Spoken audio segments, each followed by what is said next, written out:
This man was a domineering immortal emperor in his past life. He had an extremely beautiful wife. But just because of the fate of picking up a sword and being possessed by it, he turned into a demon who slaughtered the entire sect. Given the chance to live again, he is determined to walk the righteous path. Let's follow this fascinating story together. Today's story begins with a very tragic scene. A peaceful small village full of children's laughter suddenly becomes desolate. The entire village is engulfed in a monstrous fire that is consuming everything inside it. The culprits of this tragic event for the village are the demon wolves with bloodthirsty red eyes who want to tear everyone in the village apart. Suddenly, a fairy with a brilliant aura appears from somewhere, attracting the attention of these monsters. Realizing there was a new enemy, the demon wolves immediately rushed towards the fairy. Seeing the demons rushing towards her, the fairy just gently glanced her sharp eyes towards them. Then, with just a gentle wave of her hand, the fairy unleashed a powerful stream of energy that radiated around her, blowing away the charging demon wolves. The demon wolves were immediately annihilated. Their bodies flew into the forest and fell right in front of a villager, who was lucky enough to escape. This person, seeing the savior in front of him, cried out, "Fairy! It's a fairy!"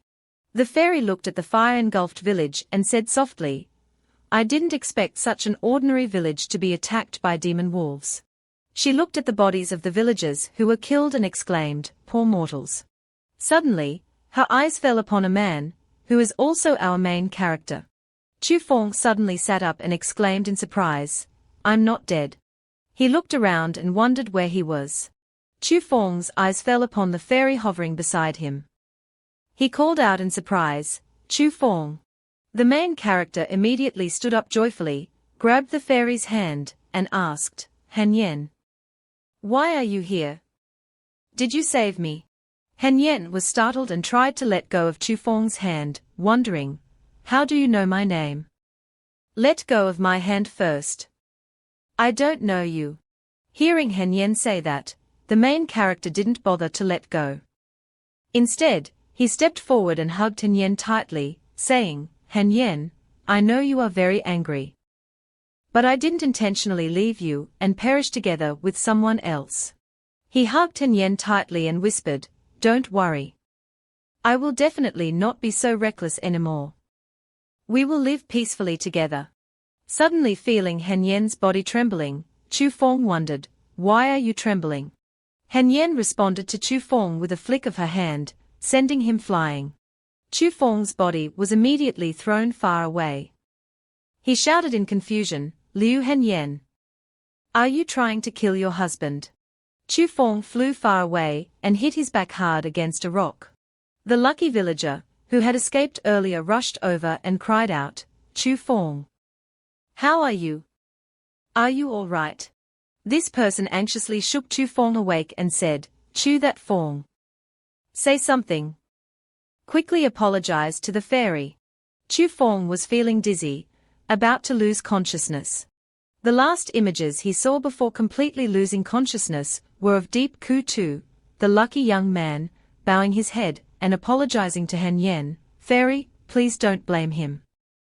Chu Feng was just shocked by the destruction of Chu Jia village, so he became mentally unstable and spoke nonsense for a moment. Chu Feng was extremely surprised. Before fainting, countless questions ran through his head. Deep Ku Tu. Why is he here? Chu Jia village. Wasn't it gone many years ago? Could it be that I've returned to the past? Before being pushed back to the past, Chu Feng was a handsome and talented young man. He seemed to be preparing to leave somewhere. Suddenly, a soft and gentle voice came from behind him, "Husband." It was Han Yen's voice. She shyly said to him, "Promise me, you must return safely." Then Han Yen hugged Chu Feng tightly. Chu Feng smiled, reached up to stroke Han Yen's cheek, and reassured her, "I promise you. I will definitely not leave you behind." However, Chu Feng's promise could not be fulfilled. After leaving, he fell into a life-or-death battle. Chu Feng, now bruised and battered with countless wounds, slumped down beside his sword. A sarcastic voice rang out. So even the seven deadly demon lord has a day like this. Ha ha ha, Chu Feng immediately replied. I will definitely not be controlled by anyone anymore. Then he launched a suicidal attack, determined to perish together with his enemy. Back to reality, Chu Feng, after a long dream, woke up with a start and cried out, Han Yen. After looking around, Chu Feng saw himself lying on a very large and beautiful bed. Chu Feng looked down at his hand and reassured himself, it's not a dream. I'm really not dead. Suddenly, a voice rang out, you're finally awake. It was the voice of a woman. The girl said to Chu Feng, follow me. Our palace lord wants to see you. Chu Feng stood up and wondered, Fairy, may I ask where this is? The fairy led Chu Feng as she introduced, this is the ship heading towards Van Thien Tong. Hurry up and follow me. The palace lord has been waiting for you for a long time. Chu Feng immediately replied, all right, I'm coming. Then he followed the fairy. As Chu Feng walked, he looked at the surrounding fairies and thought to himself, as expected, I really have returned to the past. This is when Liu Hanyen saved me that year. He stepped into the room, thinking to himself, although she later became my wife, she doesn't know me yet. Suddenly, the large door slammed shut as Chu Feng had just entered the room, surprising him, hey. Why close the door? Suddenly, a loud voice rang out, are you Chu that Feng? It was the voice of Hanyen, who was sitting majestically on a large chair, frowning and staring at Chu Feng. She was the Quang Han fairy of Van Thien Kung, a great ascension stage cultivator. A brief introduction to the Quang Han fairy of Van Thien Tong. Han Yen is a stunning beauty with a cold and arrogant demeanor like snow, pure as ice and jade.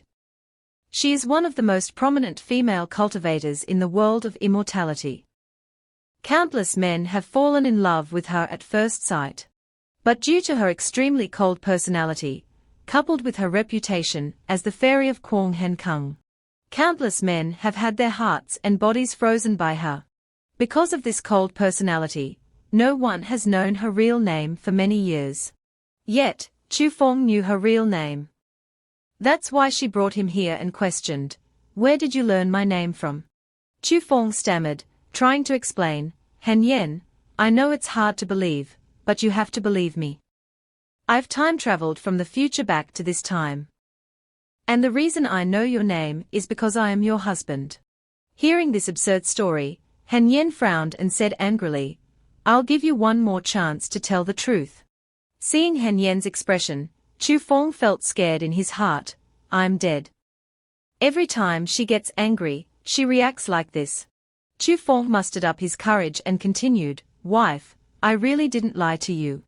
Seeing that Han Yen didn't believe him and was getting angrier, Chu Feng tried to continue, your favorite fruit is banana. You're most afraid of snakes.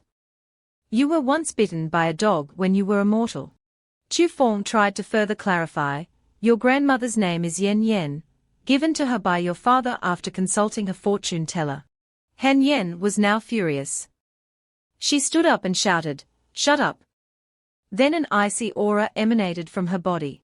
Chu Feng's throat was constricted by the icy aura, and he couldn't speak anymore. Han Yen seemed to want to take Chu Feng's life. She yelled, you investigated in such detail, you must be a spy sent by the demonic sect. Then she sternly questioned, speak. Who sent you here? Chu Feng tried his best to utter broken words. What I said is all true.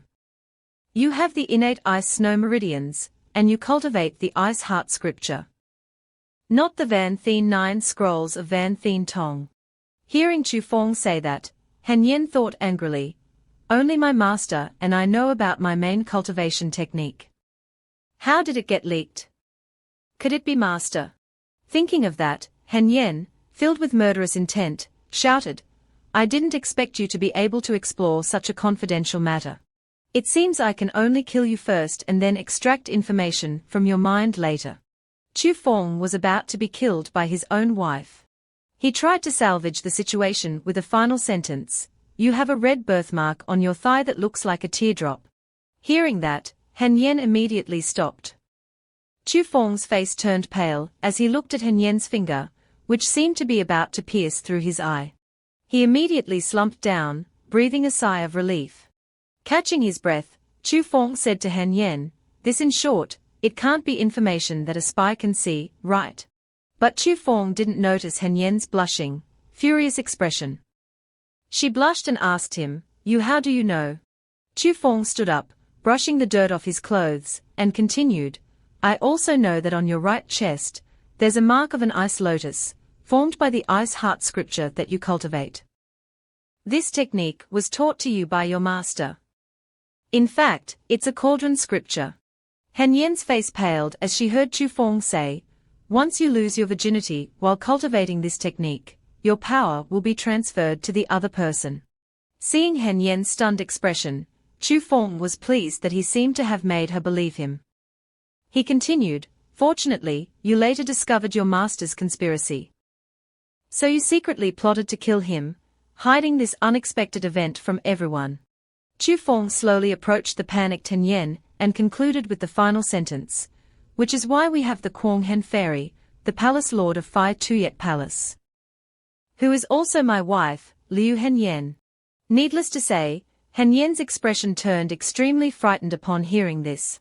After a moment of regaining her composure, Hen Yen began to speak softly. "These things, unless I say them myself, no one else could know." Hen Yen seemed to believe Chu Feng's words. She said, "You said you came from the future." Then she anxiously asked Chu Feng, "What happened to us in the future?" Chu Feng pondered for a moment, then sighed and began to recount, "The future is a great chaos, unprecedented in thousands of years. Starting in the year 50, the great war between good and evil began once more, and the flames of war never ceased. The 4 palaces of Van Thien Tong were destroyed, and Zichu sect betrayed us and joined the demonic sect. Lac Thu Mon only existed in name. The 2 great monks of Vo Tuong too passed away. And I was falsely accused by traitors of Van Thien Tong of killing my master, and fled all over the world, and unexpectedly met you, becoming Dao companions." Chu Feng sighed and continued, "Later, we decided to retreat from the world, but our enemies found us. In the end, I perished together with them. I thought I would never see you again in this life." Then Chu Feng placed his hand on Hen Yen's hand and continued, "I never expected that when I opened my eyes again, I would be back to the time when you saved me that year." He lowered his head and buried himself in Hen Yen's lap, whispering, "Hen Yen, it's so good to see you again." Outside at this time, 2 lower-ranked fairies asked each other, "We are almost at the sect. That guy hasn't come out yet. I wonder what the palace lord is looking for him for. Probably just asking some questions." "Don't worry about it." They walked and talked with each other. "You know how our palace lord treats men, don't you? It's true, especially since he's immortal." At the same time, inside, Chu Feng was busy writing something. Hen Yen looked at Chu Feng, arms crossed, and asked, "Is this the improved technique you mentioned?" Chu Feng smiled and replied, "Yes, this is the improved ice heart scripture that took 3 years for you and me to develop." Hen Yen leaned down against Chu Feng, pressing her chest against him. She looked at the technique Chu Feng was writing and said, "There are many meridian pathways here, all of which are specific to the innate ice snow meridians, not something ordinary people can cultivate." Chu Feng felt Hen Yen's ample bosom against his hand. He stammered in response, "That's right. Wife, you're so smart. This technique was created specifically for you." Chu Feng continued to explain without noticing Hen Yen's embarrassed expression, "Not only is it more powerful, but it's no longer a cauldron scripture. With it, you wouldn't have lost your cultivation when we were together that year." Hen Yen couldn't stand it anymore and exclaimed, "What are you talking about? Who's your wife? Even if you really are my husband in the future, who says that Liu Hen Yen is definitely me?"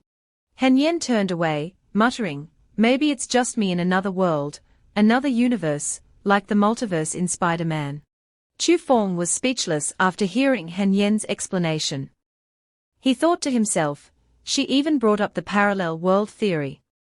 This girl probably watches too many Marvel movies. Then he put down the pen and replied, you have a point. Maybe you really aren't my wife. Before Han Yen's surprised eyes, Chu Feng lay down and said coldly, this improved technique is prepared for my wife. I can't let others take advantage of it. Looking at Han Yen, who was angry but speechless, Chu Feng taunted, what's wrong, Miss Liu? Are you trying to steal the engagement token between my wife and me? Han Yen angrily turned her head and walked away, saying, HMPH, who cares? I'll figure it out myself. Chu Feng chuckled at Han Yen's sulky attitude. He sat up, held out the technique, and said to her, just kidding. Actually, it's not impossible to give it to you. I'll give you the technique. After giving the technique to Han Yen, Chu Feng smugly suggested, how about you take me as your direct disciple? Han Yen waved her hands in a panic upon hearing that. How could that be? Our Phi Tuyet palace is all women. How can I take you as my disciple? Chu Feng glanced away and replied, then there's nothing more to discuss. He stretched and yawned. Then Chu Feng slowly stood up, scratched his head, and left, saying, then I won't bother the palace lord any longer. Han Yen's face turned pale with worry when she heard Chu Feng say, I'll leave now. We'll have nothing to do with each other from now on. Han Yen had no other choice but to shout, stop. Chu Feng immediately stopped upon hearing that. He looked smug when he heard Han Yen say, I can take you as my disciple. But Han Yen also set a condition, you must not do anything that goes against the righteous path. Otherwise, I will not spare you. Han Yen looked flustered and continued to suggest, also, you must not tell anyone about our relationship. Chu Feng grinned and replied, no problem. Han Yen gritted her teeth and asked sternly, so what should you be doing now? Chu Feng immediately ran off and said cheerfully, I'll go write the technique right away. A moment later, the ship docked at Van Thien Tong. The chosen disciples looked in admiration as they saw Van Thien Tong. Is that where the immortals live? Han Yen then came forward and introduced, that is Van Thien Tong, my sect.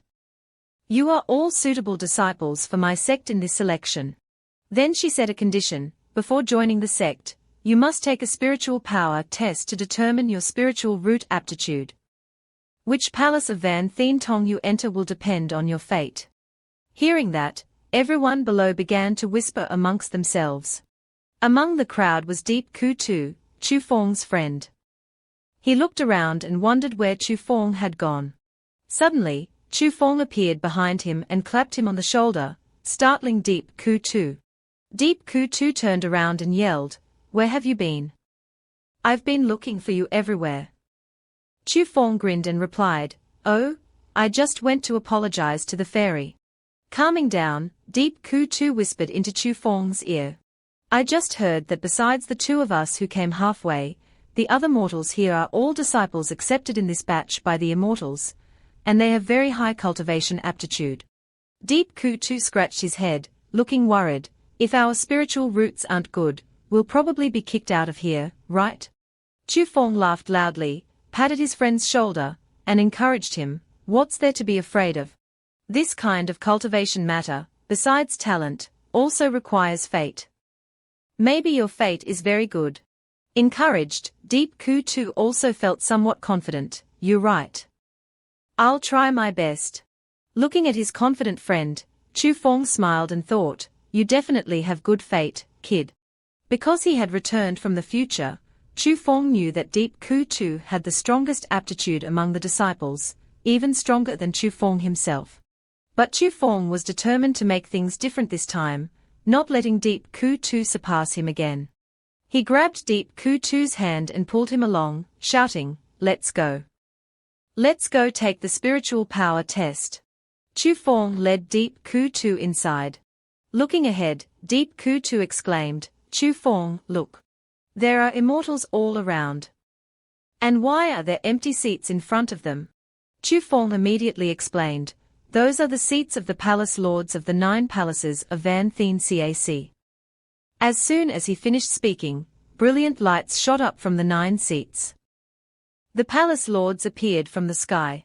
Immediately, everyone below bowed and saluted. Disciples greet the sect master and the palace lords. Seeing Chu Feng not bowing, Deep Ku Tu subtly reminded him, Chu Feng, bow. Don't be disrespectful. Chu Feng bowed and then looked up at Hen Yen and said, I know. After the palace lords were seated, Kwong Lang Zhen Ren, the sect master of Van Thien Tong, said, Rise. Welcome everyone to our Van Thien Tong. I am Kwong Lang, the sect master of Van Thien Tong. He looked over the crowd below and explained the rules.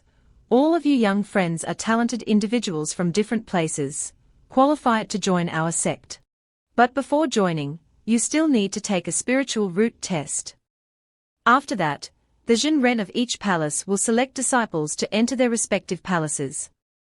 Do you understand? Everyone below answered in unison, understood. Seeing Deep Ku Tu looking worried, Chu Feng patted his shoulder and reassured him, Don't worry, you'll do fine. Soon after, the spiritual power test officially began. A blue light flew in from somewhere and landed right in the middle of the courtyard. The blue light began to transform into a blue sphere, resembling Naruto's Rasengan. The examiner began to explain, This object is the spiritual power tester. It can classify your spiritual root aptitude into 4 grades, A, B, C, and D. The examiner took out a large scroll and announced, The person whose name I call, please step forward and place both hands on the testing object. The first person called was Tang Engu. Tang Engu immediately stepped forward. He placed his hands on the sphere. The examiner immediately announced, Would spiritual root, grade be average? Not bad. The next person called was Trung Lin Hang. Only a few people remained before it was Chu Feng's turn. Seeing him sitting comfortably below, Han Yen thought to herself, I wonder what that kid's spiritual root is. She mused, if his spiritual root is grade B, it would be easy for me to find a reason to accept him into my palace. Suddenly, a voice interrupted her thoughts, Kwong Hen Shimai. It was her senior brother, an old man with blue hair. He asked Han Yen, Judging by your expression, have you found a disciple you like? Han Yen replied, Not yet. Below, it was now Deep Ku Tu's turn. As soon as he touched the sphere, the examiner announced, Deep Ku Tu, would spiritual root, grade A superior. Hearing that, he seemed unable to believe his ears. The examiner patted Deep Ku Tu's shoulder and congratulated him, Deep Shitty, congratulations. He still couldn't believe that his spiritual root was grade A superior. Above, Han Yen's blue-haired senior brother stroked his beard with joy, ha, not bad. I didn't expect to encounter such a talented disciple this time. Kwong Hen Shimai. I heard this disciple was one of the 2 you brought halfway. What about the other one? Below, Chu Feng was called up for the test. He looked at the sphere in front of him and sighed, Highs. I didn't expect to have to go through this again. Chu Feng smiled and slowly placed his hands on the sphere. A moment later, the examiner announced something that surprised everyone. Spiritual root is grade D inferior, the lowest grade, always at the bottom of society. Chu Feng remained calm because he already knew this. The examiner asked in surprise, D inferior. Below, the crowd was buzzing, is that real? I'm not seeing things, am I? D inferior. Everyone discussed amongst themselves excitedly, didn't they say these were all talented individuals from various places? How could someone have such aptitude? D inferior is basically no different from an ordinary person, right? I heard that at most, they can only do chores. Above, the examiner asked Chu Feng again, do you want to try again? Maybe the testing object malfunctioned. Chu Feng calmly replied, no need, no need. Don't I know how useless I am? Hearing Chu Feng's words, the examiner was speechless. After receiving his test results, Chu Feng walked over to Deep Ku Tu and said, so, how about it, genius? Are you much more outstanding than me? Deep Ku Tu replied awkwardly. Chu Feng, I'm sorry, I didn't know. Chu Feng patted Deep Ku Tu's shoulder and reassured him, don't overthink it. Cherish your talent. Besides, do I look like someone who needs talent? Deep Ku Tu replied, I understand. Suddenly, Chu Feng felt someone staring at him. He immediately recognized it was Han Yen. She seemed quite angry. Han Yen was feeling helpless at this moment. She thought to herself, this kid, why does he have such aptitude? Beside her, her junior brother, Ditch, the palace lord of Vonai, shouted, which bastard accepted a bribe to shove this kid with such aptitude into our sect? Taking bribes is one thing, but at least don't be so outrageous. Han Yen coldly turned and replied, I'm the one who let him in. Do you have any objections, Ditch Shitty? Ditch immediately asked in confusion, even if it's Kwong Han Shijie. You shouldn't bring in a disciple with such aptitude, should you? Didn't you test him before? Han Yen replied awkwardly, I'm sorry. I forgot. I'll definitely remember next time. Hearing his senior sister's reply, Ditch said irritably, forgot. How could you forget something like this? Shijie, how many times has this been? Why do you always forget such important things? Seeing Ditch so angry, his senior brother, Bak Vanjan Ren, the palace lord of Dan Din, smiled and said, Tashida seems very angry. Another person, Kwong Vi Dao Nan, the palace lord of Kankon, added, if he's not angry, who should be? Each palace selects disciples according to the ranking of the annual Chan Vo tournament. He looked at Chu Feng, who was greeting his fellow disciples, and said with a smile, Vonai Palace is last, which means unless we shamelessly chase someone away, that disciple will definitely be his. During this time, Chu Feng was still busy greeting his fellow disciples. It's an honor, it's an honor. We are all family now. Please guide me in the future. The examiner of the test then stepped forward, bowed, and reported, Sect Master, Palace Lords, the disciples' spiritual power tests have been completed. There are a total of 78 disciples this time. The sect master of Van Thien Tong then announced, then let's proceed according to the ranking of the previous Chan Vo tournament. Kankon Palace will choose first. He then turned to his fellow disciple and said, Senior disciple Guang Wei, please. Guang Wei Zhenren then said to his disciple, Ming Hai, go. You know how to choose. Receiving the order, the disciple immediately flew down to choose new disciples. Next was the old man with green hair. He said to his disciple, next is our Taiji Palace's turn. Zhuanyi, the task of choosing junior disciples is given to you. The disciple quickly accepted the order. After that, it was Feizu Palace's turn.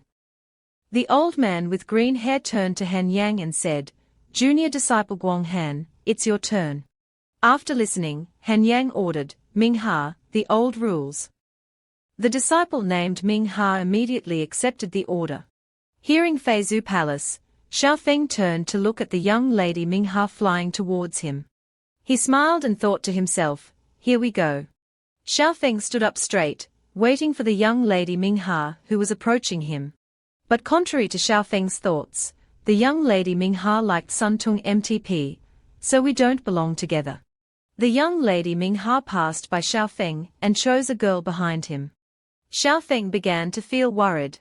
After that, the other disciples were also selected one by one. After everyone had been chosen, only Xiao Feng was left standing there alone. Xiao Feng stood there in a daze, thinking, just like in the previous life. But could it be that she wants to break her promise? No, that's not her. The senior expert of Qinkuan Palace then turned to Su Qianni and said, Junior disciple Su, finally it's your turn. But there's only one person left. No need to choose anymore, right? Su Qianni clenched his fists and shouted angrily, I won't choose. You did this on purpose. Suddenly, Han Yang stood up, to Su Qianni's surprise, and said, Junior disciple Su, if you really don't want to choose, then let him join my sect. Seeing everyone's surprise, Han Yang continued, if I let him in, then I should be responsible for him. When Qianzong keeps its word. The sect master of Wenqianzong, hearing his junior disciple say so, expressed his confusion. Junior disciple Guanghan, you said you wanted to accept him into Guanghan Palace. But isn't your place only for women? Han Yang replied, Senior brother sect master, our Wenqianzong is the leading sect of the righteous path. We don't just use martial arts to subdue others. But more importantly, we must use our word to make others submit. Then she continued to affirm, so what if his spiritual root is low? For so many years in the cultivation world, it's not like there haven't been people without good spiritual roots, but who have cultivated successfully. Just one disciple. My Guanghan Palace can afford it. Then Han Yang circulated her qi, preparing to fly to Xiaofeng to accept him. She said, if we chase away the disciple we agreed to accept into the sect, wouldn't the sect's credibility become a joke? How could we face the world after that? Han Yang's other senior brothers, after hearing this, all admired her and exclaimed, as expected of junior disciple Guanghan. This is the demeanor our sect's palace master should have. Compared to some people, there's no sign of a great sect at all. Hitting the nail on the head, Su Qianni was extremely angry. Despite his face turning red with anger, the other senior brothers continued to mock him, although Guanghan Palace is full of women. This heart is truly a mirror for us. Looking at Wuya Palace now, no wonder it has been declining in recent years. Unable to bear the insults any longer, Su Qianni shouted, enough. Then he stood up, pointed at Xiaofeng, and said loudly, I am also a palace master of Wenqianzong. Does my Wuya Palace need others to raise disciples for me? Isn't his spiritual root poor? I'll make him a direct disciple. I don't believe I can't teach him. Hearing his junior disciple say so, the sect master of Wenqianzong thought in surprise, what's going on? A direct disciple. Han Yang also looked startled, wait, junior disciple Su Xiaofeng is clearly mine, but before she could finish, Su Qianni interrupted, senior sister Guanghan. Your Guanghan Palace has already chosen disciples, haven't you? Then Su Qianni stomped his foot and announced, everyone, although my Wuya Palace ranks last among the palaces, I also have my dignity. Even if there's only one disciple left. Now is the time for my Wuya Palace to choose. Then he shouted loudly, Xiaofeng, I choose you. Those below were deafened by Su Qianni's shout. The sect master of Wenqianzong was also satisfied. He said softly, all right. It seems that today, all 9 palaces of Wenqianzong have gained something. I'm relieved. As for Han Yang, she looked at her junior brother and said to herself, towards Xiaofeng, I didn't expect to have overdone it. Don't blame me. I tried my best. As for Xiaofeng, he was bewildered, not expecting that he wouldn't be able to join Han Yang. He was confused and didn't understand the situation. A moment later, at the main mountain of Wuya Palace, a senior brother was introducing Xiaofeng, junior disciple Xiao, this is the main mountain of our Wuya Palace. Master Wuya is right ahead. The person introducing Xiaofeng was the chief disciple of Wuya Palace, named Xiang Qianji. He patted Xiaofeng's shoulder and reassured him, don't worry. In our Wuya Palace, we won't let anyone bully you. Unexpectedly, Xiang Qian's pat caused Xiaofeng excruciating pain. He cried out, causing Xiang Qian to apologize in confusion, I'm sorry, little junior disciple. Your body is too weak. I couldn't control my strength. Then Xiang Qian stared at Xiaofeng's shoulder and asked, it seems dislocated. Let me fix it for you. Hearing this, Xiaofeng immediately refused, no, I'm fine. We should quickly go inside the palace. Xiaofeng looked at the senior brother in front of him, and thought to himself, senior brother Xiang is still the same. Just like in my memories. Completely unaware of how strong he is. Xiaofeng began to recall his past life memories. In my previous life, I also joined Wuya Palace. Only then, I was just a chore disciple. It took me 20 years to gradually become an official disciple. At that time, the person in charge of teaching me cultivation was senior brother Xiang. I suffered a lot back then. After recalling, Xiaofeng smiled and thought to himself, this time, thanks to my wife's blessing, I somehow became a direct disciple of Wuya Palace. Not bad either. At the same time, in the Wuya Palace Hall, a woman named Xiao Qing, Su Qian's daughter, was excitedly asking her father, "Father, did you really find me a little junior brother? When will he arrive?" Su Qian sighed and replied, "At that time, I was just hot-headed. I just said it casually." Su Yaoqing immediately showed her displeasure and corrected her father, "That won't do. Father, you already said you would accept him as a disciple in front of so many people." From behind, hearing the conversation between father and daughter, Su Qian's wife, Lin Ziyuan, also added, "I think accepting a disciple is also very good. Didn't you say it yourself? Although this child's spiritual root is poor, his mind is very mature. If it's too difficult, I'll help you teach him." Su Qian had to listen to his wife. "My wife is right."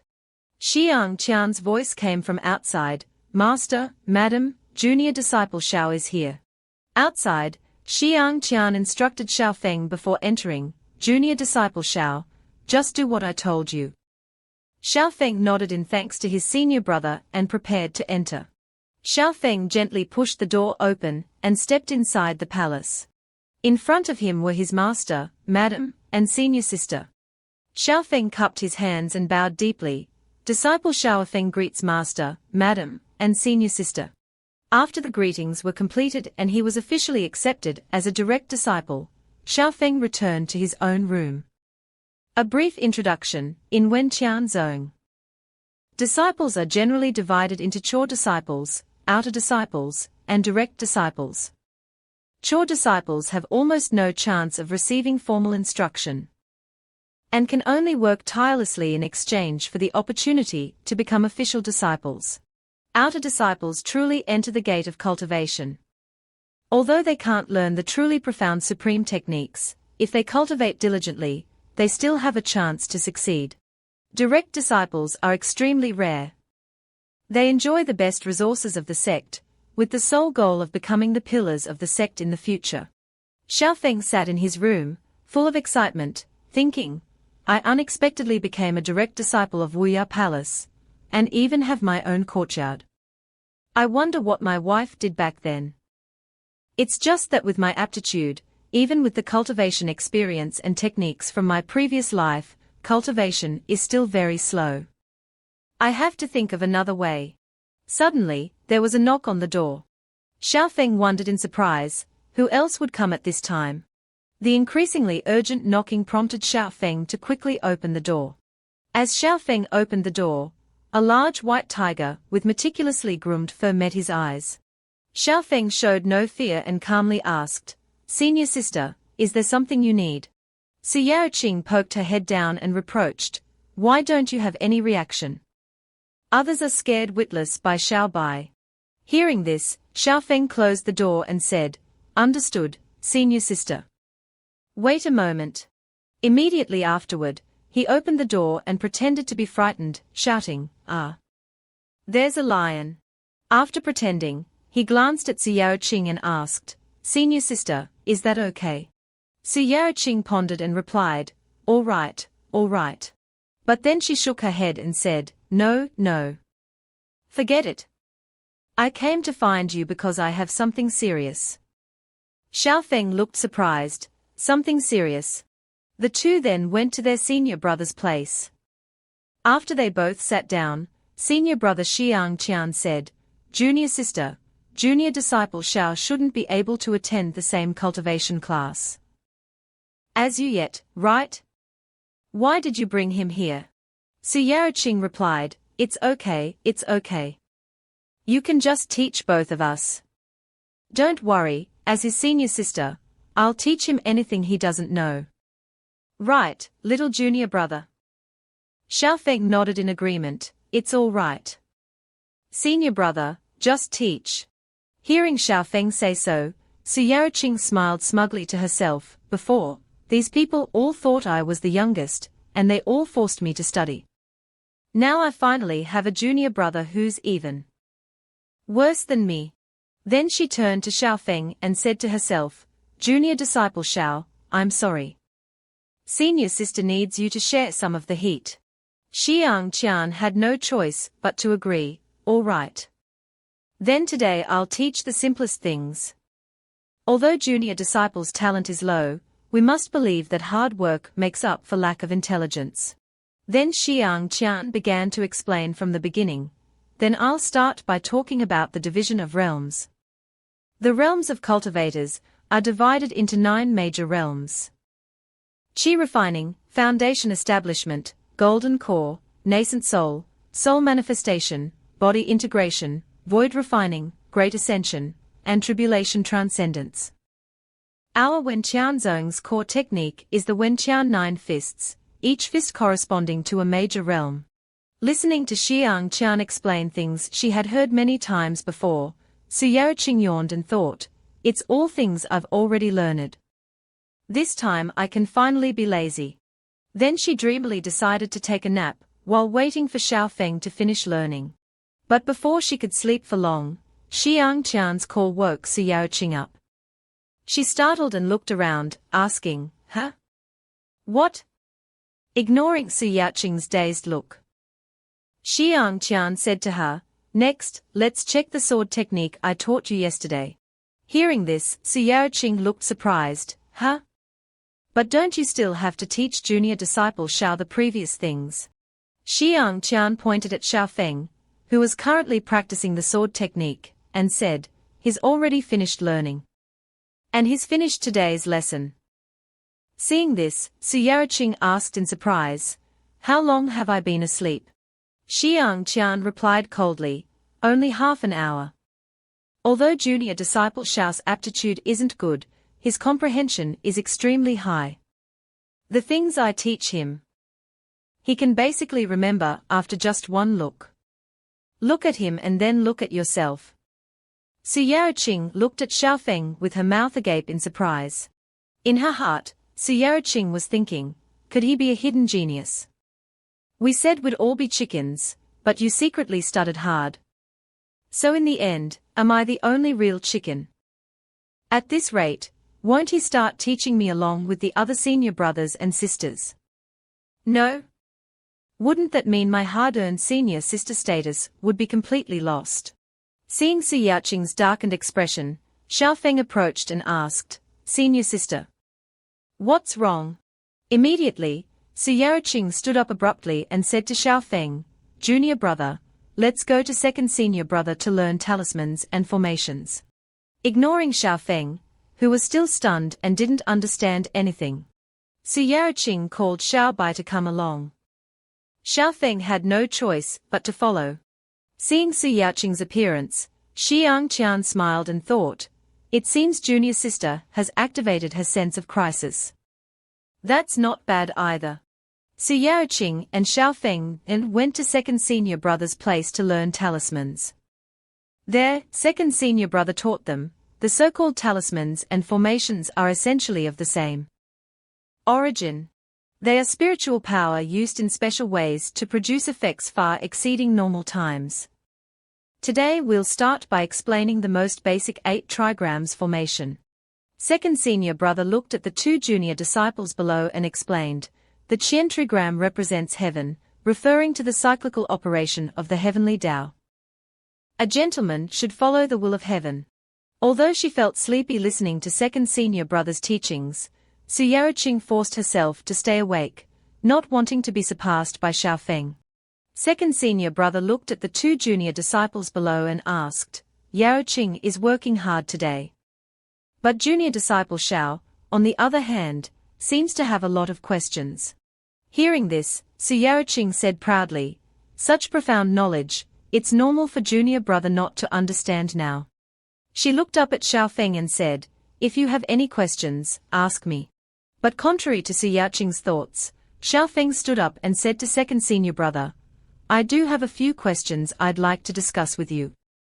Second senior brother happily replied, discuss? All right, tell me. Xiaofeng asked softly. Just now you said the Qian is the symbol for 6 yang lines. But I think it also implies losing everything. Hearing Xiaofeng say so, second senior brother laughed loudly. Ha ha ha.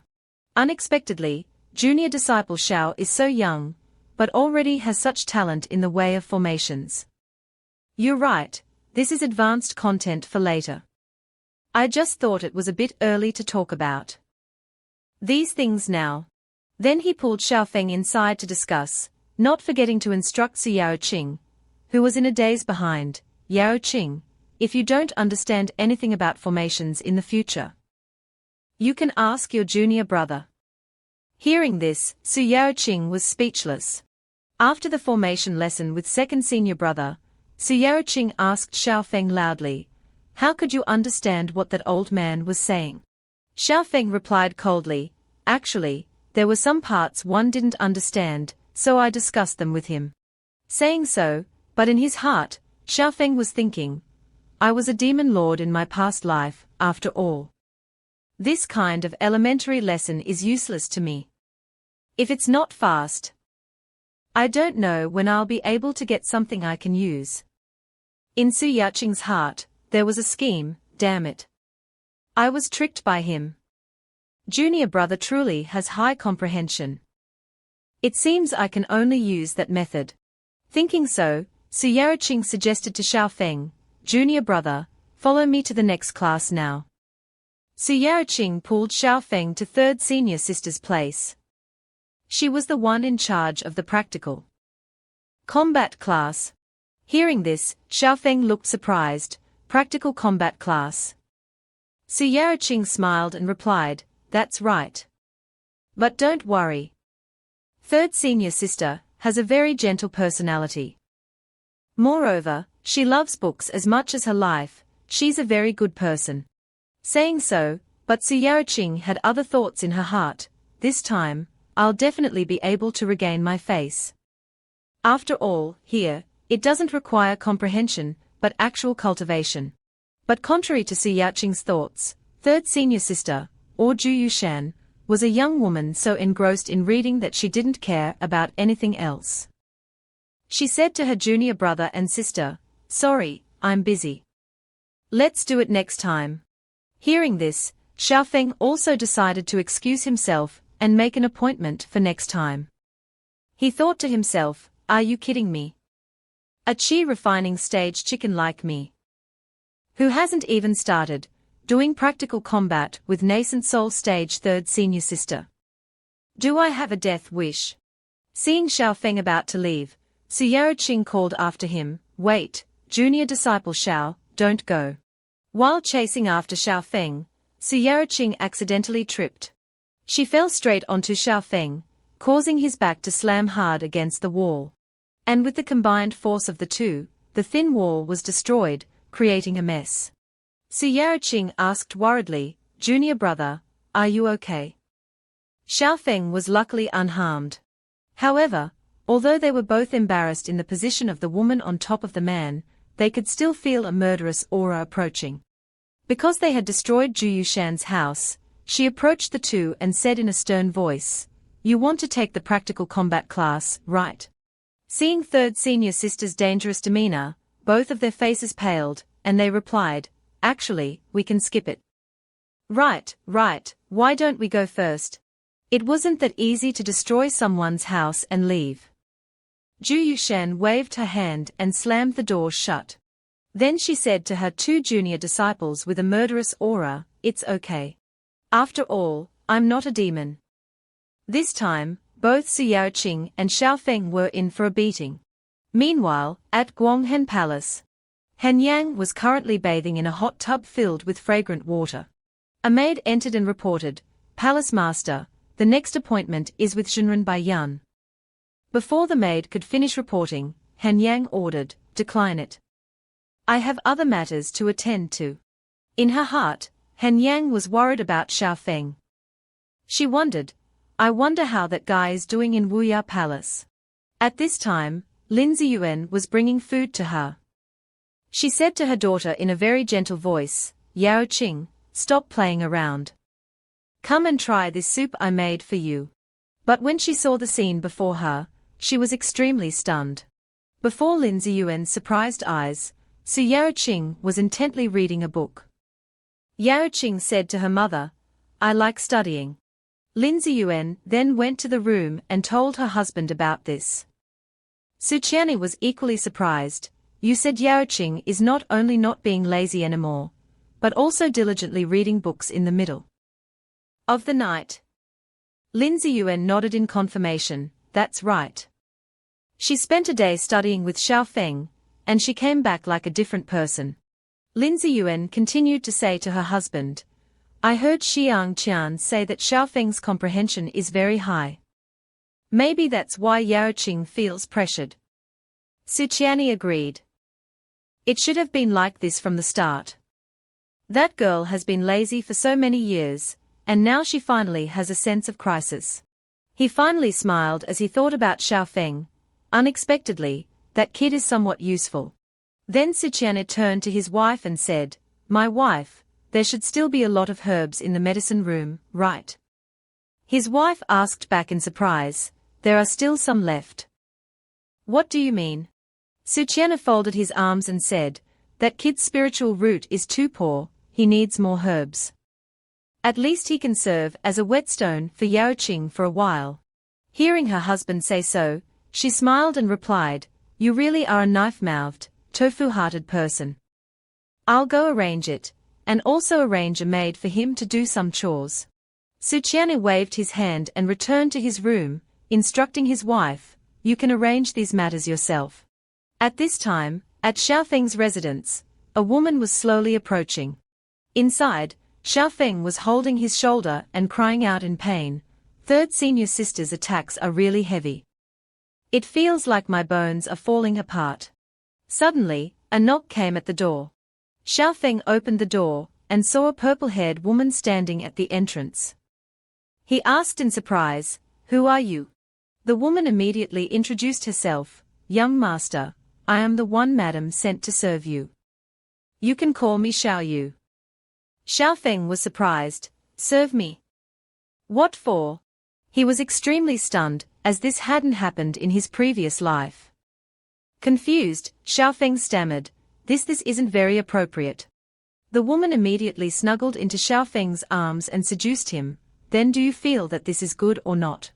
Xiao Feng was caught off guard by the sudden attack, so he stood frozen, his face flushed red. He felt very strange. Regaining his composure, he pushed the woman away and said, Of course not good. Xiao Feng put on a righteous and gentlemanly demeanor and asserted, I am a cultivator, so naturally, my heart is set only on cultivation. Miss, please go back. Then he quickly pushed the woman out and said, I will prepare the bath myself. You can go out and do some chores. Being pushed outside, the woman thought to herself, This guy is really straightforward. Then a smile appeared on the woman's lips, and she said, But it's not in vain. I specially came here to prepare a bath for you. A white aura suddenly radiated from the woman's body. It escaped from her and soared into the sky. It was Han Yang's spiritual qi. After escaping from Han Yang's spiritual qi, the woman regained control and wondered, What's wrong with me? Wasn't I on my way to young master's residence? As for Xiao Feng, he walked to the bathroom while wondering, That look just now I must have seen it somewhere before. Then he was startled when he suddenly realized it was Liu Hanyan's gaze. Knowing he had escaped disaster, Xiao Feng lay down in the bath and thought to himself, Fortunately, I reacted quickly. Having a great ascension stage wife is really dangerous. But what did she come to my place for? Suddenly, a strange icy aura emanated from the bath. Xiao Feng sat up and wondered, What's with this bath water? The spiritual qi is so abundant. Xiao Feng was overjoyed when he realized it was Han Yang's doing, he was in her heart. Not wanting to waste the opportunity, Xiao Feng sat down to cultivate. Meanwhile, Han Yang had returned to her room. The two maids serving outside asked each other in confusion, What's going on? Is the palace master still angry? Yes. I don't know why, but ever since the palace master came back, her mood has been very bad. In short, don't go in now. Suddenly, a loud noise erupted from Hen Yang's room, startling the two maids. Hen Yang was furious inside her room, because despite her assistance, Xiao Feng had only reached the first level of qi refining. She flew into a rage, shooting a series of ice blasts around the room. Hen Yang frowned and thought to herself, I put a top-grade medicinal pill into his bathwater. If it were anyone else, they would be close to foundation establishment by now. Just how bad is his aptitude? Calming down, Hen Yang wondered, but why did I use such a precious item for that guy? It shouldn't have anything to do with me. Hen Yang paced back and forth, thinking for a moment, then reassured herself, it must be to repay him for giving me the improved cultivation technique. Yes, that must be it. On this side, after a night of cultivation, Xiao Feng reached the first level of qi refining.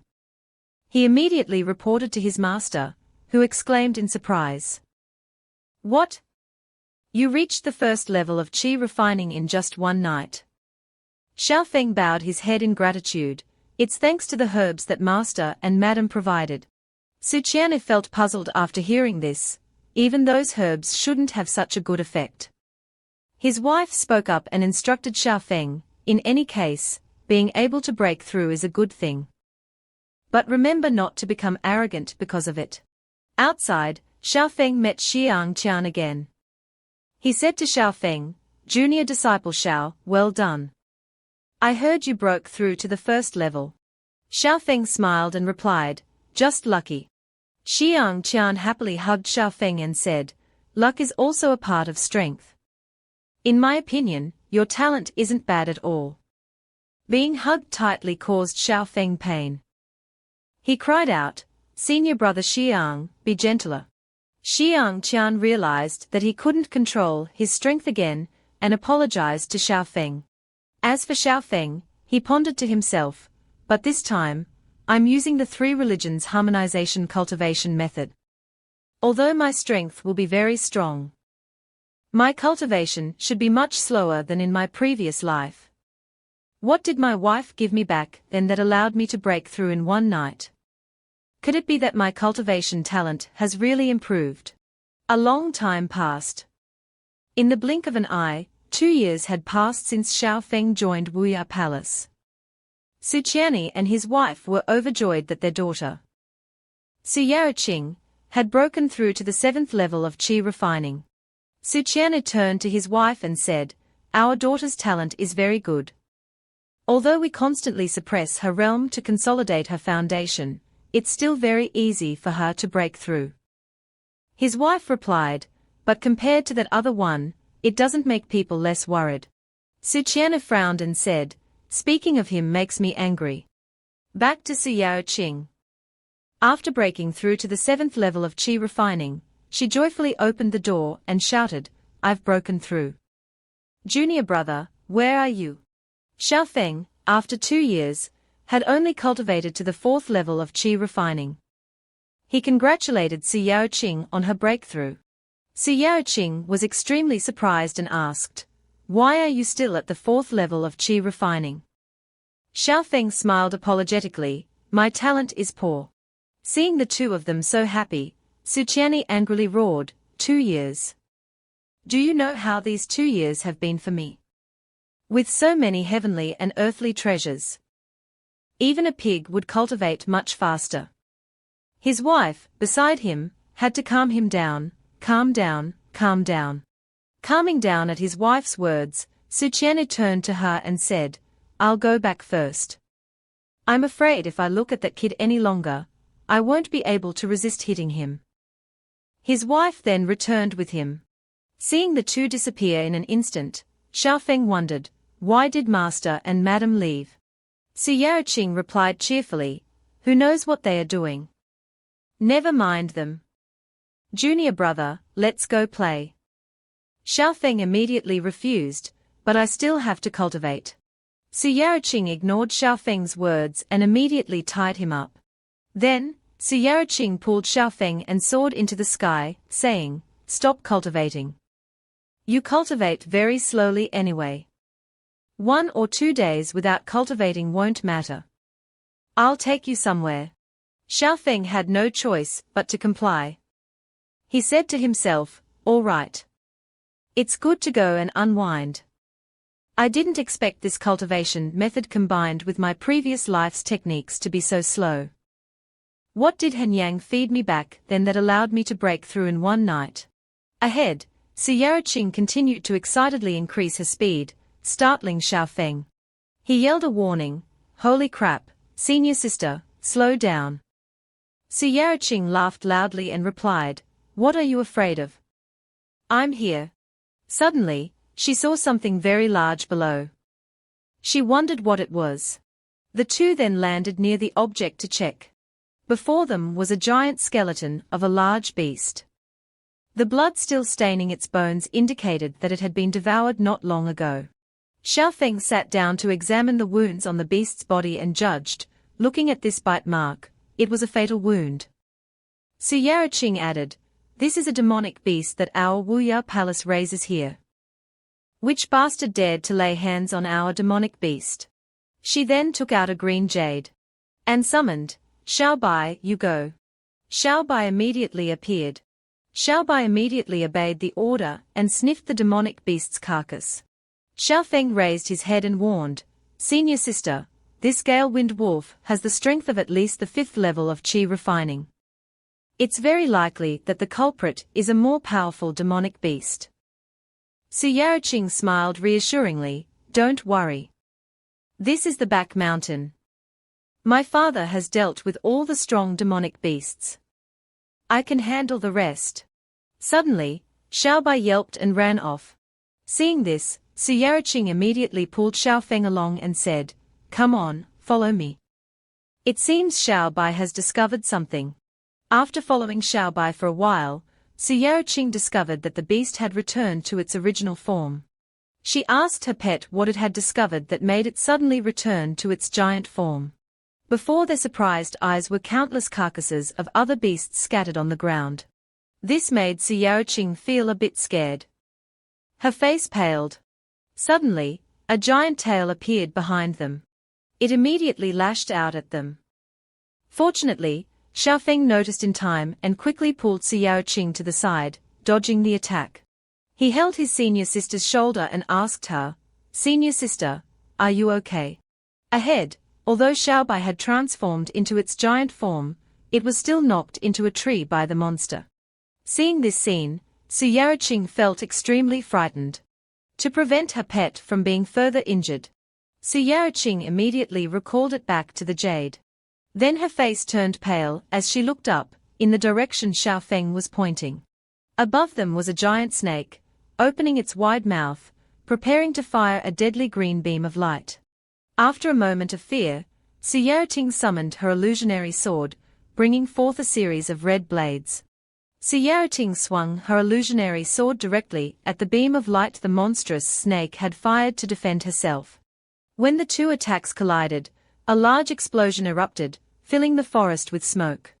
Xiaofeng immediately sensed poison within the smoke. Yaraqing, poisoned, gradually lost consciousness, collapsing against Xiaofeng and saying, Xiaofeng, I don't feel well. Xiaofeng anxiously reminded her that it wasn't the time to sleep. Suddenly, the snake lunged towards them. Seeing this, Xiaofeng told Yaraqing to act immediately. She immediately regained her composure and launched an attack towards the giant monstrous snake. A series of lightning-imbued swords plunged down, surrounding the snake and immobilizing it. Trapped, the snake thrashed wildly within the lightning formation Yaraqing had created. A moment later, the giant monstrous snake was completely engulfed by the lightning, unable to move any further, lying motionless. After defeating the snake, Yaraqing landed beside Xiaofeng. She appeared to have exerted herself considerably, sustaining several injuries. She staggered towards Xiaofeng. Xiaofeng quickly supported his senior sister. Yaraqing reassured him, it's fine. I just accidentally got poisoned by the snake earlier. Then, she told Xiaofeng they should quickly return and inform their parents about this. But before they could leave, a loud noise erupted from behind them. The snake's body, previously motionless within the lightning chains, began to move again. Seeing this, Suyarating worriedly said, "How is this possible? My parents said a chi refining stage demonic beast definitely couldn't escape this technique." Xiaofeng immediately realized this snake was of a different level. It belonged to the foundation establishment stage. Immediately afterward, the snake sprang up, breaking free from Suyarating's lightning chains. It roared, its voice echoing through the sky. The snake lunged towards the two of them, opening its large mouth to devour them both. Suyarating quickly warned Xiaofeng to retreat and assumed a defensive stance with her sword. With her nimble movements, she dodged one of the snake's attacks. Seizing the opportunity, she slashed a sharp strike at the snake's body. However, the slash had no effect, as the monstrous snake's skin was quite tough. Suyarating planned to strike its eyes for a chance of success. Putting her plan into action, Suyarating darted towards the snake's head, aiming to attack its eyes. However, as she approached, the snake straightened its body. A blue wave emanated from its eyes. This wave caused the poison in Suyarating's body to spread more rapidly, causing her to falter. Despite this, she still tried to cast a defensive shield to withstand the monstrous snake's strike.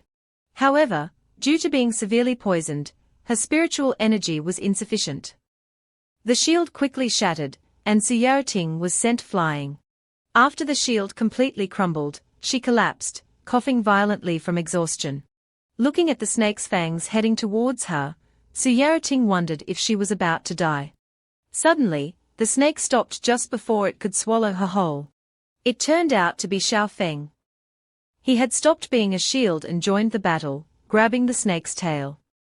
Xiaofeng shouted, "Did you think I didn't exist?" Xiaofeng pulled the snake's tail forcefully, immobilizing its body. Then, he used all his strength to throw the snake's body far away. The snake, thrown by Xiaofeng, flew a distance before crashing heavily onto the ground. Xiaofeng then slowly approached Suyarating. He reached out to help her up as she pleaded, "Junior brother, run." Xiaofeng gently lifted Suyarating and told her to quickly send a distress signal. Immediately, she used the remaining spiritual energy to shoot a distress signal into the sky. Then, she tearfully apologized to Xiaofeng, "I'm sorry. It's all my fault for inviting you out." Xiaofeng gently set her down and told her to rest, leaving everything to him. After ensuring his senior sister's safety, Xiaofeng turned around with a serious expression. He looked directly at the snake, which had now returned to the battle, and roared, "Now, I'll use you for practice." With that said, Xiaofeng punched the snake's body with a powerful blow. The snake was unharmed by Xiaofeng's attack. It looked at him nonchalantly, as if in disdain. As for Xiaofeng, he clutched his arm and thought, "This is bad. My arm seems to be broken. The difference in cultivation levels is too great. Though I can dodge this beast, I won't last long." Then, Xiaofeng suddenly frowned. It turned out the snake was opening its mouth, preparing to launch another attack at him. Realizing that if it succeeded, it would be game over, Xiaofeng quickly ran straight towards it. Then, he kicked the snake in the snout, causing it to bite its own tongue, spitting blood. Xiaofeng breathed a sigh of relief, because the snake couldn't unleash its destructive attack. However, the battle wasn't over yet. The snake swung its massive tail up. Then, it aimed at Xiaofeng and slammed its tail down, sending rocks and debris flying. The snake looked down at the shattered ground, but couldn't find Xiaofeng. It turned out he had climbed onto the snake's body. Realizing there was a freeloader, the snake thrashed and slithered to shake him off. It slithered from side to side, causing trees to fall and rocks to break, but still couldn't dislodge Xiaofeng. Despite this, Xiaofeng was bruised from the monstrous beast's torment. Knowing this couldn't continue, Xiaofeng channeled spiritual energy into his finger. Then, he struck the snake's body hard, causing it to roar in pain. The snake collapsed, sending Xiaofeng flying. Due to the momentum, Xiaofeng flew quite far, and finally crashed into a tree trunk. His body was now severely injured. Unfortunately, his attack only severely wounded the snake, not killing it. Xiaofeng looked at the snake opening its mouth and charging towards him, thinking this time he was done for. Suddenly, a voice shouted from somewhere, "Die, beast!" Following that, a green light shot out. The green light quickly decapitated the monstrous snake, finishing it off completely. In his blurry vision, Xiaofeng saw his Shamu arrive and rescue them both. She anxiously called out, whinnying, "Xiaofeng!" Before completely losing consciousness, Xiaofeng saw his Shamu anxiously urging him to wake up. At the same time, at the lightning-cold palace, Han Yang was meditating and cultivating. Suddenly sensing something strange, Han Yang wondered, strange. The ice heart technique was reaching a crucial moment. Why do I suddenly feel anxious? The hidden danger should have disappeared. Then Han Yang pondered about Xiaofeng. Should I visit that guy? It's been years since we last met. I wonder how much he has progressed. As she walked out, she muttered, just a quick look. I don't owe him anything anymore. Thinking so, Han Yang immediately flew into the air towards the boundless sky palace. Suddenly seeing a familiar figure ahead, Han Yang wondered, is that Taoist Guangsheng? She quickly called out, Senior Brother Guang, please wait. Hearing Han Yang's call, Taoist Guangsheng stopped. Han Yang approached her senior brother and asked, judging by your direction, are you heading to the boundless sky palace? What's the matter? Taoist Guangsheng replied, do you remember the disciple that junior brother Yi took in years ago? Junior brother Yi just sent me a message, saying that disciple is critically injured. Extremely critical. He asked me to come and help.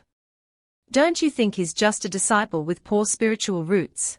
Upon hearing this, Han Yang shot off at lightning speed, leaving a bewildered Taoist Guangsheng wondering what had happened.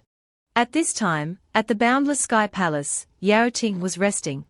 Zhu Yushan anxiously asked her second senior brother, who was caring for Yao Ting, how is Yao Ting? The second senior brother checked and replied, she has a few broken bones. She also suffered from some snake venom, but I've already removed it. She'll recover in 2 days.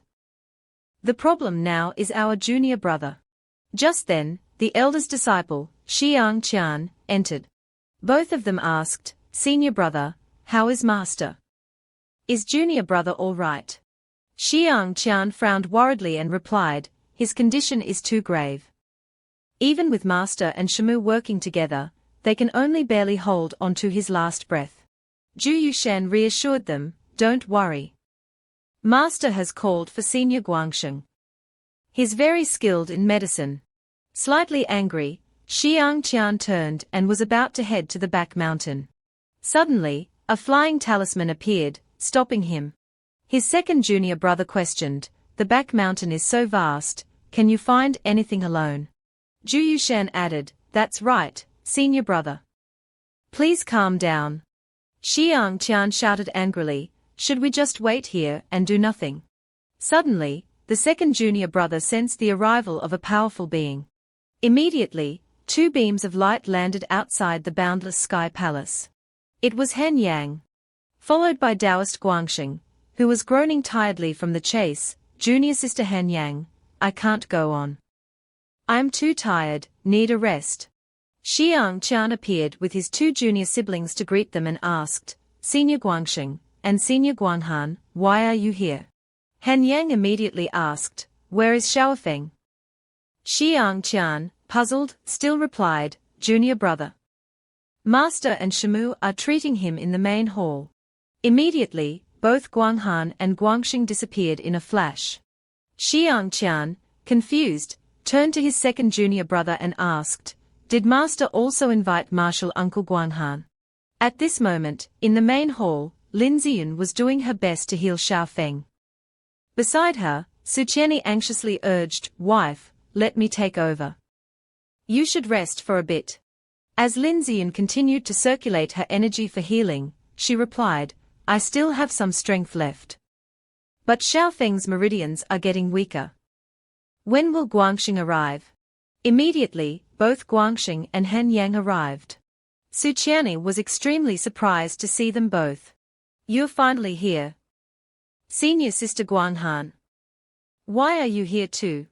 Han Yang coldly pushed her senior brother, Guangxing, forward and ordered, quickly go and see how to treat him. Dowst Guangxing responded with annoyance, does anyone order others around like you? People? Dowst Guangxing looked at Xiaofeng's condition for a moment. Sweat began to pour down his face. Seeing her senior brother standing still and silent, Han Yang anxiously asked, what's the situation? Dowst Guangxing sighed and replied, to be honest, this person is seriously injured, his meridians are damaged. Treatment is possible, but... He glanced at Xiaofeng with disdain and finished his sentence, frankly, trying to save a disciple with mediocre talent isn't a wise move. Han Yang immediately offered, how many medicinal ingredients do you need? I'll provide them. Su Qianni immediately objected, how can that be? I'm his master. I have as many heavenly and earthly treasures as needed. Han Yang frowned angrily and asked her junior brother, if you know you're his master, why did you let him get injured like this?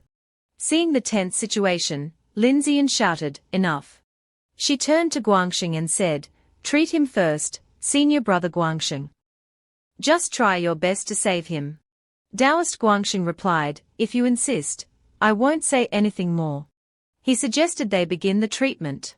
3 hours later. The treatment had progressed well. Taoist Guangxing announced, generally alarming, but not dangerous. Han Yang also felt somewhat relieved. She turned to thank her senior brother. Taoist Guangxing replied awkwardly, you're welcome. However, he was thinking differently, is this fortunate? Fortunate my foot. Have you ever seen people spend money like dirt like you do? And you only choose the most expensive ones to use. You're all palace lords, truly wealthy. You forced the use of spirit medicine to achieve this. Not wanting to stay any longer, Taoist Guangxing excused himself and left. Han Yang also quickly excused herself and returned. Su Qianni, feeling puzzled, asked, Senior Sister Guanghan, why did you help my little disciple? Han Yang coldly replied, he helped me with a few things before, so this time I'm ensuring his safety. Meanwhile, Xiaofeng was still deeply unconscious. In his coma, Xiaofeng saw himself in a desolate place with countless corpses, and fire engulfing everything. Xiaofeng wondered where he was. Suddenly, a voice called out from afar, help me. Xiaofeng ran over and saw a familiar face thrusting a sword through another person's chest. The person being killed was clutching the blade and uttering his last words, Xiaofeng. The perpetrator was Xiaofeng, but now corrupted. He laughed cunningly. Then, he swung his sword, finishing off his enemy. Seeing this scene, Xiaofeng realized this was when he had succumbed to qi deviation in his previous life. Suddenly, a voice boomed from the sky, evil creature. Stop this instant. It was the palace lords of the Ask Heaven sect. They were descending from the sky and warning the dark version of Xiaofeng, Xiaofeng. Have you gone mad? Killing fellow disciples. Even killing junior brother Su. You're a beast who murders his master. The corrupted Xiaofeng, regaining some control, hurriedly clarified, murder my master. No, I didn't. The angry voices of the palace lords rang out, followed by a giant sword descending, you dare to quibble. You have such immense demonic energy within you. Today, I must kill you, cleanse the sect for junior brother Su. The corrupted Xiaofeng clutched his head in fear, begging, save me. Then, he was consumed by darkness again. He swung his sword, deflecting the giant sword. Then, the corrupted Xiaofeng pointed at the palace lords and laughed loudly, I killed them, so what? Today, you all will die. Immediately, the palace lords simultaneously unleashed their techniques from above, aiming at the corrupted Xiaofeng. A massive explosion erupted right before the real Xiaofeng. The real Xiaofeng, witnessing this, thought, in my past life, I was consumed by a demonic Tao Tribulation stage remnant soul, forced to coexist with him. The corrupted Xiaofeng in front of him was fleeing. He laughed sinisterly, mocking the palace lords, is this all the Ask Heaven sect is capable of? Ha ha! Immediately, the palace lords pursued him to finish him off. The real Xiao Feng continued to explain, after these coincidences, my mind was disturbed by him, driving me into a frenzy, and I was accused of murdering my master. Then, Xiao Feng roared, Mo Qianqing. You entangled with me for half a lifetime. In this life, I will definitely not spare you. After shouting, Xiao Feng suddenly woke up from his coma. Beside him was Su Yaoting. Hearing Xiao Feng shout like that, she sobbed, You really won't forgive me. She cried and pleaded with Xiao Feng, Junior brother, I was wrong. Why don't you hit me? I definitely won't fight back. Xiao Feng hurriedly reassured her, No. No. I was just having a nightmare. Outside, hearing the commotion, Xiao Feng's servant girl wondered what the noise was. She entered the room and, seeing Xiao Feng awake, exclaimed, Young master. Then, she quickly ran to the main hall to announce, Young master Xiao is awake. In Xiao Feng's room, he was asking Su Yaoting, How long have I been asleep? Su Yaoting informed him he had been asleep for 10 days. Hearing this, Xiao Feng's face suddenly went blank. He wondered, 10 days. Su Qianni and Lin Ziyan also arrived at the door and asked, Xiao Feng is awake. How is he? Seeing his master and Shamu, Xiao Feng tried to sit up. Su Qianni, seeing this, said, No need to get up. I'm just here to check on you. Lin Ziyan bowed and thanked Xiao Feng. Xiao Feng, thank you for saving Yao Ting. If it weren't for you, I would regret it for the rest of my life. Xiao Feng replied, There's no need for that, Shamu. I was just fulfilling my duty as a disciple. In his mind, he was thinking, in that dream earlier, I was even hunted by the sect for murdering my master. Unexpectedly, upon waking up, it's practically the same scene. Su Qianni suddenly turned serious and said to his wife, Wife, please take Yao Ting outside first. I want to talk to Xiao Feng. Hearing this, Su Yaoting was dissatisfied. She pleaded, Why? I want to stay too. Father, don't make it difficult for him. Lin Ziyan pulled her daughter out of the room while reassuring her. Be good. Your father just wants to thank Xiao Feng. You know he's very proud. He won't feel comfortable with us here. After they left the room, Xiao Feng inquired, Master, what do you want to talk about? Su Qianni voiced his question, What is your relationship with true person Guanghan? Xiao Feng was surprised by his master's question and asked, Why do you ask, Master?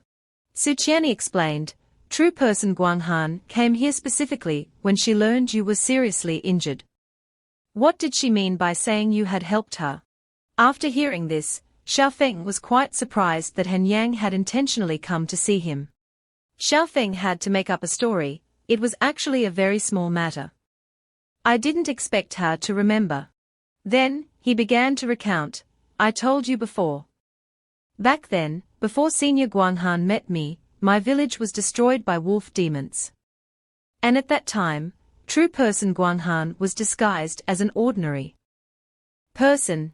When Han Yang was surrounded by wolf demons, Xiao Feng stepped forward to protect her, facing the demons alone. Afterwards, Han Yang also stayed to help Xiao Feng eliminate the wolf demons. After finishing the story, Xiao Feng scratched his head in embarrassment. At that time, I didn't know Senior was a powerful cultivator. As a result, I was later saved by her. After hearing Xiao Feng's story, Su Qianni pondered and said, So that's how it is. Although you were immortal, you had a heart for saving the world. You did well. Xiao Feng, praised by his master, humbly replied, You flatter me, master.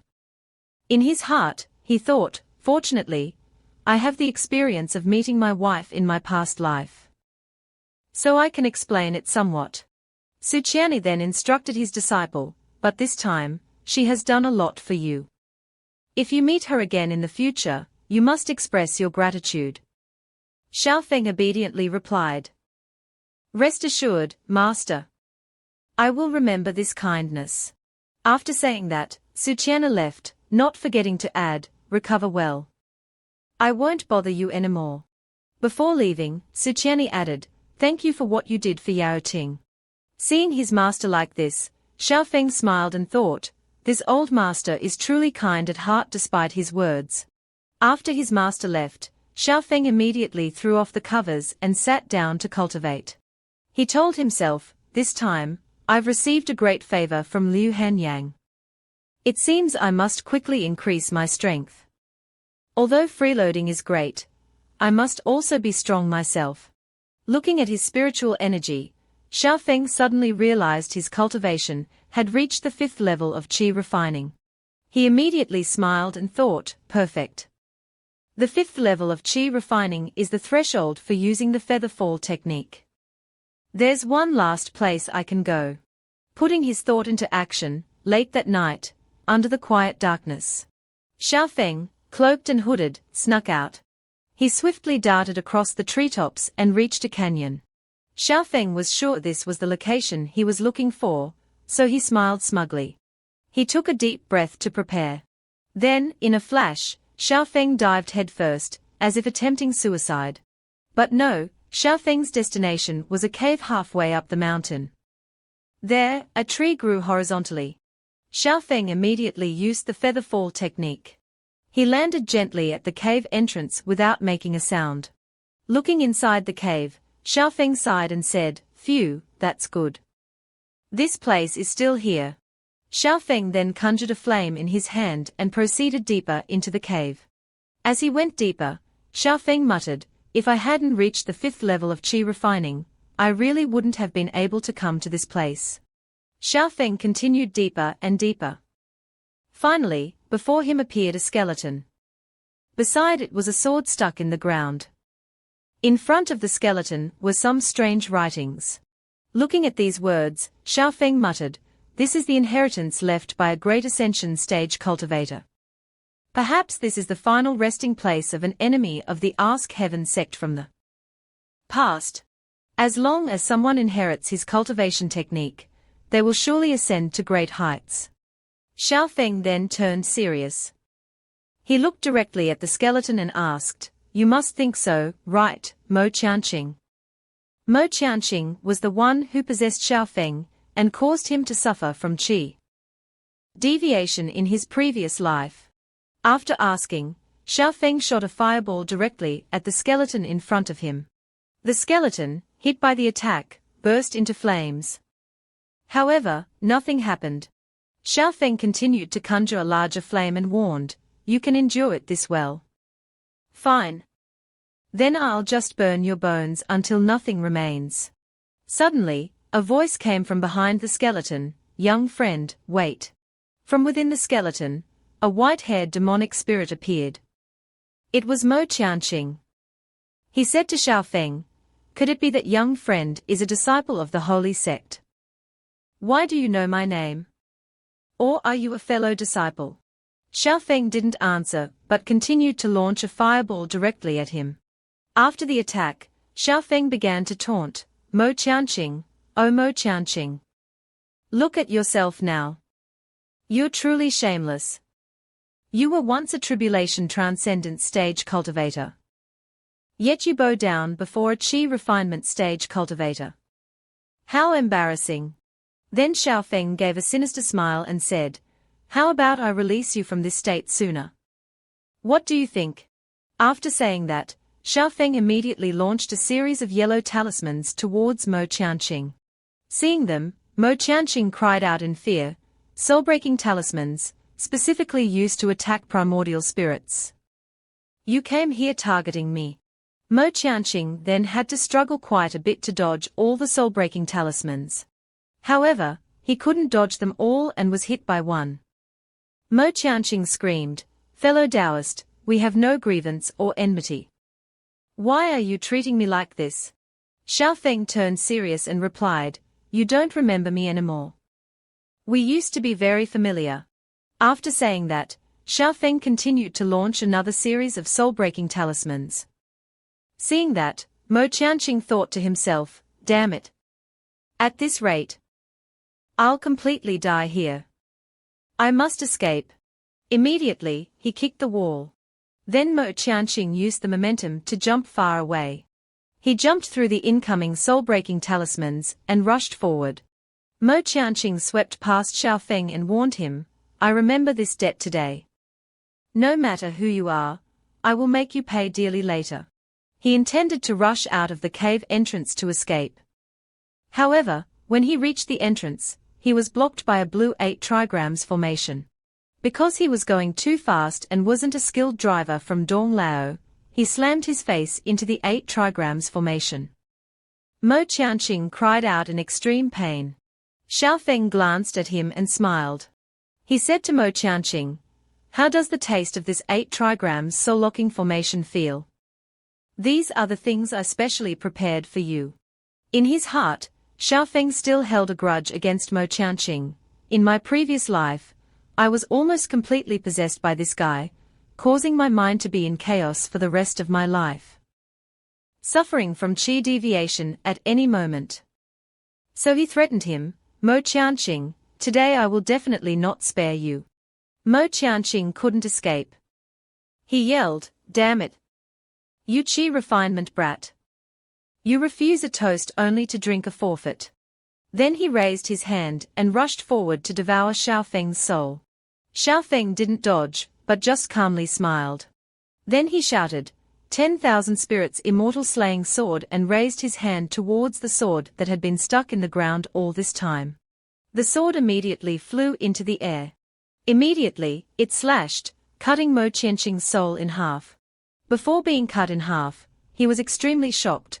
How can you control the immortal slaying sword? Not only that, Xiaofeng continued to cast soul lock. A large golden chain slowly appeared. The chain tightly wrapped around Mo Qianqing's soul as he screamed, "The heart-binding chain of the Wenqian sect. Are you from the Wenqian sect?" Xiaofeng smiled and said, "You guessed right." Mo Qianqing had no other choice. He decided to perish together with Xiaofeng. His soul began to emit a dazzling blue light. He shouted, "Damn it! Even if I turn to ashes, I'll drag you down with me." But his intention failed. A blue needle shot out from Xiaofeng, piercing straight through his head. Mo Qianqing cried out in fear, "This is the soul-severing hammer of our holy sect." Xiaofeng immediately shouted without delay, "Subdue." A golden script appeared from his hand. Mo Qianqing was even more surprised. He shouted, "This is the Formless Heart Sutra of the Formless Monastery." Xiaofeng continued to recite, "He Qi Zi Xing, Ben Zi Qing Jing. Ci Zi Ju Zhu, Ben Bu Mia Sheng. Ben Bu Dong Yao, Neng Sheng Wan Fa." As he read, Mo Qianqing's soul was sucked up. Mo Qianqing helplessly pleaded with Xiaofeng, "Wait, fellow Taoist. Hear me out." Xiaofeng gave a contemptuous smile and asked, "What else do you have to say?" Mo Qianqing tried to make an offer, "Fellow Taoist, you must also be a descendant of a prestigious family. So you must know how many treasures a great ascension stage cultivator has. I can tell you their location in exchange for my life." After hearing this tempting offer, Xiaofeng seemed hesitant. Mo Qianqing continued his offer, "As long as fellow Taoist shows mercy, all those treasures will be yours. Fellow Taoist, all rivers flow to the sea. Learning from others' strengths must require a lot of resources for cultivation." But in his heart, he was scheming, "Just give me a little more time, and I can escape this damn heart-binding chain." But Xiaofeng was not easily fooled. He frowned and said to him, "You make a good point. After I destroy you, I'll find an opportunity to take those resources of yours." After saying that, Xiaofeng shouted, "Destroy." Immediately, a large explosion occurred, destroying Mo Qianqing's entire soul. At the same time, it also eliminated the threat of future qi deviation. For Xiaofeng. From the explosion, a series of Mo Qianqing's soul fragments shattered. They slowly fell and were absorbed by Xiaofeng's hand. He wondered, "There's something inside me that's devouring Mo Qianqing's soul power." From that hand of Xiaofeng's, a flower bloomed, shining brightly. After swallowing all of Mo Qianqing's soul power, the flower transformed into a blue lotus, resting entirely in Xiaofeng's hand. Then it suddenly dispersed on his hand. Looking at this lotus flower, Xiaofeng wondered, what is this lotus flower?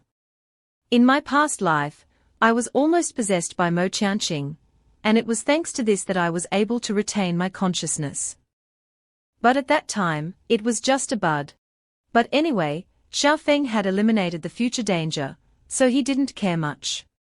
He clenched his fist and said to himself, I'll find out eventually. I was able to transmigrate back to the past. Maybe it's related to this. Then he gave a perverted smile and said, now the most important thing is to loot.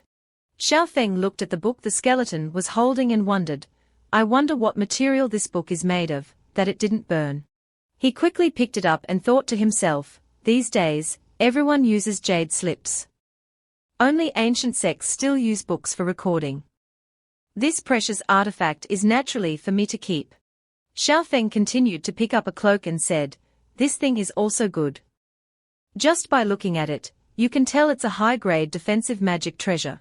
Xiaofeng continued searching around and then joyfully picked up a ring and exclaimed, there's also a storage ring. I've struck it rich. Suddenly, the heaven-slaying sword flew in from somewhere. It stopped right in front of Xiaofeng and emitted a dark red aura. Looking at this sword, Xiaofeng thought to himself, heaven-slaying sword. This sword is not easy to obtain. The heaven-slaying sword was a sword of ill omen. It was a weapon born from endless death and carnage. The power of this sword was very strong. Many people had fought tooth and nail for it. But those who managed to obtain it were drained of their spiritual power. Not a single drop remaining. Mo Qianqing's monstrous appearance was also due to this sword. Looking at the sword beckoning him, Xiaofeng smiled and said to it, let's meet again later. After saying that, he quickly ran towards the cave entrance. This heaven-slaying sword was no joke. It immediately chased after him to block his path, even faster than before. Seeing this, Xiaofeng exclaimed, holy crap! Why is it so fast? Suddenly, a voice came from within the heaven-slaying sword, you smell so good. This startled Xiaofeng. Immediately after, the heaven-slaying sword transformed into a human form, a woman with red hair and red clothes. It said to Xiaofeng, your soul smells delicious. Can I take a bite? Hearing this, Xiaofeng thought to himself, dangerous. If this thing takes a bite, I'll be completely drained. Thinking so, he said to the heaven-slaying sword, I'm not enough for you to eat right now. Look, how about this? You follow me, wait for me to get fatter, then eat. How about it? The heaven-slaying sword immediately replied, follow you. Are you saying to accept you as my master? But you're so weak, why should I follow you? Wouldn't it be better to eat you? Xiaofeng quickly explained, there's a reason for this, of course. Look, at least I'm more handsome than that skeleton, right? Hearing this, a smile appeared on the heaven-slaying sword's lips, makes sense. Then it yawned and said, then it's decided. I'll follow you for now. I'm so sleepy. I'll take a nap. Then it transformed back into its sword form, and didn't forget to remind Xiaofeng, we've made it clear. Next time I wake up, you have to let me suck. Xiaofeng immediately put the sword into the storage ring. He smiled and thought, I still have to rely on my handsome looks. This trip wasn't in vain. Xiaofeng checked the ring, and was excited to find hundreds of top-grade spirit stones inside. After looting everything, Xiaofeng quickly left the cave. All these items were enough for him to cultivate for a long time. At the same time, at the extreme North Ice Plains, North Emperor City, an auction was taking place.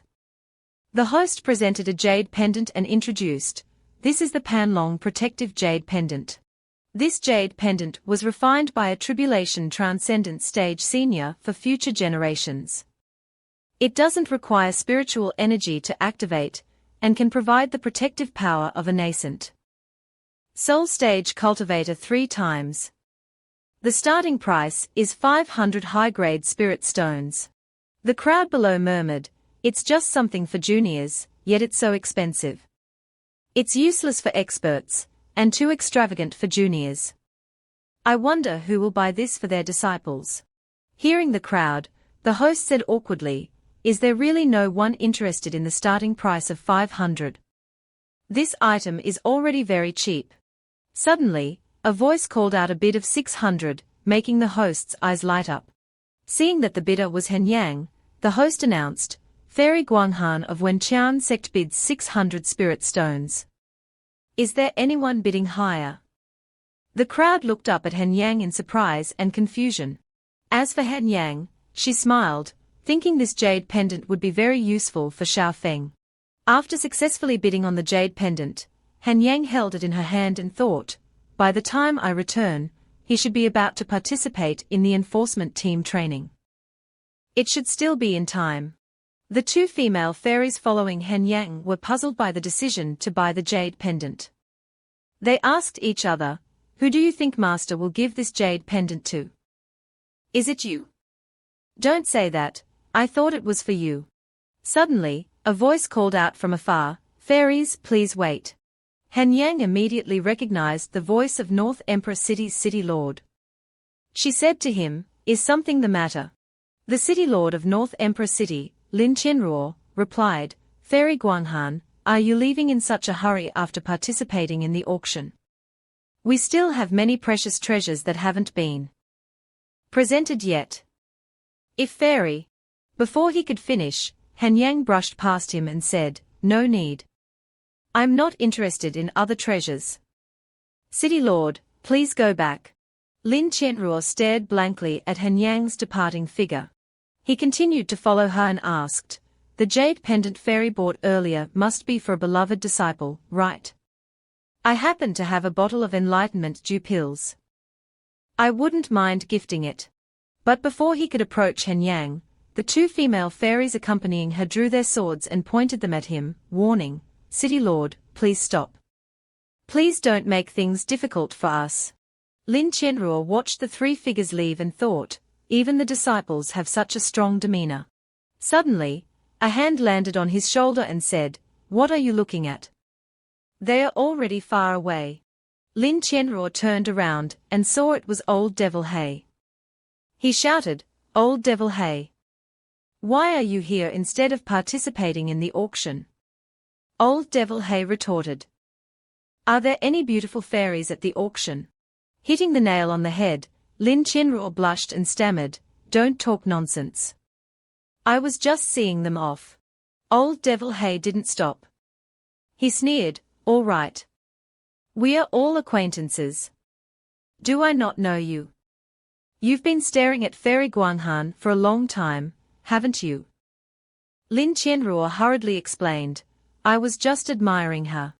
Old Devil Hay looked at Han Yang's distant figure and remarked, what a pity.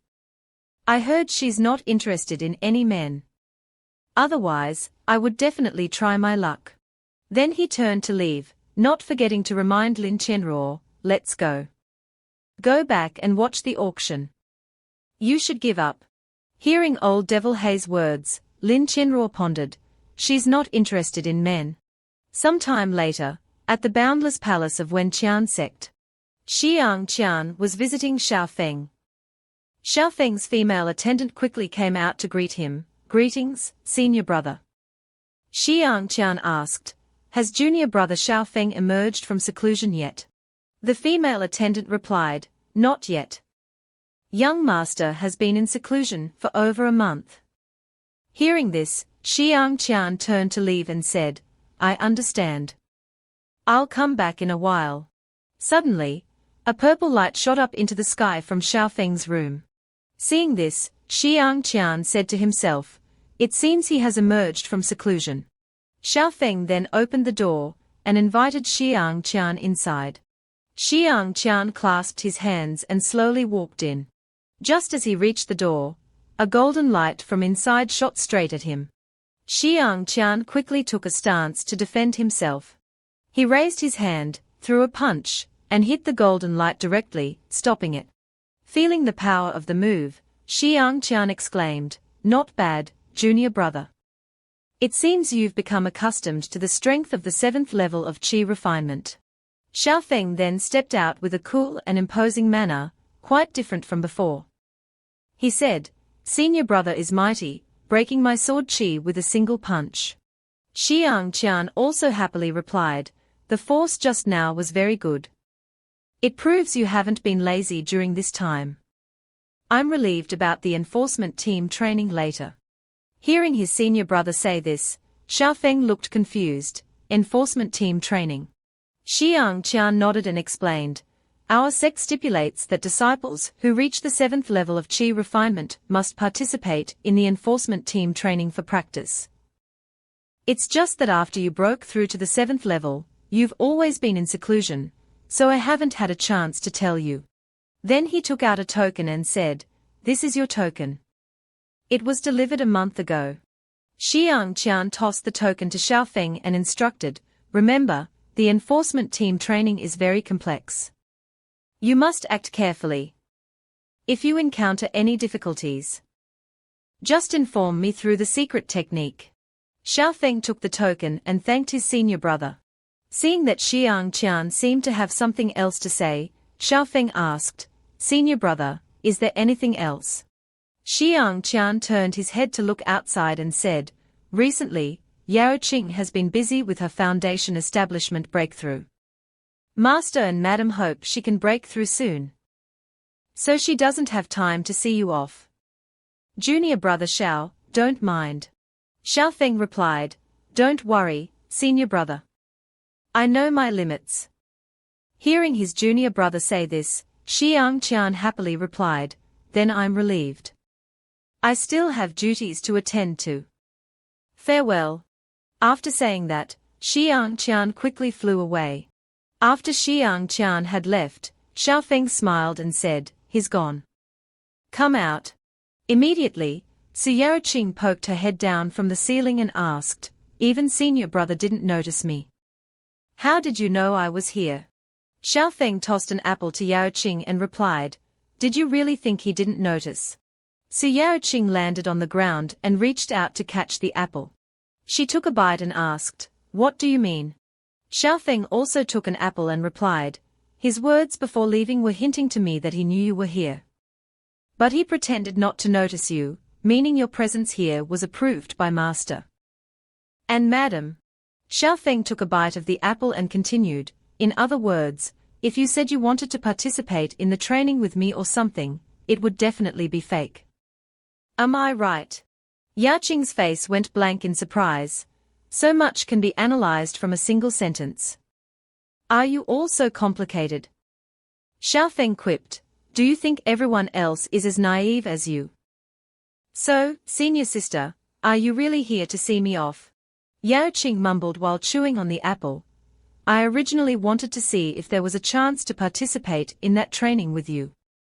But my parents are keeping a close eye on me, so I can only do some official business." Then she conjured something in her palm and said, "This is from my parents for you." Immediately, a pink light emitted from her hand and created 3 spatial rifts. The first item was a sword, which, according to Yao Qing, was a top-grade fire attribute spiritual weapon given to Xiaofeng by Suqianni. It had extremely strong offensive power, and could also be used as a flying treasure. The second item was the Fire Fang formation given to Xiaofeng by her mother. As long as there was spiritual energy, even foundation establishment cultivators would have difficulty breaking through it. The third item was a bag containing necessities given to Xiaofeng by his senior brothers and sisters. It had everything. He could take it out and use it when needed. Xiaofeng took the bag and asked Yao Qing, "These are too precious. Did they say anything else?" Yao Qing replied, "My parents said, firstly, don't cause trouble outside and take good care of yourself. The second thing Master and Madam instructed was, if you do cause trouble, don't lose. Strike hard so those who dare to provoke the boundless palace will never dare to offend again."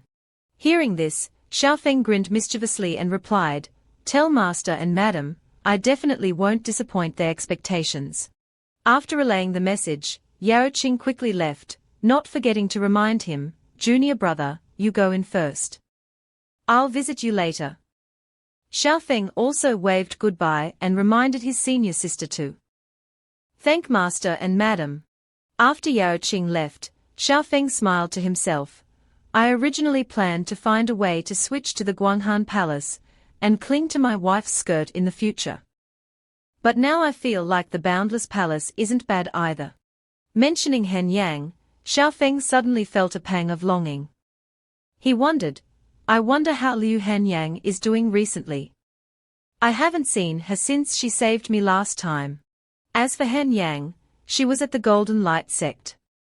The Golden Light sect master was laughing and talking to her.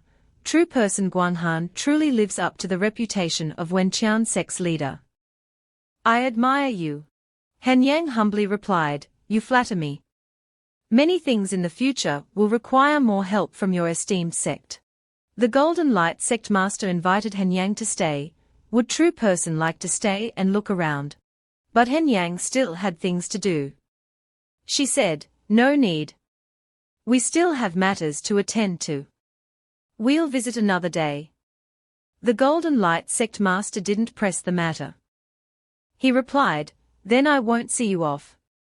True person, travel safely. Hen Yang and her two disciples quickly left. After they left, the Golden Light sect master ordered his disciple, Mingguang, inform the sect, close the mountain gates. Mingguang asked, Master, didn't you just tell the true person of Wenqian sect that we would help them? He frowned and explained, whether it's the demonic sects or the righteous sects, they all want to draw in neutral sects like us. I don't want to side with them. Just do as I say. As for Han Yang, after leaving the Golden Light sect, she turned to ask her disciple, how many more places do we need to go? The female disciple replied, Master, we still need to visit 3 more sects.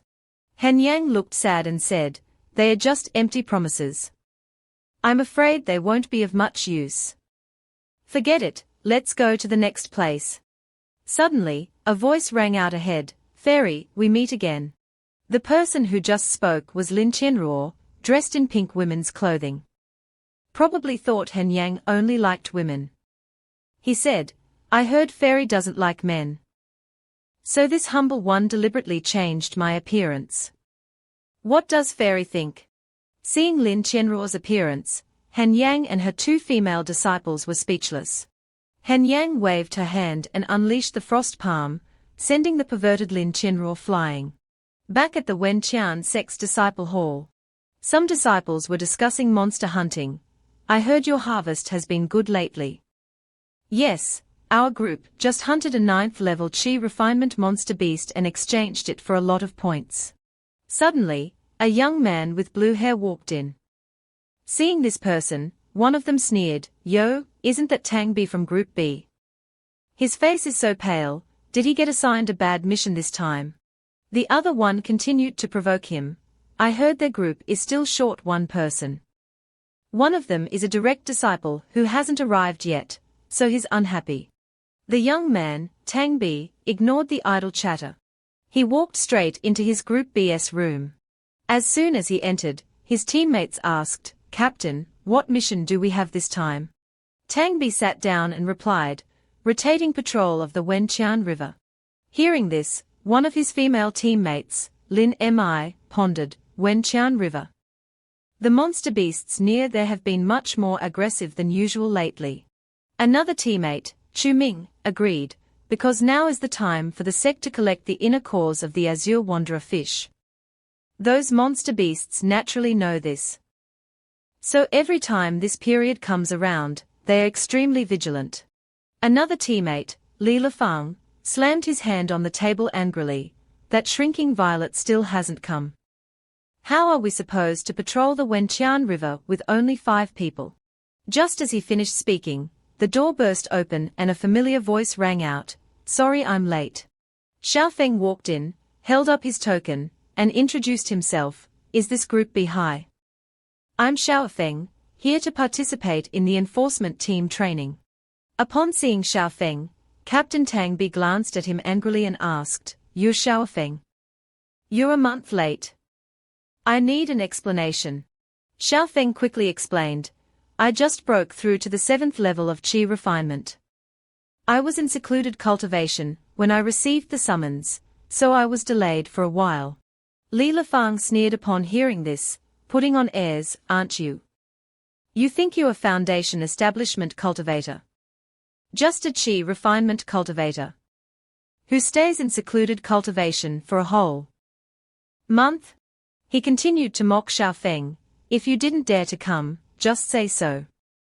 Do you really think everyone else is an idiot? The boundless palace is indeed full of cowards. As soon as he finished speaking, a hand was raised to slap this insolent fellow. He quickly raised his hand to block the blow with a panicked expression. The one who attacked was Xiaofeng. He slapped him, sending him flying into the wall despite blocking the blow. Xiaofeng then continued to furiously approach the one who dared to insult him. Seeing Xiaofeng approaching, Li Lifang shouted in fear, "What are you doing?" The tense situation made everyone else worried. Xiaofeng's fist stopped right in front of Li Lifang's face instead of punching him directly. It turned out that it wasn't because Xiaofeng stopped, but because Tang Bi had stepped in to stop him. Xiaofeng, harming fellow disciples.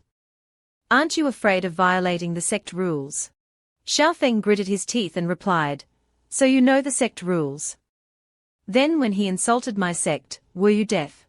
Seeing the tense situation, the others stepped forward and intervened. All right, calm down everyone. We are all fellow disciples, don't ruin the harmony. It sounded reasonable. Xiaofeng withdrew his hand and said to Li Lifang, you're right. Senior brother Li, I'm not good with words. Please don't mind if I offend you again. Li Lifang angrily replied, I'll remember you. After the atmosphere calmed down, Tang Bi announced, since Xiaofeng has arrived, we'll divide into groups of 6 this time. The Wenqian River has a total of 4 branches that need patrolling. We'll naturally divide into 4 groups as well. After saying that, Tang Bi began to divide the groups. The first group is Chu Ming and Lin Mi. The second group is Li Lifang and Ling Sisi. Then he turned to Xiaofeng and said, Xiaofeng, I see your strength seems to be not bad. So, shall we each take a group? Any problem with that? Xiaofeng immediately replied, no problem. Just when everything seemed settled, a voice rang out, I object. It turned out to be the girl named Ling Sisi. She wanted to be in Xiaofeng's group.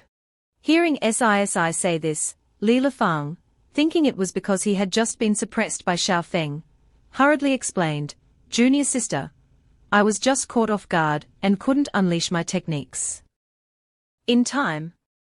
Sisi replied, flustered, I know.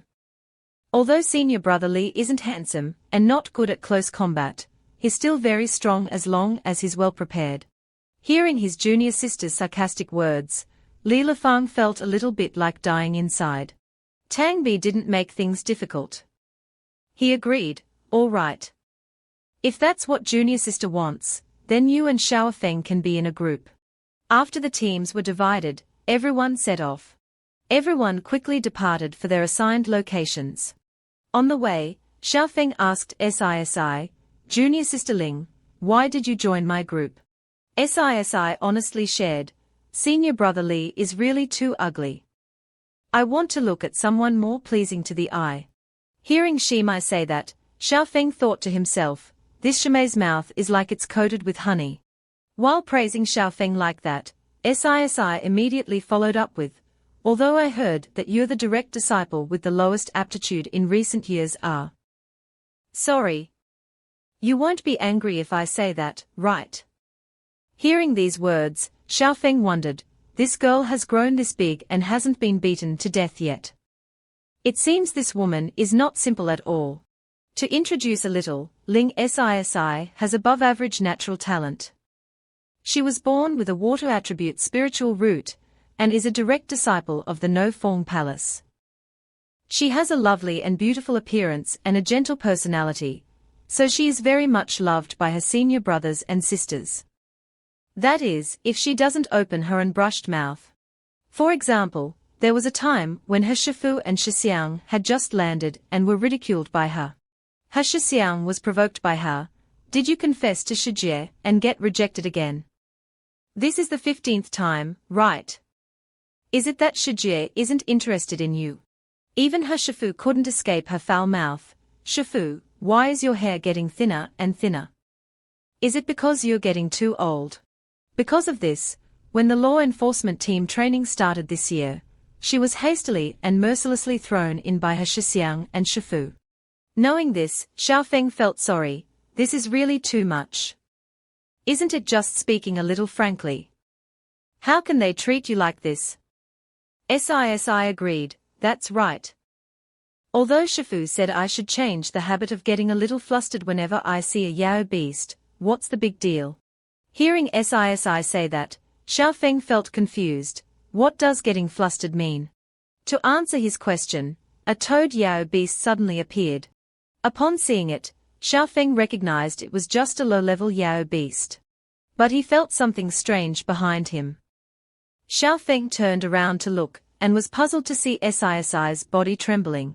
Immediately, Ling Sisi screamed in fear, there's a Yao beast. Xiaofeng had to quickly cover his ears because of the earth-shattering scream. Ling Sisi, seeing the Yao beast, panicked and shot techniques splashing everywhere. She just closed her eyes and threw them randomly, while shouting, die. Die. Because of her random attacks, Sisi's techniques almost hit Xiaofeng, causing him to cry out, calm down. You hit the wrong person. But Sisi still seemed to have not regained her composure. She shouted, all Yao beasts must die. Then she performed a very powerful water technique, causing the water to rise into a large wave. Immediately, the wave engulfed the toad monster, causing it to fall unconscious. After defeating the toad monster, Sisi was panting and looked quite tired. After regaining her composure, she looked around to see where Xiaofeng was. Xiaofeng slowly descended from behind.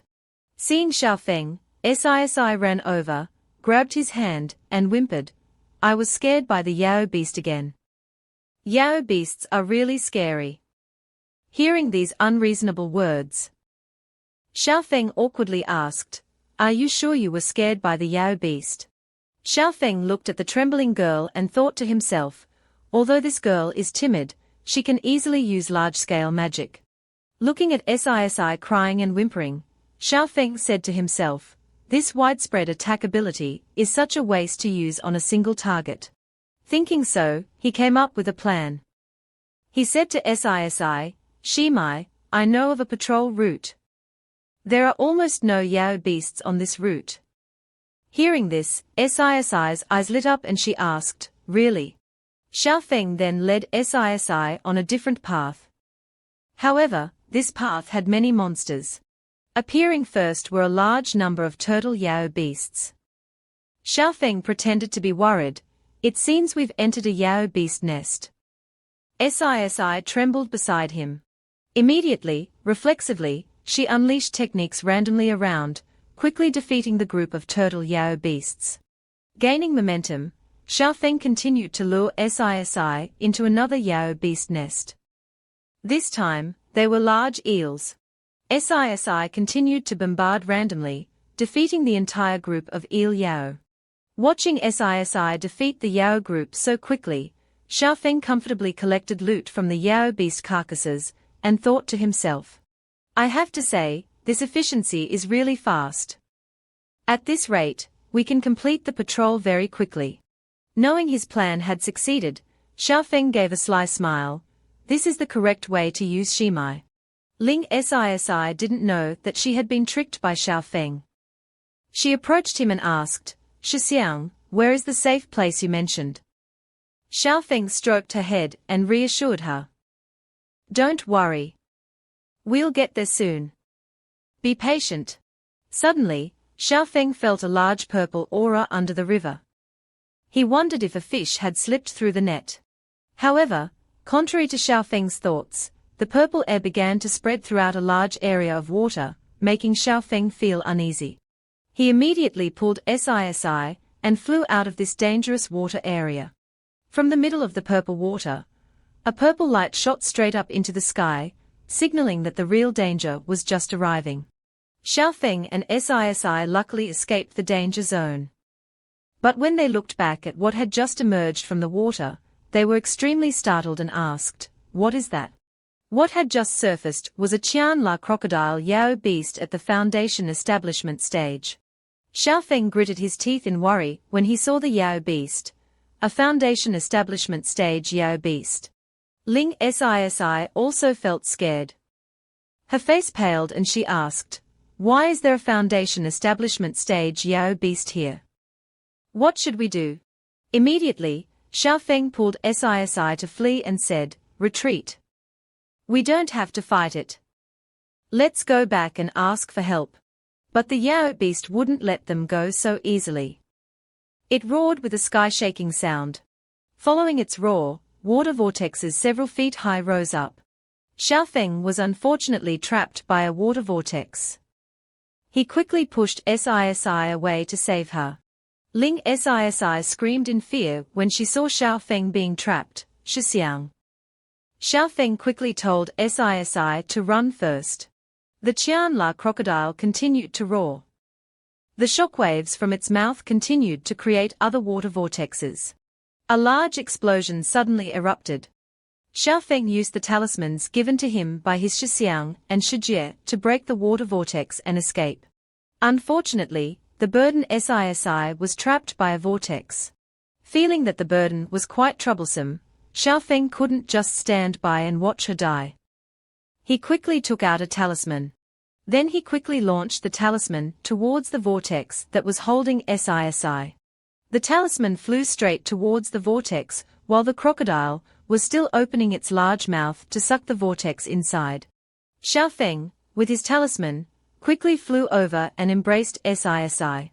Both were then swallowed into the crocodile's belly. After swallowing 2 delicious morsels, the crocodile slowly sank into the water to rest. Inside its belly, Sisi was slowly waking up. She opened her eyes and saw a circular formation surrounding her. Sisi called out, "Shixiang. Where are you?" Xiaofeng was right next to her. He was setting up the formation and asked, "You're awake?" He immediately explained the current situation. "As you can see, we are now inside that creature's belly. These things around us are its stomach mucus."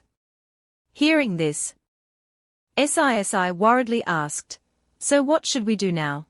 Xiaofeng looked at Sisi and hesitantly suggested, "What we need to do now is Shimai, do you need to change your clothes first?"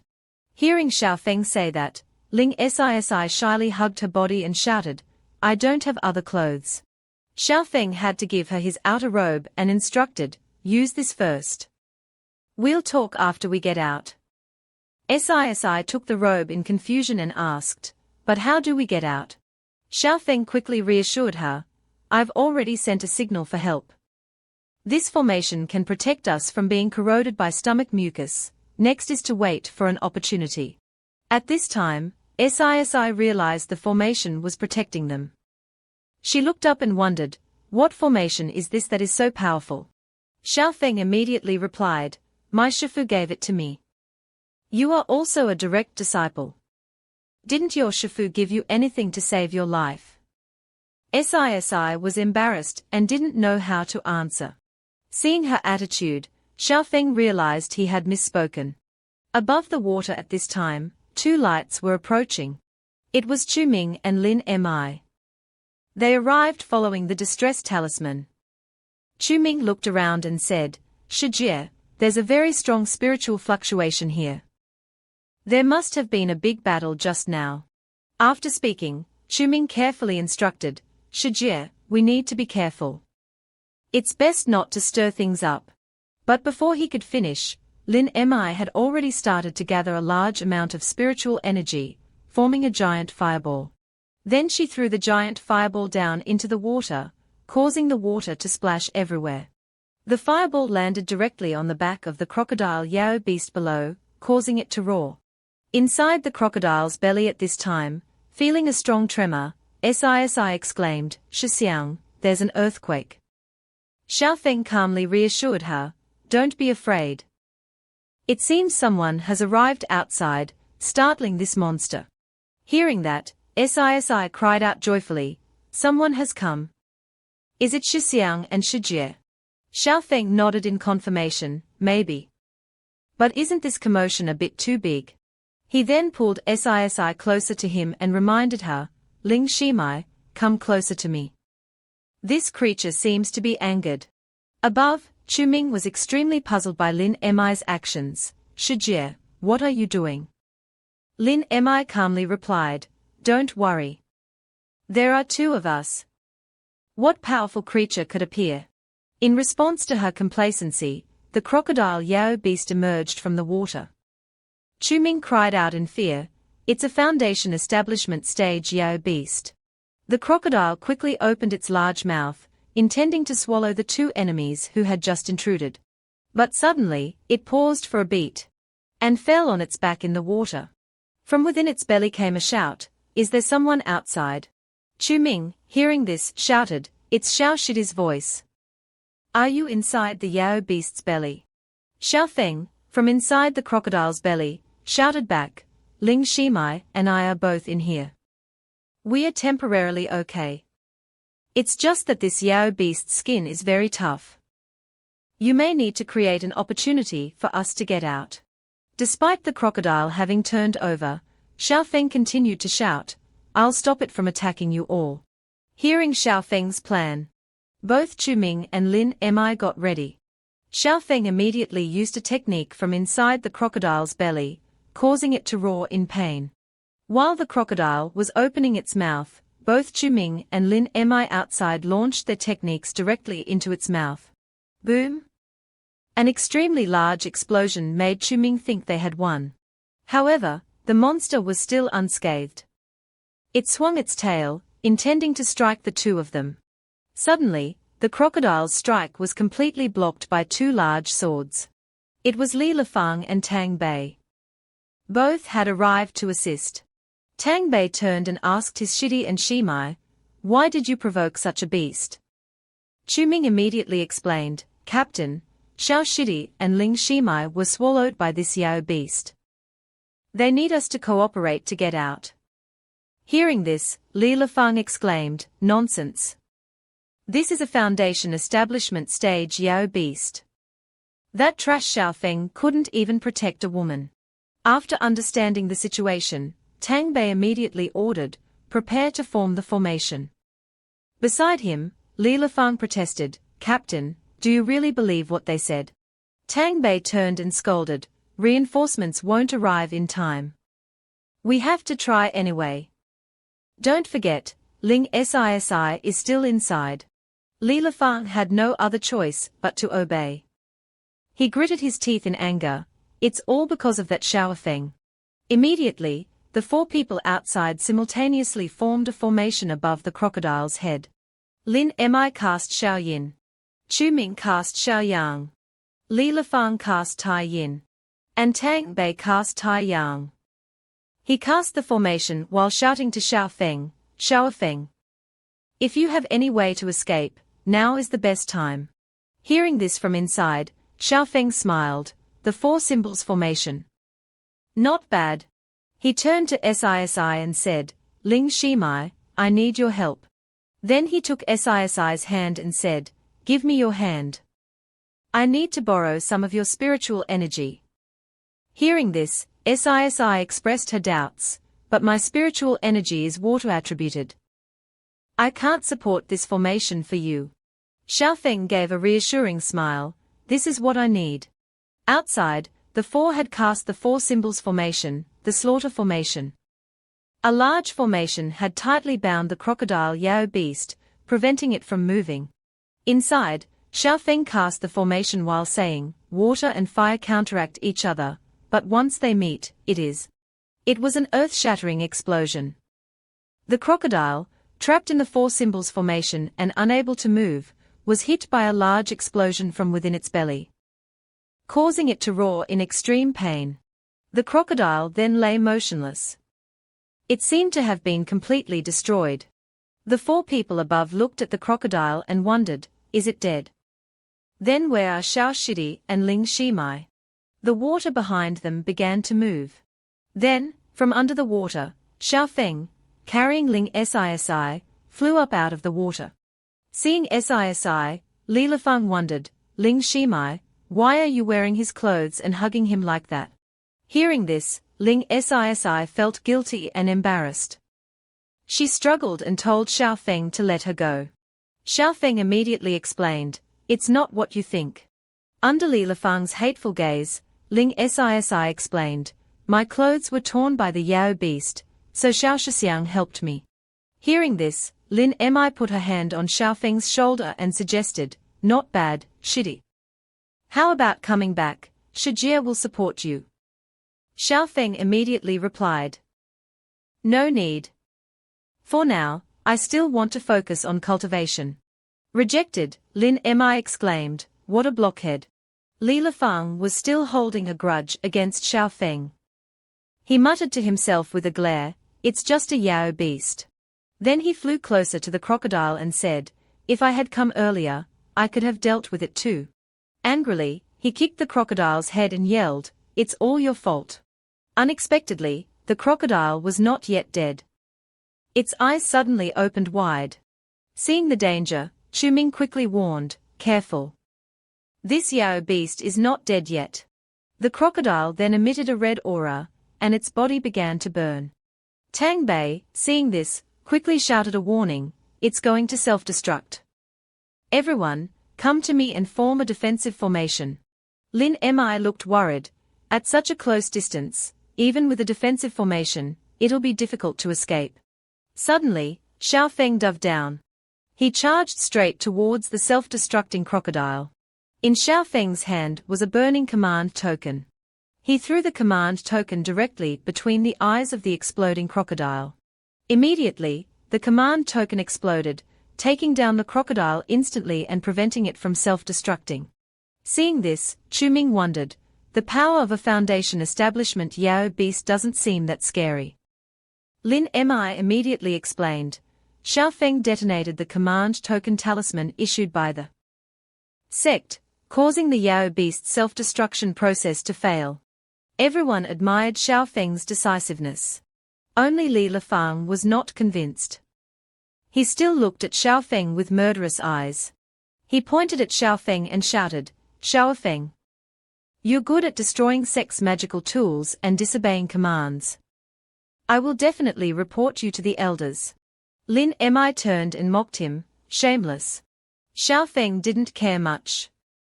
He provoked Li Lifeng, please, feel free to report me. Li Lifeng was furious.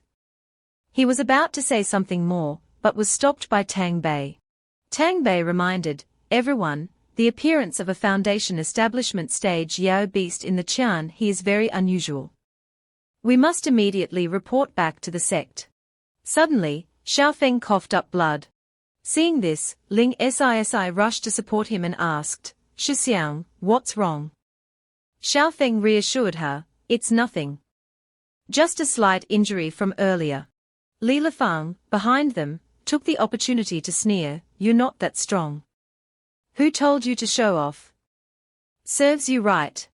Xiao Feng immediately turned and flew away, saying, let's go. Don't waste any more time. Xiao Feng's hand was clenched tight. Blood was flowing from his hand, and a little light flashed from it. Everyone then returned to the law enforcement hall. Only Xiao Feng and Tang Bei went inside to report, while the other four waited outside. Ling Sisi was worried about Xiao Feng, so she asked Lin Mi, Shijie, the sect elders won't really make things difficult for Xiao Shixiang, will they? Should I explain? Lin Mi reassured her Shimai, don't worry. The sect elders aren't fools. Li Lifeng, on the other hand, looked smug. He said, destroying the sect's command token, selfishly defying orders, nearly causing a catastrophe. He's broken several sect rules at least. How can the elders let him off so easily? Lin Mi felt annoyed hearing this. She turned and scolded him, do you think the elders are as petty as you? Just then, the two of them walked out. Seeing Xiao Feng and Tang Bei come out, Everyone except Li Lifeng crowded around to ask, "How did it go? Did the elders give you a hard time?" Tang Bei smiled and said, "Xiao Shidi is highly regarded by the elders. Not only did they not punish him, but they also praised him a lot. He is indeed a worthy direct disciple." Xiao Feng humbly replied while taking a jab, "Not really. But the elders distinguish right from wrong, and don't just listen to one side of the story." This statement made Li Lifeng grind his teeth. In anger. With everything settled, Lin Mi turned to invite Xiao Feng, "It's thanks to you this time. Do you want to go for a few drinks with us? Ling Shimai will also be coming along." Xiao Feng summoned his flying sword and declined, "Next time. I still have some urgent matters.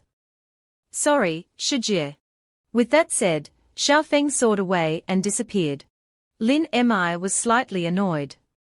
She frowned and said, "This kid really doesn't understand romance at all." "Don't you think so, Shimai?"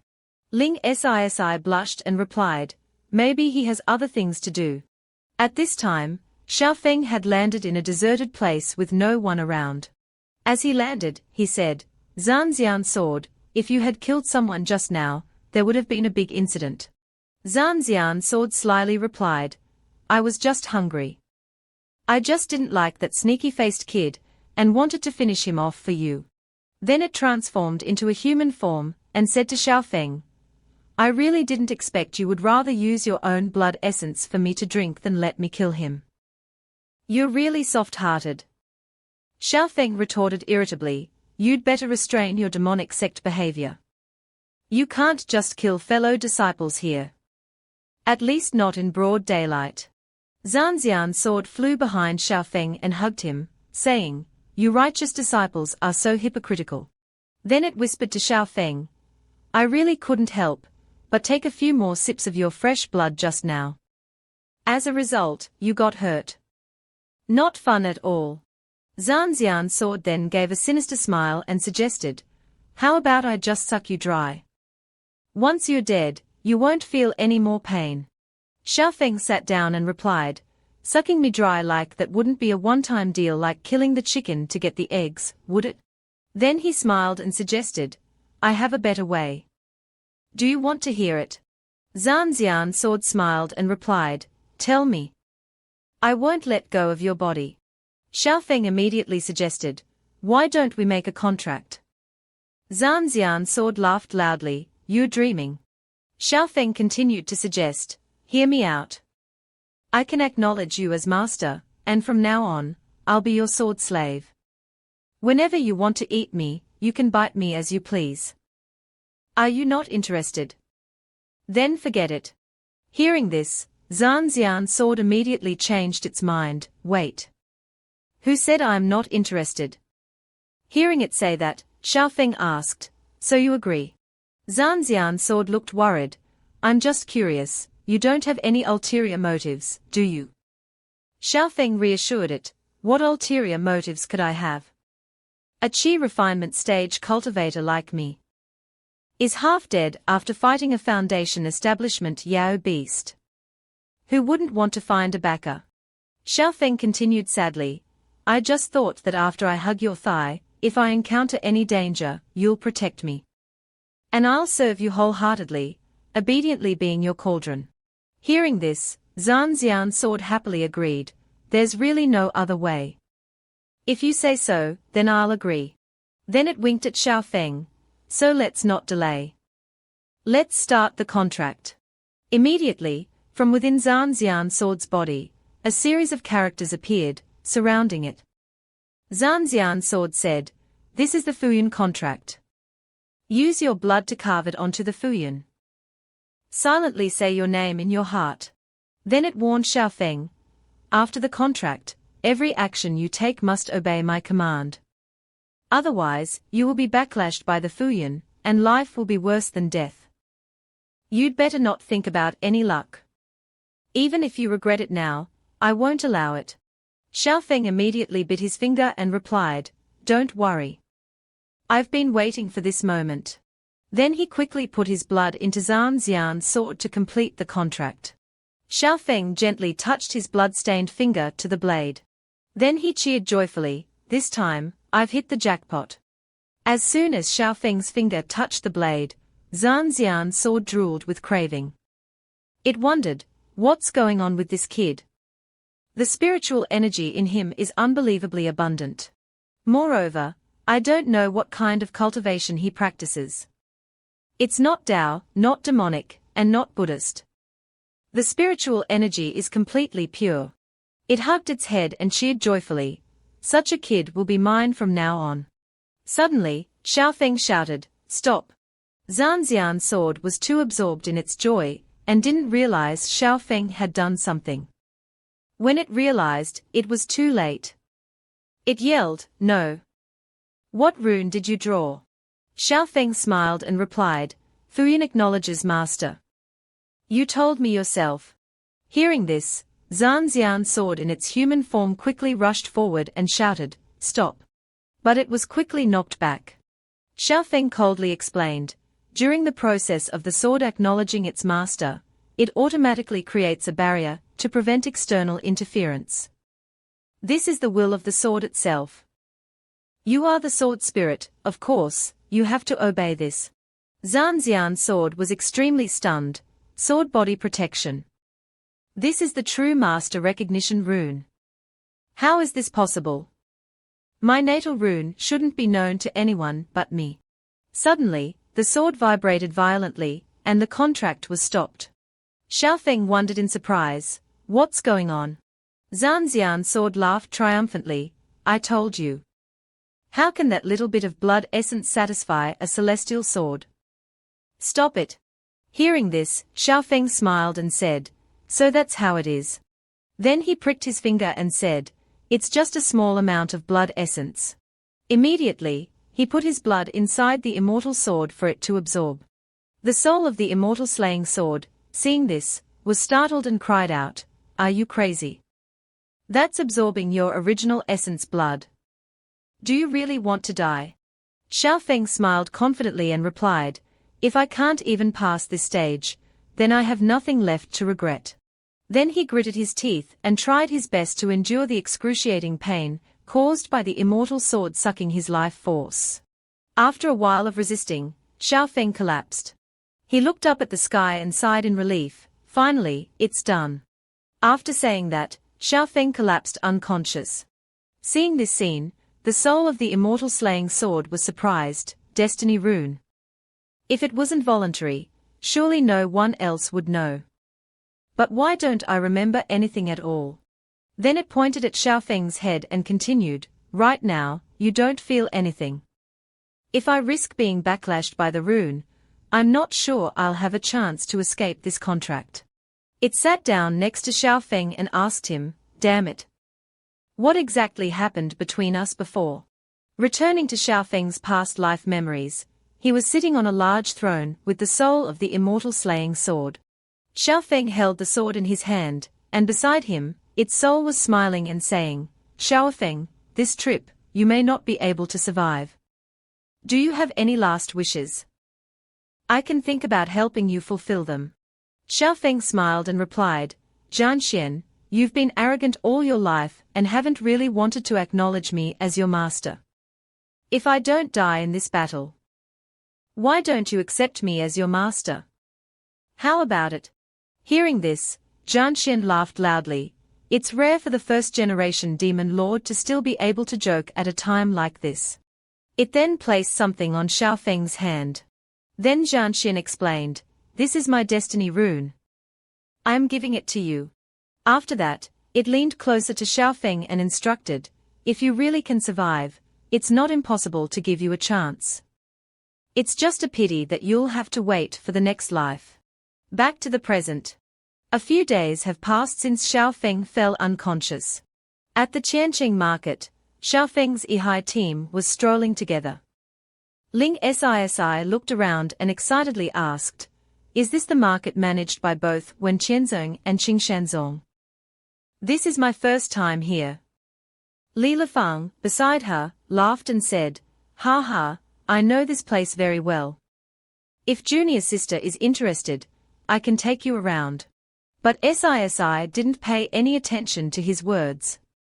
She ran over and asked Xiaofeng, "Senior brother Xiao, let's walk around here together later." Xiaofeng coldly replied, "Not interested." Up ahead, Tang Bi seriously instructed everyone, "This mission is to guard the market together with Qing Shanzong.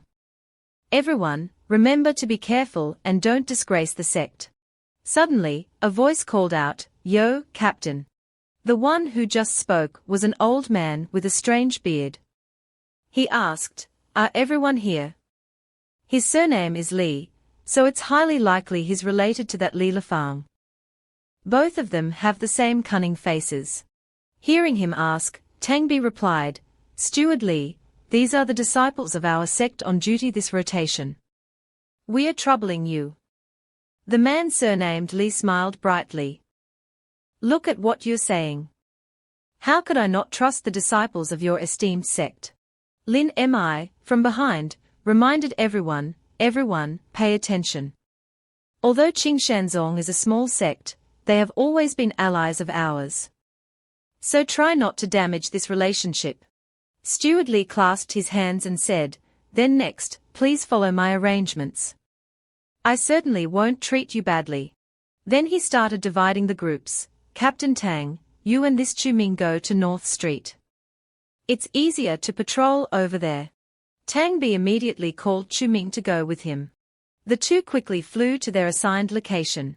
Steward Li continued, pointing at the two women in the team and saying, "You two ladies, go to East Street. The people there are of high status, so there won't be any conflicts with you." Although Sisi was unhappy because she wanted to be in the same group as Xiaofeng, Lin Mi quickly pulled her away and instructed, don't worry about him. This time, I'll take good care of you." Finally, Steward Li said to Xiaofeng, "You, please go to South Street." Hearing this, Xiaofeng coldly asked back, "Why am I going alone?" Steward Li replied, "You see, the market has 4 streets, but you have 6 people. Generally speaking, one person will have to go alone." Hearing this, Xiaofeng didn't ask any further questions. He accepted, "All right, South Street, right? I understand." After Xiaofeng left, Li Lifang laughed triumphantly, "Second uncle, thank you. Later, I'll definitely put in a good word for you with Master." Steward Li gave a cunning smile. "Your business is my business. You can rest assured. South Street is the most chaotic. Even 10 people going there wouldn't be able to manage it. I even deliberately arranged for people to cause more trouble. He definitely won't be able to complete your patrol mission." Then he pulled Li Lifang along and said, "Come on, follow second uncle to West Street for a drink. There are some very beautiful girls over there." But they didn't expect that Xiaofeng had secretly overheard their entire plot from afar. He then set off for South Street. South Street of Tiancheng Market was indeed a lawless place. It was quite chaotic, with many thugs frequently causing trouble and fighting. As soon as Xiaofeng landed, he introduced himself, "Everyone, I am a disciple of Wen Chenzeng sent here on patrol duty, responsible for maintaining order here." A thug, seeing Xiaofeng, showed disdain, "Another one here, and a chi refining brat at that." Another thug chimed in, "How many days did the last guy last? Did he cry and go back to his master?" A girl looked at Xiaofeng with longing. "I wonder if this guy can play." Moreover, in a hidden corner, 3 masked men were plotting. Remember, Steward Li made it clear, no matter what he says later, all of you brothers must shout in protest and disrupt his stage. As for Xiaofeng, after introducing himself, he continued to announce, "So, next, I will announce my management rules." Xiaofeng announced the first rule. "First, starting today, the taxes collected on South Street will be reduced by a portion according to the capital invested. No one is allowed to pay more." Hearing this, all the thugs were stunned in surprise. Xiaofeng issued the second rule, "The street under my charge will have free trade of goods, no inspections, no concern for origin." The people below were dumbfounded as Xiaofeng said, Regardless of whether the goods in your hands are black or white market, you can sell them however you want. Anyone who dares to mention the two words order in front of me will have to deal with me. After the two rules above, Xiaofeng concluded with a prohibition. He forbade anyone from interfering with others making money. Otherwise, they would be killed. After saying that, Xiaofeng gently asked, "Now, anyone who objects can step forward." Hearing such contradictory rules, who wouldn't be convinced? Everyone below said in unison, "All right, great." In the hidden corner, one of the men asked their leader, "Boss, do we still have to oppose?" The leader, who had previously plotted against Xiaofeng, made a 180-degree turn, slapped his subordinate, and shouted, "Oppose my ass. Do you not want to live anymore?" After confirming that no one objected, Xiaofeng loudly announced, "Then I declare, South Street of Qianqing Market is now open for business." The next day, a merchant outside was walking and cursing under his breath, "Damn it, this thing isn't easy to sell." Everyone asks about its origin. He walked to the gate of South Street and looked up, saying to himself, "I heard this South Street isn't a good place. If it weren't for the fact that other places wouldn't buy it, I wouldn't need to come here and try." Suddenly, a hand on his shoulder startled him. Then, from behind, several people put black bags over his head. He was completely covered, unable to see or hear anything. Immediately afterward, the merchant was led to a mysterious place. After the black bag was removed, he yelled, "What are you doing? Do you believe I?" But before he could finish, he realized he was surrounded by countless thugs. He immediately knelt down and begged for his life. Above, Xiaofeng was sitting on his throne and asked, "How much for the goods you have? I'll buy them." The merchant fearfully stammered, 500 no, 400. But then, thinking again, he trembled with fear and continued to lower the price. 300 my goods have a little forget it. I won't take any money. Please spare my life. But contrary to the merchant's thoughts, Xiaofeng threw him a bag and said, 500 spirit stones, not a single one missing. Count them. The merchant, surprised, took the bag of spirit stones and asked, "What is this?" Xiaofeng instructed him, "Tell your fellow merchants that if they have any good stuff in the future, they can come to me." He seriously reminded him, "Just say you're looking for Brother Feng of South Street. I'll buy anything." Hearing Xiaofeng say this, although puzzled, the merchant happily replied, "Yes, yes. My connections are very good. I'll definitely bring them to you." Then he quickly thanked Xiaofeng and left. A week later, 3 masked merchants appeared inside South Street. They asked each other, "Is this the place old Jin mentioned? It doesn't look like it."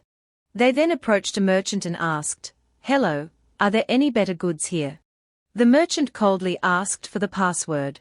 The other person immediately gave the password, "We are here to see Brother Feng of South Street."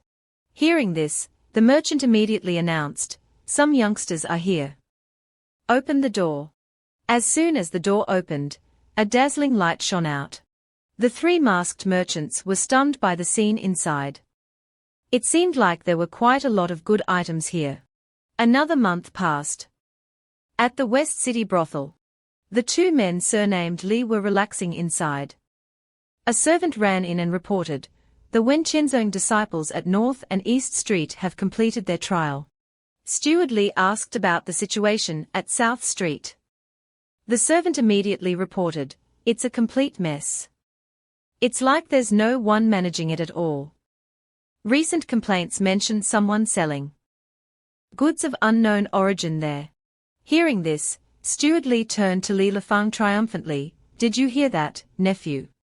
That kid definitely won't be able to pass the trial this time." Li Lefang laughed loudly. "Thank you, second uncle. Let's see what he can do this time." Then, both of them stood up and headed towards South Street. Steward Li also reminded his nephew to call all the fellow disciples from Wenqianzong to see Xiaofeng's sorry state. A moment later, at the South Street market, the 2 men surnamed Li and the 4 fellow disciples from Wenqianzong arrived. Before them was a chaotic scene, with fights breaking out everywhere.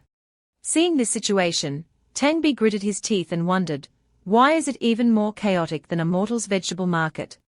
He angrily shouted, "Where is the person in charge of this place?" Then he called out loudly, "Xiaofeng, come out here." Immediately, Xiaofeng appeared along with the merchants from his south street. Xiaofeng greeted, "I wondered who it was." "So it's Steward Li and Captain Tang." Xiaofeng cheerfully asked, "Is there anything you need from my south street?" Seeing so many people following Xiaofeng, Li Lifang shouted, Why are you leading so many people?" Xiaofeng smiled and replied, "I'm discussing how to organize this place with the bosses." "Of course they are coming along. Is there a problem?" Steward Li cleared his throat and said, "We heard that the South Street market is very unruly. Not only are they not paying enough taxes, but they are also using some unauthorized rules to circulate goods."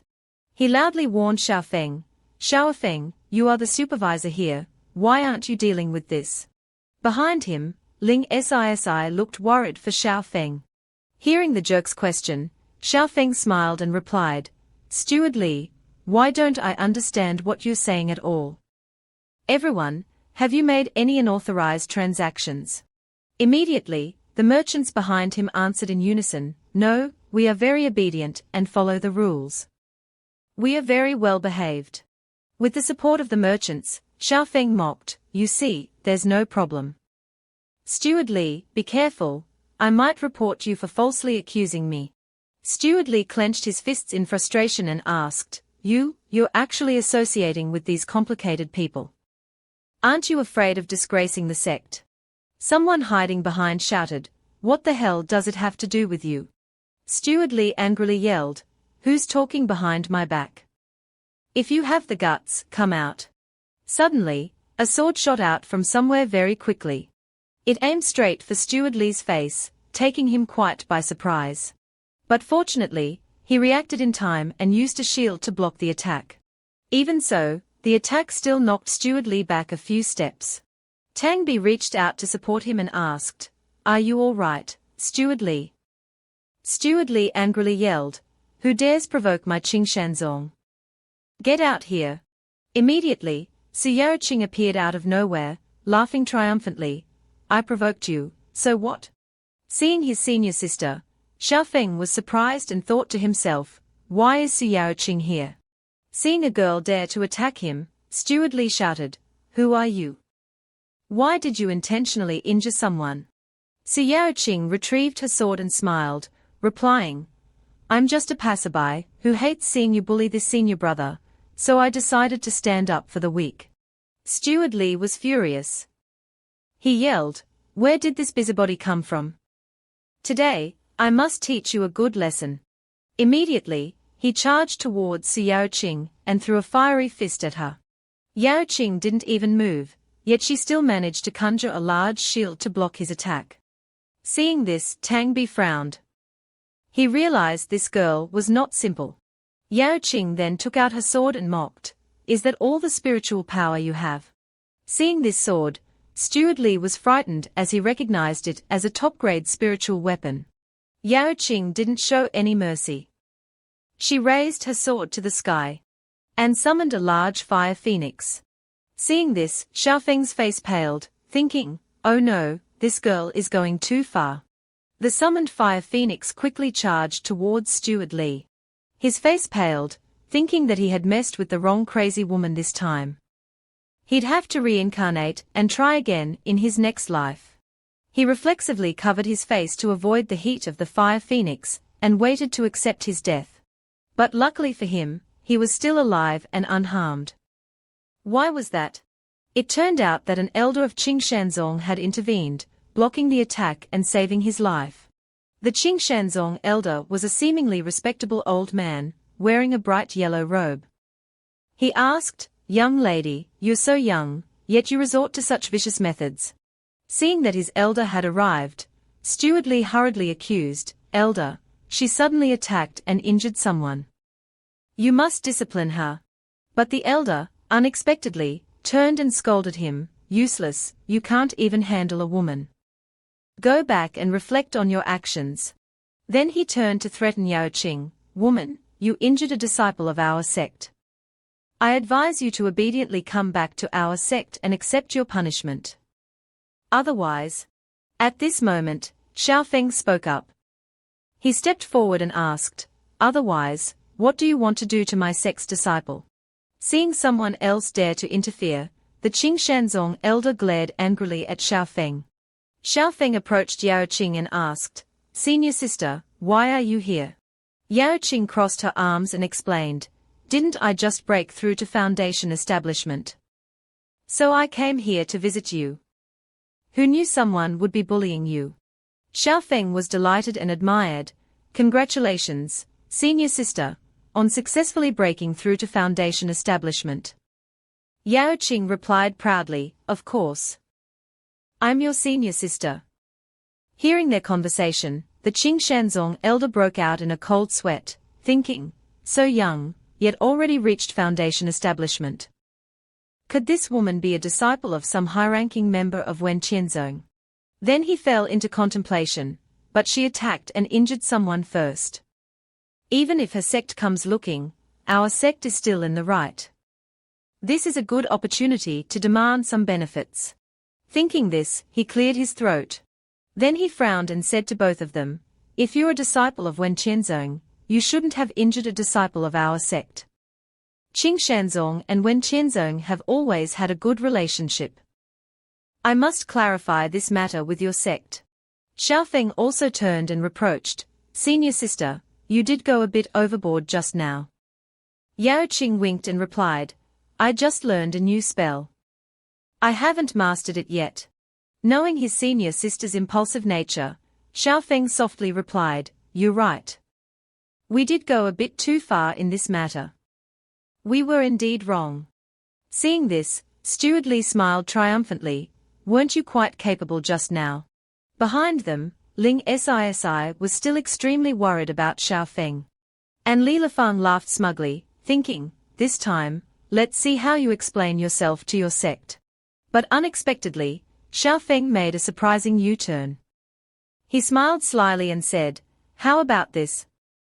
Out of respect for you, I won't pursue the matter of your sect's disciple bullying me. Seeing that Xiaofeng wasn't taking him seriously, the Qing Shanzong elder angrily shouted, how dare you? You dare to play me? Then he yelled threateningly, it seems you refuse a toast only to drink a forfeit. Today, I will discipline you in place of your sect. The pressure from his spiritual power was quite intense. Feeling such immense pressure, Xiaofeng was a bit apprehensive. But Yao Qing wasn't afraid at all. She reassured him, junior brother, don't be afraid. Watch me call someone. But before she could finish, Yao Qing felt her body freeze. Xiaofeng looked surprised. Why am I not affected? Could it be that elder? But even the Qing Shanzong elder couldn't move. He yelled, what demonic art did you use? Why can't I move? Seeing this, Xiaofeng felt even stranger. Everyone around, who had been watching, couldn't move either. The clear sky suddenly saw snowflakes falling. Sensing the arrival of a powerful figure, the Qing Shanzong elder looked up at the sky and greeted, may I know which senior has graced us with their presence? I am Sui Zhuan, an outer sect elder of Qing Shanzong. From the sky, a beautiful foot surrounded by icy air appeared. It was Liu Hanyang. She asked Elder Sui Zhuan, who did you want to discipline in place of whom just now? Seeing Hanyang, Sui Zhuan was so frightened and flustered that he couldn't speak. After landing, Hanyang explained, I needed some special materials recently, so I asked Xiaofeng to keep an eye out for me. Then she turned and asked Sui Zhuan, I'm not aware of any rules he has broken. Tell me, what were they? Elder Sui Zhuan stammered, Senior, I was just joking. Young Master Xiao hasn't broken any rules. Hearing this, Hanyang turned and told Xiaofeng to hold out his hand. She placed a token in Xiaofeng's hand. And then she instructed him, while also warning the others, if he hasn't broken any rules, you should know how to handle this. After saying that, she suddenly disappeared into an icy whirlwind. Xiaofeng held the token and sighed. Highs, this person. Seeing that Xiaofeng seemed close to Han Yang, Su Yaraqing wondered, Junior brother, what is your relationship with the Guanghan immortal? Xiaofeng replied, don't overthink it. I just helped her once before. Then he glanced over, preparing to settle the score with the Qing group. Unexpectedly, before Xiaofeng's eyes, the Qing elder was pinning down Steward Li and punching him. Steward Li cried and pleaded, Elder, I don't know anything. In response to his disciples' pleas, the elder punched him, knocking him out. After punching him to his heart's content, the elder frowned and shouted, Damn it, you almost got me killed. Then he turned to Xiaofeng with a flattering smile, Young Master Xiao, do you think I've hit him enough? Xiaofeng smiled triumphantly, keep going. Obeying the order, the elder continued to punch Steward Li repeatedly. Seeing this scene, Su Yaraqing turned and asked, Junior brother Xiao, are you sure this is okay? Xiaofeng smiled and replied, It's just a show for me. He knows better than me how hard or light to hit. Suddenly, Xiaofeng remembered something. He turned and asked Yaraqing, Senior sister, you've seen the commotion. Shouldn't you go back now? If today's events get out before her junior brother could finish, Yaraqing covered her ears, shook her head, and replied, I know. Don't tell master and madam about today. Then she flew off like a bat out of hell. After his senior sister left, Xiaofeng turned to his fellow disciples and said, I'm so sorry. You've seen it. I'm a bit poor. Tangbi cupped his hands in apology and said, Junior brother, we had a little misunderstanding earlier. Please don't mind it. Xiaofeng waved his hand, it's fine. The palace master told me not to spread it around. You understand. Just being humble. Tangbi happily replied, I'll handle today's matter. It won't bother you anymore. Behind them, Lin Mi awkwardly said to Ling Si, Junior sister, the competition is too fierce. Why don't you forget about him? You have no chance against the Guanghan palace master. Ling Si stammered in embarrassment, I didn't mean that. Lin Mi teased, then why were you staring at him just now? Si was too embarrassed to reply. Despite everyone around talking to Xiaofeng, Li Lifang stood in the distance, glaring at him resentfully. Xiaofeng, don't think that working for the palace master means you'll always be safe. He glared at him and thought to himself, wait until the trial is over. I will definitely make you eat dirt. Thanks to Hanyan's involvement, the subsequent trials went extremely smoothly. The tasks assigned afterward also became incredibly simple for Xiaofeng. However, because it was too simple, Xiaofeng felt a bit bored. He said to himself, the recent trials haven't been challenging at all. Forget it, I should continue cultivating. Soon, the day of the trial's conclusion arrived. All participants gathered at the Wen Qianzong's grand courtyard. The palace masters then appeared to congratulate the disciples. The disciples below quickly chanted in unison, We disciples greet the sect master, we greet the palace masters. Grandmaster Guangling stood up and announced, Rise, everyone. Today marks the end of Wen Qianzong's annual disciple training. After today, you can independently represent the sect and descend the mountain for further training. Xiaofeng, below, was yawning, thinking, I've finally broken through to the 9th level. After this is over, it's best to descend the mountain for a while. Above, the palace master continued to announce, according to the rules, today each disciple can choose someone to spar with. He also added a reminder, of course, you can't be too heavy-handed. As fellow disciples, you must all maintain harmony. Afterward, he loudly asked who wanted to challenge first. Immediately, Li Lifang stepped forward and said, Sect Master, this disciple wishes to challenge someone. Seeing Li Lifang volunteer first, the sect master asked, Not bad. You've already broken through to foundation establishment. Who do you want to challenge? Of course, Li Lifang's target was Xiaofeng. Li Lifang gave a sly smile and said, I want to challenge Xiaofeng. Hearing this, Su Qianni angrily slammed the table. He shouted at Li Lifang, "Nonsense! How can a foundation establishment disciple challenge a qi refining disciple? Isn't this bullying the weak?" The Wenqianzong sect master turned and reassured him, "Why are you so anxious, junior brother? This type of sparring can be refused. Have you forgotten?" Su Qianni angrily shouted. "You just want to see our palace become a laughingstock." But unexpectedly, Xiaofeng agreed to the challenge. To the astonishment of both, the sect master asked again, "Are you sure?" Xiaofeng cupped his hands in salute and firmly replied, "The world is vast, how can I forever encounter only opponents of the same level? It just so happens that this disciple also wants to experience the difference between foundation establishment and qi refining. How can I miss such a sparring opportunity? I must also thank senior brother Li for this chance." Su Qianni pointed down and shouted, "What kind of reasoning is this, you brat?" The sect master of Wenqian sect chuckled inwardly, so young yet so unaware of his own limitations. Contrary to the sect master's thoughts, Han Yang beside him said, "I, on the other hand, quite value him." Han Yang took out a purple jade from her person. Then she turned to bet with the sect master, "This high-grade spiritual treasure, I bet Xiaofeng wins. Do you dare to bet?" Seeing the spiritual treasure, the sect master immediately said, "Bing Po Orb. Good stuff. Don't regret it, my Guanghen junior sister." Then he took out a talisman and said, "This is a destruction talisman. It took me several months to create. If Xiaofeng wins, this talisman will belong to you." Han Yang smiled, looked down, and replied, "Then let's wait and see." Immediately, the sect master stood up and announced, "Apart from not being allowed to kill, there are no other restrictions. Do you have any objections?" Li Lifang smiled slyly and replied, "Don't worry. I guarantee I won't kill him."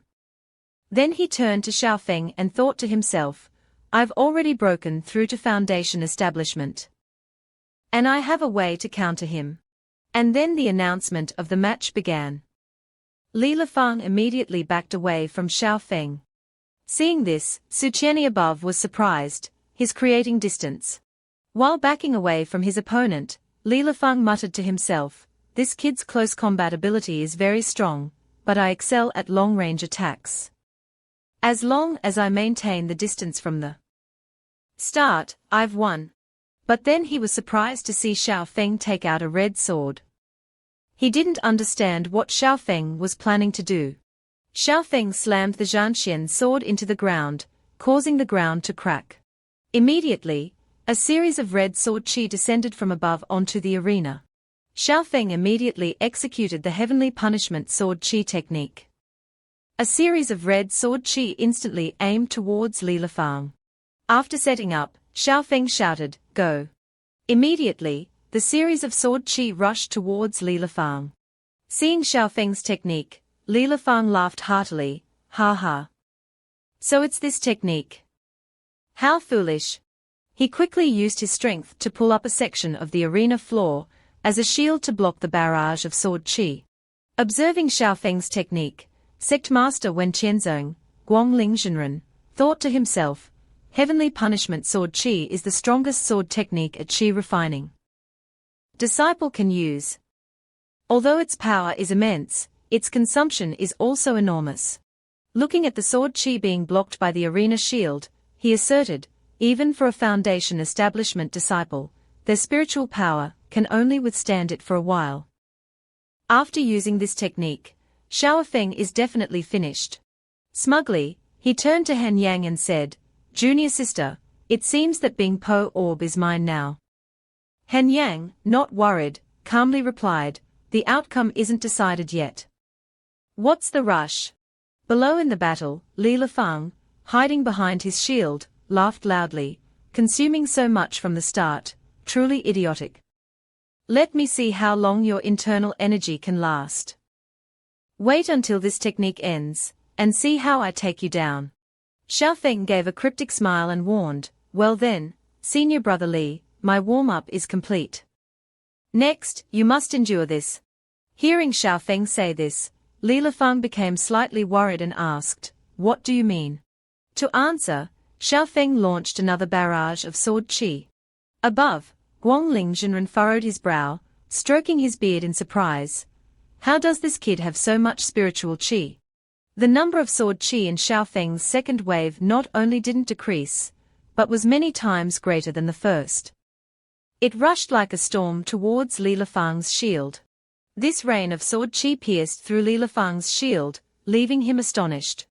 Immediately, the shield exploded, sending him flying. The announcement rang out, "Xiaofeng wins." A person below exclaimed in astonishment. He was that just now his heavenly punishment sword qi. Then this person turned and asked, "How long did he maintain it just now?" Another person replied, "At least 20 breaths."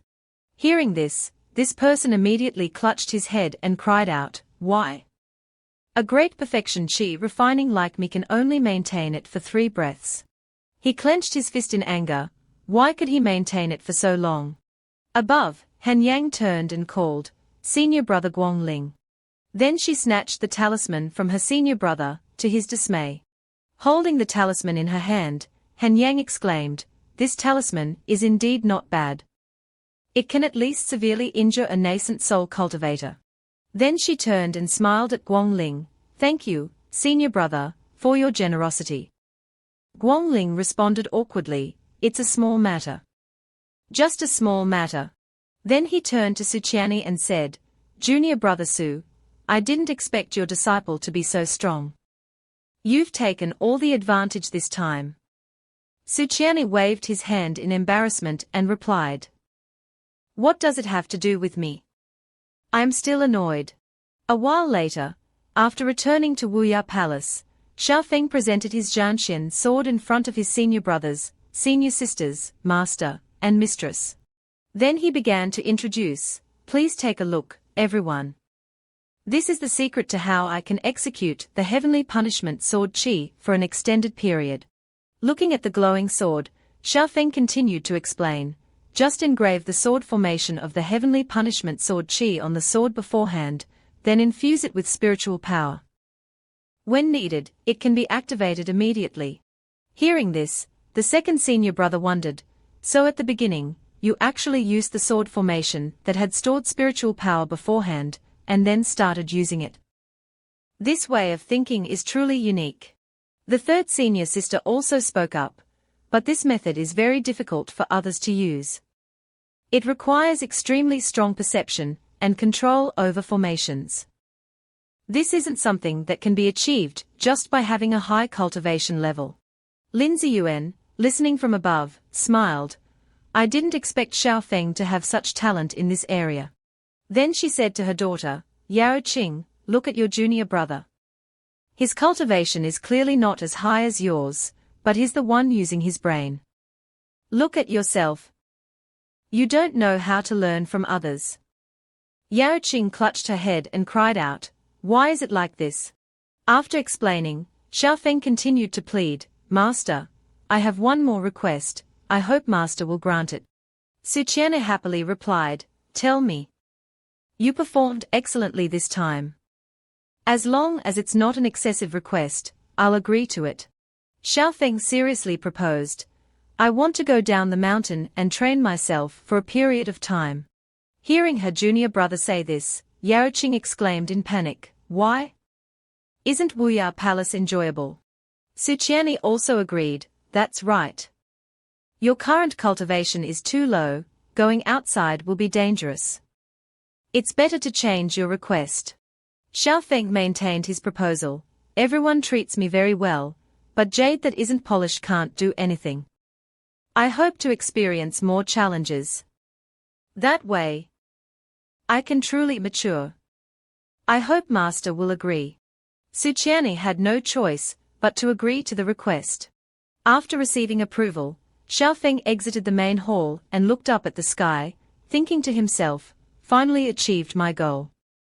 Although I feel a little guilty towards everyone. There are some plans that can only be carried out alone." Suddenly, a voice rang out, "Xiaofeng." He turned his head, looking around to see where it came from and wondered, Liu Hanyan's voice. No, why would Liu Hanyang come here? Did I hear wrong? Suddenly, a small light appeared from Xiaofeng's chest. The light turned out to be coming from the jade pendant Hanyang had given him before. The jade pendant immediately flew out.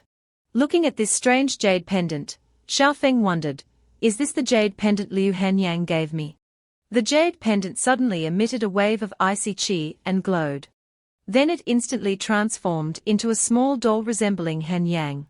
The doll immediately exclaimed, Xiaofeng, immediately come to Guanghan Palace. After speaking, the doll put its hands on its hips, looking quite irritable. Xiaofeng reached out, grabbed it, and asked, what is this thing? The doll immediately struggled and shouted, Xiaofeng, how dare you? He held the doll in his hand and stroked his chin, thinking, it looks like something Liu Hanyang made. I'll go to Guanghan Palace and ask for clarification. A while later, at Guanghan Palace, Xiaofeng was stopped at the gate by a female disciple. The female disciple shouted loudly, halt. Xiaofeng respectfully introduced himself, this senior sister, I've come to visit the Guanghan Palace master. Could you please announce my arrival? The female disciple asked, looking for the palace master. Do you have any tokens? Xiaofeng, embarrassed, replied, I don't have any. Hearing this, the female disciple sent Xiaofeng away, this junior brother, our palace master is not someone you can see whenever you want. If you don't have a token, please return. Xiaofeng scratched his head in embarrassment and turned to leave. He thought to himself, how strange. Wasn't she looking for me? Suddenly, a direct disciple of Hanyang rushed in and said, Junior brother Xiao, I apologize for being late. Then she turned to the other female disciple, Junior sister, he is master's guest. Hearing this, the other female disciple wondered in confusion. I didn't expect a direct disciple to personally come and greet him. Who is this person? The direct disciple then invited Xiaofeng to follow her to see her master. On the way, Xiaofeng asked, this senior sister, why is the palace master looking for me? The direct disciple turned and smiled, replying, you can call me Sumo. As for the specifics, I don't know. Master only said you would come and asked me to pick you up. After they arrived at the entrance of the main hall, Sumo bowed her head and said to Xiaofeng, please enter. I won't go in. Stepping inside, Xiaofeng immediately asked, Hanyang, did you look for me for something? Hanyang turned back and asked, you want to go down the mountain for training? Xiaofeng replied, confused, how did you know? Then he suddenly realized that it seemed like the doll had informed or eavesdropped on something. He took it out and asked Hanyang, is it this? What is this thing, anyway? Hanyang frowned and explained, your cultivation is too low. When you encounter danger, I might not be there. Having this can help you a little. Xiaofeng, after hearing this, was sure it was a protective talisman. Then he clutched the doll tightly. The doll, being held, struggled angrily and shouted, how dare you, Xiaofeng? Behind him, Hanyang awkwardly explained the doll's actions. I'm not good at puppetry, so I put a part of my divine soul into it. That's why the puppet was influenced by her personality. After understanding, Xiaofeng was relieved and thanked Hanyang. So that's how it is. Thank you, wife. Hearing this, Hanyang immediately turned back and rebuked, who's your wife? I've already said, I'm not the same as the person in your memories. Then she coldly said, it's just that I'm curious why another side of me would take a liking to you. I heard you are quite popular recently. If you mind this thing monitoring you, just throw it away. Xiaofeng blushed and replied, throw it away. How can I throw away something my wife gave me? Hearing this, Hanyang sternly reminded him, anyway, if there's nothing else, go down the mountain. I have nothing more to say. Xiaofeng suddenly stepped closer and hugged Hanyang from behind, whispering, don't worry, I won't let down your kindness. Being hugged so suddenly, Hanyang was furious. She immediately circulated her qi, shooting out bursts of icy spiritual energy throughout the room. Then, with her anger burning, Han Yang ordered Sumo to see him out.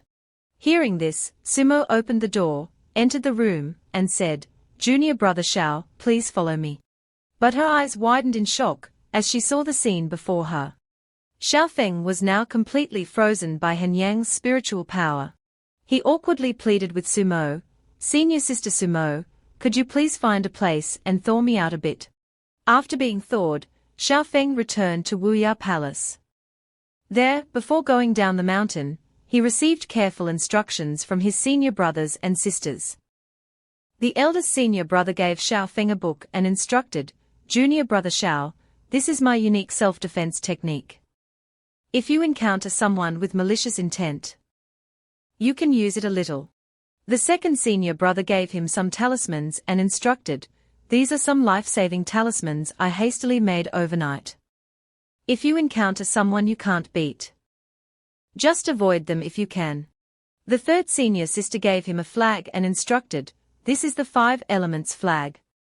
It has a certain defensive ability against various spells. Most importantly, if you can't beat them, you can surrender. There are always more fish in the sea." Seeing his worried senior brothers and sisters, Xiaofeng reassured them, "I'm just going down the mountain to train, not to fight the demonic sect alone." The eldest senior brother reminded him, "We are worried about you. Remember, when you encounter danger, don't try to fight head-on. Your life is the most important thing." Hearing this, Xiaofeng obeyed and bid farewell. "I've remembered your teachings, senior brothers and sisters. I'll take my leave now." Immediately afterward, Xiaofeng mounted his Zhanxian sword and flew away. The eldest senior brother watched Xiaofeng's figure depart and pondered, "Junior brother Xiao must be in a hurry to cultivate down the mountain because of the upcoming Zhenwu ranking. He's truly diligent." The third senior sister wondered, "Speaking of which, why didn't little junior sister come? Isn't her relationship with junior brother Xiao very good?" The second senior brother pinched his fingers to calculate and sighed, "That girl is truly audacious." Meanwhile, Xiaofeng was flying at full speed on his flying sword. As he went, he thought, "Now I have to go to the nearest Wangqian city." Suddenly, he heard a familiar cry for help from below, "Help me." It turned out to be Yaoqing's voice. She was tied up and kept shouting, "Help! Someone save me." In front of her, 3 thugs were laughing triumphantly, "Keep yelling. Even if you yell your lungs out, no one will come to save you." Yaoqing looked up and saw Xiaofeng's flying sword was passed without paying any attention to her. So Yaoqing then expressed her anger to the 3 thugs, "Hey! Are you guys not yelling seriously enough?" The 3 thugs started to get scared. "Lady Knight, we really are being serious. Yes, we've yelled until our throats are dry." Suddenly, a voice came from behind them, "What are you doing?" The 3 thugs turned around and saw Xiaofeng's figure standing on a tree. He jumped down in front of them, causing them to recoil in shock. The leader exclaimed in fear, "It's an immortal. With such kingly aura, how can I withstand it?" Then he punched himself in the face, causing blood to spurt out. The other 2 immediately helped their boss up and shouted, "Retreat! Get the boss out of here. Just you wait." Xiaofeng watched them leave, then glanced back at Yaoqing and asked, "Senior sister, care to explain?" Yaoqing stammered in embarrassment, "I was passing by this road and was accidentally captured by bandits." Xiaofeng naturally didn't believe her. He gave her a scrutinizing look. Knowing she couldn't hide it, Yaoqing yelled, "Fine. I wanted to go out and play with you." Xiaofeng pondered and asked, "Did master and mistress let you come out like this?" Yaoqing didn't dare look Xiaofeng in the eye and stammered, "They agreed." They didn't object at all. Although Xiaofeng didn't believe it, he still had to drag this stubborn girl along. He said, "All right, then follow me to Wangqian city." As he walked, he muttered to himself, "After a few days in Wangqian city, master and mistress will probably come and pick this girl up." Immediately, the 2 of them soared into the sky. Watching the 2 streaks of light fly away, the thug sighed, that killing star is finally gone. The two subordinates praised their boss. Boss is wise to actually escape from those immortals. Boss is mighty. We are truly alive. The boss scratched his head and laughed, replying, that's right. Has your boss ever lied to you? This is called surviving a great calamity will bring great fortune. We'll definitely encounter a fat sheep we can rob later. Speak of the sheep and you shall find it. A voice suddenly rang out from behind. Excuse me, may I ask something? Unfortunately for the thugs, this fat sheep wasn't just any ordinary one. The person who just spoke was Lindsay Yuan, Yaoqing's mother. She smiled and asked them, have you seen someone? Seeing a beautiful woman, but not yet realizing the danger, the thugs rejoiced inwardly, wondering, is this the fat sheep? The boss immediately gave a perverted smile and asked back, little lady, out here playing alone. Scene changed to Wangtian City. Wangtian City was currently holding a very lively festival, with people gathered to watch a dragon dance. Children were playing happily. At this time, Xiaofeng and Yaoqing had also arrived. Seeing the surrounding atmosphere, Yaoqing was quite impressed. Xiaofeng, seeing this, turned and asked, have you never seen this before, senior sister? Yaoqing happily replied, never. The market here is much more interesting than the sect. The two passed by a stall. The vendor touted, Miss, would you like to buy a fragrant sachet? I made them myself. Yaoqing excitedly replied, buy. I'll take one. She happily took out her money pouch, and was about to ask, what's the price? I have high grade. Fortunately, Xiaofeng quickly stopped her and said to the vendor, here, I have the money. This made Yaoqing very confused. Seeing this, Xiaofeng turned and explained, normally, in the mortal world, we don't use spirit stones. They are truly precious to them. Using ordinary money is fine. Yaoqing looked surprised, ordinary money. Suddenly, Yaoqing seemed to discover something interesting. She looked over and saw a crowd gathered as if watching something. Inside the crowd, it turned out that some people were performing martial arts. One person lay down to kick up into the air, while another person used a hammer to break it. After the performance, the two stood up and said, thank you for your support. Anyone want to try? 1 hammer for 10 taels of silver. Our iron body can definitely withstand it. Immediately, a hand shot up. I want to try. Yaoqing volunteered and stepped forward. Seeing such a petite girl, the two performers asked, Miss, can you even lift the hammer? Contrary to their expectations, Yaoqing suggested, I don't want to hit you. I want to lie down here, and let someone else hit me. She smiled smugly and continued, don't worry, my body is very sturdy. Hearing this, everyone around pointed and whispered. Immediately, Xiaofeng had to step forward to stop her. He said to everyone, I apologize. My little sister isn't quite right in the head. Then he quickly pulled her away as she struggled. What are you doing? I really can withstand it. After pulling Yaoqing to a deserted bridge, Xiaofeng slowly explained, Senior sister, you're a cultivator. If you participate in mortal activities, you'll scare them. Yaoqing replied cheerfully, I was just too excited. You know, I've never been to such a lively place. Immediately afterward, fireworks were launched and exploded in the sky, creating a very beautiful scene. Looking at the beautiful fireworks, Yaoqing expressed her admiration. So beautiful. Junior brother, I actually really admire you. Then she continued thoughtfully, ever since I can remember, I've always lived in the sect. My parents have never let me down into the mortal world. I could only hear about it from the stories of my senior brothers and sisters, but I really wanted to see it for myself. Then she gently confessed that she had snuck out here. Xiaofeng had known this already. He coldly replied, I already knew. Yaoqing smiled and turned to say, as expected, I can't fool you. Actually, I just wanted to go out and see. I'm very happy that you could take me out to play. Then she became serious and instructed, Junior brother, be careful out there. You don't have me to protect you anymore. Suddenly, a familiar voice from behind shouted, HMPH. You don't have much ability yourself, yet you want to protect others.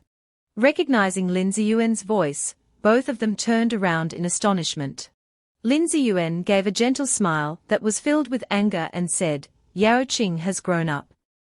She knows how to sneak out of the house to play now. Then, unexpectedly, she cast a purple formation, surrounding both Yao Qing and Xiao Feng. Yao Qing saw the formation and her face paled as she cried out, a soundproof barrier. Mom, what is this?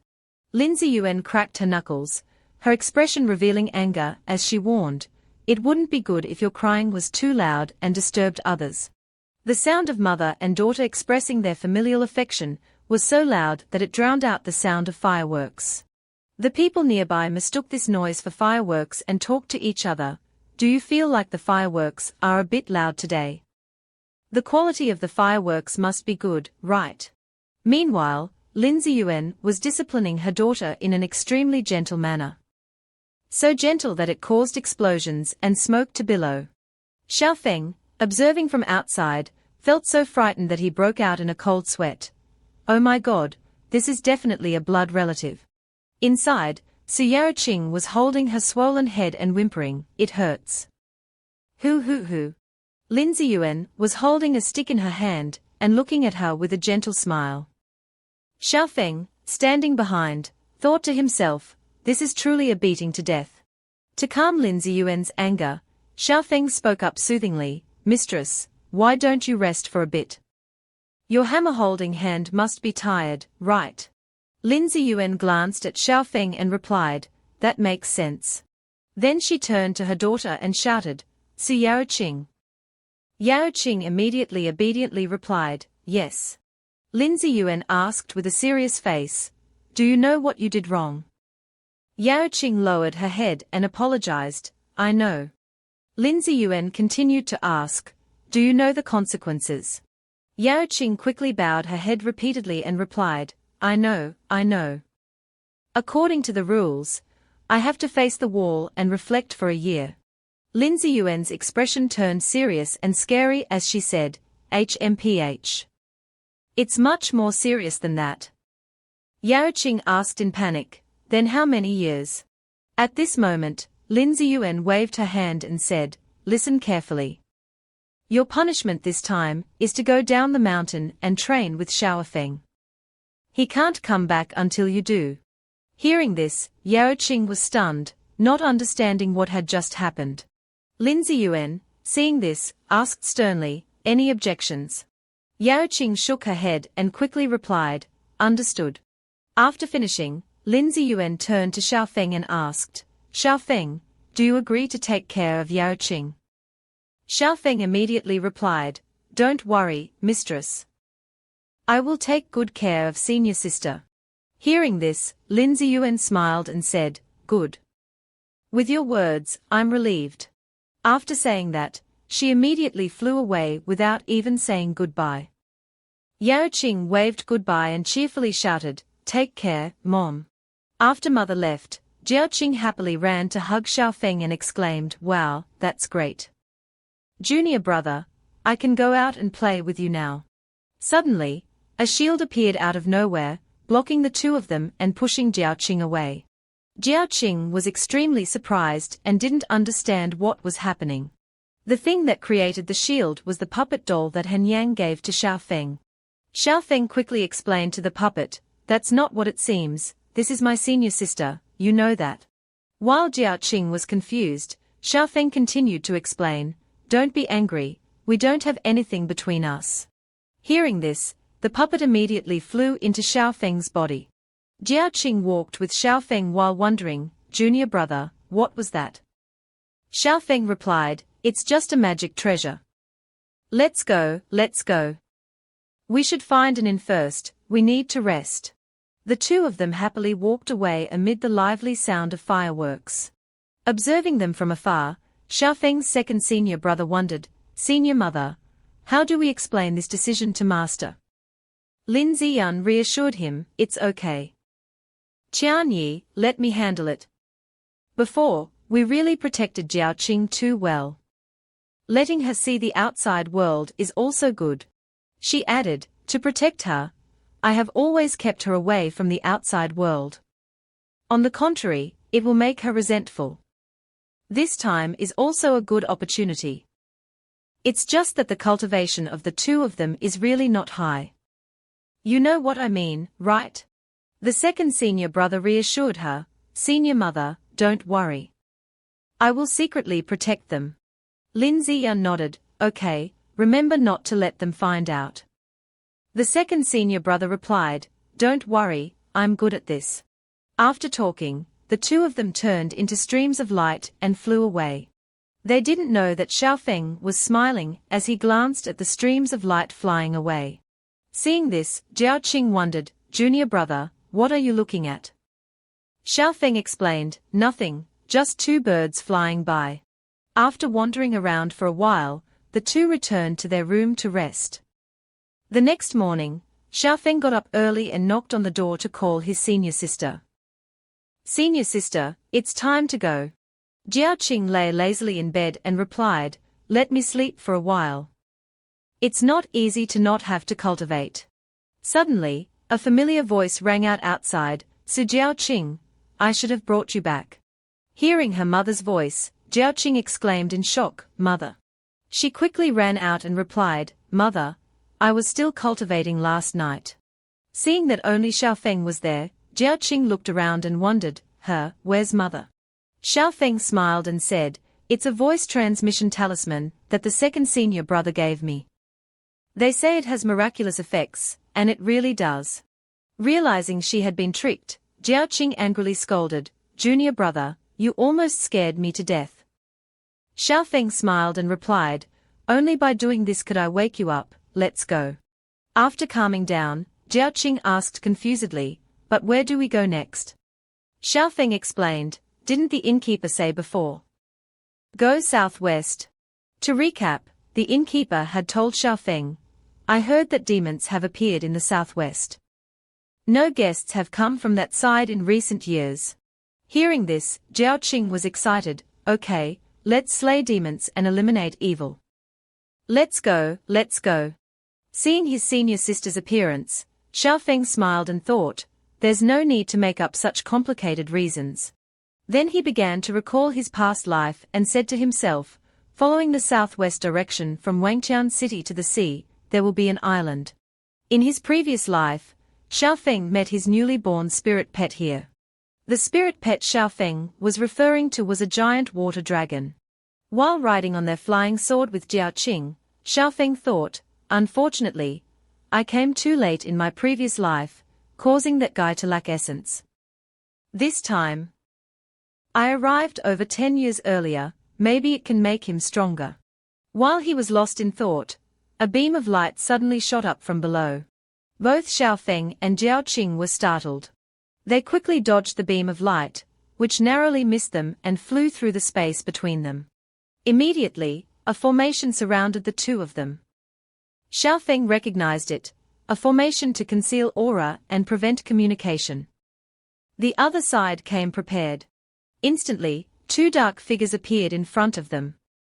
Along with that, a familiar voice spoke, Xiaofeng, I don't believe anyone can save you this time. It turned out that the ones who had just appeared were Li Lifang and Steward Li. Seeing them, Xiaofeng coldly asked, Senior brother Li, why is it you? You might not mind, but I find it annoying. Jiao Qing also said, two defeated underlings. Do you think you can stop us? Is your brain working? Suddenly, another voice rang out, startling Jiao Qing, the two of them are not enough, what about adding me? The one who had just spoken was a late-stage Foundation establishment demon cultivator. Steward Li smiled smugly and said to the person who had just arrived, He, Supreme One, we didn't lie to you. There really is an excellent woman here. The Supreme One stared at Su Jiao Qing and smiled pervertedly, that's right. She's really excellent. You did well this time. Steward Li smiled slyly and asked, then what about dealing with them for my nephew? The Supreme One laughed loudly, "Ha ha, just leave it to me." Li Fang and Steward Li said in unison, "Thank you, Supreme One." Joyful Senior. Hearing them call him that, Xiaofeng was surprised. Joyful Senior. Jiaqing asked beside him, "Junior brother, have you heard of this name before?" Xiaofeng replied, "I have heard of it. He's said to be a heretical cultivator, who uses the yin energy of women for cultivation." Xiaofeng said sternly, "His methods are extremely cruel. He will drain any woman who cultivates with him." Hearing this, Jiaqing angrily exclaimed, "Beast." Hearing Xiaofeng introduce him like this, the Joyful One smiled, "It seems you have heard of me. That saves a lot of effort. Women are just furnaces for cultivation. Surrender obediently, and I can give you a painless death. How about that?" Suddenly, the immortal slaying sword appeared and flew out of Xiaofeng's body. Seeing it, the Joyful One exclaimed in surprise, "Immortal slaying, why are you in this ordinary flying sword?" The immortal slaying sword trembled and angrily replied, "Didn't you tell me not to expose myself if I'm normal? But I really can't take it anymore, I have to kill him."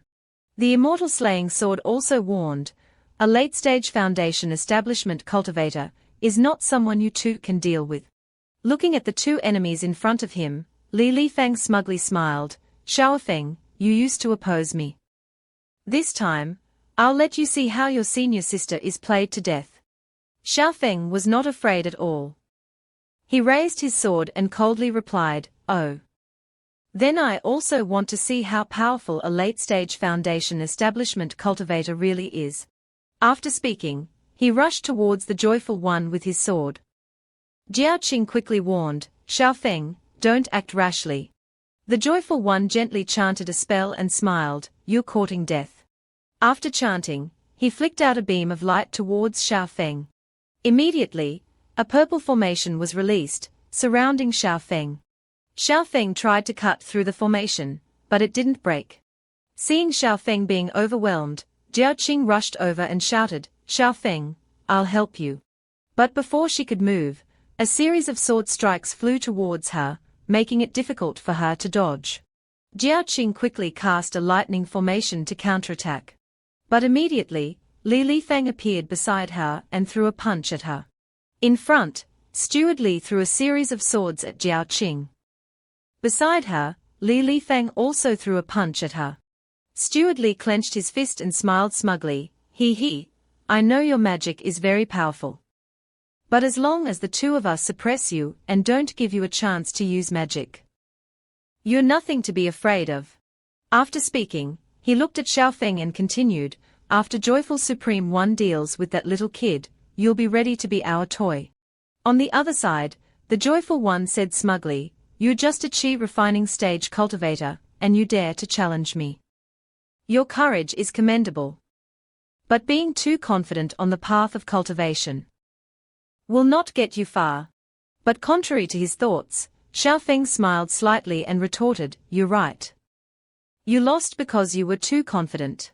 Hearing this, the Joyful One was startled. Xiaofeng had already summoned the power of the immortal slaying sword. Then, using the power of the sword, he cut through the Joyful One's formation.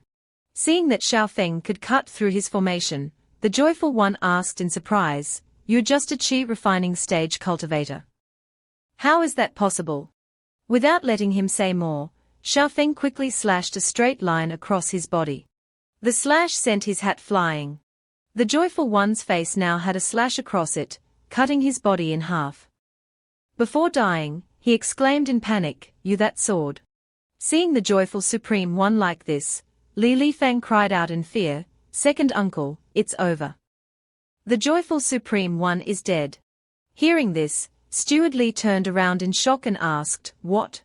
Taking this opportunity, Jiaqing threw a phoenix fire technique at him and shouted, "You dare to look elsewhere while fighting with me?" Realizing he had revealed an opening, he cried out in shock, "This is bad." The phoenix fire immediately burned him while he shouted in fear, "Nephew, save me." Seeing that things were not going well, Li Fang quickly turned tail and tried to escape. But Xiaofeng quickly blocked his path, preventing him from running away.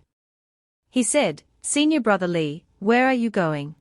Behind him, Jiao Qing also blocked his retreat and warned, You just said, what did you want to do to me? Terrified, Li Lifang trembled and cried out, What do you want to do? The sect rules say that you can't harm fellow disciples. Do you dare to violate them? But before he could finish speaking, his eyes widened in horror. Jiao Qing had teleported behind him and stabbed her sword into Li Lifang's chest. Jiao Qing coldly said, Scum. Li Lifang, taking a fatal blow, collapsed and died. Looking at his corpse on the ground, Xiaofeng gently asked, I thought you wouldn't be able to kill him. Jiao Qing frowned and replied, The thing I hate the most is betraying fellow disciples. After speaking, she turned to ask Xiaofeng, Junior brother, how did you kill that guy? Xiaofeng replied awkwardly, Just luck. He didn't use any protective magic and got close to me, I successfully ambushed him. Hearing this, Jiao Qing sighed in relief and reminded. Next time, you absolutely can't act rashly like that. You won't always be lucky like this time. Xiaofeng smiled, Yes, senior sister. Let's leave this place quickly. After speaking, the two turned into streams of light and quickly flew away. They didn't know that Steward Li was still not burned to ashes, and was lying on the ground. His hands slowly moved. Then he struggled to get up and roared, Wentian sect, Su Jiao Qing, I'm not done with you. Suddenly, a voice rang out from behind him, So that's how it is. I didn't expect you to have a secret technique that allowed you to survive. The voice came from Xiaofeng's second senior brother. Steward Li turned to him and said, Fellow cultivator, I am a disciple of Elder Xian of the Qingyun sect. The second senior brother smiled and said, Don't worry, just leave it to me. I have to teach my junior sister a little lesson. Hearing this, Steward Li cried out in shock, What? The second senior brother took out a talisman and said, When you kill someone, you have to destroy the corpse. There's no need to say, Steward Li's fate this time is over. Returning to Jiao Qing and Xiaofeng. The two of them were now flying like the wind on their flying sword. They stopped in the middle of the sea. Xiaofeng looked far ahead, trying to find the way, while Jiao Qing asked, Junior brother, are the demons making trouble that far away? Xiaofeng turned and replied, Those demons are probably on some island. Let's keep looking. He added, According to my memory, that place should be nearby. It should be a broken coral island. Suddenly, Jiao Qing pointed ahead and exclaimed, Junior brother, look ahead. The two of them looked ahead, and saw lightning striking fiercely. Jiao Qing exclaimed, This anomaly is really strange. Is the island where the demons are located over there? Xiaofeng turned and sternly reminded, Let's go over and take a look. Remember to be careful. After speaking, the two of them flew away. In front of them, an island indeed appeared. Thunderbolts from the sky were striking a large tree on the island. Seeing this, Jiao Qing exclaimed, That ancient tree must have some treasure, which is why it is causing such anomalies. Xiaofeng suddenly discovered something. He quickly pulled his senior sister back and warned, Senior sister, retreat. Large and fierce lightning bolts were striking the island extremely hard. Along with that, there were earth-shattering explosions. Jiao Qing exclaimed in shock, What is that? It turned out that the island was slowly moving and rising. A loud voice warned the two, Humans, leave. Hearing this, Xiaofeng thought, It can transmit divine sense. This is at least a nascent soul stage demon beast. Thinking that, he immediately clasped his hands and replied, Senior, we apologize for disturbing you. We will leave immediately. It turned out that the island was a giant tortoise. The two quickly retreated away from it. Seeing the large demon beast tortoise, Jiao Qing sighed in relief, Fortunately. It seems that Senior didn't mean to make things difficult for us. Otherwise, it would have been troublesome. Xiaofeng reminded her, It doesn't have good intentions at all. It's just that it doesn't have time to pay attention to us. He pointed ahead and said, Look there. It's about to start. Immediately, a large cluster of lightning struck the tortoise demon beast's shell. Seeing this, Jiaoqing exclaimed, "Is this a tribulation?" In front of them, large clusters of purple lightning continued to strike the tortoise demon beast's shell. Seeing this scene, Xiaofeng realized that everything was as he had guessed.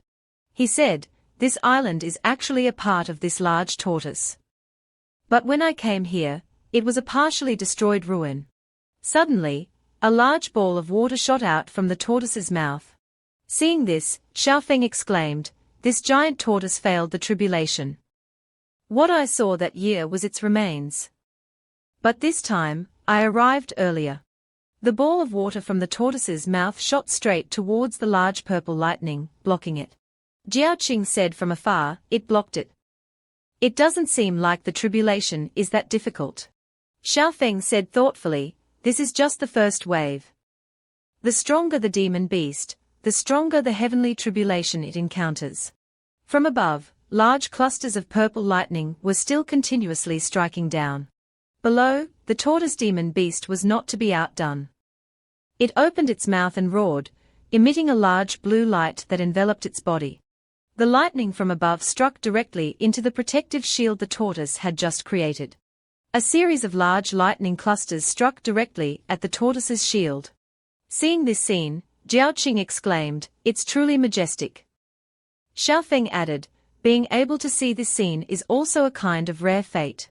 Suddenly, Jiaoqing turned around in shock, as if she had discovered something. Behind them, a large bird was flying towards them. Jiaoqing shouted, "Something is coming from over there." The large bird flew straight towards the two of them and opened its mouth. But luckily, it didn't intend to attack them, it just quickly flew through the space between them. Xiaofeng shouted, "Its target isn't us." The large bird's destination was the giant tortoise that was undergoing its tribulation. When it flew close enough, the large bird flapped its wings, creating a large tornado. The tornado rushed over, directly attacking the tortoise's shield. Immediately, a large explosion occurred at its shield. Following that, a large purple lightning bolt turned into a large sword and was also rushing down to attack. The tortoise could only use its protective barrier to meet the challenge. Seeing this, Xiaofeng unconsciously exclaimed, "The protective barrier was depleted a lot by the strong wind. It won't be able to stop the next lightning tribulation." On this side, both the large lightning bolt and the bird's violent wind were simultaneously heading towards the tortoise's shield. They rushed forward at the same time, attacking directly. An earth-shattering explosion occurred, and at the same time, the tortoise's shield was completely shattered. The large lightning bolt struck the tortoise, piercing through its body, causing the tortoise to roar in pain. The tortoise had now completely collapsed, unconscious. Seeing this, the large bird took the opportunity to swoop down onto the ancient tree on the tortoise's shell. It headed straight for the place where the blue light was emanating from. Suddenly, from behind the bird, a snake's head appeared out of nowhere, opened its mouth, and tried to swallow the bird whole. The snake bit down hard on the bird's wing, causing it to roar in pain. Seeing this, Jiaoqing shouted, "That snake, it's as if it grew out of the giant tortoise's body." Xiaofeng said to himself, "So they are one entity. Could my previous spirit pet be it?" Suddenly feeling that the situation was not good, Xiaofeng immediately shouted, "Senior sister, set up a defensive formation." Hearing this, Jiaoqing wondered, "Aren't we already very far away?" Although she asked, she still followed her junior brother's instructions and cast a defensive spell. On this side, the battle between the snake and the bird was still reaching its climax. While casting a defensive formation with his senior sister, Xiaofeng explained, "When those two demon beasts are entangled, the lightning tribulation is still not over. Thus, the lightning tribulation will simultaneously treat these two demon beasts as tribulation targets." Above, a large dragon head appeared. From its mouth, it was about to fire a large lightning ball. Xiaofeng warned, "The power of the lightning tribulation will increase many times over." The target of the dragon was also this tortoise island. Below, the bird was now roaring in pain. The giant snake was still clamping down on its wing, not letting go. Suddenly, the The snake's eyes lit up as if it sensed danger. Just as expected, the large Tribulation dragon from above was rushing straight down in the middle of the battle. A terrifying explosion rang out, followed by water spraying everywhere. The pressure from the explosion spread far to where Xiaofeng and Jiaoqing were casting their defensive formation. Sensing the pressure, Jiaoqing exclaimed, "Even though we are so far away, it still has such a strong power. Is this the heavenly tribulation?" Seeing that the demon beasts were no longer in front of them, Jiaoqing wondered, could they have all died? Suddenly, from under the water, the shadow of a bird rushed up. The large bird quickly flew away. Seeing this, Xiaofeng quickly reminded his senior sister, "Let's go. Let's go over and take a look." The two immediately landed on the tortoise's shell, right in front of the snake's corpse. Xiaofeng slowly walked closer to the snake's corpse. Jiaoqing stood in the distance, looking at the charred ancient tree, feeling pity. This tree has been destroyed. It's such a pity. Xiaofeng looked at the snake's corpse, which was now emitting a blue light, and said, "This guy is still alive." Jiaoqing looked at the snake with pity. It can't hold on for much longer. Its injuries are too severe. Xiaofeng looked at the snake's eyes and was silent. Then he picked up its corpse and put it on his shoulder, to Jiaoqing's surprise. Xiaofeng. What are you going to do?" Xiaofeng, while carrying the snake on his shoulder, turned to explain, "This snake has a connection with me. Maybe I can think of a way to save it." Jiaoqing asked in surprise, "There can be a connection like that too? But how are you going to save it?" Xiaofeng pointed to the desolate tree and said, "Look at its eyes, maybe this tree can help it. Let me try." After speaking, he reached out and touched the tree trunk. Xiaofeng, while absorbing spiritual energy from the tree, said, "The wood elemental energy is really dense." With one hand, he absorbed the spiritual energy from the tree, and with the other hand, he reached out and touched the snake's head. Receiving the spiritual energy, the snake immediately moved. Jiaoqing said beside him, "I didn't expect it to work." Xiaofeng, while transmitting spiritual energy, said, "Maybe this large tree is a part of the giant tortoise's body, containing a huge amount of spiritual energy. Even if it's destroyed, it's enough for it to recover a lot." Suddenly, the snake looked up at the sky. Jiaoqing quickly shouted a warning, "Xiaofeng. Above? There's a bright light shining in the sky." Xiaofeng quickly reminded her, "I see it. Let's leave this place immediately. The heavenly tribulation is not over yet." After speaking, the two of them quickly left. Standing far away, looking at the large cluster of lightning about to strike down, Xiaofeng said, "The ninth heavenly tribulation has struck 3 times, there's still one last wave." From afar, the large bird continued to fly towards them. Seeing it, Xiaofeng frowned and said, "It's that guy again." Jiaoqing reminded him, "Xiaofeng, this is a battle of nascent soul stage demon beasts. There's nothing we can do." Suddenly, Hanyang's puppet doll popped out from Xiaofeng's chest. Xiaofeng understood its intention, pressed it back in, and said, "It's not necessary." Hanyang's puppet doll angrily shouted, "Let me kill it." "Kill it." Xiaofeng touched its head and soothed it, "I know you're very strong. Calm down for now." Diu Ting beside him asked, "Xiao Fng. What exactly is this thing?" Xiao Fng smiled and replied, "Ha ha ha. It's just a little toy." That big bird was diving straight towards them both. At this moment, Xiao Fng shouted, "Second senior brother. If you don't make a move, senior sister will be in danger." Instantly, a yin-yang circle appeared in the sky. The yin-yang circle blocked the bird, causing it to slam its head into it. High above, the second senior brother appeared and said, "Little junior brother. You have sharp eyes." The second senior brother stood in front of the bird and warned it, "Fellow dowst. Would you mind leaving?" The bird glared at the second senior brother. Knowing it couldn't win, it turned and flew away. Behind them, Xiao Fng said, "Second senior brother is mighty." The second senior brother replied, "If it hadn't been severely injured by the heavenly tribulation, I wouldn't have been able to scare it away." Then, the second senior brother turned to ask Shio FNG, little junior brother. How did you know I was nearby? I pride myself on my concealment, even the eldest senior brother is far inferior to me. In that, Shio FNG explained, mother is definitely worried about senior sister, so she would send someone to protect her. It's just that the eldest senior brother isn't careful enough. The fourth senior sister is too lazy. The second senior brother is naturally the most suitable choice. Hearing Shio FNG's words, Diu Ting looked angry. What? Mother doesn't trust me that much. The second senior brother said, you are indeed smart. But don't take such risks in the future. If I weren't here, you too would have been in danger. Shio FNG smiled mischievously and replied. Yes, yes. I will definitely pay attention next time. Suddenly, the second senior brother turned his head, as if he had noticed something. He looked at the heavenly tribulation coming down and said, the ninth heavenly tribulation, it's been a while since I last saw one.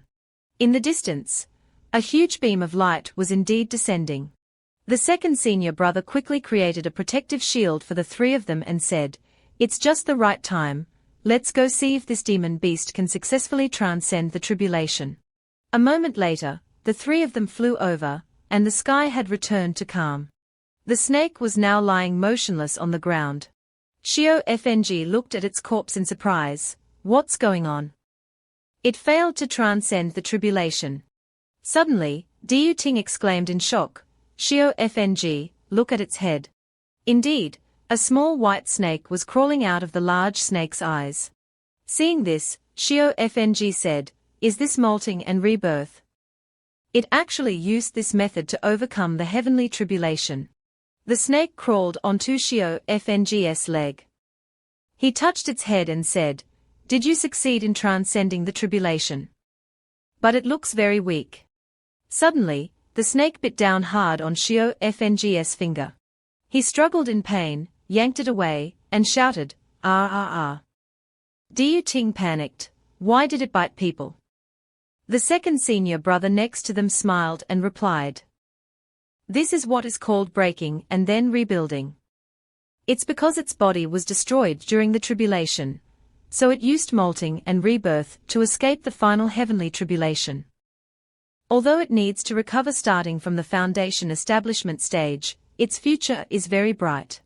After biting, the small snake immediately burrowed into Shio FNG's chest.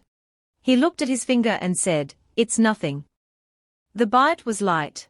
The second senior brother smiled kindly and congratulated him. Congratulations, little junior brother. You were able to subdue such a spiritual beast, it seems your karmic luck is very good. Shio FNG replied softly, it's all thanks to second senior brother's assistance. He pointed to the ancient tree, now withered, and said, that's right. Second senior brother. The spirit wood here looks very unusual. Do you want to take a look? The second senior brother looked at the tree and replied, oh. This tree didn't get destroyed even in such a heavenly tribulation. How interesting. He moved closer to examine it carefully and realized, unexpectedly, it's a rare divine wood. Hearing this, Shio FNG asked in confusion, can this divine wood still be saved?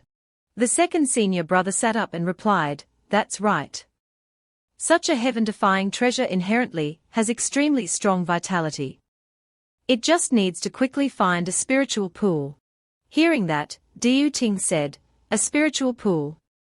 There's one in our sect. The second senior brother replied, from here back there, even for me, it would take at least 3 days to go back and forth. During this time, I won't be able to protect you too.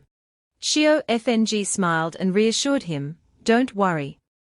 Senior brother, just go back. We won't cause any trouble during this time. Diu Ting added, that's right, that's right. Hearing this, the second senior brother agreed to go back and instructed, that's for the best. Remember not to go causing trouble. I'll be back in 3 days. After saying that, the second senior brother flew away. Seeing that his senior brother had left, Xiao Fng said. It seems that he has really left. Diu Ting turned to ask, what about us then? Xiao Fng immediately pulled Diu Ting away, flying. As they flew, Diu Ting asked in confusion, Xiao Fng. I thought you would obediently listen to second senior brother. Xiao Fng smiled and replied, are you kidding? If he's following us, what's the point of us training? Then he added, let's go. We'll find a place and hide, completely losing him. At this time, a large fleet of ships appeared in another place on the sea. The flag on the largest ship at the front had a dragon on it. It seemed that this was the army of a large country. Standing on the command ship was an old man. The old man turned and said to his master behind him, Crown Prince. Ahead is the sea area of Yunya Kingdom. The Crown Prince nodded, Shi Chen Dao Zhong. I am no longer the Crown Prince. As he walked, the Crown Prince pondered, hopefully this trip will be smooth. Suddenly, two shadows flashed by at this moment. Seeing this, the Crown Prince said, Immortal. There are cultivators coming. Shi Chen Dao Zhong reassured him. Don't worry. The people coming have cultivation levels not far from my own, and it doesn't seem like they have any hostile intentions. The two who had just arrived were Xiao Fng and Diu Ting. They landed right in front of the Crown Prince's ship. Xiao Fng politely cupped his hands and asked, Excuse me, you two. How do we get to Yunya Kingdom? The Crown Prince politely replied, Greetings, Immortal Master. I am Zha with Macron Ng Tins He. This place is already very close to Yunya Kingdom, but it's still a ways away. Zha with Macron Ng Tins He, seeing that they both had the same destination, suggested, we also happen to be going to Yunya Kingdom. If you two don't mind, you could travel with us. What do you think? Hearing this, Diu Ting immediately agreed, okay. Xiao Fng. I'm so tired. We've been flying for a long time. Xiao Fng also nodded in agreement. The two landed on the Crown Prince's ship. Diu Ting immediately became excited, finally, we can rest. Crown Prince Zha with Macron Ng Tins He turned and ordered the servants, prepare rooms for the two immortal masters. Xiao Fng, seeing such hospitable behavior, cupped his hands in thanks, then we'll be imposing. Diu Ting quickly followed behind the Crown Prince's attendant. Zha with Macron Ng Tins He watched them leave and asked, Immortal Master. Do you think these two could become our support? Shi Chen Dao Zhong replied, Your Highness is kind. It's just that these two have extraordinary bearing. It's very likely they are from those orthodox immortal sects. He frowned and added seriously, making connections isn't difficult. But it might not be easy for Your Highness to be able to use them. The attendant led Xiao Fng and Diu Ting to the door of their rooms and said, Immortal Masters. This is where you will rest. I will take my leave first. Diu Ting, feeling strange, asked, Xiao Fng. It seems like the people here are too polite. How could they just let us onto their ship like that? Xiao Fng pondered and then replied, No kindness is without a reason. The fact that they are so good to us can only mean that they have something they want to ask of us. Hearing this, Diu Ting was startled, Huh? Then are we still staying on this ship? Xiao Fng, while entering the room, replied, Of course we are staying. Aren't you tired? We'll deal with any problems as they come. If there really is some major trouble, we can just leave. Suddenly, a few large, strange ships approached them from outside. The watchman woke up from his drowsiness in shock and cried out, They are. Seeing the strange fleet in front of them, this person was completely awake and shouted, Enemy attack. The two fleets immediately stopped, facing each other. Shi Chen Dao Zhong stepped forward and loudly asked, Friends on the opposite side. Who are you? This is the royal fleet of the Tinlong Kingdom. But then his expression suddenly turned terrified. It turned out that without saying a word, the fleet in front had fired a volley of arrows at the Crown Prince's fleet. Immediately, Shichen Daozhong unleashed a technique, creating a wave of water. The wave quickly grew, forming a large whirlpool that blocked all the enemy's arrows. After blocking, Shichen Daozhong shouted, "Audacious! You dare attack the royal fleet of Tinlong Kingdom." A shout echoed from the enemy ship, "Crown Prince Tinshi. Your fate has run out. If you don't hand over Princess Yuji, we might spare your lives." Hearing their arrogance, Crown Prince Tinshi gritted his teeth in anger, "Traitorous rebels." Then he loudly ordered, "Guards, listen up. Attack with all your forces." The soldiers, upon hearing the order, immediately raised their bows to fire at the enemy fleet. The arrows flew towards the enemy's ship like rain. The enemy ship was not to be outdone. They also fired arrows back towards Tinshi's ships. The two fleets continued to shoot arrows back and forth at each other. The arrows fired by the enemy ship were fortunately blocked by Shichen Daozhang's shield, preventing Crown Prince Tinshi from getting injured.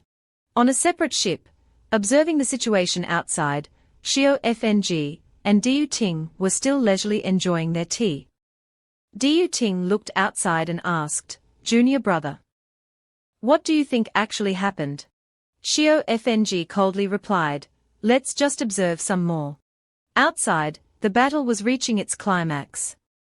Fire began to spread across the ships. A servant hurriedly ran to report to Tinshi that Sanglong's ship is on fire. "The enemy's fleet outnumbers ours. Our troops are at a disadvantage." Crown Prince Tinshi was shocked upon hearing this. How could this be? Shichen Daozhong remained calm and reassured him, "Leave it to me." Tinshi respectfully said, "Then I'll have to trouble you, immortal master." Then he leaped into the air. After flying into the air, Shichen Daozhong released a series of talismans. The talismans flew towards the enemy ships and exploded violently. The Crown Prince's soldiers, seeing this, excitedly shouted, "The immortal master has made a move." Counterattack. In the sky above, arrows were flying towards Shichen Daozhong. Suddenly, a large water wave technique was launched from the enemy ship, straight towards Shichen Daozhong. Shichen Daozhong quickly dodged aside, avoiding the attack. However, the technique still hit his left arm. Shichen Daozhong, clutching his bleeding left arm, said, "Tian Cheng, senior brother. I didn't expect you to also become the Empress's lackey." He looked painfully at his transformed senior brother, while the latter laughed and replied, "Junior brother. Tinlong Kingdom has changed owners. Why are you still so stubbornly misguided?" The hooded figure of Tian Cheng continued, "Look at yourself. You haven't made any progress after so many years. Not only did your cultivation not increase, but you are also following a useless person." Shichen Daozhong was startled when he looked at the three people opposite him, three foundation establishment. Suddenly, a voice sounded from behind Crown Prince Tinshi, "Brother. How about you just hand me over?" It was Princess Yuji. She came out, wanting to offer herself up. Seeing this, Tinshi shouted, "Yuji. Why did you come out? Didn't I tell you to rest well?" Princess Yuji sadly replied, "Even if I marry into Uni Kingdom, they might not help us." She worriedly continued, "If you hand me over, at least everyone else can live." Tinshi scolded her, "Don't you dare say that again." He reassured his younger sister, "What kind of person is the Empress, don't you know? Even if I die here today, I won't let you fall into their hands." Hearing this, Tian Cheng ordered, "If that's the case, then burn these ships." Immediately, flames were launched, attempting to set Tinshi's fleet on fire. Suddenly, a fire phoenix appeared, blocking the incoming flames. The phoenix continuously absorbed the flames, followed by Diu Ting's voice, "This ship can't be burned. Otherwise it will be very troublesome for us." Seeing his fire technique blocked, Tian Cheng roared, "Who is it? Who is on the ship?" At this time, Crown Prince Tinshi began to explain to Xiao Fng and Diu Ting, "Lianlang Kingdom, was originally an extremely powerful country, but because of years of continuous wars, its national power has declined. To end the war, the Emperor of Tianlong Kingdom took the princess of the enemy country. This marriage finally led to Tianlong Kingdom stopping the war. But not long after, the Emperor of Tianlong Kingdom suddenly fell ill with a strange disease, lying paralyzed in bed. Power fell into the hands of the Empress. Almost at the same time, news of the enemy country attacking again was received. The Empress, however, ordered the army not to resist. Speaking up to this point, Chenji clenched his fists in determination and continued, "Before the fall of the capital, Father had me protect my younger sister to Wuya Kingdom. The condition for marrying the princess was to hopefully receive the support of Wuya Kingdom." Finally, Chenji said, "I didn't expect the cultivators, who used to serve our country, to surrender to the enemy and come here to stop us." After listening, Xiao Fng said, "So that's what happened." On the other side, Tian Cheng frowned when he didn't receive a response. He said, "No response." Behind him, a subordinate held up a scroll of paper. He quickly opened the scroll. Inside the scroll was a rather strange drawing. Seeing it, Shichen Daozhong exclaimed in shock, "This is the myriad techniques diagram." Tian Cheng's subordinate slammed his hand onto the myriad techniques diagram and shouted, "Turtle hiding in its shell. If you're hiding on the ship, I'll make you come out." Immediately, a series of tree roots extended from the myriad techniques diagram. These roots, along with the subordinate, quickly flew towards Tin He's ship. But from the opposite side, a fire dragon appeared, rushing out to block him. The two sides collided, creating a large explosion. Tian Cheng looked extremely surprised. "What is this?" At this time, Xiao Fng was already standing in front of them. He warned them, "Everyone, this ship is useful to me. How about you come back another day?" Seeing the sword in Xiao Fng's hand, Tian Cheng was startled. A top-grade immortal sword. A subordinate immediately reminded him, "This person seems to be a disciple of a major sect. We have to be a little careful." However, Tian Cheng didn't show any panic at all. He remained calm and instructed his subordinates, "A sword name has already made you so scared. So what if he's a disciple of a major sect? He's just a small, perfect chi refinement stage. That old man, Ti Chen, is for me. You guys go kill him."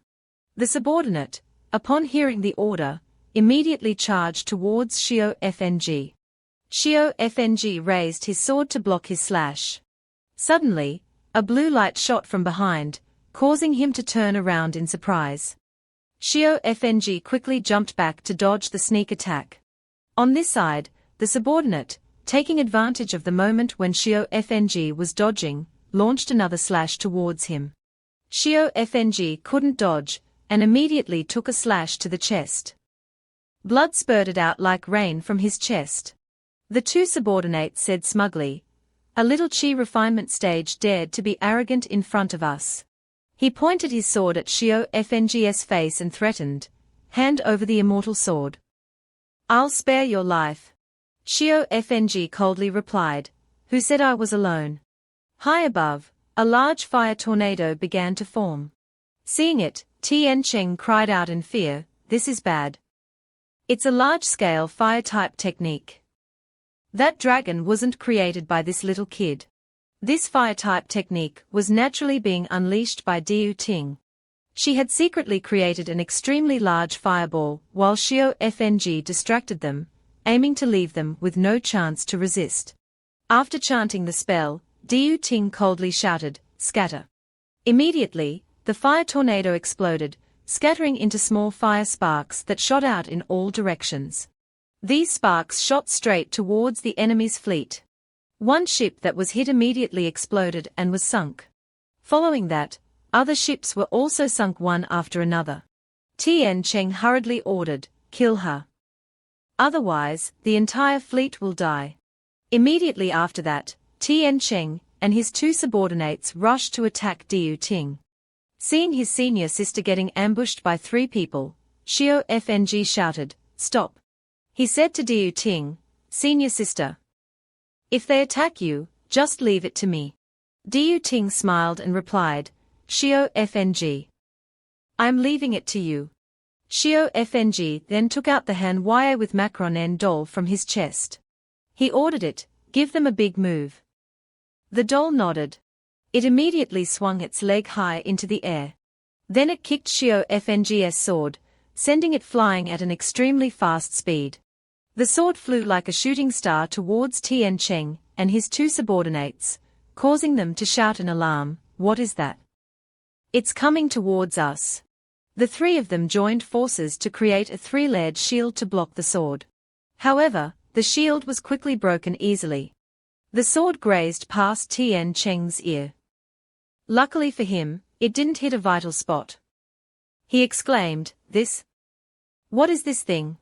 He was terrified and thought, if his attack had been off by just a little more, I would definitely be dead. I have to leave this place. Thinking that, he immediately teleported away. Seeing that, his two subordinates also told each other, "Damn it. Let's leave too. We can't care about the fleet anymore. It's more important to save our lives." Seeing the doll's terrifying power, Xiao Fng said in amazement, "It's too strong. Didn't my wife say that you don't have much power?" Diu Ting, having finished her work, also came closer to Xiao Fng and said, "We are done with this now. Xiao Fng, let's go back." On the side of the enemy fleet, which was burning fiercely, the enemies were constantly yelling, "Save us. The immortal master abandoned us. We surrender." Seeing this, Xiao Fng coldly said, "We shouldn't let us cultivators get involved next." After finishing, they both headed towards Tin He's ship. After landing, Tin He respectfully thanked them, "Thank you both for saving our lives." Xiao Fng chuckled and replied, "It was just a small matter. Just consider it our toll for traveling on your ship." Diu Ting smugly asked, "He. Am I very strong?" Princess Yuji also spoke up, "What was a small matter for you two, is a life-saving grace for me. I am very grateful." After saying that, Princess Yuji suddenly coughed. She clutched her mouth, looking pained. Tin He hurriedly told his servant to get a blanket. The servant immediately brought a blanket, and reminded everyone to bring the stove over. Seeing the strangeness of it all, Xiao Fng asked in confusion, "What is this?" Shi Chen Daozhong stepped forward to explain, "Princess Yuji has a strange illness. Every month there is a period when her whole body becomes extremely cold and painful. I don't know what's going on." Hearing that, Xiao Fng pondered, "Her whole body becomes cold." He moved closer and asked the princess to extend her hand to examine it. Xiao Fng lightly touched the princess's wrist to take her pulse. Shi Chen Daozhong asked, "Does the immortal master know about this illness?" After taking the pulse for a while, Xiao Fng realized that this was an innate cold ice meridians. He thought, "I didn't expect her physique to be exactly the same as Wuya with Macron NS." After taking the pulse, Xiao Fng explained, "This is a special physique. I can't do anything to completely cure it. But I have a way to make the princess more comfortable." Hearing this, Princess Yuji was delighted, "Then that would be great." Xiao Fng took out a prescription and instructed, "Take the medicine according to this prescription. Give the princess 3 doses a day. It can make her feel a lot less pain." Tin He immediately knelt down to thank Xiao Fng. "I will never forget such great kindness." He shouted out in a firm voice, "If Tinlong Kingdom can ever rise again, I am willing to go through fire and water for the immortal master." After hearing these words, both Xiao Fng and Diu Ting immediately flew away, to everyone's surprise. 5 days later, at Uni Kingdom, Diu Ting excitedly said to Xiao Fng, "Xiao Fng. We are staying here for a few days, who are you looking for?" Xiao Fng replied, "There is indeed an acquaintance here. But it seems they are not here anymore. It's okay, let's go to the imperial city first. Hearing this, Diu Ting asked in confusion, to the imperial city. What are we going there for? Xiao Fng replied, to do a job for someone. Hearing that, Diu Ting became even more confused. To briefly recap, half a month ago, Xiao Fng's maid, Xiao Yu, had asked him for a favor, young master. If you go down the mountain, could you help me with something? Xiao Fng asked, what is it? Just tell me. Xiao Yu said, if you have time, and go to Uni Kingdom, please deliver this to the Empress of Uni Kingdom, who is also my mother. Xiao Fng happily agreed, it's a small matter. Don't worry about it. Xiao Yu also added in confusion, other than my mother, the other people in the royal family are not worth much. If they are disrespectful to you, young master, feel free to teach them a lesson. Back to the present. At this time, Xiao Fng and Diu Ting had arrived at the gate of the imperial city. They were stopped by two soldiers. They shouted, the imperial family is a forbidden area. Stop right there. Xiao Fng then took out the token that the maid had given him and asked, do you recognize this? The two soldiers looked at it and immediately recognized that it was a token of the royal family. Seeing their confusion, Xiao Fng added, I am under orders from Princess Lian Yu to deliver a letter to the Empress Dowager of your country.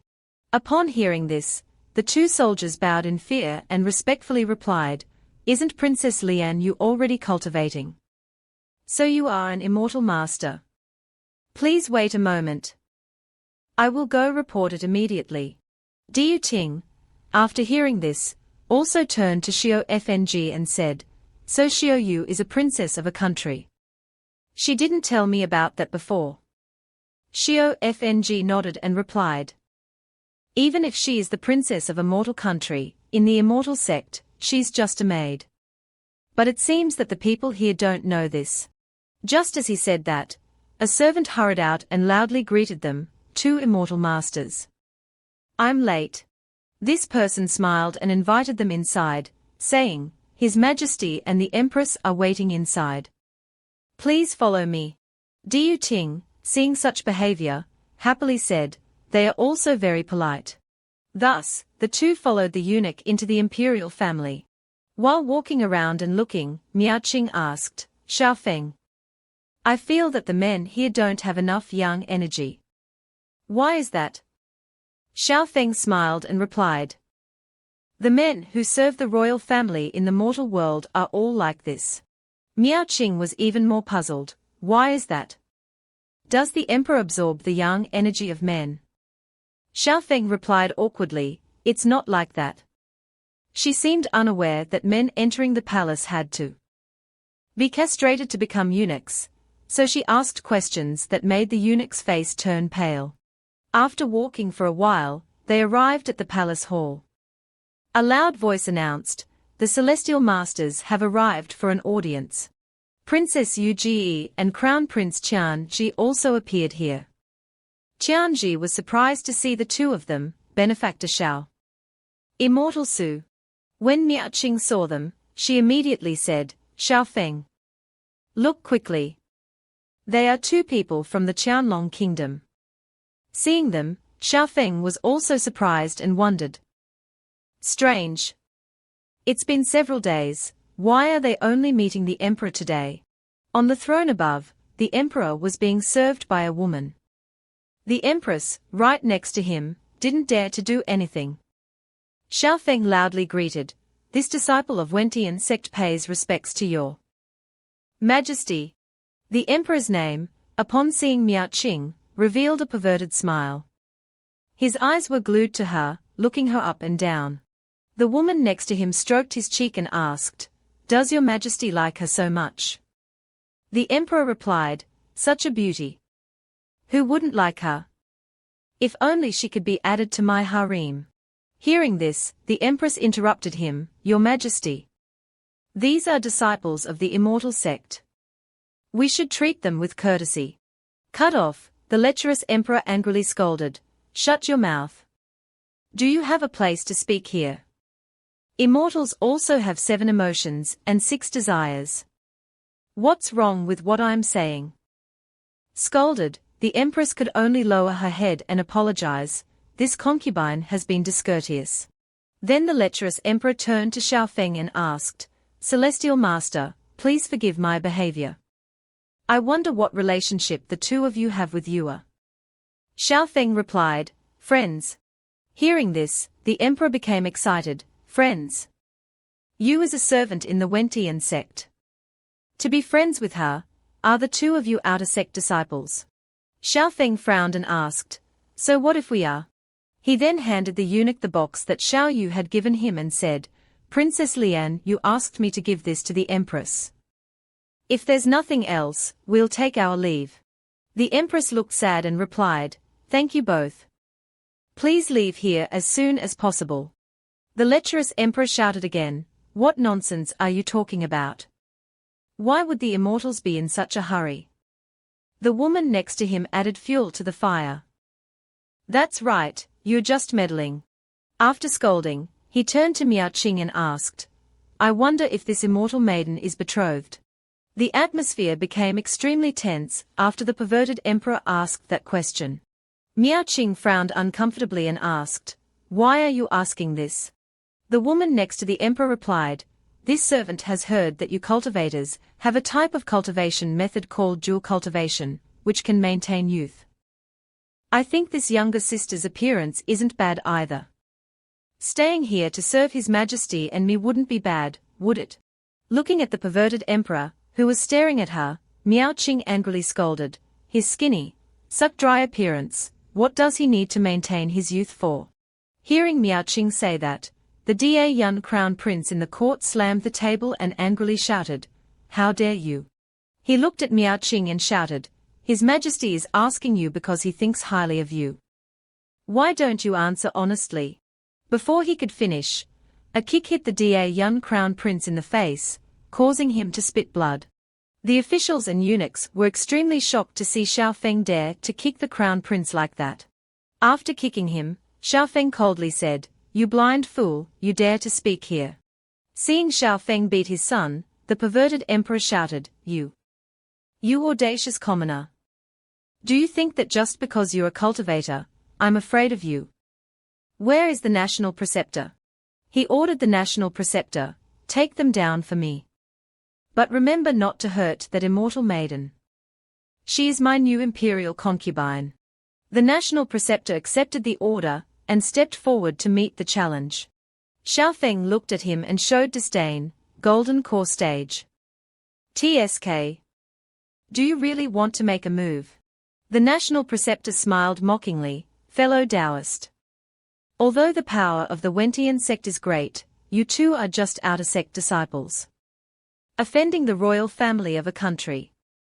Isn't that reckless? Why not let this immortal maiden stay in Yuan High Kingdom and engage in dual cultivation with His Majesty? Later on, it will be a famous story. Hearing him say that, Miao Qing clenched her fists in anger, shameless. Xiaofeng coldly said, No wonder Xiao Yu told me that the Yuan High Kingdom's royal family is good for nothing. Xiaofeng frowned and said sternly, You guys are really beyond help. He immediately took out something from his hand. A Wentian sect token shot out from his hand. The national preceptor was startled when he saw the token and exclaimed, How is this possible? This is the Wentian token of a high-ranking disciple in the Wentian sect. Seeing that he knew, Xiaofeng explained, It seems that the national preceptor is knowledgeable. We too are true disciples of the Wentian sect. And the one you guys were rude to just now is the only daughter of our sect's hall master. After speaking, Xiaofeng stood with his hands behind his back and sternly asked, Now I'm asking one more time. Does the Yuan High Kingdom want to be destroyed? Hearing that, the perverted emperor turned pale and asked, True disciples? The hall master's only daughter. The Da crown prince, who had been kicked, scrambled to his feet and shouted, What nonsense are you talking about? He still showed disdain and continued, Do you really think that there is no one in my Yuan High Kingdom? Father! Kill them! What Wentian sect? But before he could finish speaking, a talisman flew out. The talisman quickly sealed the young crown prince's mouth, making him silent. Following that, a rope tightly bound his body. The national preceptor looked terrified, sweating and saying, "Ha ha ha. Misunderstanding." This old Taoist had eyes, but couldn't see Mount Tai. "I apologize to the two of you." The perverted emperor also sweated and said, "Before, I was just joking, just joking. Ha ha ha. I absolutely did not intend to make things difficult for the two immortals." Xiao Feng turned to look at the woman next to the emperor and asked, "Oh. So the one next to His Majesty, who did everything to provoke the Wentian sect, should also give us an explanation, right?" The woman panicked and pulled on the emperor's hand, saying, "This servant was only doing it for His Majesty." The perverted emperor was so frightened that he immediately pushed her hand away and said, "Immortal.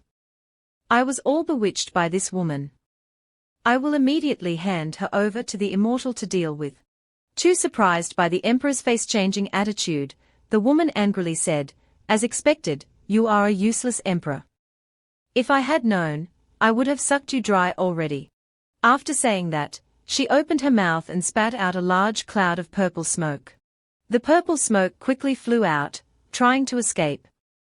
Seeing that, the soldiers shouted, "A demon! Protect the emperor!" The purple smoke chirped and shouted, "Xiao Yifeng of Wentian sect. This servant will remember you." Inside the palace, everyone screamed in horror, "Lin Fei!" She turned into a cloud of black smoke and flew away. The old national preceptor immediately declared loudly, "Lin Fei bewitched His Majesty and offended the immortal. This was all due to the evil concubine." The perverted emperor seized the opportunity and said, "Yes, yes. It was all because the evil concubine had bewitched me." Two immortals. "I apologize." Hearing that, Xiao Feng turned to Miao Qing and asked, "Senior sister, what do you think?" Miao Qing frowned and replied, "HMPH. There's no smoke without fire." After speaking, Miao Qing jumped up high. She quickly rushed to the emperor and swung her hand. Miao Qing swung her hand and slapped the perverted emperor to vent her anger. This situation startled both the empress and the old national preceptor. Xiao Feng smiled slightly below and said, "National preceptor. Your country's emperor used his face to hit my senior sister's hand. But we won't hold this offense against you. What do you think?" The old national preceptor rubbed his hands awkwardly and replied, "Of course. We still want to interact with your sect more in the future."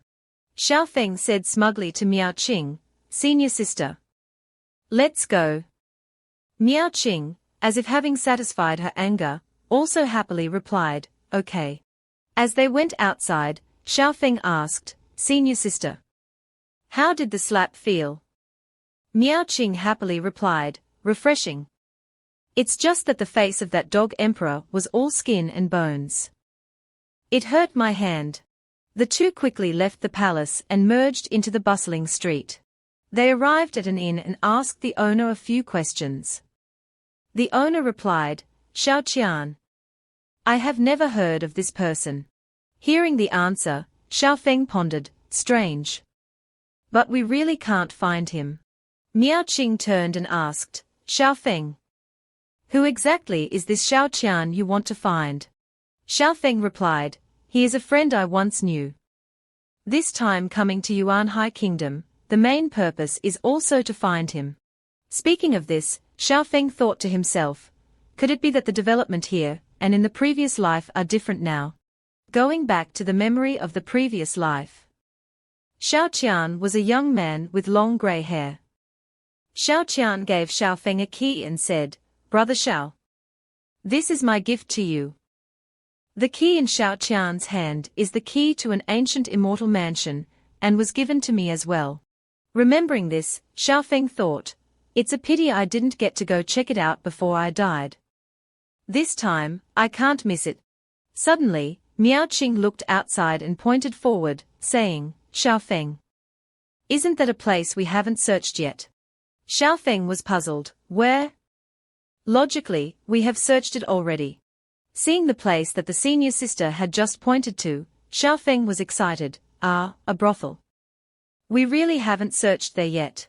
Meanwhile, in the Guanghan Palace, a fair foot was stepping down. It was Han Yang's foot. Seeing her, a female disciple happily asked, "Senior sister, are you out of seclusion?" Han Yang replied, "I still need a bit more time. But I've encountered a bit of a bottleneck." After saying that, Han Yang ordered, "Sumo, go find senior brother and get some pills for me." The female disciple immediately obeyed. After the female disciple left, Han Yang muttered to herself, "That guy's Bingshan Ju is really powerful." Feeling that her body had improved, Han Yang thought, "The illness in my body has been eliminated by more than half. I wonder how he's been cultivating now." Han Yang's face suddenly turned red. She shamefully muttered to herself, "Or should I secretly take a look?" Feeling like she was doing something shady, Han Yang reassured herself, "I'm just worried about his safety. Definitely not peeking. After all, his cultivation is so low." Back with Xiaofeng. He was currently reminding Miao Qing, "Senior sister, that place is not suitable for you to go to." Miao Qing immediately brushed it aside. "What's the big deal? Who says women can't go to a brothel? Let's go." Inside Xiaofeng's clothes, Han Yang, who was possessed in a doll, poked her head out to observe. Unfortunately for Xiaofeng, Han Yang possessed the doll just as Xiaofeng stepped into the brothel. What Han Yang saw before her were beautiful women inviting. "Master, come here. Come in and take a look." Needless to say, Han Yang was extremely angry. "Ha! Is that so?" Back in the Guanghan Palace. After going to get the pills, the female disciple brought them to the door of Han Yang's room and called out, "Master, the pills you needed." What caught her eye was a sign on the door that surprised the female disciple, "Seclusion, do not disturb." She was very confused and wondered, wasn't she encountering a bottleneck? Why is she in seclusion now? Or should I just wait? Back in the capital of Yuan High Kingdom, Miao Qing was still very puzzled. "Why won't you take me?" Xiaofeng awkwardly explained, "It's not that I won't take you, but that place does not allow women to enter." Miao Qing was even more puzzled. Is there even this kind of rule? Miao Qing did not know that Han Yang's doll was clinging to her neck. She didn't know what the doll had done to Miao Qing, but it made her feel very sleepy. Then suddenly Miao Qing's eyes widened. Miao Qing suddenly became awake and said to Xiaofeng, "Meaning as long as someone else entertains me, then it's not a problem, right?" Seeing that senior sister's attitude had become different made Xiaofeng surprised. He looked bewildered as Miao Qing calmly walked into the brothel. The two of them were stopped by a woman. "Guests, please stop. May I ask if you have a VIP card?" Xiaofeng was surprised and asked, "VIP card?" Another man, hearing this, showed disdain. "You want to enter Qingyuan without a VIP card? This is not a place that just anyone can enter." Xiaofeng, being looked down upon, summoned a small, glowing sword in his hand and asked, "Can I enter with this?" Seeing it, the woman's attitude immediately changed. "So you are an immortal? Please come in." But seeing Miao Qing also enter, the woman immediately called out, "Wait, this young lady." Miao Qing immediately replied, "My hobbies are special. I've never liked men since birth. Can't I enter?" The woman hesitated and said, "Of course you can. Please come in." Looking at their figures as they entered, the woman thought, as expected of immortals, their thinking is really open. Xiaofeng turned to ask, "What did you say? Why did that young lady look at us so strangely?" Miao Qing coldly replied, "Nothing. Just casually dealt with it with a few sentences." Noticing that Miao Qing seemed strange, Xiaofeng thought to himself, "Is it my illusion? Why do I feel like my senior sister is so strange?" They arrived in front of a large hall. Here, a female server warmly greeted them, "Two esteemed guests. Please come into the private room to rest." The woman then introduced herself. I am Xiao Qing, and I am responsible for serving the young master and this elder sister. Xiao Feng immediately inquired, besides us, are there any other esteemed guests today? Xiao Qing hesitated and replied, the identities of the esteemed guests are not something I can inquire about. Anyway, the esteemed guests who came today are all here for Sister Wu Yu. They must all be great people. Hearing that, Xiao Feng was startled and asked, wait. Who did you say? Wu Yu. Miao Qing immediately turned and asked, do you know her? This attitude startled Xiao Feng. He stared at Miao Qing and thought, that's not right. This dangerous aura. Since when did senior sister give me such a great feeling of oppression? Then Xiao Feng's face turned pale. It seemed like he had recognized something. In his heart, it was as if he was in despair. Could it be? Xiao Qing's voice broke Xiao Feng's train of thought. Sister Wu Yu is the most famous top courtesan in our capital. Today is the first time she is officially open for business. Surely you came for her too, right? Xiao Feng immediately denied it. No, I didn't. Don't talk nonsense. He was sweating profusely when he heard Miao Qing next to him say, we really did come for her. Miao Qing's gaze became sharp. She gave a terrifying smile and said, in any case, I also want to see what the woman who has attracted my junior brother's attention looks like. At this moment, Xiao Feng began to recall his previous life. In his previous life, he and a close friend named Xiao Qian had lived and died together, going through thick and thin.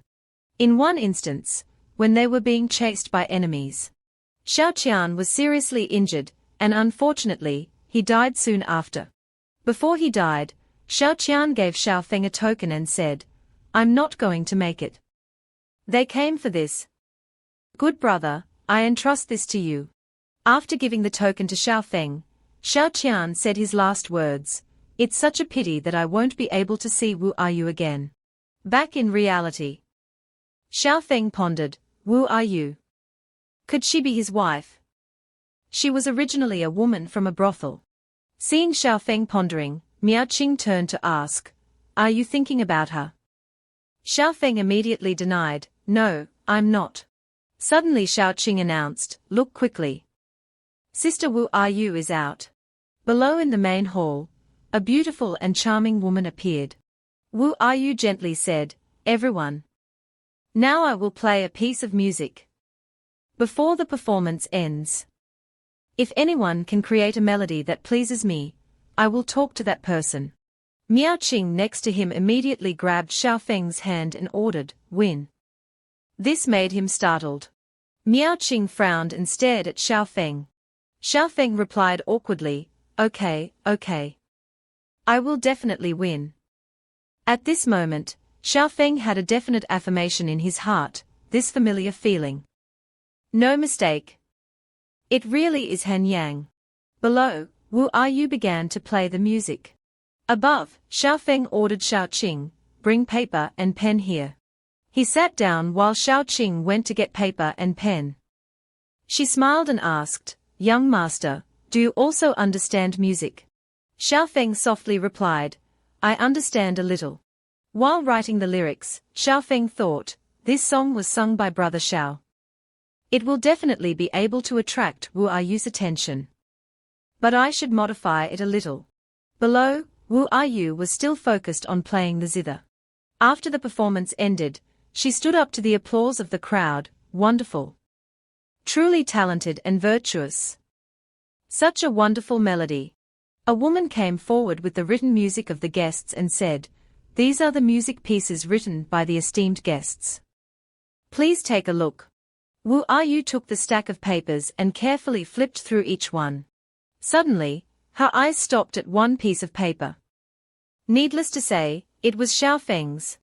Wu Yu looked up and announced, next, Wu Yu will play the best melody out of the ones you have written to express my gratitude. Above, Miao Qing turned to ask, what song did you write? Xiao Feng smiled and replied, it is a song dedicated to the most important person to me. Below, Wu Yu began to play the music. Nan kan chi mu bu kei shio sai. Qian kan shen nu bu kei chio sai. Hearing these melodies, Han Yang in Miao Qing's body was startled. Xiao Feng then explained, she was the closest person to me. But now she is extremely far away from me. Like a celestial maiden in the sky, unreachable. Below, Wu Yu continued playing the zither, Hai Ji Guang Yi, Bu Kei Yong Zi. Jiang, Ji Rong Yi Bu Kei Fang Sai. Xiao Feng continued, the reason why I'm out training is to one day tell her that I am really worthy of her. Below, Wu Yu finished playing the zither. She smiled and said, this kind of melody is very hard to find in the mortal world. Surely the person who can create this melody is also a very devoted and rare person in the mortal world. Then Wu Yu loudly invited, please, esteemed guest number 25, follow me to the inner room for a chat. Xiao Qing happily cheered, young master. It's your melody. Xiao Feng smiled slightly. Then he called Miao Qing to come with him. Let's go, senior sister. Let's go see what happens. Suddenly, a voice rang out, stop right there. Who gave you permission to go? A man with a cunning face, followed by a group of other men, stood in front of the two of them and provoked, you say which song is good, then it's good. Based on what? I think that song was so terrible. I think you clearly wrote it for dogs to hear. Do you all agree? The men behind him also chimed in, that's right. Only dogs would listen to music like this dog poop. Of course, your song is the best. Han Yang in Miao Qing's body frowned and stared at the group of despicable men. Wu Yu, seeing that things weren't right, called out, gentlemen. Please be quiet for a moment. The men shouted, calm down my ass. Today, I came here for you. How can you go with other people? Several others chimed in, that's right. Tell that kid to come out here and kowtow to us. What kind of trash did he write? Xiao Feng inside the room challenged, and if I don't come out? The leader of the men said condescendingly, I'm telling you to come out is giving you a chance to beg for mercy. If you want to die, don't blame me. Then he ordered the men behind him, go. Brothers. Let's go inside and have a chat with him. Immediately, the group of men stepped into Xiao Feng and Miao Qing's room. Suddenly, loud noises came from inside the room. It seemed like there was a fierce battle going on inside. Outside, Xiao Qing worried, that young master isn't going to be beaten to death, is he? Inside the room, a voice said, Wu Yu. Can you come in and talk for a while? Xiao Qing, hearing this, was overjoyed, huh? He's still alive. Wu Yu immediately went inside the room and said, I'll go in and take a look. Xiao Qing then urged, Sister Wu Yu, please be careful. Inside, Wu Yu greeted, young master, young lady. She was about to speak when her eyes widened in surprise. Her face turned pale when she saw that the group of men had been frozen in thick ice. She exclaimed in surprise, what is this? Xiao Feng smiled and reassured her, it's nothing. Wu Yu. I want to ask you something. Do you know Xiao Qian? Wu Yu shook her head and replied, Xiao Qian. I do not know this person. Hearing that, Xiao Feng was surprised and asked, you don't even know him? That doesn't make sense. Logically speaking, you are the most likely person to know him. Wu Yu then pondered and replied, during this time, a person named Zhong Qianji has often come to look for me. Hearing the name of the crown prince whom he had saved before, Xiao Feng was surprised, Zhong Qianji. Brother Zhong. Why is he here? Seeing that Xiao Feng seemed to know Qianji, Wu Yu was curious, you guys know each other. Then she started to say sadly, we met for a few days, and I also had a good impression of him. Originally, he promised me that he would come to redeem me today. Have you met him? Xiao Feng pondered and replied, we do indeed know each other. He was previously in the palace. But I really don't know where he is now. Looking at the eyes of the frozen men, Xiaofeng grabbed one of them by the head and asked, "It seems like you guys know a few things. Are you going to talk or are you going to continue to let me torment you?" Miao Qing immediately waved her hand and shot a series of ice spikes at them. Seeing that the ice spikes were about to pierce his eyes, the man shouted in fear, "We'll talk. The kid from Qianlong Kingdom was captured by our sect's elder." Hearing that, Xiaofeng then asked, "Which sect are you a disciple of?" The man replied, "I am an outer sect disciple of the Chan Mian sect." Xiaofeng pondered, "Chan Mian sect. So that's how it is." To briefly introduce, the Chan Mian sect is a well-known evil sect. The sect is led by female disciples, who mainly cultivate charm techniques. The men are their cauldrons. Xiaofeng coldly asked the man, "If you guys are from the Chan Mian sect, then you must have been absorbing yang to replenish yin, your energy must have been drained long ago. Right? How do you still have the strength to wander the brothels?" Hearing this question, the man was surprised. "How did you know?" With the ice spike pointed at his throat, he yelled, "I'll talk. I'll talk." The man started to explain, "I was ordered by the elder to bring Wu Yu back to the sect. The elder said that Wu Yu has the talent for charm techniques, and is very suitable to be a disciple of our sect." Xiaofeng then continued to ask, "Then where is Zhong Qianji now?" The man wailed and cried, "I really don't know about that. I only know that an elder will be collecting the crown prince today. I really only know that much. Please forgive us." Hearing that, Xiaofeng didn't make things difficult for him anymore. He said to Miao Qing, "It's still better not to cause casualties." Hearing that, Miao Qing also stopped. Xiaofeng turned to speak with Wu Yu. "Thank you, Wu Yu. You go outside first. I will come to find you later." Hearing that, Wu Yu also took her leave. After Wu Yu went out, Xiaofeng immediately knelt down. He hugged Miao Qing's legs and wailed, "Wife. I was wrong." Seeing that she was exposed, Han Yang then said, I just came to check for your master. If he were to find out that you brought his daughter to this kind of place." Xiaofeng happily said with a smile, "Wife is indeed reasonable. I just wanted to investigate the whereabouts of an old friend. Now, in general, I have some leads." Han Yang frowned and reminded, "All right. Don't be glib. You must remember not to come to this kind of place in the future." Xiaofeng scratched his head, "Wife is right." Han Yang continued to remind, "That's right. And also." However, before she could finish, Han Yang had to exit Miao Qing's body, causing her to fall into Xiaofeng's arms. In Guanghan Palace, Han Yang suddenly woke up with wide eyes. She looked confused. Why did I suddenly lose contact?" She muttered a chant to herself, "The jade doll cannot carry my consciousness. It has reached its limit. This puppet spirit control is really not useful." Han Yang was both restless and worried. "Before the jade doll recovers, I won't be able to contact that guy."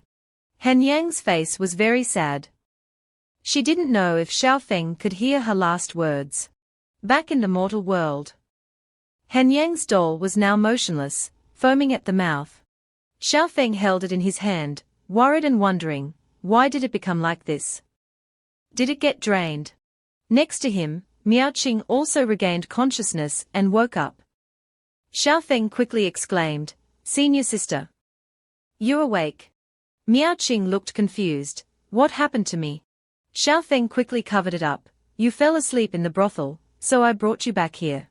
Hearing that, Miao Qing was even more puzzled. "Fell asleep? Why do I have no impression at all? Then, how was the performance of the head of the brothel?" Xiaofeng coldly replied, "It's over." Hearing that, Miao Qing was extremely annoyed. She hit this and smashed that, angrily exclaiming, "Why is it over? I haven't even seen anything yet. I still wanted to sing with the beautiful elder. Sister, why didn't you wake me up? Did you hog it all for yourself?" Seeing his senior sister going on a rampage like that, Xiaofeng had no other choice but to call out, "Wu are you? Please come in here for a moment." Wu are you immediately stepped in. Xiaofeng then turned to instruct Miao Qing, "If you want to hear any song, just tell her in the future. She is the most beautiful person here." Wu are you respectfully greeted, "Greetings, Senior Su Miao Qing." Seeing Wu are you's attitude like this, Miao Qing pointed her finger and asked, "Is she a junior sister?" Xiaofeng shook his head and denied, "That's not the case." After speaking, Xiaofeng put his hands together and thought, then said, "Wu are you, don't worry. Senior sister is awake. Now we will think of a way to rescue Zhong Qianji." Hearing that, Wu are you was overjoyed and thanked him. Wu are you thanks the two immortal seniors. Immediately after, Xiaofeng and Miao Qing left the brothel together. On the way, Miao Qing wondered, what exactly is going on?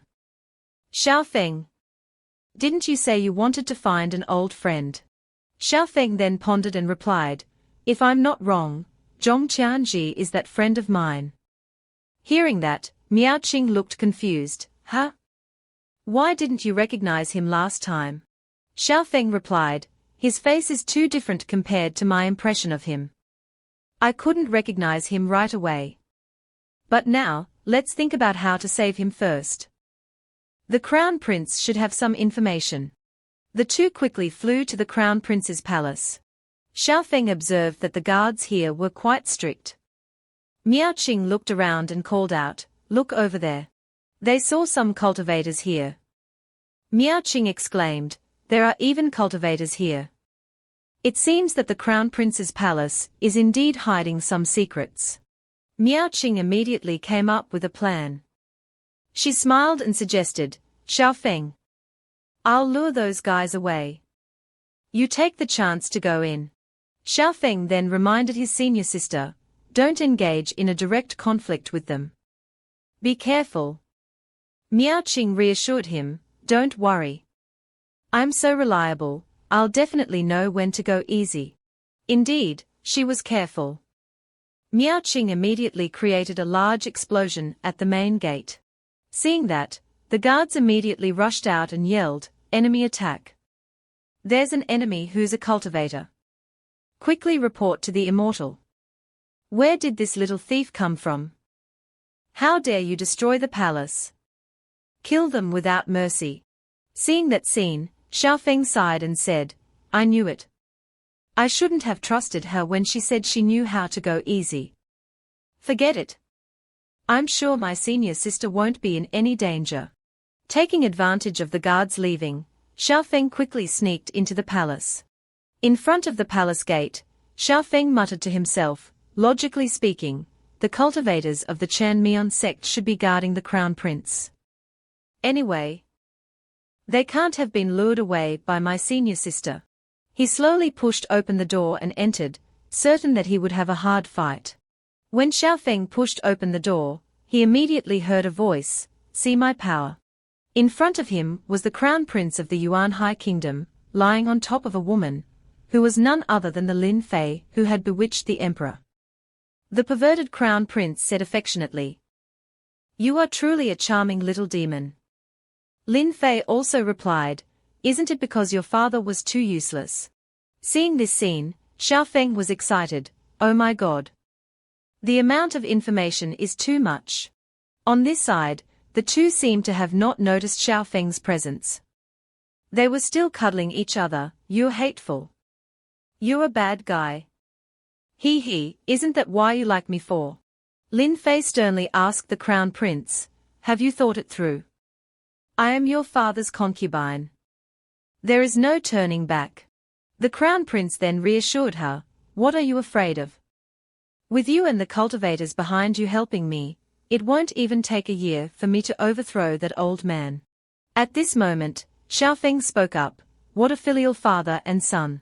Hearing movement, the Crown Prince immediately turned around and asked, "Who's there?"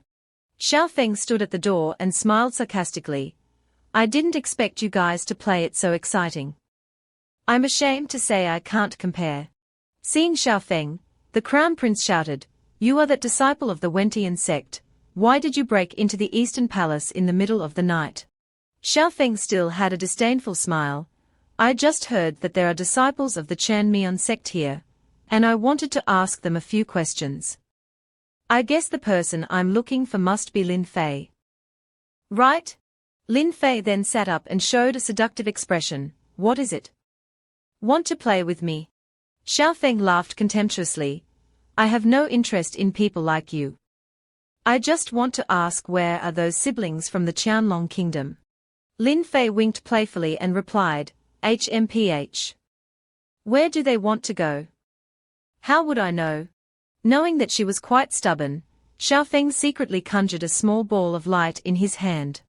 Then, from that ball, the images of the adulterous couple that he had just recorded appeared. Xiaofeng said smugly, it wouldn't matter if I gave these images to the Emperor of Yuanyi Kingdom. Right? Threatened, the Dalian Crown Prince immediately confessed, wait, I'll talk. The man ran away, but the woman is locked up in my place. Next to him, Lin Fei cried out, useless. Xiaofeng slowly approached him and said, that's more like it. It seems that the Dalian Crown Prince still knows what's good for him. Seeing Xiaofeng approach, the Dalian Crown Prince trembled and asked, what are you going to do? Xiaofeng immediately pressed his hand onto his face. Then, he took out a medicinal pill and introduced, this is called 7-day soul-severing powder. After taking it, your internal organs will gradually rot. 7 days later, you'll turn into a puddle of blood.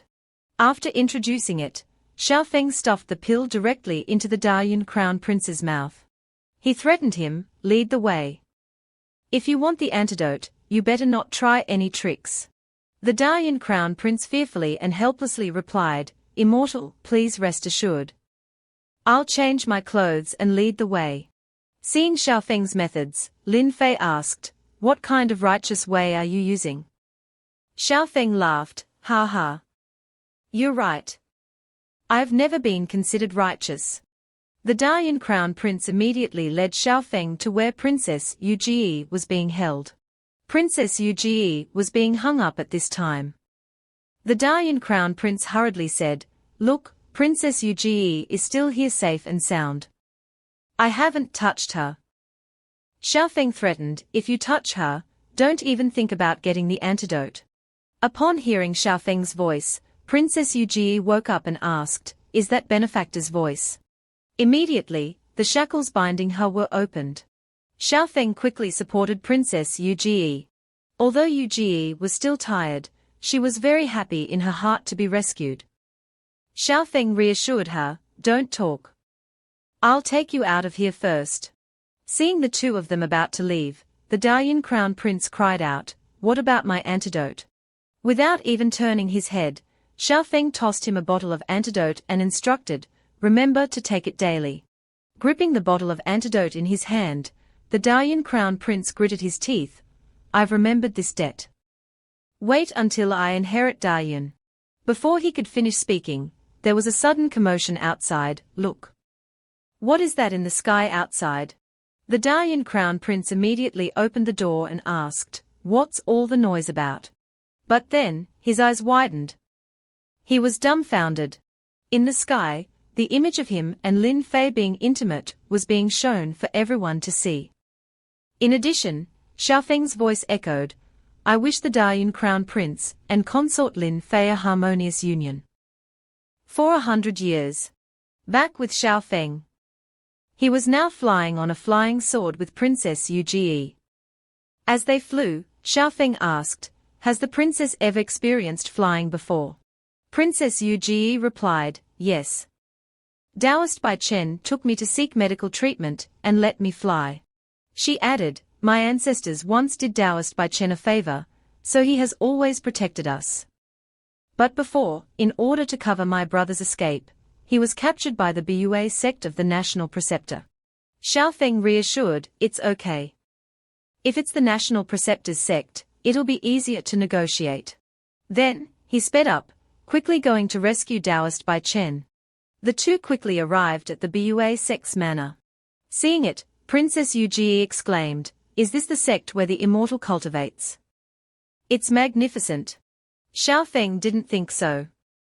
He lightly took out a talisman from his pocket and showed disdain. This sect is really poor. It must be a third-rate rural sect. Then, he threw the talisman down. The talisman created a large explosion, and smoke billowed everywhere. The disciples of the Bua sect quickly rushed out and shouted, "How dare you? Which petty thief dares to destroy our sect's mountain gate?" They quickly surrounded Xiao Feng and Princess Yu and threatened loudly, "You bold brat. Surrender with your hands up." Yu fearfully hid behind Xiao Feng, benefactor. Xiao Feng coldly shouted, "National preceptor. This disciple, Xiao Feng, of the Wen Tin sect has come to pay a visit. Surely you won't refuse to meet me." Immediately, the disciples called out in unison, "Master." The old national preceptor then appeared. He frowned and said, "Young Master Xiao. I was polite to you before. Out of respect for the Wen Tin sect behind you. Do you really think I'm afraid of you?" Princess Yu worriedly asked, "Benefactor, can you fight him?" Xiao Feng replied, "Are you kidding? How could I beat someone from a sect?" Hearing this, Yu became even more worried, "Benefactor." Xiao Feng quickly reassured, "Remember, many times saving people doesn't require fighting." Then, Xiao Feng took out something from his clothes. He threw it towards the national preceptor and said, "National preceptor, how about you take a look at this?" What Xiao Feng threw was a golden piece of paper. The national preceptor received it and frowned, "HMPH. Let me see what tricks you're up to." Then, his eyes suddenly lit up when he saw the paper in his hand. It was a talisman. He exclaimed in surprise, This is a high-level talisman. It must be at least from the nascent soul stage." He asked in confusion, "You giving this to me?" Xiao Feng smiled, "Just a little token of my appreciation. Is this enough to compensate you?" Why was Xiao Feng willing to give away such a high-level talisman? It turned out that his second senior brother had so many of these that they had become trash. His second senior brother had instructed him, "This bag of useless talismans is truly useless to me. Junior brother Xiao, if you have time, please dispose of them for me." Then, Xiao Feng took out another spear and said, "I also have a mid-grade magic weapon. I wonder if the national preceptor is interested." Seeing it, the national preceptor's mouth dropped open. "Heavens, a mid-grade magic weapon. You're using it for trading." In his heart, he was in utter shock. "My entire sect only has one mid-grade magic weapon, and it's a family heirloom. We don't dare use it at all. This guy is taking it out for trading." This magic weapon was his eldest senior brother's. Before he left, his eldest senior brother had instructed Xiao Feng, "Junior brother Xiao, these are some broken things that other sects gifted before. No one in our sect cares about them. Go out and pick a few people you like and give them away." Recalling his eldest senior brother's words, Xiao Feng said to the national preceptor, "I really feel that the national preceptor has a connection with me, so why don't we become friends?" Seeing such precious things, the national preceptor coughed to clear his throat, "This." But before he could say anything, the other disciples shouted, "How dare you? Do you think we'll care about these broken things?" Before he finished speaking, the national preceptor kicked him in the face, shutting him up. The national preceptor dusted his hands and said, "Do you have any sense? What did I teach you before? Is that how we treat guests?" Hearing their master's words, the disciples were bewildered, not understanding what was going on. Another disciple realized his master's hidden meaning and said, Right. I remember now. The mountain gate was accidentally broken by a disciple. It has nothing to do with our guests." The national preceptor then turned and scolded him, "You bold one. So it was you who broke it. Go receive 10 medicinal pills and go to the mountainside for punishment." That disciple immediately obeyed, Yes. I'll go receive punishment now." After teaching his disciples, the national preceptor turned to Xiao Feng and said in a flustered manner, "You see. It was all a misunderstanding before. Young Master Xiao. If you need my help with anything, just ask. Xiaofeng replied, National Preceptor, I still prefer your previous unyielding demeanor. The National Preceptor quickly responded, Oh, no problem. I'll revert back. Seeing their strange exchange, Princess Yuji was puzzled, this works too. The National Preceptor then led the two into the Bua sect. He ordered his disciples to bring Dowst by Chen out and said to Xiaofeng, Brother Xiao, you see. I haven't hurt him at all. Xiaofeng then happily replied, Not bad. The medicinal herbs that I just mentioned plus the mid-grade magic weapon are all yours. Hearing this, the National Preceptor looked delighted. Good. After being released, Dowst by Chen apologized to Yuji, Princess, this old Dowst has failed the late emperor. I was unable to protect you all. Yuji comforted. What are you saying, Dowst? You have protected us for so many years. You were already exhausted. Xiaofeng also added, the Dowst is already exhausted, plus Princess Yuji is probably not suitable for flying on a sword. Bai Chen was flustered, this poor Dowst is ashamed. At this moment, they needed help from a teammate. Xiaofeng gently touched his chest and called out the snake that he had subdued earlier, Little Ice. It's time to work. The white snake immediately flew out, waiting for orders. Xiaofeng then instructed, Princess and Dowst, please rest on the spirit beast's back. This will be more convenient for travel. The snake immediately transformed into a giant and carried all three of them away. Sitting on the snake's back, Dowst by Chen was surprised, this is a high-grade spirit beast, at least at the peak of the Foundation establishment stage. Before flying away, Xiaofeng shouted, Thank you for your help this time, National Preceptor. I will take my leave now. Below, the disciples looked up at the spirit beast with panicked expressions and asked, Master, is that what a great sect is like? Do they all have such powerful spirit beasts?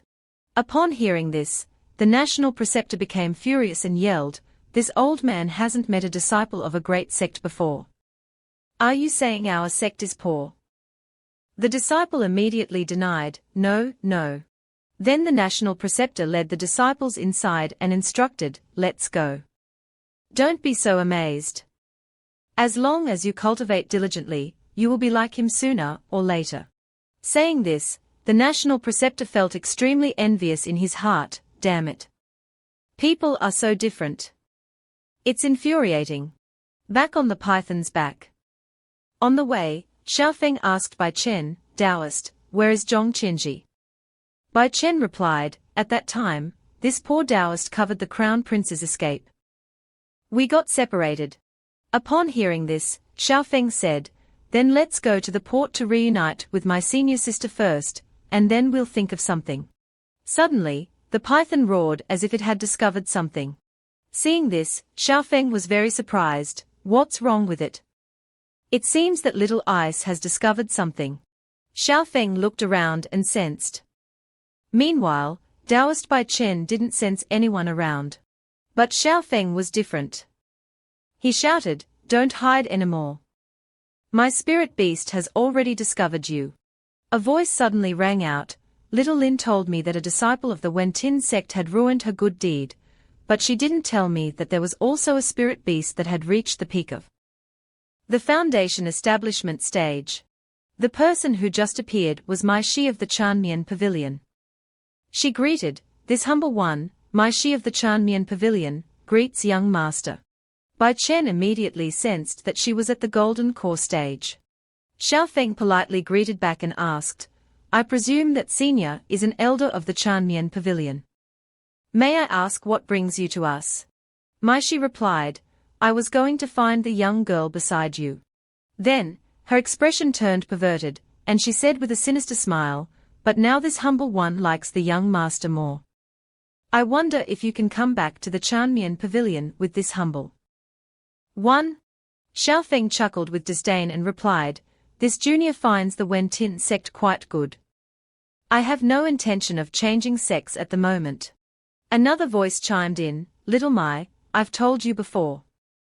You're not the type that people like. Another voice added, on the contrary, I think bringing him back to our sect. Then eating him up would be better. He won't leave us naturally. The two women who just appeared were Lan Shi and Ju Shi, also of the Chanmian pavilion. Seeing them, Xiaofeng chuckled. I didn't expect 3 golden core stage cultivators. The lineup is quite large. Ju Shi showed a perverted smile, looking down on them. Young master, don't resist anymore. Your strength is far inferior to ours. Xiaofeng didn't reply but just shouted, Little Ice. Upon hearing the order, the python, Little Ice, immediately opened its mouth and roared, creating a threatening wave. Maishi quickly retreated and laughed, Young master, you're really impatient. While she was still being careless, Xiaofeng's immortal slaying blade flew towards her. The immortal slaying blade cut her in half with a clean slash. Taking this opportunity, Xiaofeng ordered Little Ice to quickly flee. Jushi glanced at the slowly recovering Maishi and mocked, who was the one who was defeated.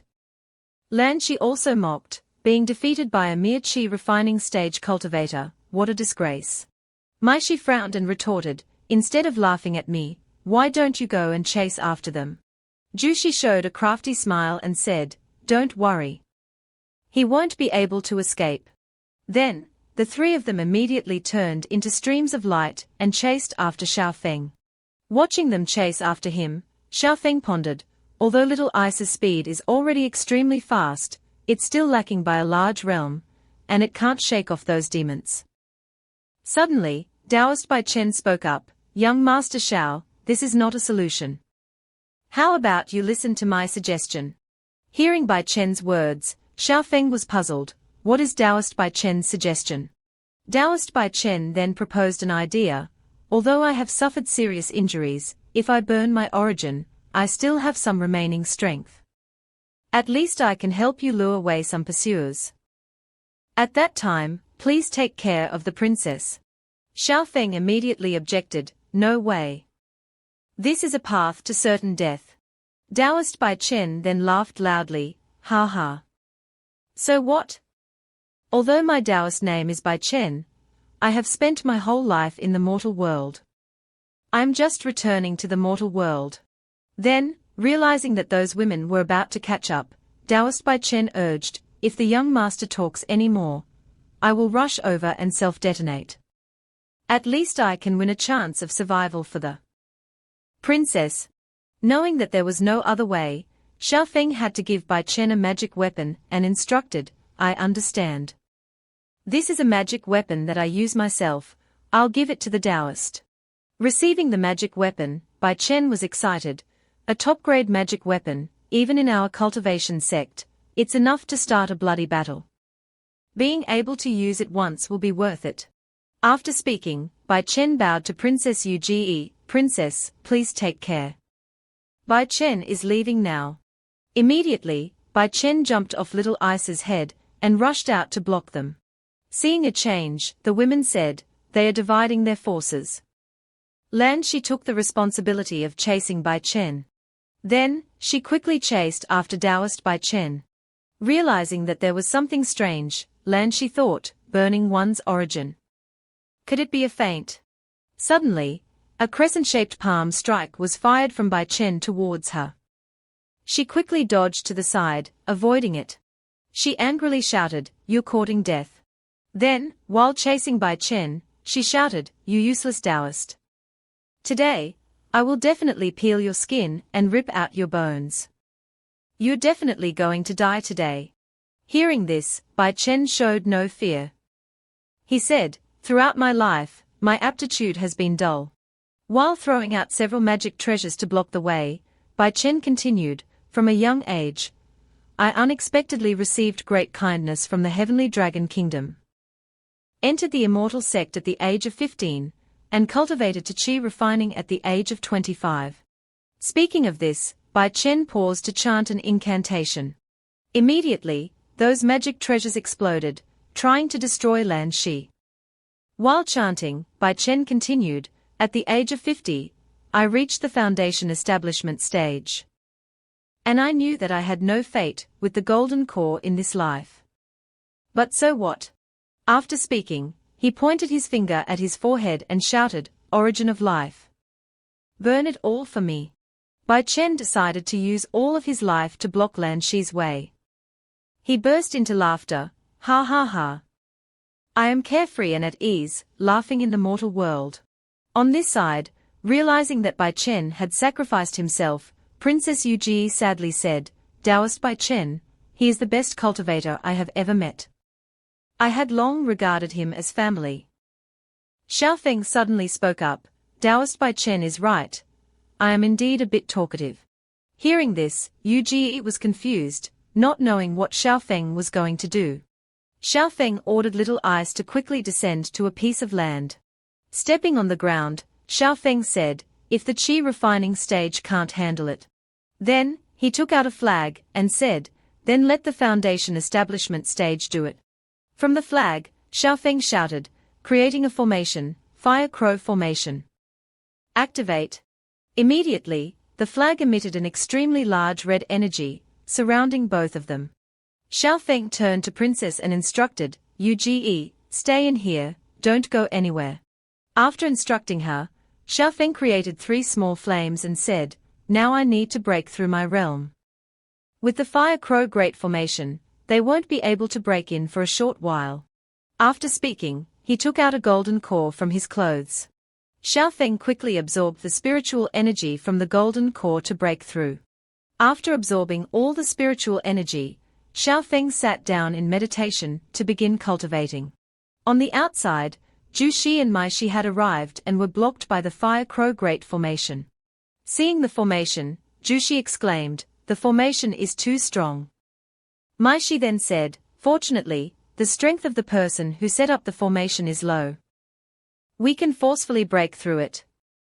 It just takes a little time."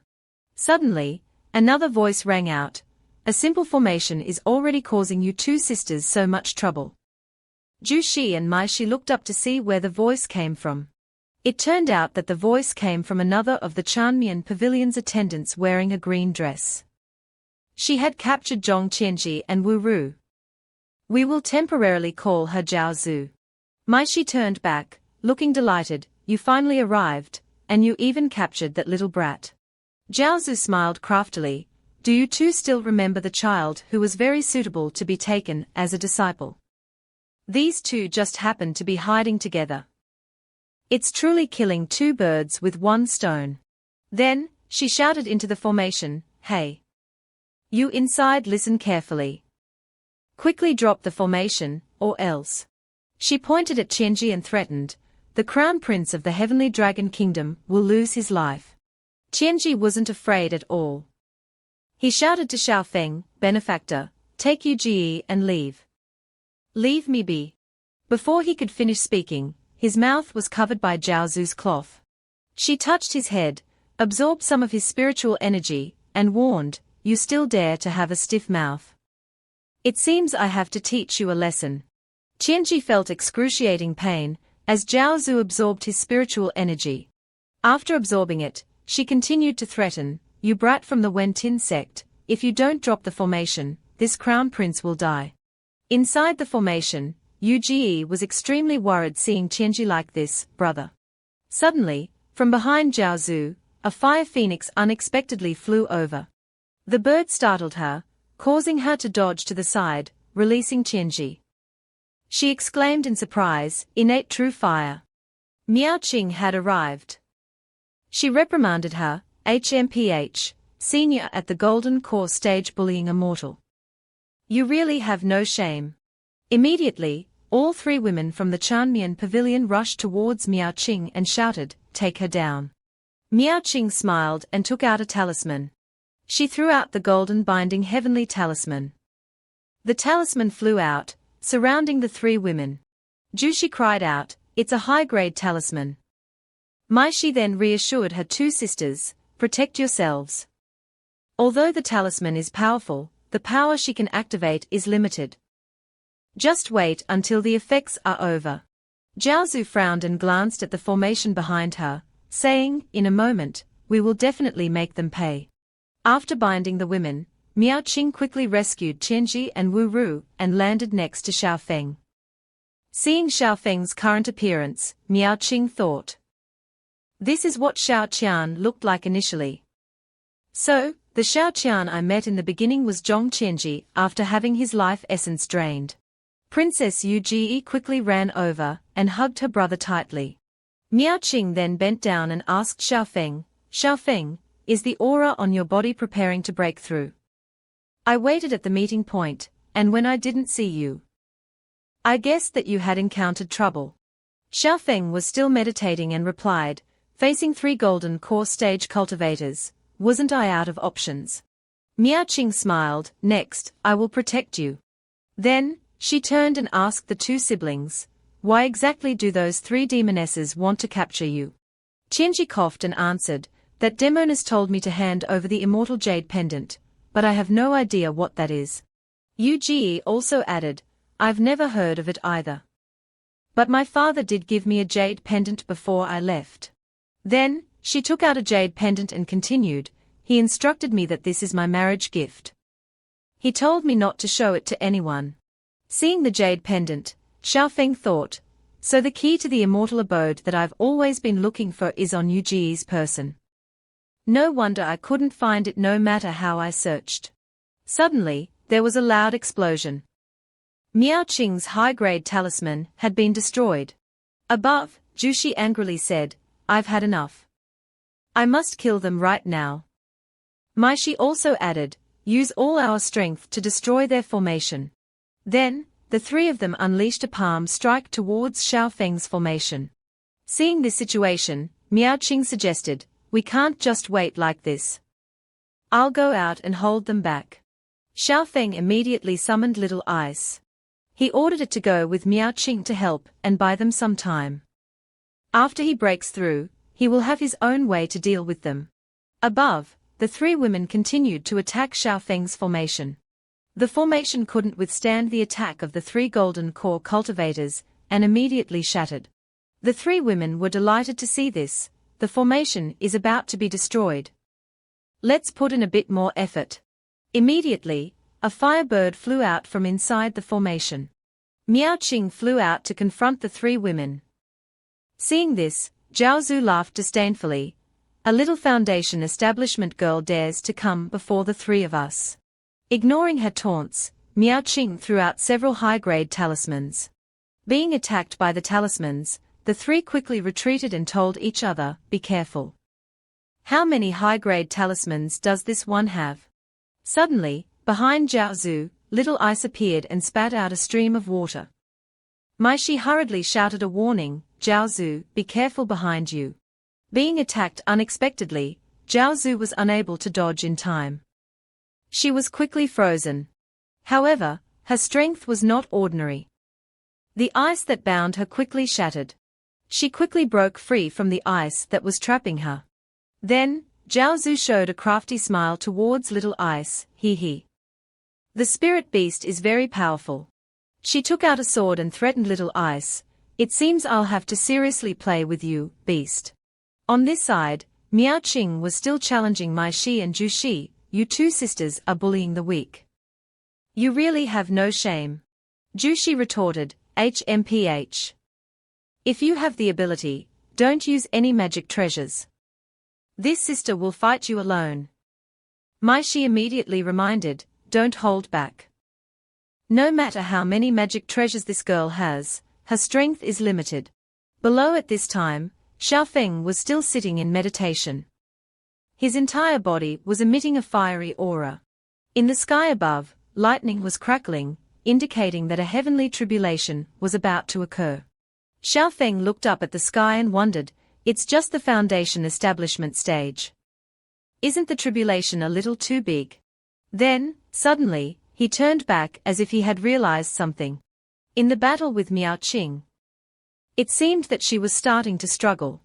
Miao Qing was panting. She seemed to be gradually losing her strength. Mai Shi looked smug, it seems your spiritual energy is running low. Ju Shi looked up at the sky and exclaimed in surprise, why is there lightning? At this time, Mai Shi was startled to realize and cried out, that's not right. It turned out that Xiaofeng was being targeted by the heavenly tribulation. He took advantage of it and flew towards the two women from the Chanmian pavilion.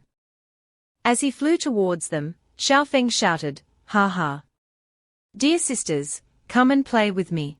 Jushi exclaimed in surprise, "It's the heavenly tribulation."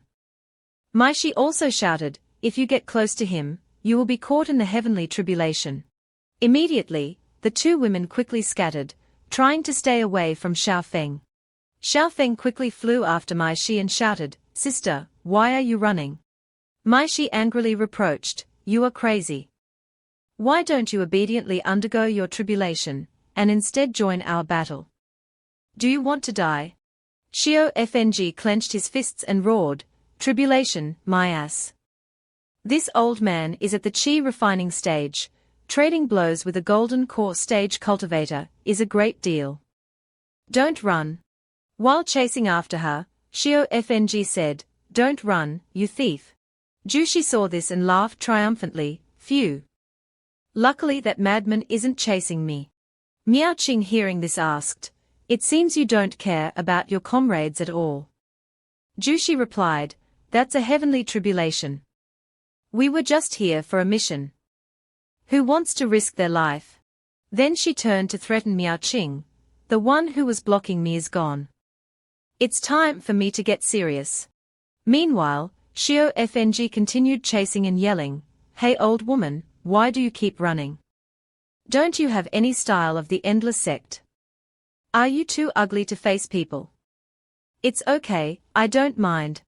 Maishi, while running, retorted, "You bastard, just wait until you're struck dead by lightning tribulation. Then let's see how long that mouth of yours can keep running." At this moment, thunder roared fiercely in the sky. Maishi realized things were not going well.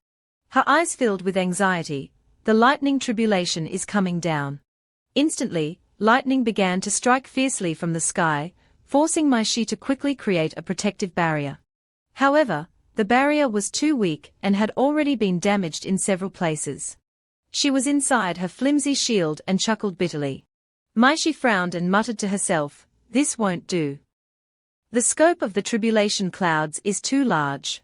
Watching Xiao Fng rush towards her, Maishi thought, "If this continues, I really will have to die together with this guy." Xiao Fng had already flown close to her. He smiled mockingly, "Hee hee. I didn't expect the beauty of the endless sect to be in such a miserable state." Seeing that she could not win, Maishi tried to negotiate, "Boy, let's talk. You can undergo your tribulation in peace. I won't fight your friends either. Let's both step back. How about that?" Xiao Fng of course refused. He replied, "That won't do. While undergoing tribulation, I can drag a beauty down as a cushion. Ordinary people don't get this opportunity, how can I pass it up?" Knowing that negotiation was impossible, Maishi frowned, "If you want to die that much, then let's die together." With that said, she flew towards Xiao Fng. Just waiting for this moment, Xiao Fng softly summoned, "Immortal Slayer." The Immortal Slayer sword instantly appeared, radiating red light. Xiao Fng, with the Immortal Slayer sword in hand, quickly rushed toward Maishi to engage in combat. He slashed a fatal blow that sliced through Maishi. Maishi was caught off guard by the incredibly sharp sword that cut across her face. The slash had struck her, causing a part of her body to turn into purple petals. Maishi had her right arm cut off. The entire arm turned into petals that flew away. Maishi was stunned and puzzled. What exactly is that weapon? And what's with your appearance? Are you a demon sect member?" Xiao Fng coldly replied, "You've talked too much." He landed and coldly threatened Maishi, "Seeing this form of mine, today you must die." Maishi's arm quickly regenerated. She said to Xiao Fng, "Don't be like that. Actually, the Endless Sect and the Demon Sect can be considered family in the past. There's no need for us to fight to the death." While the two were talking, the heavenly tribulation in the sky prepared to strike again. Maishi pointed to the sky and suggested, "The next lightning tribulation is about to strike. We should join forces to resist it first." Otherwise we'll both die. Xiao Fng looked up at the sky and agreed, okay. Though she suggested this, she was secretly plotting, I'll stall for time. Once I spread the word about this guy's demon sect identity, the Ventian sect will surely not let him off. She looked at Xiao Fng and continued plotting, as long as I can set up a formation, I can withstand this lightning tribulation. However, as she thought this, Xiao Fng suddenly vanished. Fresh blood splattered from behind Shi, causing her face to turn pale. Xiao Fng had teleported behind her and delivered a fatal stab, catching her off guard. Shi, with a look of extreme panic, could only utter, "You." Then at that moment, the lightning tribulation struck again, creating a huge explosion. Defeating Shi caused her body to shatter into pieces, leaving not a single piece of flesh. Xiao Fng lay down exhausted. He sighed and looked up at the sky, cough cough. It seems like I won this gamble. Luckily I didn't die. Beside him, Immortal Slayer turned into human form and complained, "You were too reckless. Do you know that to help you withstand the final lightning tribulation, my power has been almost completely exhausted?"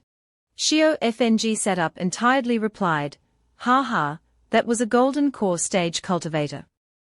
If I didn't take advantage of the power of the heavenly tribulation, I couldn't have won."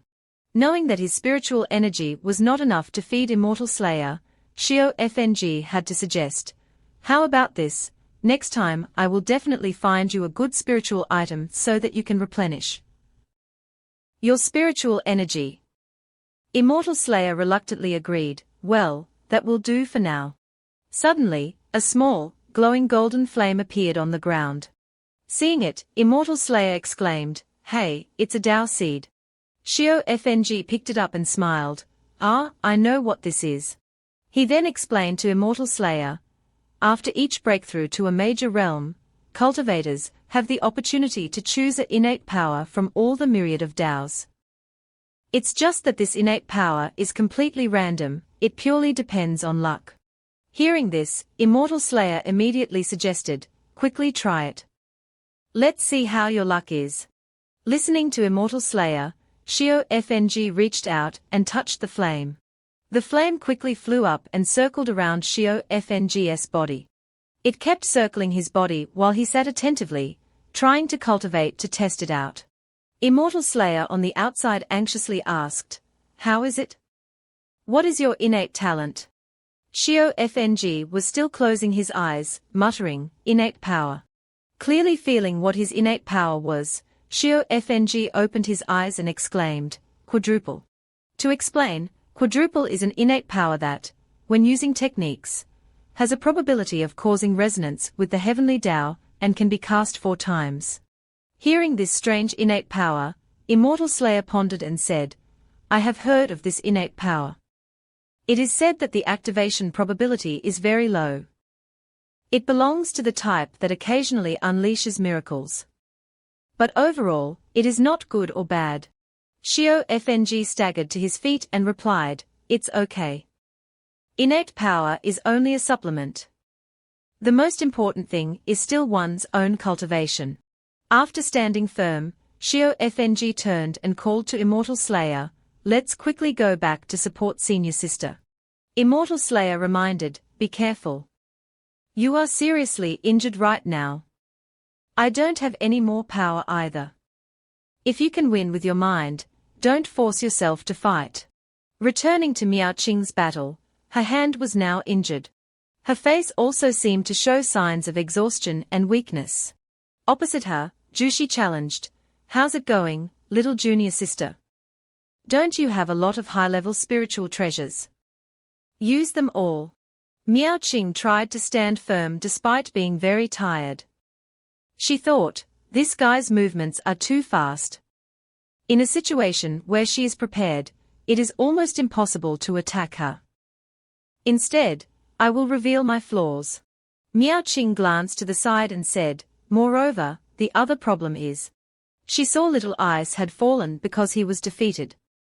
In her heart, Miao Qing thought, that spirit pet of Xiao Fng seems to have run out of endurance. Jushi looked triumphant, A peak foundation establishment demonic beast actually wasted so much of my time. It seems like I'll have to take your inner core to replenish myself. Suddenly, from behind, Shio FNG rushed over and shouted, "You evil woman, my she is dead, why don't you surrender?" He angrily yelled, "Or don't even think of leaving." With that said, Shio FNG used the heavenly sword decision. A series of sword chi immediately shot out towards Jushi. Shio FNG was also surprised to see his move. He yelled, "Holy crap, is this a game hack? I didn't expect to trigger my innate power. I thought it had an extremely low probability." Meanwhile, Jushi quickly created a shield to defend herself. She muttered, "To actually be able to release so many sword chi, could it be that my she couldn't even injure him?"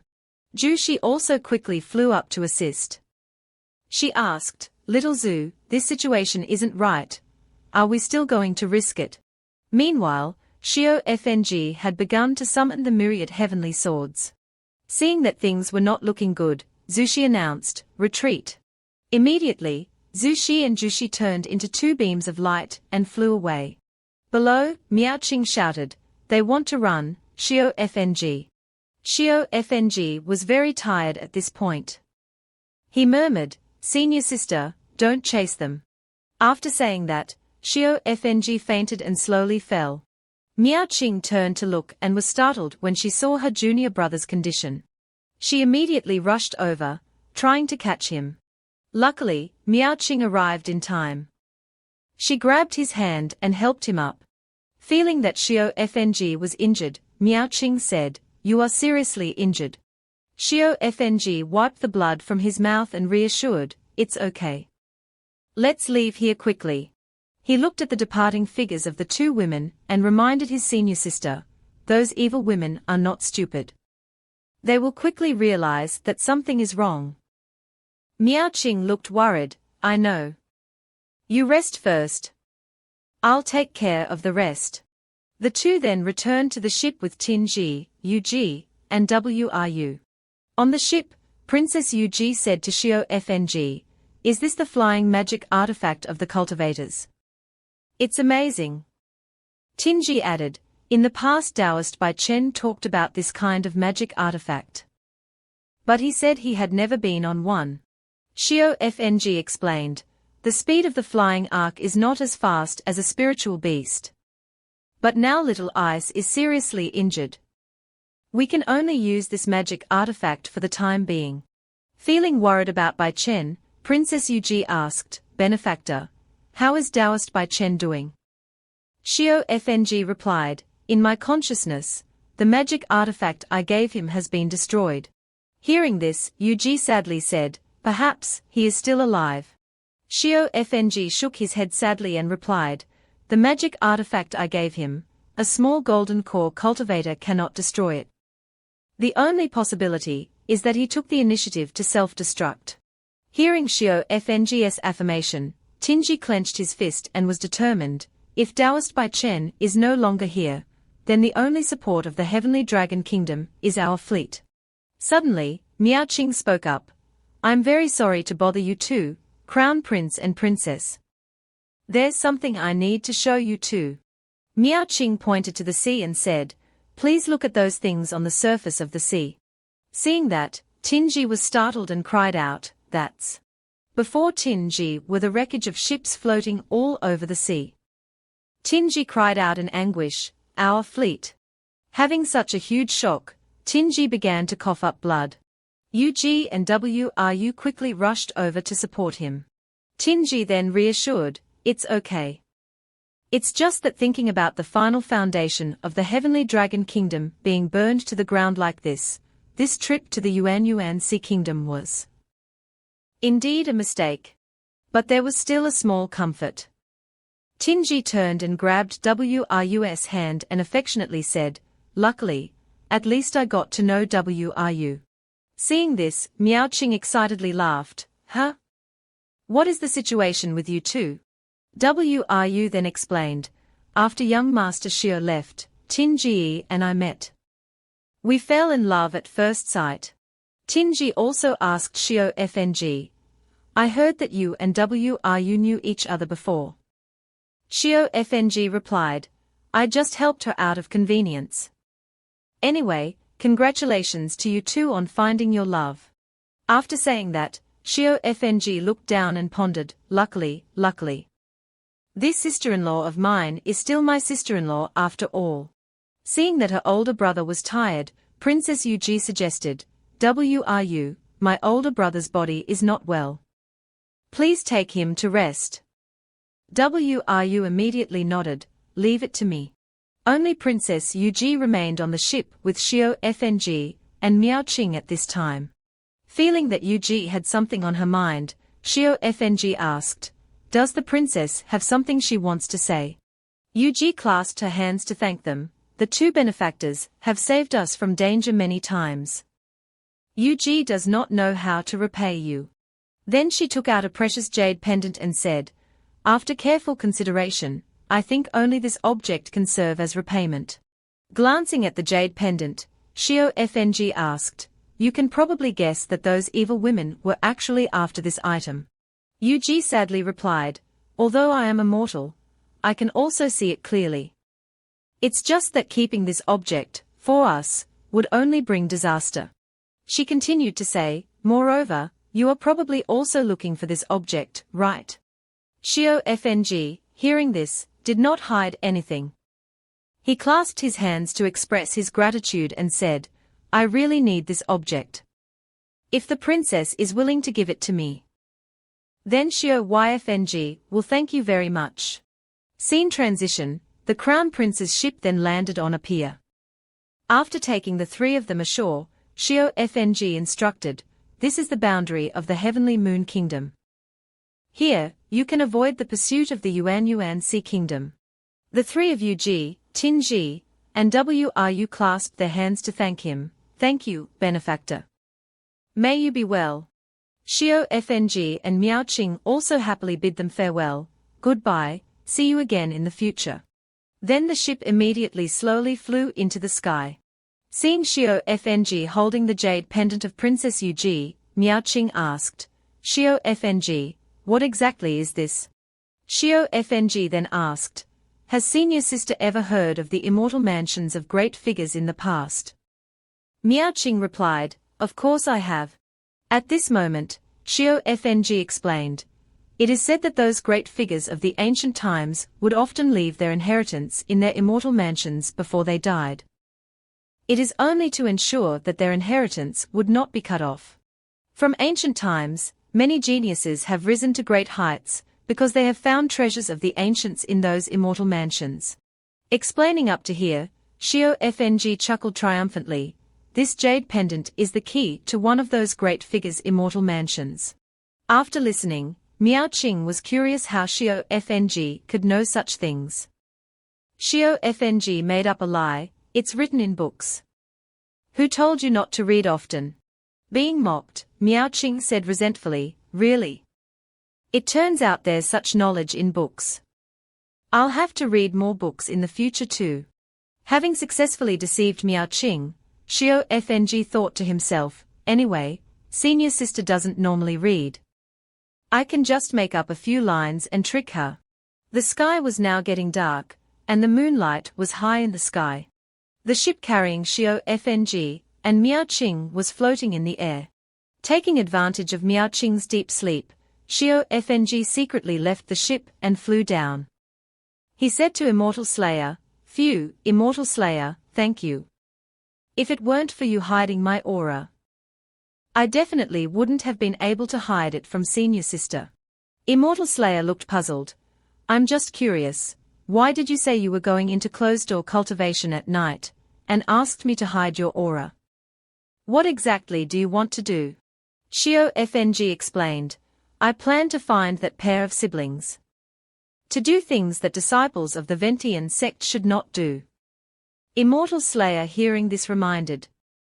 You're not thinking of doing something improper with those two young ladies, are you? Xiao Fng waved it off. How is that possible? It's just that I want some people to gather information about the mundane world for me. That pair of siblings just happens to be able to help. He took out a ghost mask from his robe and said, "Wait for me to change my appearance." At this time, the carriage carrying the three of them was speeding on the road. Chenji, while driving the carriage, turned back to speak to the two young ladies inside. "Wru, hold on a little longer. We'll be entering the city soon." Inside, Ug was feeling extremely cold, even though Wru had wrapped her in a layer of blanket. Ug said to Wru, "It's okay. With the medicine from young master, I'm feeling much better now." Suddenly, a loud laugh rang out above the carriage. "Ha ha ha. I didn't expect to find someone with an innate Arctic frost meridian. Interesting, interesting." Ug inside looked extremely worried. Chenji, looking up to find the source of the laughter, shouted, "Who is pretending to be a ghost? Are you a demon of the endless sect?" A large cloud of smoke appeared right in front of the carriage and a voice said, "I didn't expect that a mortal like you would know of the endless sect." Fng, who was now wearing a mask, appeared and continued to say, "To compare me to them, young man, you are really impolite." Ug lifted the curtain and asked, "Older brother, who is that?" Chenji instructed, "Ug, you wait inside the carriage. Leave this to me." Ug then said worriedly, "Older brother, facing cultivators, we cannot resist them. Just now, I heard the tone of his voice, it seems he came looking for me. Let me ask him." Fng then approached the carriage and laughed, "Ha ha, this lady, you are much stronger than your brother. This old man will not beat around the bush. I am here today to give you all a good fortune." Fng's voice returned to a serious tone. He said, "This old man can make you live a few more years, or even allow you to embark on the path of cultivation. Do you dare to accept it?" Hearing this, Chenji was surprised. "Cultivation?" Ug calmly asked, "Senior, what do you want us to do?" Fng took out a scroll and said, "I really need you to do some things for me." He handed the scroll to Ug and instructed, "This old man wants you to cultivate this technique." Fng began to introduce it to her. "This technique has very significant side effects, but as long as you cultivate it, it can guarantee you will live peacefully for at least 100 years. But then he suggested, for these 100 years, you must obey my orders. Do you agree?" Chenji found it strange and asked, "May I ask, what are the significant side effects you mentioned?" Fng replied, "I won't hide anything from you. This is a cauldron technique. Once you cultivate this technique, you can only be of benefit to others in the future." He looked at Ug and said, "After she cultivates for 100 years, I can use a secret technique to take her cultivation. By that time..." Before Fng finished speaking, Ug clenched her fists in determination. "I agree." Chenji worriedly turned and called, "Ug." Princess Ug smiled and replied, "One person will die soon, while the other can at least live for another 100 years. I have nothing to hesitate about. Moreover, before then, I can still help my older brother's kingdom." Chenji sighed and said, "If you have already thought it through, then let it be." At this moment, Fng unexpectedly said to Chenji, "This crown prince, I also have a technique for you." He threw a purple technique to Chenji and instructed, "If you can truly cultivate this demonic art, then the task of restoring your kingdom will not be difficult for you." The technique that Fng gave to Chenji was called heaven-swallowing demonic art. Fng added, "The techniques I gave you both are only the first 2 layers. If you want to obtain the techniques for the higher layers, you will have to see how you perform." After Fng finished speaking, he prepared to leave. He further instructed, "In 3 years, I want you to develop a very powerful force for me, whether it be to restore your kingdom, or build a new one. In short, you must build a force for me. This is my test for you all." Hearing this, Chenji showed his determination. "Okay, I agree. I will definitely make those who destroyed my homeland pay the price." Seeing the determination of both of them, Fng laughed loudly. "Ha ha ha, good. What I need is this kind of spirit. With that said, he flew away, not forgetting to add one final reminder: 3 years later, I will check your results. I hope you will not disappoint me. After finishing, Shio FNG flew high into the sky and took off his mask. He and Immortal Slayer observed the departing carriage. Immortal Slayer turned and asked, "Hey, did you really use that cauldron technique?" Shio FNG frowned and replied, "Of course not. It's just that the modified version of the technique. I can't just give it away like that.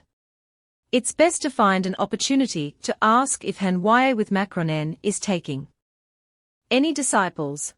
After explaining, Shio FNG reminded, "Let's go.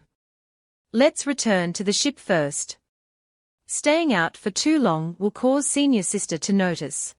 Seeing Shio FNG fly away, Immortal Slayer sighed, "I don't even know how this kid managed to seduce a peak Mahayana cultivator."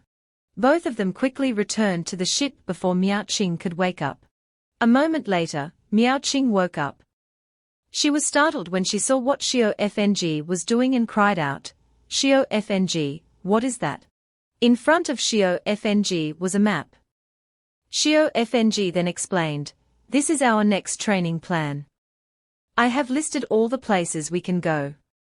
If we are lucky, we might even find natural treasures." Miao Qing shook her head in disbelief. "Do you think they are white cabbages? Those natural treasures, if you don't have extremely good luck, you can't possibly find them." Shio FNG smiled. "How will we know if we don't try?" In his heart he was thinking, "This is where the good stuff that I heard about in my past life is. If I sweep through it all, I don't believe I won't find a treasure." So they started following Shio FNG's instructions to look for treasures. They encountered a large ape beating its chest and showing off at a place with a treasure. It was angrily chasing after Shio FNG and Miao Qing. The reason was that Miao Qing was holding a large bag of treasures without asking for permission. While running, Miao Qing shouted, "This is Earth Essence Gold. It's truly a natural treasure." Shio FNG shouted in warning, "Run quickly. That guy is almost catching up." After that place, they arrived at a large cave. Miao Qing asked, "Is there really a treasure here?" "It doesn't look like it at all." Shio FNG pointed forward and asked, "What do you see over there?" Following Shio FNG's direction, Miao Qing saw a fiery flower. She exclaimed in surprise, "Oh my gosh, a 9 flames flower." After obtaining the 9 flames flower, they went to another area with treasures. Here they were chased by a group of people who demanded that they return their treasures. "Return our treasures. We clearly seized them first." In another place, the two were hiding behind a large rock to observe 2 demonic beasts fighting. Miao Qing excitedly cried, "Great figures are fighting. How exciting!" Shio FNG quickly reminded, "Keep your voice down. Let's wait a bit and see if we can pick up anything useful." In the blink of an eye, 2 years had passed. At this time, the two had collected quite a lot of treasures. Holding the jade pendant in her hand, Miao Qing asked, "Shio FNG, you're not really a heavenly chosen one or something, are you? In the past 2 years, why is it that everywhere we go we encounter fortune, everywhere we go there are treasures?" Looking at the jade pendant in her hand, Miao Qing continued, "Even an immortal mansion jade pendant, you were able to find another one." Moreover, Shio FNG's cultivation had now surpassed Miao Qing's. She angrily yelled, "What's more outrageous is why is your cultivation higher than mine?" Shio FNG coldly replied, "Just be prepared. The ranking of our sex martial contest, we can just give those people a surprise." Miao Qing then replied, "Startled would be a better word. Shio FNG, when can this immortal talisman key be opened?" Just when she said that, the jade pendant in Miao Qing's hand suddenly started to glow. Feeling strange, Miao Qing quickly called out to Shio FNG, "Shio FNG, look. This jade pendant." The one in Shio FNG's hand also started to glow. He replied, I know. It seems like the time has come for the immortal mansion to open. A voice suddenly came from the jade pendant. The reincarnation immortal mansion is about to open. Please confirm whether you wish to enter.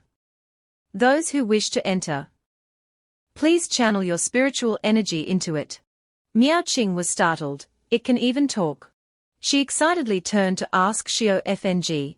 Xiao Fng, should we go in? Xiao Fng pondered. Then he said, the immortal mansion only opens once every 50 years. I missed it in my past life. But entering this immortal mansion at the foundation establishment stage would be extremely dangerous. Suddenly, inside Xiao Fng's chest, the Wuya with Macronen doll had woken up and poked its head out. It jumped out of Xiao Fng's body and said, I'm reliable. Seeing it, Xiao Fng became more confident. Oh right, little one, you've recovered. Then there really is hope. Then he turned to say to Miao Qing, Senior sister, with our cultivation, we will be extremely dangerous in the immortal mansion. We'll definitely be the weakest group. Miao Qing was worried hearing this. Is that so?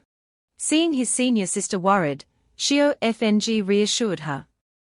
He suggested, but it's not like there's no other way.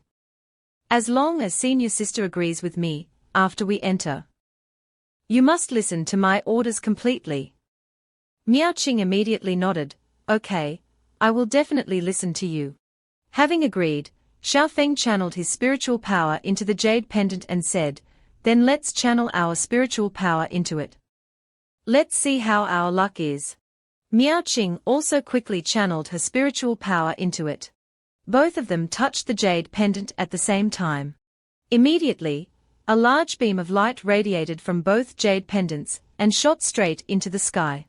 The beam of light shot into the sky, creating a large vortex in the air. From the vortex, a sphere with an eye inside appeared. Seeing it, Miao Qing exclaimed in surprise, wow! What is that? Xiaofeng immediately reassured her, it's a manifestation of the heavenly Tao. Don't be afraid. It's just checking if we are qualified to enter. The eye slowly observed them both and then announced, meets the standards. Having met the requirements, Xiaofeng said to Miao Qing, let's go. Let's go in. Immediately, a beam of light from above shone down directly on both of them. The scene here was quite strange, with pieces of earth and rocks flying everywhere. Miao Qing was standing on a large piece of rock. Looking at the strange surroundings, Miao Qing wondered, is this the immortal mansion? Why is it not like I imagined? Xiaofeng, sensing something was amiss, told Miao Qing to be silent because someone was coming. Above them, another vortex suddenly appeared. From it, a golden beam of light shot out, followed by a laugh, ha ha ha. This time, I, old devil Wang, will definitely get the immortal mansion's inheritance. Looking at the person who had just appeared, Xiaofeng recognized him, core formation stage. Moreover, a master among core formation cultivators. Another voice suddenly rang out, HMPH. Old devil Wang, you're just daydreaming. The one who had just spoken was a man with a broadsword on his back. He shouted loudly, if you want to take the treasures of the immortal mansion, you have to ask my tyrant blade Liu Yu. Seeing him, Xiaofeng commented, at least a mid-stage core formation cultivator. Moreover, not the trash of an 8th grade core formation like my Lan Zhuju. This guy must be at least 3rd grade or higher.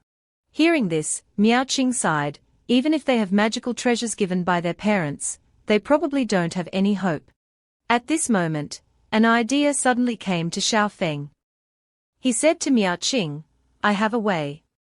Senior sister, how many magical treasures and talismans did master and mistress give you? Give them all to me. Miao Qing took out a ring and asked, there's quite a lot left. They are all in this storage ring, but what are you going to do with them? Xiaofeng smiled softly. He held the ring and schemed, we can pretend to be a core formation master. Hearing this, Miao Qing looked confused, huh? In the distance, there were strange statues. There was a stone statue of a beautiful girl. At this time, there was a large door there, and a crowd of people was gathering. One side spoke up, "Fellow Taoists, do you really want to fight us here?" The other side replied, "How could we? Everyone is here for the immortal mansion's relics. So of course we have to put our disputes aside first." As soon as the old man finished speaking, he noticed someone was coming. Seeing a young man and a young woman riding a flood dragon, he assumed they were from the Asking Heaven sect. He could not discern their cultivation levels. A man asked loudly, "Fellow Taoists, are you disciples of the Asking Heaven sect?" Xiao Feng calmly replied, clasping his hands, "Asking Heaven sect, Wu Chen." Wu Chen was a name that Xiao Feng had borrowed from someone else. At this time, the old man spoke up, "So it's fellow Taoist Wu Chen. This old one is Ling Yun from the Star sect. I have long admired fellow Taoist Wu Chen's great name. Meeting you today, you are truly a young talent." Hearing the old man's words, Xiao Feng was a little startled. Xiao Feng turned to Miao Qing and said, "Disciple, just stay by my side and don't wander around." At this time, the crowd outside whispered amongst themselves, "Is that the core formation genius of the Asking Heaven sect, Wu Chen?" Someone next to him replied, "I've never met him. This kid is really arrogant." Xiao Feng smiled inwardly, "Ha ha, this senior brother Wu Chen is a super shut-in, never leaving his door for 1,000 years, but his reputation is indeed not small. It can be used." But seeing this meeting, it seems that there are quite a few acquaintances from my previous life. A seductive girl in a pink dress said, "So it's the young man from the Asking Heaven sect, he, quite handsome." Xiao Feng recognized this girl as the enchantress from the Thousand Charms Pavilion. Mo Shui Yao. A refined man holding a fan continued, "TSK, it seems there are more of the Righteous Path's core formation cultivators than us." This person was Lin Xiao of the Azure Flame City. Known for being ruthless. A respectful girl in a blue dress said, "Greetings, fellow Taoist." Xiao Feng recognized her as Luo Shufu, but he was not very familiar with her. After the greetings, Xiao Feng replied, "I didn't expect so many people. It seems it won't be easy." At this time, an announcement was made, "The time to open the reincarnation immortal mansion has arrived. This immortal mansion only allows 9 people to enter. When there are only 9 people left on the field, the immortal mansion will open. Those who forfeit must transmit half of their blood essence into the immortal mansion's jade pendant to leave." The crowd was stunned. What? Only 9 people? A young man with red hair, named Mo Yu, looked at the crowd and ordered, "Those below core formation stage, leave on your own or let me send you off." Lin Xiao still looked refined and said, "Mo Yu, be gentle, there are young ladies here." Mo Shuiyao gracefully walked over and took Lin Xiao's arm, then said, "Oh, Lin Gengzi, you even know to cherish the beauty of flowers. You must take care of me later." Outside, the crowd discussed, interesting, both the demonic path and the righteous path are chasing away those with lower cultivations." Someone smiled and continued, "Ha ha, I think, us loose cultivators are still free." At this time, a person protested loudly, "Based on what? That's half of our blood essence. Do you know how many years I've cultivated?"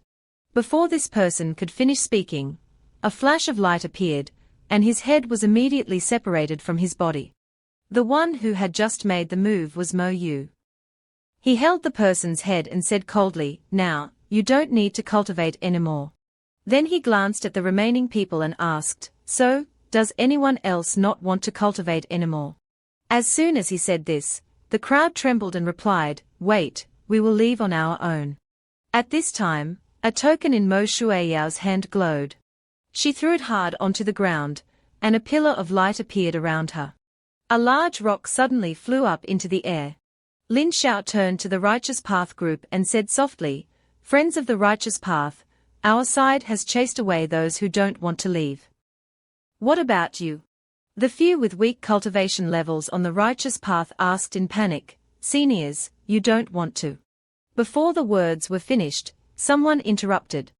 He slammed the long sword in his hand into the ground and said loudly, "I'll give you a chance. If any of you can defeat me, I will give up my slot." Scene changes to Wangtian City. Wangtian City is currently holding a bustling festival, with crowds gathering to watch a dragon dance. Children are playing cheerfully. Xiaofeng and Yao Ting have also arrived. Seeing the surrounding atmosphere, Yao Ting is quite impressed. Xiaofeng turns and asks, "Senior sister, have you never seen this before?" Yao Ting replies happily, "Never. The market here is much more interesting than the sect." They pass by a stall. The vendor beckons, "Young lady, would you like to buy a fragrant sachet? I made them myself." Yao Ting excitedly replies, "Yes, yes. I'll take one." She happily takes out her purse and is about to ask, "How much is it?" "I have high-grade spirit stones." Fortunately, Xiaofeng quickly stops her and tells the vendor, "Here. I have the money." This makes Yao Ting very confused. Xiaofeng explains, "Normally, people in the mortal world don't use spirit stones. They are very precious to them. Ordinary money is enough." Yao Ting looks surprised. Ordinary money. Suddenly, Yao Ting seems to discover something interesting. She sees a crowd gathering as if watching something. Inside the crowd, some people are performing martial arts.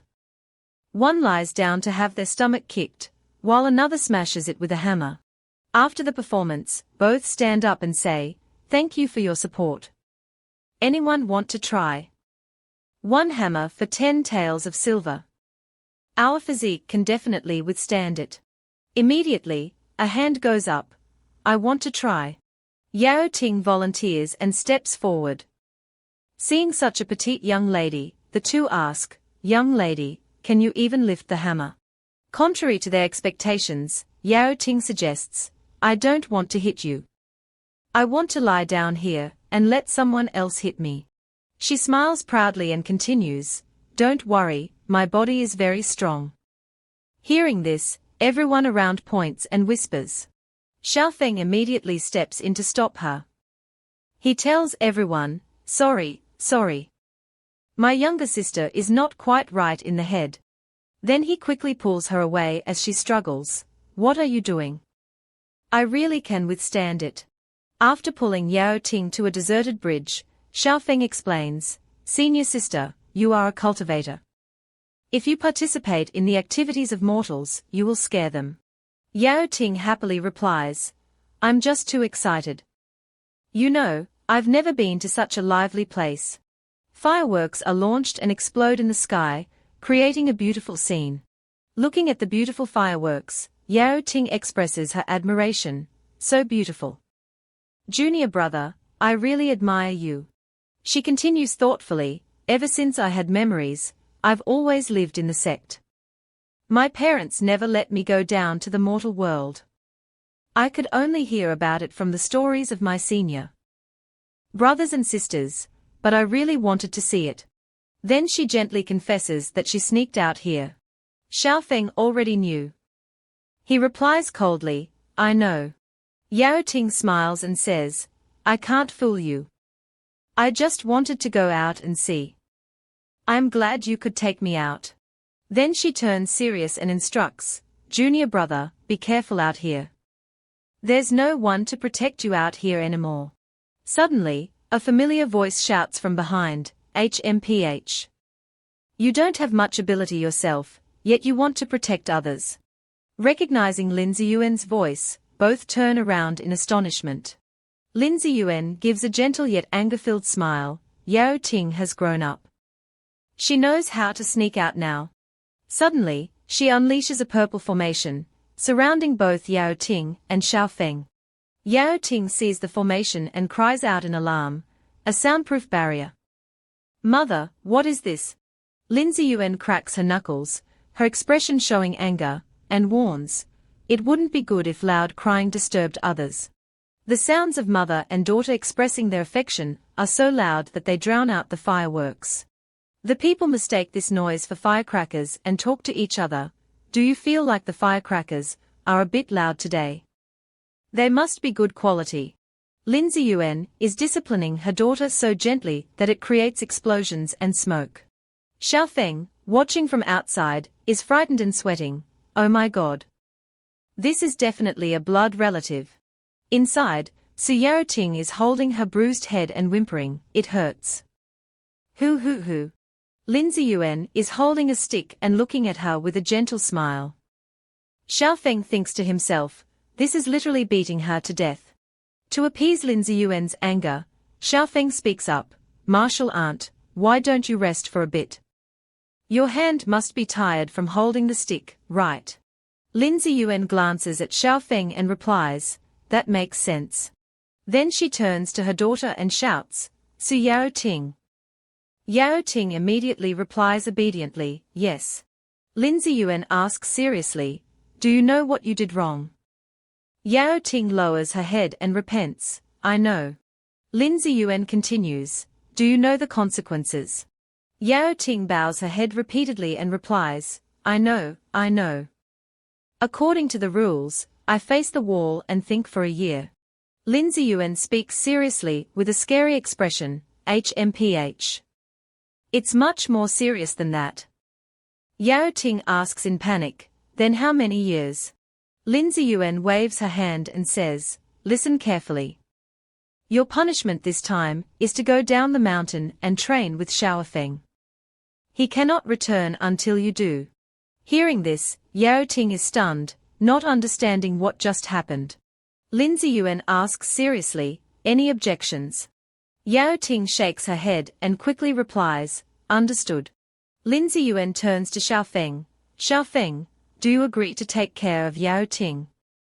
Xiaofeng immediately replies, rest assured, martial aunt. I will take good care of senior sister. Lin Ziyuan smiles and says, good.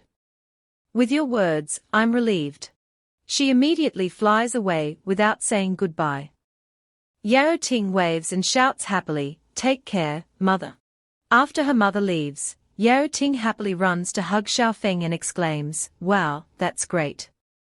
Junior brother, I can go out and play with you now. Suddenly, a shield appears between them, pushing Yaoting back. Yaoting is extremely surprised and doesn't understand what's happening. The shield was created by the doll Han Yang gave to Xiaofeng. Xiaofeng quickly explains to the doll, don't misunderstand. This is my senior sister. You know. While Yaoting is confused, Xiaofeng continues to explain, don't be angry. There's nothing between us.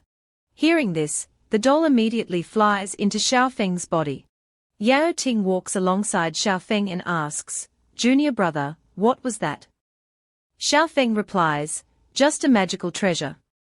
Let's go. Let's find an inn first. We should find a place to rest. They walk happily amidst the sound of fireworks. Observing them from afar, Xiaofeng's second senior brother asks, martial aunt, how will you explain this decision to master? Lin Ziyuan reassures him, it's fine. Leave Qian Yi to me. We have indeed sheltered Yaoting too much. It's good for her to see the outside world. She adds, to protect her, I've always kept her from the outside world, which has made her dissatisfied. This is a good opportunity. It's just that their cultivation levels are not very high. You understand what I mean, right? Second senior brother reassures her, don't worry, martial aunt. I will secretly protect them. Lin Ziyuan nods, yes. Remember, don't let them find out. Second senior brother replies, don't worry. I'm capable of that. After finishing their conversation, both turn into streaks of light and fly away. They are unaware that Xiaofeng is smiling and glancing at their departing light. Seeing this, Yaoting asks, junior brother, what are you looking at? Xiaofeng explains, nothing. Just two birds flying by. After strolling for a while, they return to their room to rest. The next morning, Xiaofeng gets up early and knocks on his senior sister's door. Senior sister, it's time to go. Yaoting lies lazily in bed and replies, let me sleep a bit longer. It's not easy to finally not have to cultivate. Suddenly, a familiar voice rings out, Su Yao Ting. I really should take you back. Hearing her mother's voice, Yao Ting is startled and cries out, Mother? She quickly runs out and replies, Mother, I cultivated all night last night. Seeing only Xiaofeng there, Yao Ting looks around and asks, Huh? Where's Mother? Xiaofeng smiles and speaks, It's a transmission talisman second senior brother gave me. He said it would have a miraculous effect. It's truly useful. Realizing she's been tricked, Yao Ting angrily reproaches, Junior brother, you almost scared me to death. Xiaofeng smiles and replies, This is the only way to wake you up. Let's go. After regaining her composure, Yao Ting asks in confusion, But where are we going next? Xiaofeng explains, Didn't the innkeeper tell us before? Go southwest. Earlier, the innkeeper had told Xiaofeng, I heard there are demons appearing in the southwest. No guests have come from there in years. Hearing this, Yao Ting looks excited, Okay, slaying demons and eliminating monsters. Let's go, let's go. Seeing his senior sister like this, Xiaofeng smiles to himself, there's no need to make up such complicated reasons. Then he starts recalling memories of his past life and thinks, going southwest from Wangqian City to the sea, there's an island. In his past life, Xiaofeng met his newly born spirit pet there. The spirit pet Xiaofeng mentioned is a giant water dragon. While riding the flying sword with Yao Ting, Xiaofeng thinks to himself, It's a pity that I arrived too late in my previous life, so that guy didn't have enough essence. This time, I'm here more than 10 years earlier, maybe I can make it a bit stronger. While lost in thought, a beam of light suddenly shoots up from below. Both Xiaofeng and Yao Ting are startled. They quickly dodge the beam of light by a hair's breadth. The light flies right between them. Immediately, a formation surrounds them. Xiaofeng recognizes it, a formation to conceal qi and block transmissions. The opponent came prepared. Two dark figures appear from the front, along with a familiar voice, Xiaofeng. I don't believe anyone can save you this time. It turns out to be Li Lifang and Steward Li. Seeing them, Xiaofeng asks coldly, Senior brother Li, why is it you? You may not mind the trouble, but I find it very bothersome. Yao Ting also speaks up, just two defeated subordinates. Do you think you can stop us? Are you brain dead? Suddenly, another voice rings out, startling Yao Ting, they can't. But what if you add me to the mix? The newcomer is a late-stage core formation demon cultivator. Steward Li smiles triumphantly and says to the newcomer, Senior, we didn't lie to you. There really is a top-quality woman here. The senior stares at Su Yao Ting and gives a perverted smile, indeed. Truly top quality. You did well this time. Steward Li gives a sly smile and asks, So, what about dealing with them for my nephew? The senior laughs loudly, Ha ha. Leave it to me. Li Lifang and Steward Li say in unison, Thank you, Senior. Senior Huan Shi. Hearing them call him that, Xiaofeng is surprised, Senior Huan Shi. Yao Ting asks, Junior brother, have you heard of this guy before? Xiaofeng replies, I have. He's said to be a demonic cultivator, who cultivates using the yin qi of women. Xiaofeng continues seriously, his methods are extremely cruel. He drains the women he cultivates with. Hearing this, Yao Ting exclaims angrily, Beast. Hearing Xiaofeng's introduction of him, Huan Shi smiles, It seems you've heard of me. Saves me a lot of effort. Women are just cauldrons for cultivation. Surrender now. And I can give you a painless death. How about it? Suddenly, the Zhanxian sword appears and flies out from Xiaofeng. Seeing it, Huan Shi cries out in surprise, Zhanxian, why did you enter this ordinary flying sword? Zhanxian trembles angrily and replies, Didn't you tell me not to reveal myself normally? But I really can't stand it anymore. I must kill him. Zhanxian also warns, late-stage core formation is not someone you two can handle. Looking at the two enemies before him, Li Lifang smiles triumphantly. Xiaofeng, you confronted me before. This time, I'll let you watch your senior sister get played to death. Xiaofeng is not afraid. He raises his sword and replies coldly, oh? Then I also want to see just how formidable late-stage core formation is. He then charges towards Huan Shi with his sword. Yao Ting hurriedly warns, Xiaofeng, don't be reckless. Huan Shi chants a spell and smiles, reckless fool. After the chant, he flicks a beam of light towards Xiaofeng. Instantly, a purple formation is cast, trapping Xiaofeng. Xiaofeng tries to slash the formation, but it doesn't break. Seeing Xiaofeng being suppressed, Yao Ting rushes forward and shouts, Xiaofeng, I'll help you. But before she can move, a series of sword strikes head towards her, which she struggles to dodge. Yao Ting quickly casts a lightning formation in response. But Li Lifang immediately appears beside her and throws a punch. From the front, Steward Li launches a series of sword strikes at Yao Ting. From the side, Li Lifang also throws a punch at her. Steward Li clenches his fist and smiles triumphantly, hee hee. I know your magic is powerful. But as long as the two of us suppress you and prevent you from casting spells, you're nothing to be afraid of. He looks towards Xiaofeng and continues, once Senior Huan Shi deals with that brat, be prepared to become our plaything. Huan Shi says smugly, a chi refinement cultivator dares to challenge me. Commendable courage. But too much confidence on the path of cultivation will not get you far. Contrary to his expectations, Xiaofeng smiles faintly and retorts, you're right. You've lost due to overconfidence. Hearing this, Huan Shi is startled. Xiaofeng summons the power of the Zhanxian sword. He uses the sword's power to cut through Huan Shi's formation. Seeing Xiaofeng break his formation, Huan Shi asks in astonishment, you're just at chi refinement. How is this possible? Without letting him say more, Xiaofeng quickly slashes straight through him. The slash sends his hat flying. Huan Shi now has a slash across his face, cutting the evil old man in half. Before dying, he cries out in panic, you that sword. Seeing Huan Shi like this, Li Lifang cries out in fear, second uncle. It's not good. Senior Huan Shi is dead. Hearing this, Steward Li turns around in shock and asks, what? Taking this opportunity, Yao Ting casts a fire phoenix attack towards him and shouts, you dare look away while fighting me. Realizing he has exposed an opening, he cries out in alarm, not good. The phoenix flames immediately incinerate him, as he screams in fear, nephew. Save me.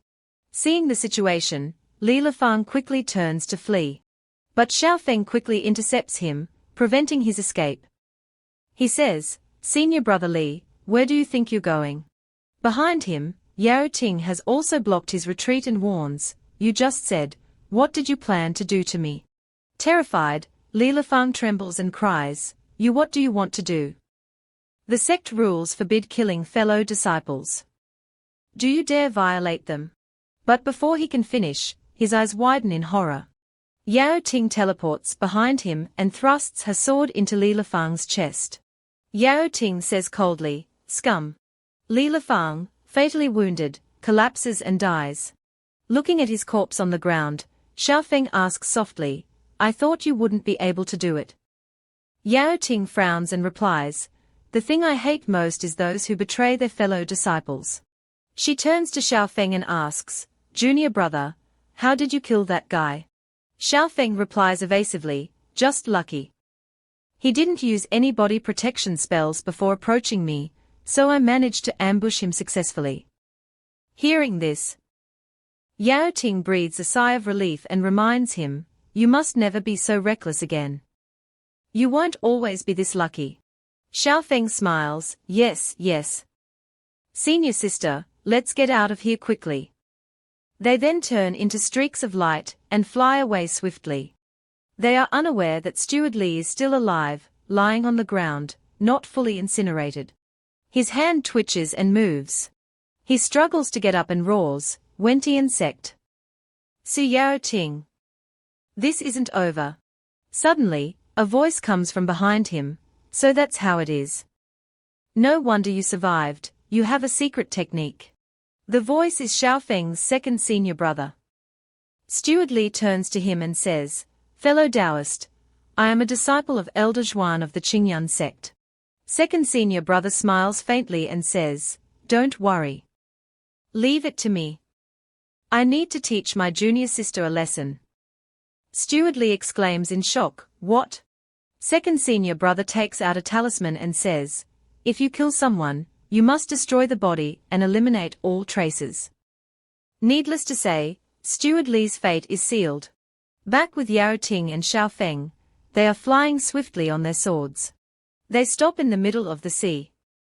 Xiaofeng looks ahead, searching for their destination, while Yao Ting asks, "Junior brother, is the location of those troublesome demons so far away?" Xiaofeng turns and replies, "Those demons are probably on an island somewhere. Let's keep searching." He adds, "According to my memory, it should be near here. It should be a shattered coral island." Suddenly, Yao Ting points ahead and exclaims, "Junior brother, look ahead." They both look and see lightning striking fiercely. Yao Ting exclaims, "This phenomenon is so strange. Is that the island where the demons are?" Xiaofeng turns and reminds her seriously, "Let's go check it out. Be careful." They fly towards it. An island appears before them. Lightning bolts from the sky are striking a large tree on the island. Seeing this, Yao Ting exclaims, "That ancient tree must have some kind of treasure, that's why it's causing such a phenomenon." Xiaofeng suddenly notices something.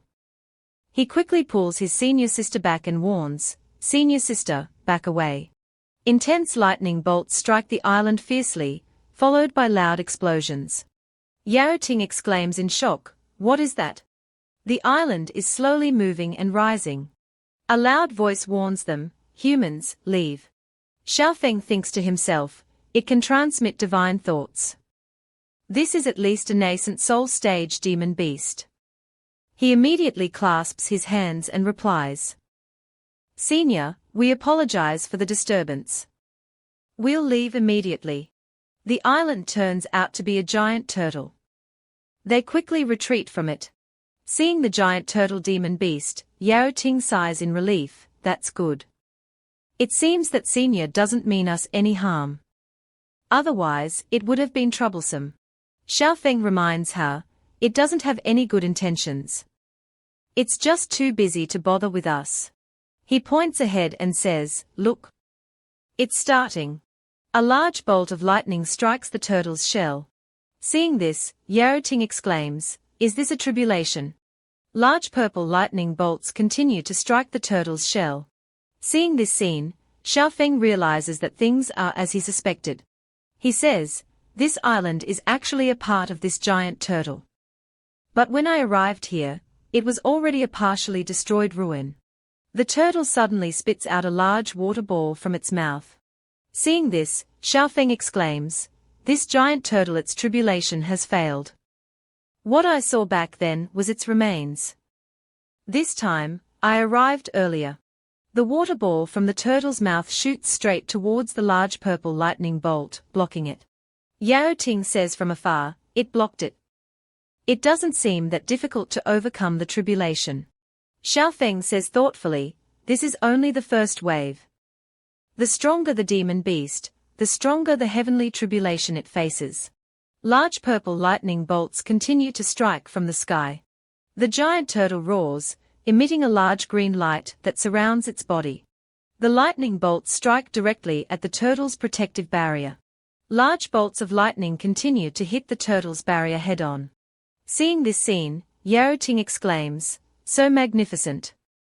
Xiaofeng adds, "Being able to witness this is a rare kind of fate." Suddenly, Yao Ting turns around in surprise, as if noticing something. A large bird is flying towards them. Yao Ting shouts, "Something's coming from over there." The large bird flies straight towards them and opens its mouth. Fortunately, it doesn't attack them, but quickly flies between them. Xiaofeng exclaims, "It's not targeting us."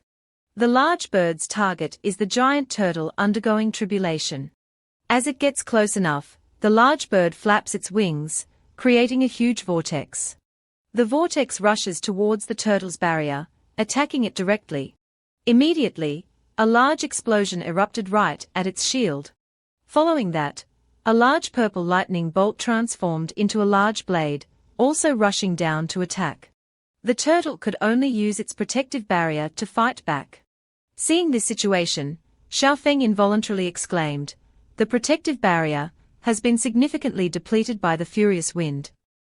The next lightning tribulation cannot be stopped." On this side, both the large lightning bolt and the bird's furious wind were simultaneously heading towards the turtle's shield. They simultaneously rushed forward, attacking head-on. A deafening explosion rang out, and at the same time, the turtle's shield was completely shattered. The large lightning bolt struck the turtle, piercing through its body, causing the turtle to roar in pain. The turtle, at this moment, completely collapsed, unconscious. Seeing that, the large bird took advantage of the opportunity and swooped down towards the ancient tree on the turtle's shell. It headed straight for the location where the green light was emanating. Suddenly, from behind the bird, a snake's head appeared from somewhere, its mouth wide open, attempting to swallow the bird whole. The snake bit hard into the wing of the large bird, causing it to roar in pain. Seeing this, Jiaoqing exclaimed, "That snake, it's like it grew out of the giant turtle's body." Xiaofeng also thought to himself, "So they are one entity. Could my previous spirit pet be it?" Suddenly feeling that the situation was not right, Xiaofeng immediately shouted, "Senior sister, set up a defensive formation." Hearing this, Jiaoqing immediately questioned, "Aren't we already very far away?" Despite asking this, she still listened to her junior brother and cast a defensive spell. On this side, the battle between the snake and the bird was still reaching its climax. While setting up the defensive formation with his senior sister, Xiaofeng explained, while those two demonic beasts were entangled with each other, the lightning tribulation still hadn't ended. So, the lightning tribulation will simultaneously consider both of these demonic beasts as targets for the tribulation. Above in the sky, a large dragon head indeed appeared. From its mouth, it was about to shoot out a large lightning ball. Xiaofeng immediately warned, "The power of the lightning tribulation will increase exponentially." The target of the dragon was also this turtle island. Below at this time, the bird was roaring in pain. And the giant snake was still firmly biting onto its wing, not letting go. Suddenly, the snake's eyes lit up as if sensing danger. Indeed, the large tribulation dragon from the sky was diving straight down into the middle of their battle. A terrifying explosion rang out, followed by splashing water. The pressure from the explosion spread far to the location where Xiaofeng and Jiaoqing were setting up the defensive formation. Feeling the pressure, Jiaoqing exclaimed, "Even at such a distance, it still has such power. Is this the heavenly tribulation?" Seeing that the demonic beasts were no longer in front of her, Jiaoqing wondered, could it be that they are all dead? Unexpectedly, from beneath the water, the shadow of a bird shot up. The large bird quickly flew away.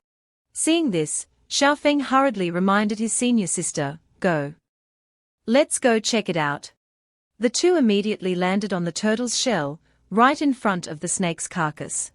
Xiaofeng slowly approached the snake's carcass. Jiaoqing stood at a distance, looking at the burned ancient tree with regret. "This tree has been destroyed. What a pity."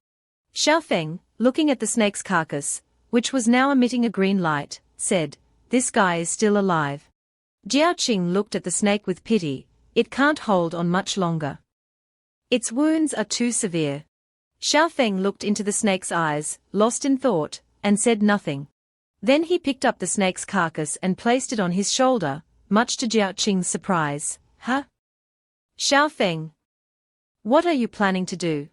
While carrying the snake on his shoulder, Xiaofeng turned and explained, "This snake has a connection with me. Maybe I can think of a way to save it." Jiaoqing asked in surprise, "Can there be such a connection? But how do you plan to save it?" Xiaofeng pointed at the withered tree and said, looking at its eyes, "This tree might be able to help it. Let me try." Saying so, He reached out and touched the tree trunk. While absorbing spiritual energy from the tree, Xiaofeng said, "Such rich would attribute spiritual energy." With one hand, he absorbed the tree's spiritual energy, and with the other hand, he reached out and touched the snake's head. Receiving the spiritual energy, the snake immediately moved. Jiaoqing exclaimed from the side, "I can't believe it actually worked." While transferring spiritual energy, Xiaofeng said, "Perhaps this large tree is a part of the giant turtle's body, containing immense spiritual energy.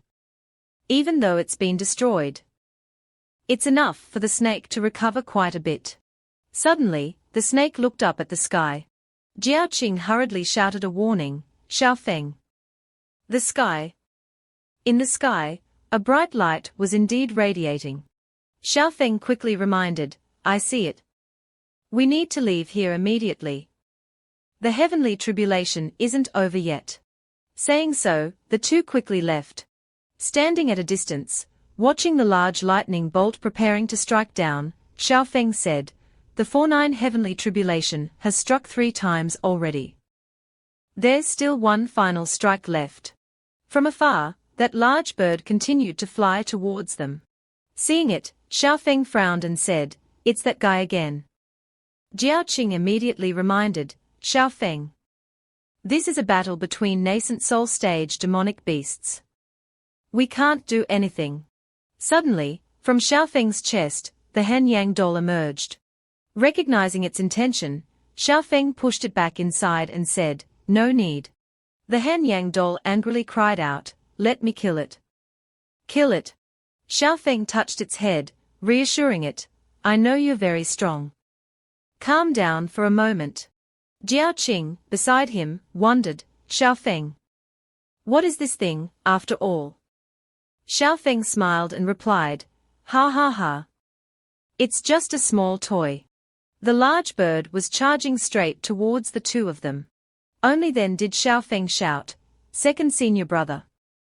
If you don't act now, senior sister will be in danger." Immediately, a yin-yang circle appeared in the sky. The yin-yang circle stopped the bird, causing it to slam its head into it. Up above, second senior brother appeared and said, "Little junior brother. Good eye." Second senior brother stood in front of the bird and warned it, "Fellow dowst. Could you please leave?" The bird stared intently at second senior brother.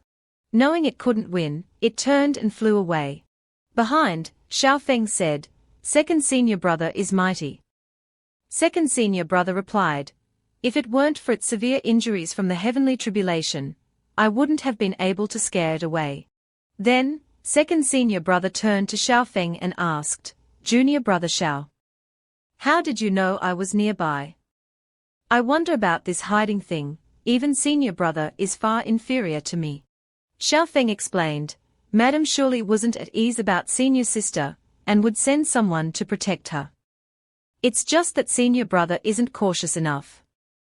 And fourth senior sister is too lazy. Second senior brother was naturally the most suitable choice." Hearing Xiaofeng say this, Jiaoqing looked angry. "What? Mother doesn't trust me that much." Second senior brother then said, "You are indeed clever. But don't take such risks again. If I hadn't been here, you too would have been in danger." Xiaofeng mischievously replied, Yes, I'll definitely be careful next time." Suddenly, second senior brother turned his head, as if he had discovered something. He looked at the descending heavenly tribulation and said, "It's been a while since I've seen the 49 heavenly tribulation." In the distance, a giant beam of light was indeed descending. Second senior brother quickly created a protective shield for all 3 of them and said, "Let's go see if this demonic beast will successfully overcome the tribulation." A moment later, when the 3 arrived, the sky had calmed down again. The snake was now lying motionless on the ground. Xiaofeng looked at its carcass in surprise. "What's going on? Did it fail the tribulation?" Suddenly, Jiaoqing gasped, "Xiaofeng, look at its head." Indeed, from the eyes of the large snake, a small white snake was crawling out. Seeing this, Xiaofeng said, "Is this rebirth through molting?" It actually used this method to overcome the heavenly tribulation. The snake crawled onto Xiaofeng's leg. He touched its head and said, "Did it successfully overcome the tribulation? But it looks very weak." Suddenly, the snake bit hard into Xiaofeng's finger. He cried out in pain as he struggled to pull it off. AAA. Jiaoqing panicked. Why did it bite someone? Second senior brother, beside them, smiled and replied, "This is what's called destruction and reconstruction. It's because its original body was destroyed during the tribulation, so it resorted to rebirth through molting to escape the final heavenly tribulation. Although it needs to recover starting from the foundation establishment stage, its future prospects are very bright."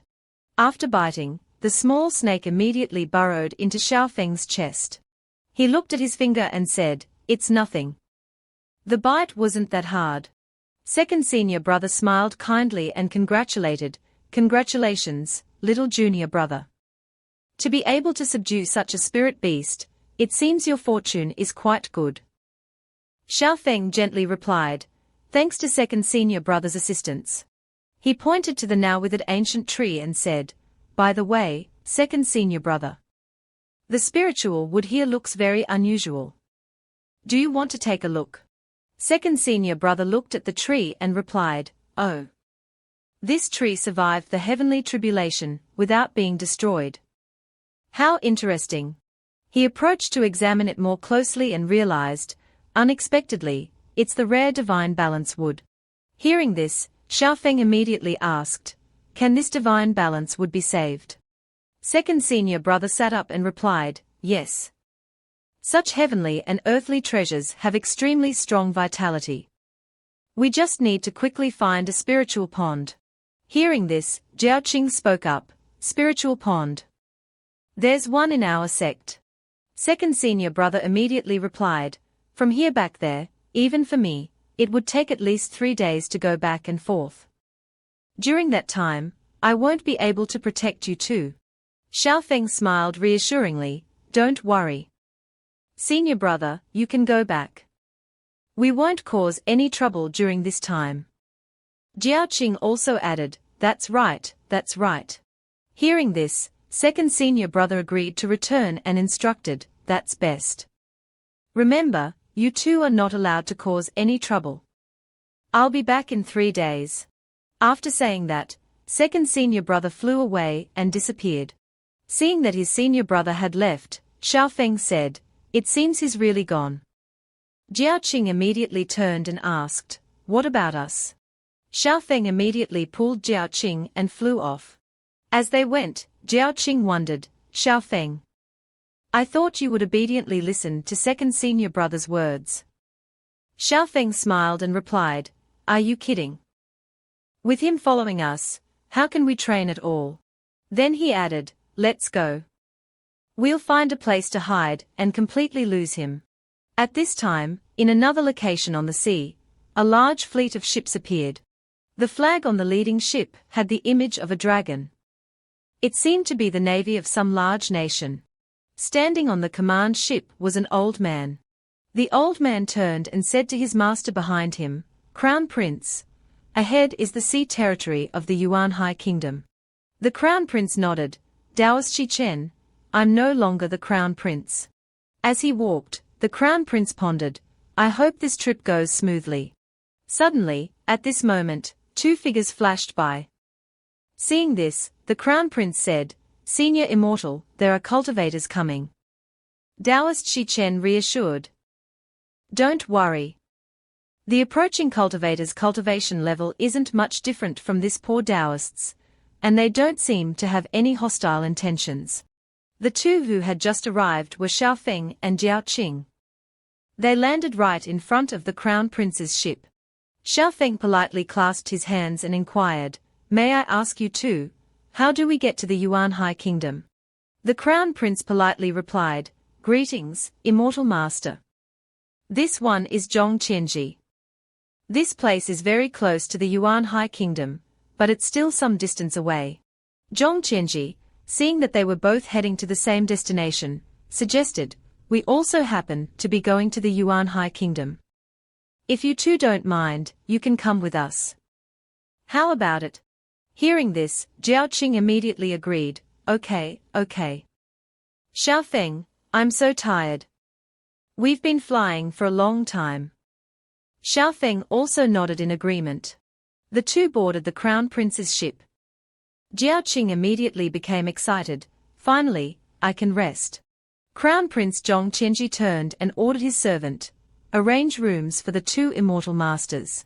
Seeing such hospitality, Xiao Feng clasped his hands in thanks. Then we'll trouble you. Jiao Qing quickly followed the Crown Prince's servant. Zhong Chenji watched their backs as they left and asked, Senior Immortal, do you think these two can become our allies? Taoist Shi Chen replied, Your Highness is kind. It's just that these two have an extraordinary air. They are very likely from those orthodox immortal sects. He frowned and seriously added, Befriending them won't be difficult, but it's unlikely you'll be able to use them. The servant led Xiao Feng and Jiao Qing to the door of their room and said, Immortal Masters, this is where you'll be resting. I'll take my leave now. Jiao Qing found it strange and wondered, Xiao Feng. It seems the people here are too polite. Did they just let us on board like that? Xiao Feng pondered thoughtfully and replied, There's no such thing as gratuitous kindness. The other party being so nice to us can only mean they have something to ask of us. Hearing this, Jiao Qing was startled. Huh? So, are we still staying on this ship? Xiao Feng, while entering the room, replied, Of course we are staying. Aren't you tired? It's just the right time for a challenge. If there's really any big trouble, we can just leave directly. Suddenly, outside, several large, strange ships approached them. The lookout startled awake from his drowsiness and exclaimed, They are. Seeing the strange fleet before him, he fully awakened and shouted, Enemy attack. The two fleets immediately stopped, facing each other. Taoist Shi Chen came forward and shouted, Friends on the opposite side, may I ask who you are? This is the royal fleet of the Qianlong Kingdom. But then his expression suddenly turned to one of fear.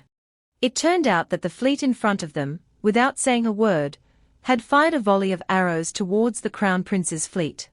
Immediately, Taoist Shi Chen cast a technique, creating a wave of water.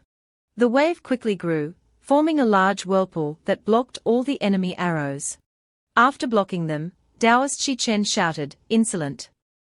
How dare you attack the royal fleet of the Qianlong Kingdom? From the enemy ships came a responding shout, Crown Prince Chenji, your luck has run out. Why don't you hand over Princess Wuya? We can spare your lives. Hearing their arrogance, Crown Prince Chenji gritted his teeth in anger, rebellious traitors. Then he loudly ordered, Guards, listen up. Attack! The soldiers, upon hearing the order, immediately raised their bows and fired towards the enemy fleet. The arrows flew towards the opponent's ships. The enemy ships were not to be outdone. They also fired arrows back towards Chenji's ships. The two fleets continued to exchange fire. Fortunately, the arrows fired by the enemy ships were blocked by Taoist Shi Chen's shield, preventing Crown Prince Chenji from being injured. On another ship, observing the situation outside, Xiao Feng and Jiao Qing were leisurely enjoying their tea. Jiao Qing looked outside and asked, Junior brother, what do you think is going on? Xiao Feng coldly replied, Let's observe further. Outside, the battle was intensifying. Fire began to spread throughout the ships. A servant hurriedly ran to report to Chenji, the Thng Long ship is on fire. The enemy fleet outnumbers ours. We are at a disadvantage. Hearing this, Crown Prince Chenji panicked. How could this be? Taoist Shi Chen maintained a calm expression and reassured, Leave it to this poor Taoist. Chenji respectfully said, Then I'll have to trouble you, sir. Saying so, he leaped into the air. After flying into the air, Taoist Shi Chen unleashed a series of talismans. The talismans flew towards the enemy ships and exploded violently. The Crown Prince's soldiers, seeing this, excitedly shouted, The immortal master has acted. Counterattack. In the air, arrows were flying towards Taoist Shi Chen. Suddenly, a large wave attack from an enemy ship shot directly towards Daoist Shichen. Daoist Shichen was startled and quickly dodged to the side, avoiding the attack. However, the attack still hit his left arm. Clutching his bleeding left arm, Daoist Shichen said, "Senior brother Jin Cheng, I didn't expect you to become the Empress's dog." He looked in pain at his changed senior brother, while the latter laughed in response. "Junior brother, the Qianlong Kingdom has changed hands. Why cling to lost causes?" Jin Cheng, in his hooded cloak, continued, "Look at you. After so many years, you haven't made any progress at all. Your cultivation hasn't increased, and moreover, you're following a good-for-nothing." Daoist Shichen looked at the three opponents and was startled, 3 Foundation establishment cultivators. Suddenly, from behind Crown Prince Chenji, a voice rang out, "Brother, why not just hand me over?" It was Princess Uca. She stepped forward, wanting to surrender herself. Seeing this, Chenji cried out, "Uca, why are you here? Didn't I tell you to rest well?" Princess Uca sadly replied, "Even if I marry into the Yuan Kingdom, they may not necessarily help us." She worriedly continued, "If they hand me over, at least everyone can live." Chenji immediately shouted, "Don't say that again." He reassured his sister, "You don't know what kind of person the Empress is. Even if I die here today, I won't allow you to fall into their hands." Hearing this, Jin Cheng immediately ordered, "In that case, burn these ships." Immediately, streams of fire shot out, attempting to burn Chenji's fleet. Suddenly, a fire phoenix appeared, blocking the incoming flames. The phoenix continuously absorbed the flames, followed by Jiao Qing's voice, "This ship cannot be burned. Otherwise, it would be very difficult for us."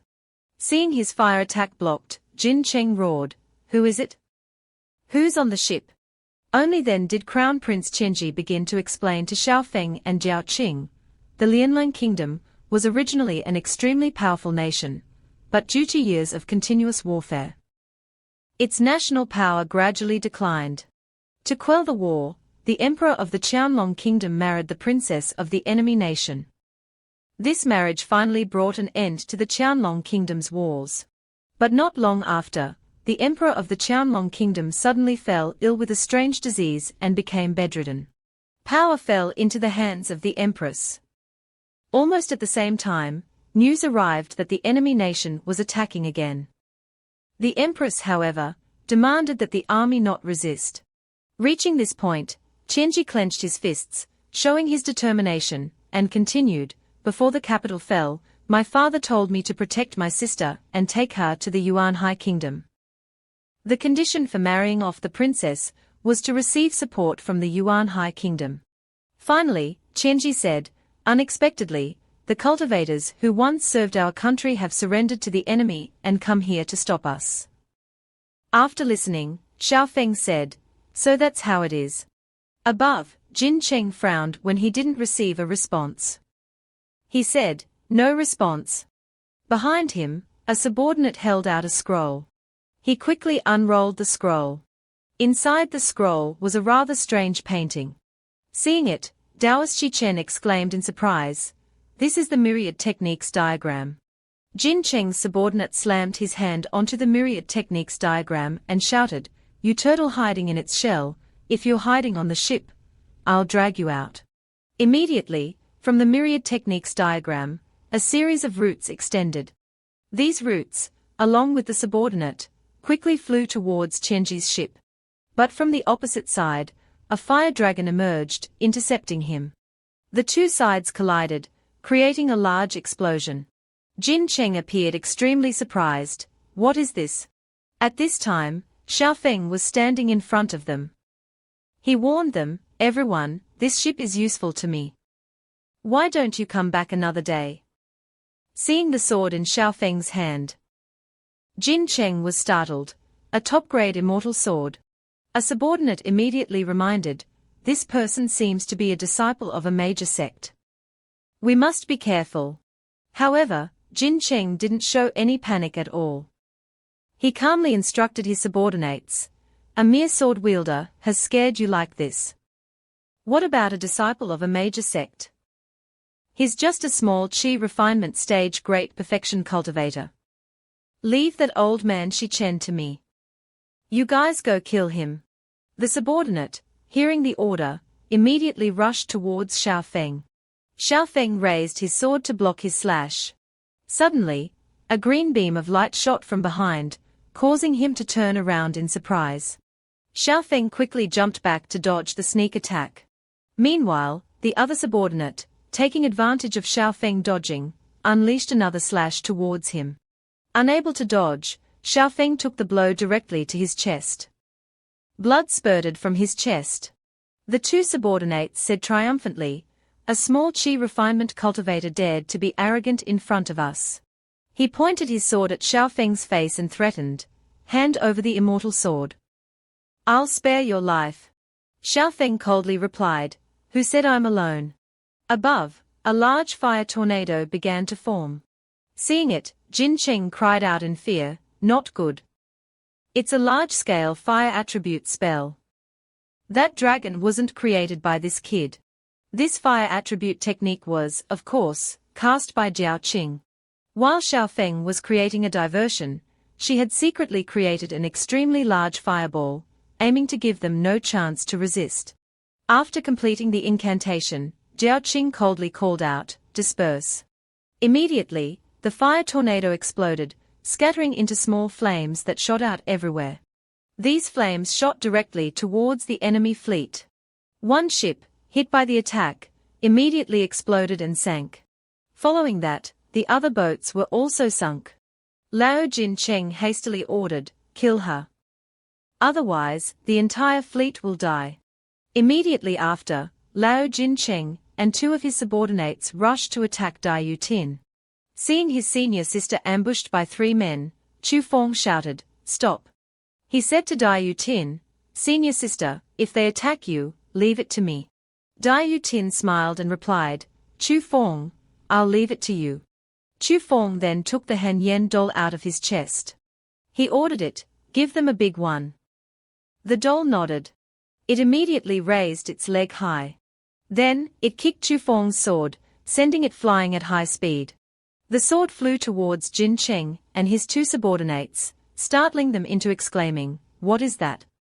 It's coming towards us." The three of them combined their strength to create a triple-edged shield to block the sword. However, the shield was quickly and easily broken. The blade sliced across Lao Jin Cheng's shoulder. Fortunately for him, it didn't hit a vital spot. He exclaimed, What is this thing?" He was terrified, thinking to himself, "If his attack had been just a little off, I would surely be dead. I have to get out of here." Thinking so, he immediately teleported away. Seeing that, his two subordinates said to each other, "Damn it. Let's get out of here too. We can't worry about the fleet anymore. Our lives are more important." Seeing the doll's terrifying power, Chu Fong said in astonishment, "So strong. Didn't my wife say you didn't have much power?" Dai Yu Tin, having finished her task, also approached Chu Fong and said, "We have nothing left to do here. Chu Fong, let's go back." The enemy's fleet was burning fiercely. The enemy was constantly screaming, "Help! Commander Chu abandoned us. We surrender." Seeing that, Chu Fong said coldly, "We cultivators shouldn't get involved any further." Having finished, they both headed towards Thien Kai's boat. After landing, Thien Kai gratefully thanked them, "Thank you for saving our lives." Chu Fong chuckled and replied, "It was nothing. Just consider it as us paying for passage." Dai Yu Tin asked proudly, He, am I not strong?" Princess Nguca also spoke, "This small act of yours is a life-saving grace for me. I am very grateful." At this point, Princess Nguca suddenly coughed. She covered her mouth, looking pained. Thien Kai quickly asked a servant to get a blanket. The servant immediately brought a blanket, and reminded everyone to bring a brazier. Seeing the strangeness, Chu Fong wondered, "What is this?" Daoist Thai Tran then explained, Princess Nguca suffers from a strange illness. Every month, there's a period like this when her whole body becomes extremely cold and painful. I don't know anything about it. Hearing this, Chu Feng pondered. Her whole body becomes cold. He approached and asked the princess to extend her hand for examination. Chu Feng gently touched the princess's wrist to take her pulse. Taoist Thai Tran immediately asked, "Immortal Master, do you know about this illness?" After taking her pulse for a moment, Chu Feng realized it was the innate cold ice meridian. He thought to himself, unexpectedly, her constitution is exactly the same as Hen Yen's.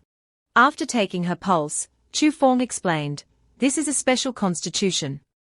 I can't do anything to completely cure it. But I have a way to make the princess more comfortable." Hearing this, Princess Nguca was overjoyed. "That's wonderful." Chu Feng took out a prescription and instructed, "Take the medicine according to this prescription. Give the princess 3 doses a day. It can greatly reduce her pain." Thin Kai immediately knelt down to thank Chu Feng. "Such great kindness, I will never forget." He shouted firmly, "If the Thin Long Kingdom can rise again in the future, I am willing to go through fire and water for Immortal Master." Hearing these words, both Chu Feng and Dai Tin immediately flew away, leaving everyone astonished. 5 days later, in Wuya Kingdom, Dai Tin excitedly said to Chu Feng, "Chu Feng, you've been here for a few days. Are you looking for someone?"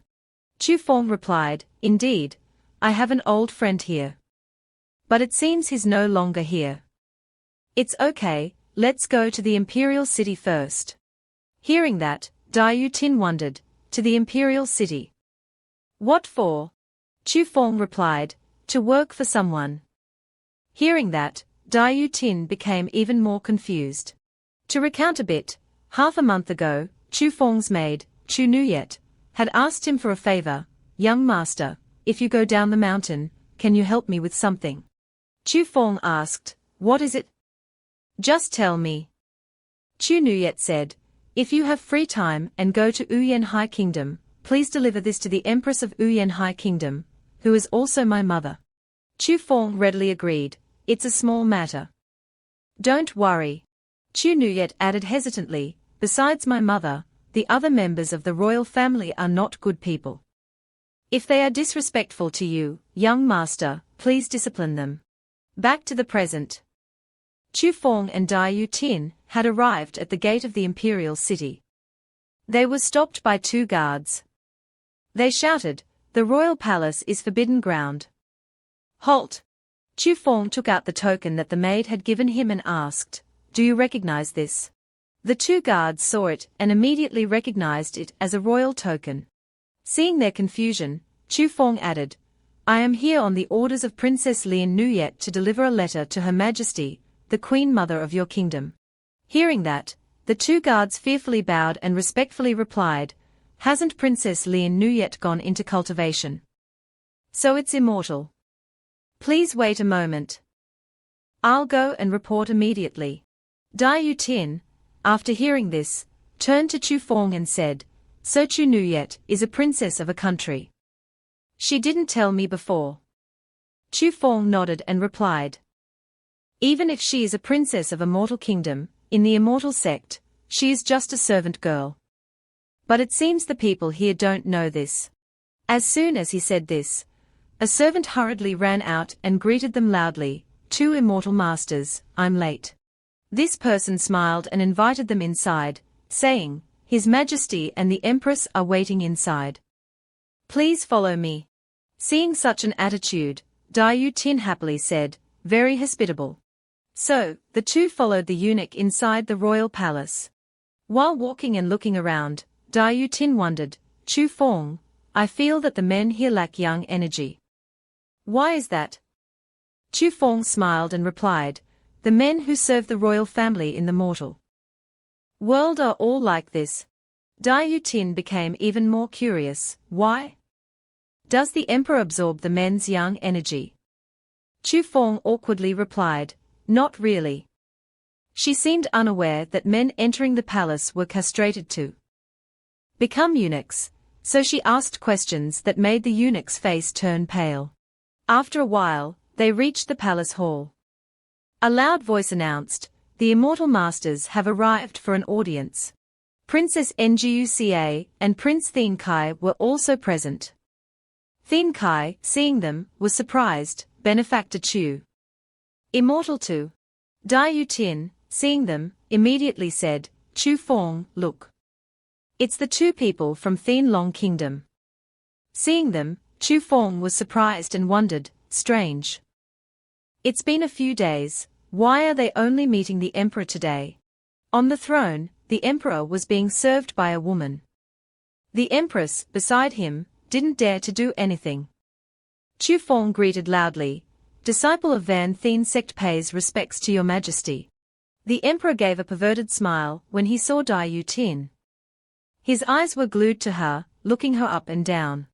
The woman beside him stroked his cheek and asked, "Your majesty likes her?" The king replied, "Such a beauty, who wouldn't like her? If only I could bring her into my harem." Hearing this, the empress interrupted him, "Your majesty, these are immortal disciples. We should treat them with courtesy." Interrupted, the lecherous king angrily shouted, "Shut up! Is there a place for you to speak here?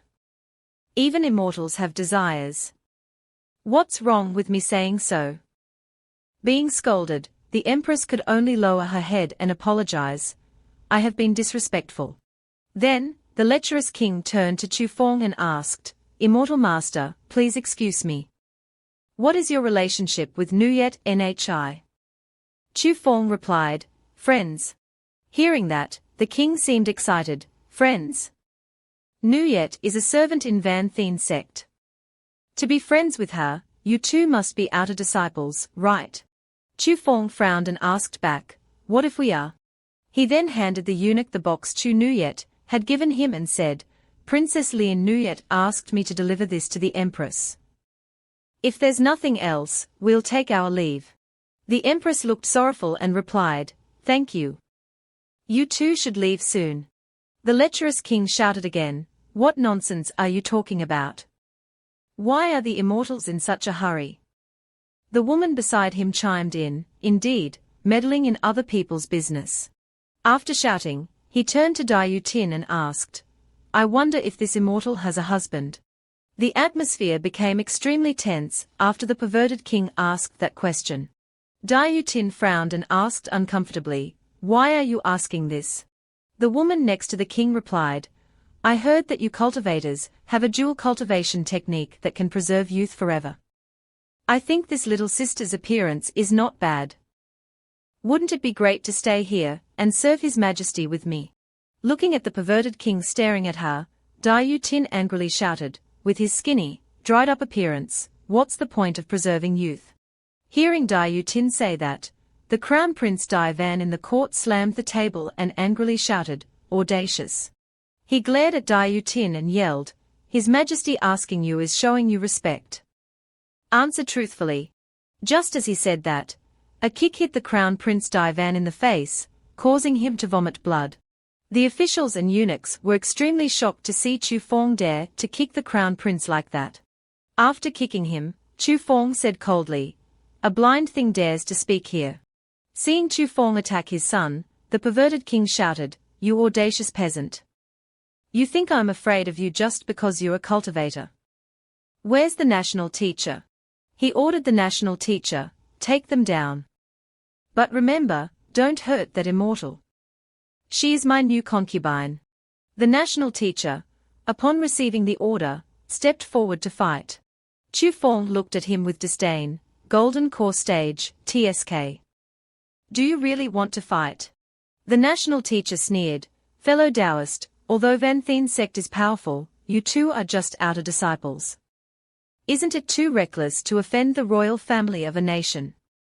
Why not let this immortal stay in Uyen High Kingdom, dual cultivate and discuss the Tao with His Majesty? It will be a beautiful anecdote." Hearing him say that, Dai Yu Tin clenched her fists in anger, "Shameless!" Chu Fong coldly said, "No wonder Chu Nuyet told me the Uyen High royal family is nothing." Chu Fong frowned, his face serious, "You guys are truly incurable. Immediately, he took something out of his hand. A Van Thien sect token shot out from his hand. The national teacher, seeing the token, exclaimed in shock, "How is this possible?" This is the Van Thien token of a high-ranking disciple in Van Thien sect. Seeing that he was knowledgeable, Chu Fong explained, "It seems the national teacher is indeed knowledgeable. We too are direct disciples of Van Thien sect. And the person you just spoke rudely to is the only daughter of our sect's palace master." After saying that, Chu Fong clasped his hands and asked in a stern voice, "Now I'll ask again.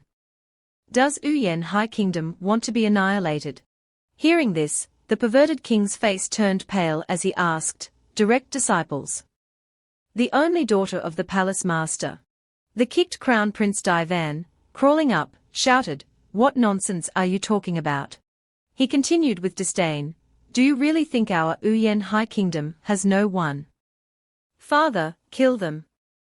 What Van Thien sect?" But before he could finish speaking, a talisman flew out. The talisman quickly sealed the crown prince Divan's mouth, silencing him.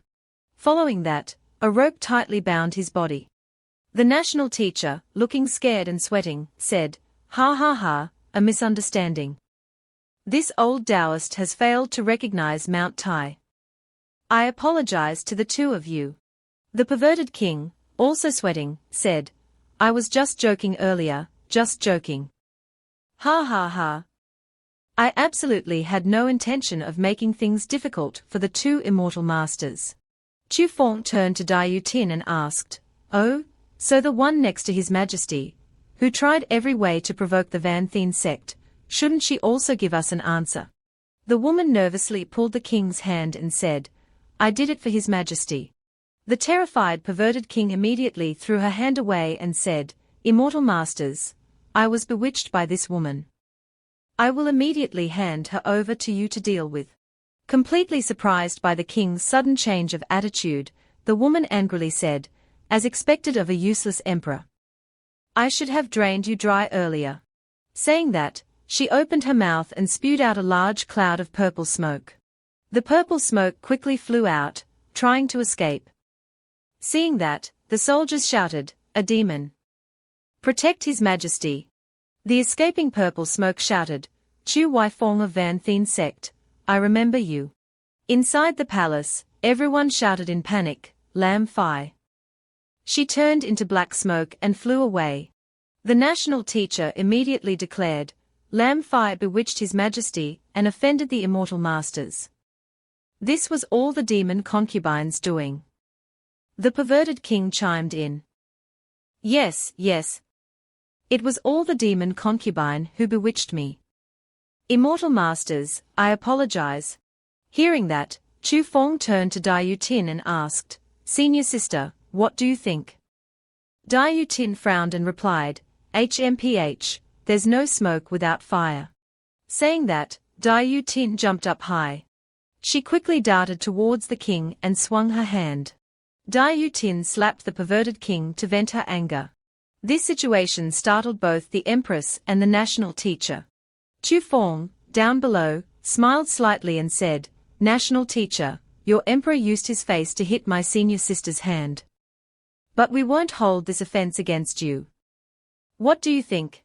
The national teacher rubbed his hands nervously and replied, "Of course. In the future, we want to have more interactions with your noble sect." Chu Fong proudly said to Dai Tin, "Senior sister, let's go." Dai Tin, seemingly satisfied with her anger being vented, happily replied, "Okay." As they walked out, Chu Fong inquired, "Senior sister, how did it feel to slap his face?" Dai Tin happily replied, "Refreshing. But that dog emperor's face is all skin and bones. It hurt my hand." The two quickly left the palace, blending into the crowded streets. They arrived at an inn and asked the owner a few questions. The owner replied, "Chu Thien. Never heard of him." Hearing the answer, Chu Fong pondered, "Strange. I really can't find him." Dai Tin turned and asked, "Chu Fong, who is this Chu Thien you're looking for?" Chu Fong replied, "He's a friend I used to know." The main purpose of this trip to Wuyan High Kingdom was to find him.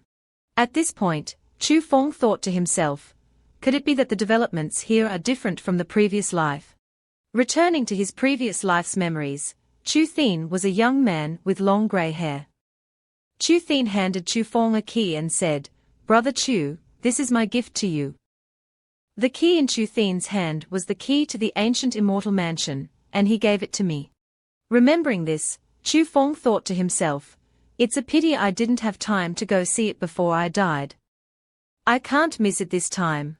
Suddenly, Dai Tin looked up and pointed ahead, saying, "Chu Feng, haven't we searched there yet?"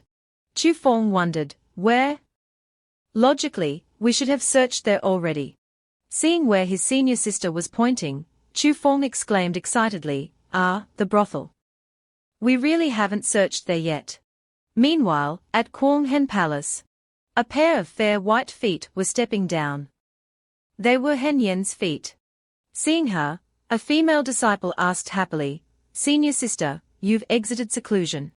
Hen Yen replied, "I still need a little more time, but I've encountered a small bottleneck." Then, Hen Yen ordered, "So Mac, go find senior brother and get me some pills." The female disciple immediately obeyed.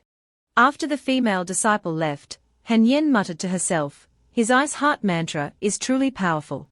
Feeling her body had improved, Hen Yen thought to herself, the illness in my body has been more than half eradicated.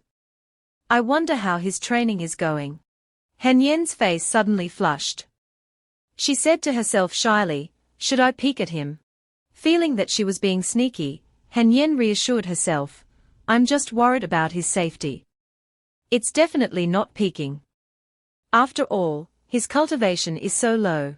Back to Chu Feng. He was reminding Dai Tin, senior sister, that place isn't really suitable for you. Dai Tin brushed it off. What's the big deal?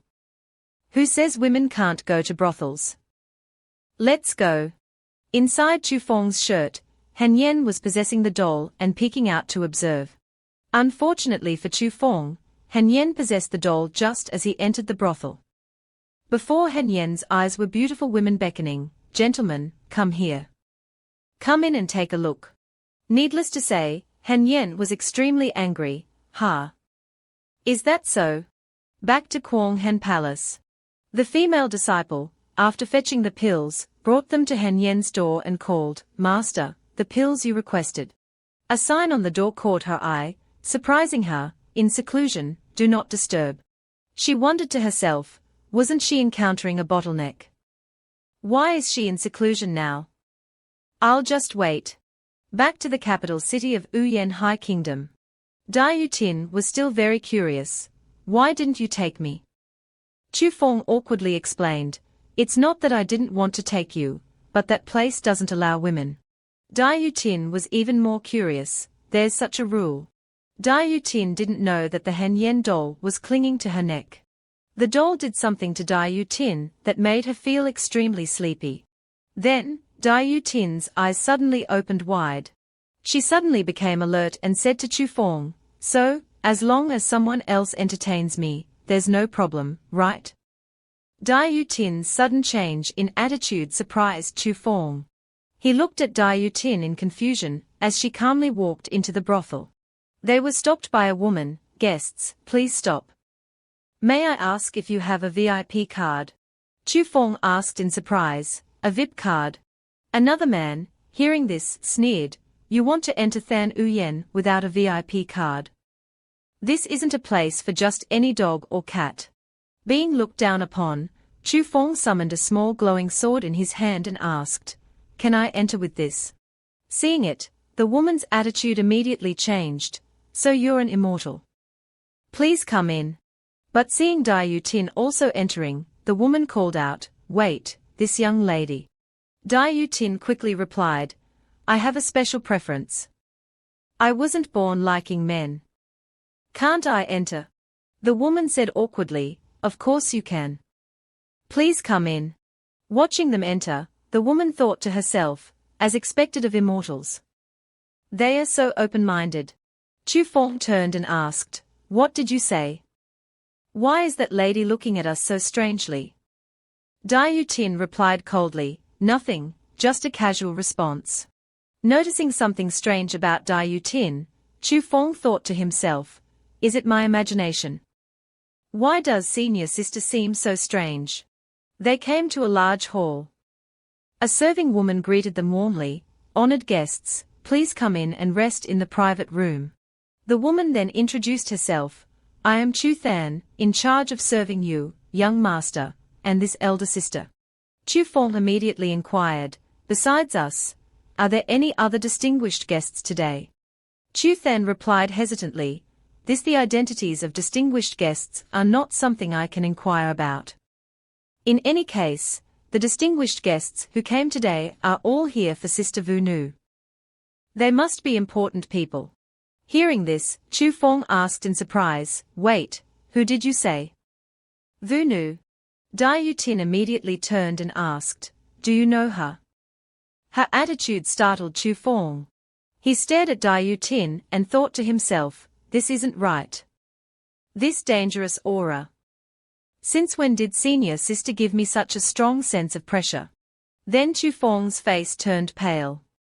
It seemed he had realized. His heart sank, could it be? Chu Than's voice broke Chu Feng's train of thought. Sister Wu Nu is the most famous courtesan in our capital city. Today is the first time she's put up her sign. You must be here for her, right? Chu Feng immediately denied it, no, I'm not. Nonsense. He broke out in a cold sweat, when he heard Diu Tin next to him continue, we are here for her. Diu Tin's eyes turned cold. She gave a scary smile and said, I want to see what kind of woman could make my junior brother so interested. Only then did Chu Feng begin to recall his past life. In his previous life, he and a close friend named Chu Thin went through life and death together, sharing hardships. Once, while being pursued by enemies, Chu Thin was seriously injured and unfortunately died soon after. Before dying, Chu Thin gave Chu Feng a token and instructed, I'm not going to make it. They came for this. Good brother, I'll give this to you. After giving the token to Chu Feng, Chu Thin's last words were, it's a pity I won't be able to see Wu Nu again. Back to the present. Chu Feng pondered, Wu Nu. Could this be sister-in-law? She was originally a courtesan. Seeing Chu Feng lost in thought, Diu Tin asked, are you thinking about her? Chu Feng immediately denied, no. Suddenly Chu Than announced, look. Sister Wu Nu is out. Down in the main hall, a beautiful and charming woman appeared. Wu Nu softly said, everyone, I will now play a piece of music. Before the performance ends, if anyone can create a melody that I like, I will talk to that person. Diu Tin, beside him, immediately grabbed Chu Feng's hand and ordered, win. This startled him. Diu Tin frowned and stared at Chu Feng. Chu Feng stammered, okay. I will definitely win. At this moment, Chu Feng had a firm confirmation in his heart, this familiar feeling, it's definitely Han Yen. Down below, Wu Nu began to play music. Up above, Chu Feng ordered Chu Than, bring me paper and a pen. He sat down while Chu Than went to get paper and a pen. She smiled and asked, young master also understands music. Chu Feng replied softly, I understand a little. While writing the lyrics, Chu Feng thought, Brother Chu used to sing this song. It will definitely catch Wu Nu's attention. But I'll modify it a bit. Down below, Wu Nu was still focused on playing the instrument. After the performance, she stood up to the applause of everyone, wonderful. Truly talented and virtuous. A beautiful piece. A woman came forward, handing over the music sheets written by the guests, and said, these are the music pieces written by the distinguished guests. Please take a look. Wu Nu took the stack of papers and carefully flipped through each sheet. Suddenly, her eyes stopped at a piece of paper. Needless to say, it was Xiao Feng's. Wu Nu looked up and announced, next, Wu Nu will perform the best melody among those you have written, as a token of gratitude. Jiao Qing turned and asked, what song did you write? Xiao Feng smiled and replied, It's a song for the most important person in my life. Below, Vunu began to play the music. Nan kan chi mu bu kei shio sai. Qian kan shen nu bu kei chio sai. Hearing these melodies, Han Yang, inside Jiaoqing's body, was startled. Xiaofeng immediately explained, "That is the person who was once closest to me, but now she is extremely distant to me, like a goddess in the sky, unreachable." Below, Vunu continued to play the instrument. Hai ji guangyi, bu kei yongzi. Jiang, ji rongyi bu kei fang sai. Xiaofeng continued, "That's why I went out to train, so that one day I can tell her that I am truly worthy of her." Below, Vunu finished playing the instrument. She smiled and said, "This melody is very rare in the mortal world. Surely the person who can create this music is also a person of deep affection, hard to find in the mortal world." Then Vunu loudly invited, "Please invite guest number 25 to follow me into the inner chambers to talk." Xiaoqing cheered with joy, "Young master, it's your song." Xiaofeng smiled faintly. Then he called Jiaoqing to go with him. "Let's go, senior sister, let's go see." Suddenly a voice rang out, "Stop! Who allowed you to leave?" A sly-faced man, leading a group of other men, stood in front of their room and provoked, "You say which song is good, then that song is good. Based on what? I find that song terribly unpleasant. I clearly see that you wrote it for dogs to listen to. Don't you all agree?"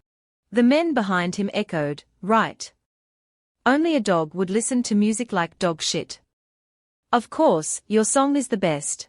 Han Yang, in Jiaoqing's body, frowned and stared at the cheap men. Vunu, seeing that something was wrong, called out, "Gentlemen, please be quiet for a moment." The men shouted, "Quiet my ass. Today we came here for you. How can you go with someone else?" Several others chimed in, "That's right. Tell that brat to come out here and kowtow to us. What kind of trash did he write?" Xiaofeng challenged from inside the room, "What if I don't come out?" The leading man said arrogantly, "Telling you to come out is giving you a chance to beg for mercy. If you want to die, then don't blame me." Then he ordered the men behind him, "Go, brothers. Let's go inside and talk to him." Immediately, the group of men entered Xiaofeng and Jiaoqing's room. Suddenly, loud noises erupted from inside the room.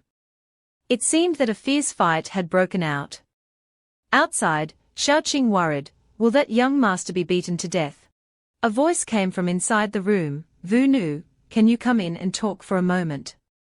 Hearing this, Xiaoqing rejoiced, He's still alive." Vunu immediately entered the room and said, "I'll go in and see." Xiaoqing reminded her, "Sister Vunu, be careful." Inside, Vunu greeted, "Young master, I." She was about to speak when her eyes widened in surprise. Her face paled as she saw the men frozen in thick ice. She exclaimed in astonishment, What is this?" Xiaofeng smiled reassuringly, "It's all right, Vunu. I want to ask you something. Do you know Xiaoqian?" Vunu shook her head and replied, "Xiaoqian? I don't know this person." Hearing this, Xiaofeng asked in surprise, "Even you don't know? This isn't right. Logically, you're the most likely person to know him." Vunu pondered and replied, "Recently, there has been a person named Chenji who often comes to see me." Hearing the name of the crown prince he had saved earlier, Xiaofeng was surprised. Chenji. Brother Zhong. Why would he come here? Seeing that Xiaofeng seemed to know Chenji, Vunu wondered, "Do you know each other?" Then she started sadly, "We met a few days ago, and developed feelings for each other. He originally agreed to redeem me today." "Have you seen him?" Xiaofeng thoughtfully replied, "We do know each other. Before, he was in the imperial palace. I really don't know where he is now." Looking at the eyes of the frozen men, Xiaofeng grabbed one of their heads and asked, "Your eyes seem to know something. Will you tell me or will you continue to let me torment you?" Jiaoqing immediately waved her hand, launching a series of ice needles towards them. Seeing the ice needles about to pierce his eyes, the man screamed in terror, we'll talk. That brat from Qianlong Kingdom was captured by the elder and taken away. Hearing this, Xiaofeng immediately asked, "Which sect are you a disciple of?" The man replied, "I'm an outer disciple of the Mian Mian Pavilion." Xiaofeng pondered, Mian Mian Pavilion. So that's it. A brief introduction. Mian Mian Pavilion is a notorious Taxiu sect. Within the sect, women are in charge, primarily cultivating Magong. Men, on the other hand, are their cauldrons. Xiaofeng coldly asked the man, "If you are from Mian Mian Pavilion, you must have practiced Taiyang Bu Yin, your qi and blood must have been drained long ago. Right? How do you still have the strength to visit brothels?" Hearing this question, the man was surprised. "How do you know?" Feeling the ice needle pressing against his neck, he yelled, "I'll talk. I'll talk." The man began to explain, "I was ordered by the elder to bring Wu Nu back to the sect. The elder said that Wu Nu has a talent for cultivating Magong, very suitable to be a disciple of our sect." Xiaofeng continued to ask, "So where is Zhong Chenji now?" The man cried and sobbed, "I really don't know about that. I only know that there is an elder who will the crown prince today. That's all I really know. Please spare me." Hearing this, Xiaofeng didn't make things difficult for him anymore. He said to Jiao Qing, "It's better not to cause any deaths." Hearing this, Jiao Qing also stopped. Xiaofeng turned to Wu Nu and said, "Thank you, Wu Nu. You can go out now. I will come find you later." Wu Nu, hearing this, also excused herself. After Wu Nu left, Xiaofeng immediately knelt down. He hugged Jiao Qing's leg and sobbed, "Wife, I was wrong." Exposed, Han Yang said, "You I only came to see on behalf of your master. If he knew you brought his daughter to this kind of place." Xiaofeng smiled cheerfully and said, "Wife, you are truly understanding and reasonable. I only wanted to investigate the whereabouts of an old friend. Now, in general, I have some clues." Han Yang frowned and reminded him, "All right, stop being glib. Remember not to come to this kind of place in the future." Xiaofeng scratched his head, "You're right, wife." Han Yang continued to instruct, "That's right, and also." However, just as she said that, Han Yang had to exit Jiao Qing's body, causing her to fall onto Xiaofeng. At Guanghan Palace, Han Yang suddenly woke up, her eyes wide open. She looked confused. Why did I suddenly lose contact?" While chanting a spell, she muttered to herself, "The jade puppet can't carry my consciousness. It has reached its limit. This soul-controlling puppet method is truly useless." Han Yang was both restless and worried. "Before the jade puppet recovers, I can't contact that guy." Han Yang's face was extremely sad. She didn't know if Xiaofeng could hear her last words.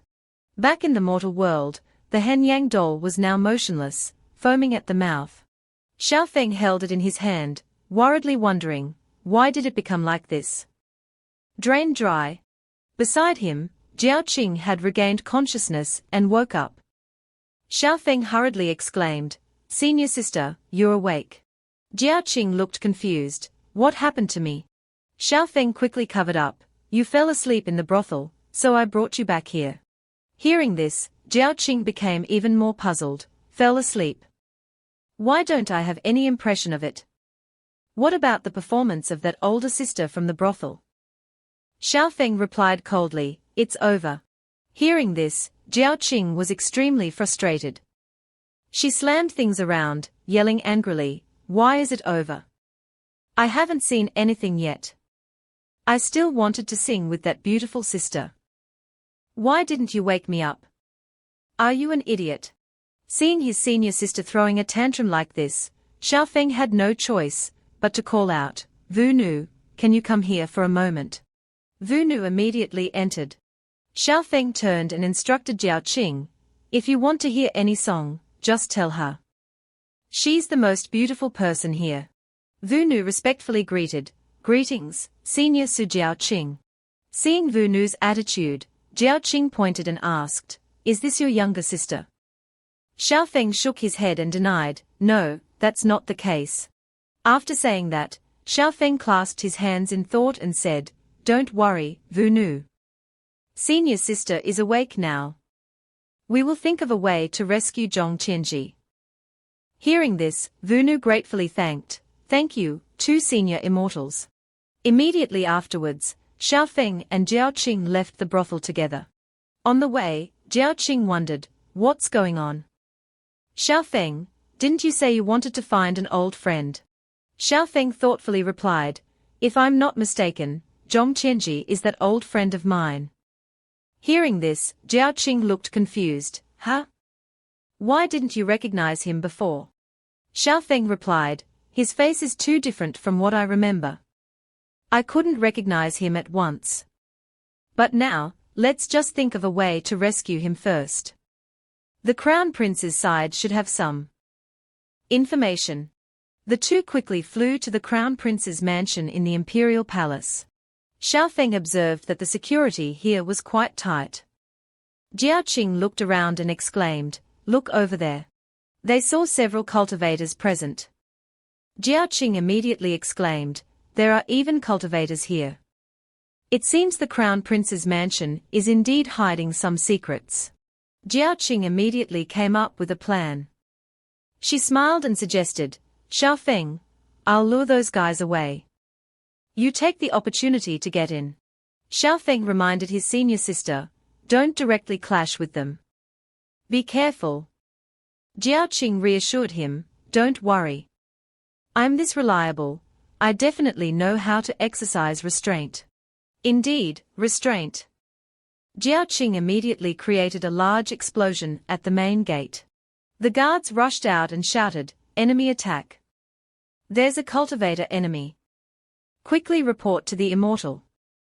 Where did that little thief come from? How dare they destroy the Imperial Palace? Kill them without mercy." Seeing this scene, Xiaofeng sighed and said, "I knew it. I shouldn't believe her exercise restraint nonsense. Forget it. I'm sure senior sister won't be in any danger." Taking advantage of the guard's absence, Xiaofeng quickly snuck into the mansion. At the mansion's door, Xiaofeng muttered to himself, "Logically, the cultivators from Mianmian Pavilion should be guarding the Crown Prince. After all, they shouldn't be lured away by senior sister." He slowly pushed the door open, convinced he would face a tough battle. As Xiaofeng pushed the door open, he immediately heard a voice, "Behold my prowess." Before him now was the Crown Prince of the Yuan High Kingdom, lying on top of a woman, who was Lin Fei, the one who had bewitched the emperor. The perverted Crown Prince affectionately said, "You are truly a mesmerizing little vixen." Lin Fei replied, "Isn't it because your father is such a useless old man?" Seeing this scene, Xiaofeng exclaimed, "Oh my God! Information overload." The two seemed unaware of Xiaofeng's presence. They were still entangled in each other's embrace. "You're so bad. He, don't you like how bad I am?" Lin Fei seriously asked the Crown Prince, "Have you thought it through? I am your father's concubine. There's no turning back." The Crown Prince reassured her, "What's there to be afraid of? With you and the cultivator behind you helping me, it won't take a year to overthrow that old man." At this point, Xiaofeng spoke up, "What a filial son and father." Hearing the noise, the Crown Prince immediately turned and asked, "Who's there?" Xiaofeng stood at the door, sneering, "I didn't expect you guys to play so excitingly. I feel ashamed of myself." Seeing Xiaofeng, the Crown Prince shouted, "Who are you, disciple of the Wenqian sect, barging into the East Palace in the middle of the night?" Xiaofeng maintained his disdainful smile and replied, "I just heard that there are disciples of Mianmian Pavilion here, and wanted to ask them a few things. I think the person I'm looking for is Lin Fei, right?" Lin Fei sat up seductively, "What's wrong? Want to play with big sister?" Xiaofeng scoffed, "I'm not interested in people like you. I just want to ask, where are the siblings from Qianlong Kingdom?" Lin Fei winked mischievously and replied, "HMPH. Where do they want to go? How would I know?" Knowing she was quite stubborn, Xiaofeng secretly conjured a small glowing orb in his hand. Then, from that orb, the image of the adulterous couple he had just recorded appeared. Xiaofeng said triumphantly, "I suppose there's no harm in showing these images to the Emperor of Yuan High Kingdom." "Right?" Threatened, the Crown Prince Da Yun honestly said, "Wait, I'll tell you." The man ran away. "The woman is being held captive at my place." Lin Fei next to him exclaimed, "Useless." Xiaofeng slowly approached him and said, "That's more like it." It seems Crown Prince Da Yun still knows what's good for him. Seeing Xiaofeng approaching, Crown Prince Da Yun trembled and asked, What are you going to do?" Xiaofeng immediately pressed his hand against his face. Then he took out a medicinal pill and introduced it. "This is called 7-day soul-severing powder. After taking it, your internal organs will gradually rot. 7 days later, it will turn you into a pool of blood." After the introduction, Xiaofeng shoved the pill directly into Crown Prince Da Yun's mouth. He threatened him, "Lead the way. If you want the antidote, you'd better not try any funny business." Crown Prince Da Yun fearfully replied, "Don't worry, Immortal Master. I'll lead the way after I get dressed." Seeing Xiaofeng's methods, Lin Fei questioned, "What kind of righteous path are you using those methods for?" Xiaofeng laughed, "Ha ha. You're not wrong. I've never been considered righteous." Crown Prince Da Yun immediately led Xiaofeng to where Princess Yu was being held. Princess Yu was currently hanging. Crown Prince Da Yun hurriedly said, "Look, Princess Yu is still here, safe and sound. I haven't touched her yet." Xiaofeng threatened, "If you touch her, don't even think about getting the antidote." Princess Yu heard Xiaofeng's voice and woke up, asking, "Is that benefactor's voice?" Immediately, her shackles were released. Xiaofeng quickly supported Princess Yu. Although Yu was still tired, she was very happy to be rescued. Xiaofeng reassured her, "Don't talk. Let me get you out of here first." Seeing them about to leave, Da Yun called out, "What about my antidote?" Xiaofeng didn't even look back, throwing him a bottle of antidote and instructing, "Remember to take it daily." Clutching the antidote bottle in his hand, Crown Prince Da Yun gritted his teeth. "I'll remember this debt. Just wait until I inherit the throne." Before he could finish, there was a commotion outside. "Look. What's that in the sky?" Da Yun immediately opened the door and asked, "What's all the noise about?" But then his eyes widened. He was dumbfounded. The sky was currently projecting the image of him and Lin Fei being intimate just now for everyone to see. In addition, Xiaofeng's voice echoed, "I wish Crown Prince Da Yun and concubine Lin Fei 100 years of harmony." Back to Xiaofeng. He was currently flying on a flying sword with Princess Yu. As they flew, Xiaofeng asked, "Has your highness ever experienced flight?" Princess Yu replied, "Yes. Dowst Chen took me on a flight when we went to seek medical treatment." She added, "My ancestors once helped Dowst Chen, so he has always protected us. But before, to cover my brother's escape, he was captured and taken to the National Advisors Baiyu sect." Xiaofeng reassured her, "It's all right. If it's the National Advisors sect, it will be easier to negotiate." Saying that, he increased his speed, quickly going to rescue Dowst Chen. The two quickly arrived at the Baiyu sect's estate. Seeing it, Princess Yu exclaimed, "Is this the sect where the Immortal Master cultivates?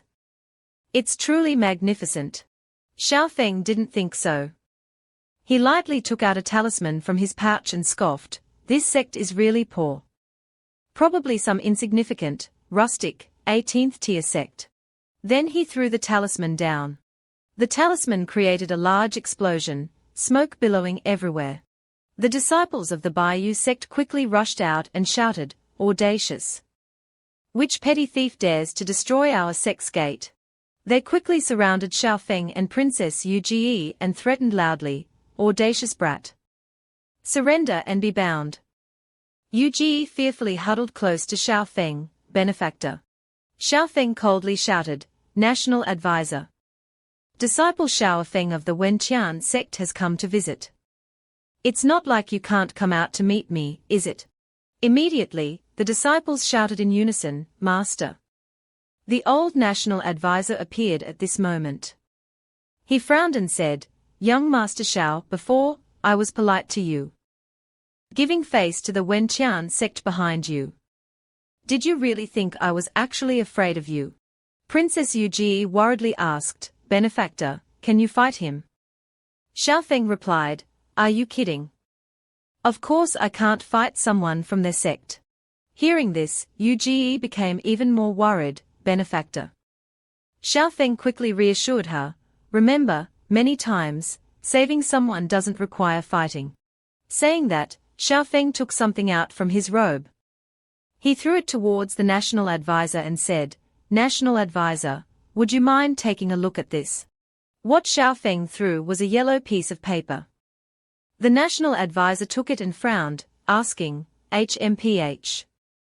Let me see what kind of trick you're playing. Then his eyes suddenly lit up when he saw the paper in his hand. It was a high-level talisman. He exclaimed in astonishment, This is a high-level talisman. At least at the nascent soul stage. He stammered in confusion, You giving this to me? Xiaofeng smiled, Just a small token of my appreciation. Compensation for you. Is that enough? Why was Xiaofeng willing to give away such a high-level talisman? It turned out that his second senior brother had so many of these that they were considered trash. Second senior brother had instructed him, This bag of trash talismans is truly useless to me. Junior brother Xiao, if you have time, please dispose of them for me. Then Xiaofeng took out another spear and said, I also have a mid-grade magical tool. I wonder if the National Advisor is interested. Seeing it, the National Advisor's jaw dropped, Heavens. A mid-grade magical tool. You're using it to trade. In his heart, he was extremely shocked. Our entire sect only has one mid-grade magical tool. And it's an ancestral heirloom. We basically don't dare use it. This guy is taking it out to trade. This magical tool was from his eldest senior brother. Before leaving, eldest senior brother had instructed Xiaofeng, Junior brother Xiao, These are tattered items that other sects have given us in the past. No one in our sect values them. Go out and choose a few people you find agreeable and give them away. Recalling eldest senior brother's words, Xiaofeng said to the National Advisor, I truly feel that the National Advisor and I are very compatible, so why don't we?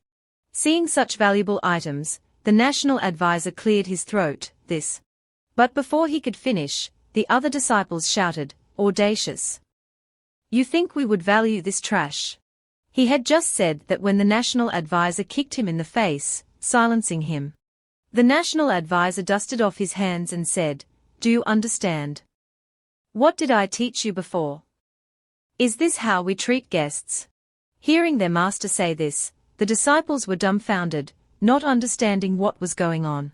Another disciple realized his master's implication and said, Right. I remember now. Just now, the sex gate was broken by a careless disciple. It has nothing to do with our esteemed guest. The National Advisor turned and scolded him, Audacious. So it was you who broke it. Go receive 10 medicinal pills and then go to the mountainside to be punished. The disciple immediately obeyed, Yes. I'll go and receive my punishment now. After disciplining his disciple, the National Advisor turned to Xiaofeng and said awkwardly, You see, it was all a misunderstanding. Young Master Xiao, if there's anything you need help with, just say it. Xiaofeng replied, National Advisor, I still prefer your previous unyielding demeanor. The National Advisor hurriedly replied, Oh, no problem. I'll revert back. Seeing their strange exchange, Princess Yu looked puzzled, That works too. The National Advisor then led them inside the Baiyu sect. He ordered his disciples to bring out Taoist Ti Chen, and said to Xiaofeng, "Brother Xiao, look. I didn't hurt him one bit." Xiaofeng happily replied, "Not bad. The medicinal herbs and the mid-grade magical tool I just mentioned are all yours." Hearing this, the national advisor looked delighted. "Good, good." Released, Taoist Chen immediately apologized to Yu, "Your Highness, this old Taoist has failed the late emperor, unable to protect you all." Yu comforted him. "What are you saying, Taoist? You've protected us for so many years. You're already exhausted." Xiaofeng also added, "The Taoist is exhausted, and Princess Yu is probably not suitable for flying on a sword." Chen was embarrassed. This Taoist is ashamed. At this time, it was necessary to rely on the help of a teammate. Xiaofeng lightly touched his chest and summoned the snake he had subdued earlier. "Xiaobing, come out and work." The white snake immediately flew out, waiting for orders. Xiaofeng instructed, "Your Highness and the Taoist, rest on the back of the spirit beast. That way, it's more convenient for travel." The snake immediately grew gigantic and carried the three of them away. Sitting on the snake's back, Taoist Chen was astonished. This is a high-level spirit beast, at least at the peak of Foundation establishment. Before flying away, Xiaofeng shouted, "Thank you, National Advisor. I'll take my leave now." Below, a disciple looked up at the spirit beast with a panicked expression and asked, "Master, is that a major sect? Does everyone have such powerful spirit beasts?" Hearing this, the National Advisor flew into a rage and shouted, "I've also met disciples of major sects before. Are you criticizing our sect for being poor?" The disciple quickly denied, "No, no." Then the National Advisor led the disciples inside and instructed, "Let's go. Stop sighing. Just focus on your cultivation, and sooner or later you'll be like him." Saying that, the National Advisor felt extremely envious in his heart. So frustrating. People comparing people is just frustrating. Back on the python's back. Along the way, Xiaofeng asked Chen, "Taoist, where is Chenji?" Chen replied, "At that time, this Taoist covered His Highness the Crown Prince's escape. We got separated." Hearing this, Xiaofeng said, "Then let's go to the harbor to meet up with senior sister first. We'll figure it out later." Suddenly, the python roared as if it had discovered something. Xiaofeng was extremely surprised. "What's wrong with it?" "It seems Xiaobing has discovered something." Xiaofeng looked around and sensed. Meanwhile, Taoist Chen couldn't sense anyone around. But Xiaofeng was different. He shouted, "Stop hiding. My spirit beast has discovered you." A voice suddenly rang out. "Shaolin told me that a disciple of Wenqian sect ruined her plans. But she didn't tell me there was also a spirit beast that had reached the peak of Foundation establishment. The person who just appeared was my Shi of Mian Pavilion." She greeted, "This humble one, my Shi of Mian Pavilion, greets young master." Chen immediately sensed that she was at the golden core stage. Xiaofeng politely greeted back and asked, "You must be an elder of Mian Pavilion. Is there something you need from us?" My Shi replied, "I was planning to look for the young lady beside you." Then her expression turned perverted, and she laughed maniacally, "But now, I prefer young master more. I wonder if you would be willing to follow me back to Mian Pavilion." Xiaofeng chuckled disdainfully and replied, "This junior finds Wenqian sect very good. I haven't thought about changing sects at the moment."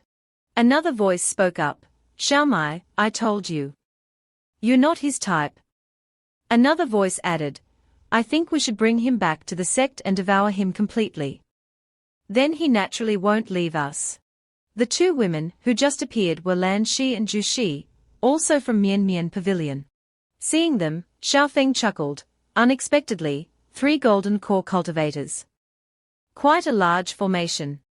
Zhu Shi smiled perversely and disdainfully, "Young master, stop resisting. Your strength is far inferior to ours." Xiaofeng didn't answer but just shouted, "Xiaobing." Hearing the command, the python Xiaobing immediately opened its mouth and roared, creating a threatening wave.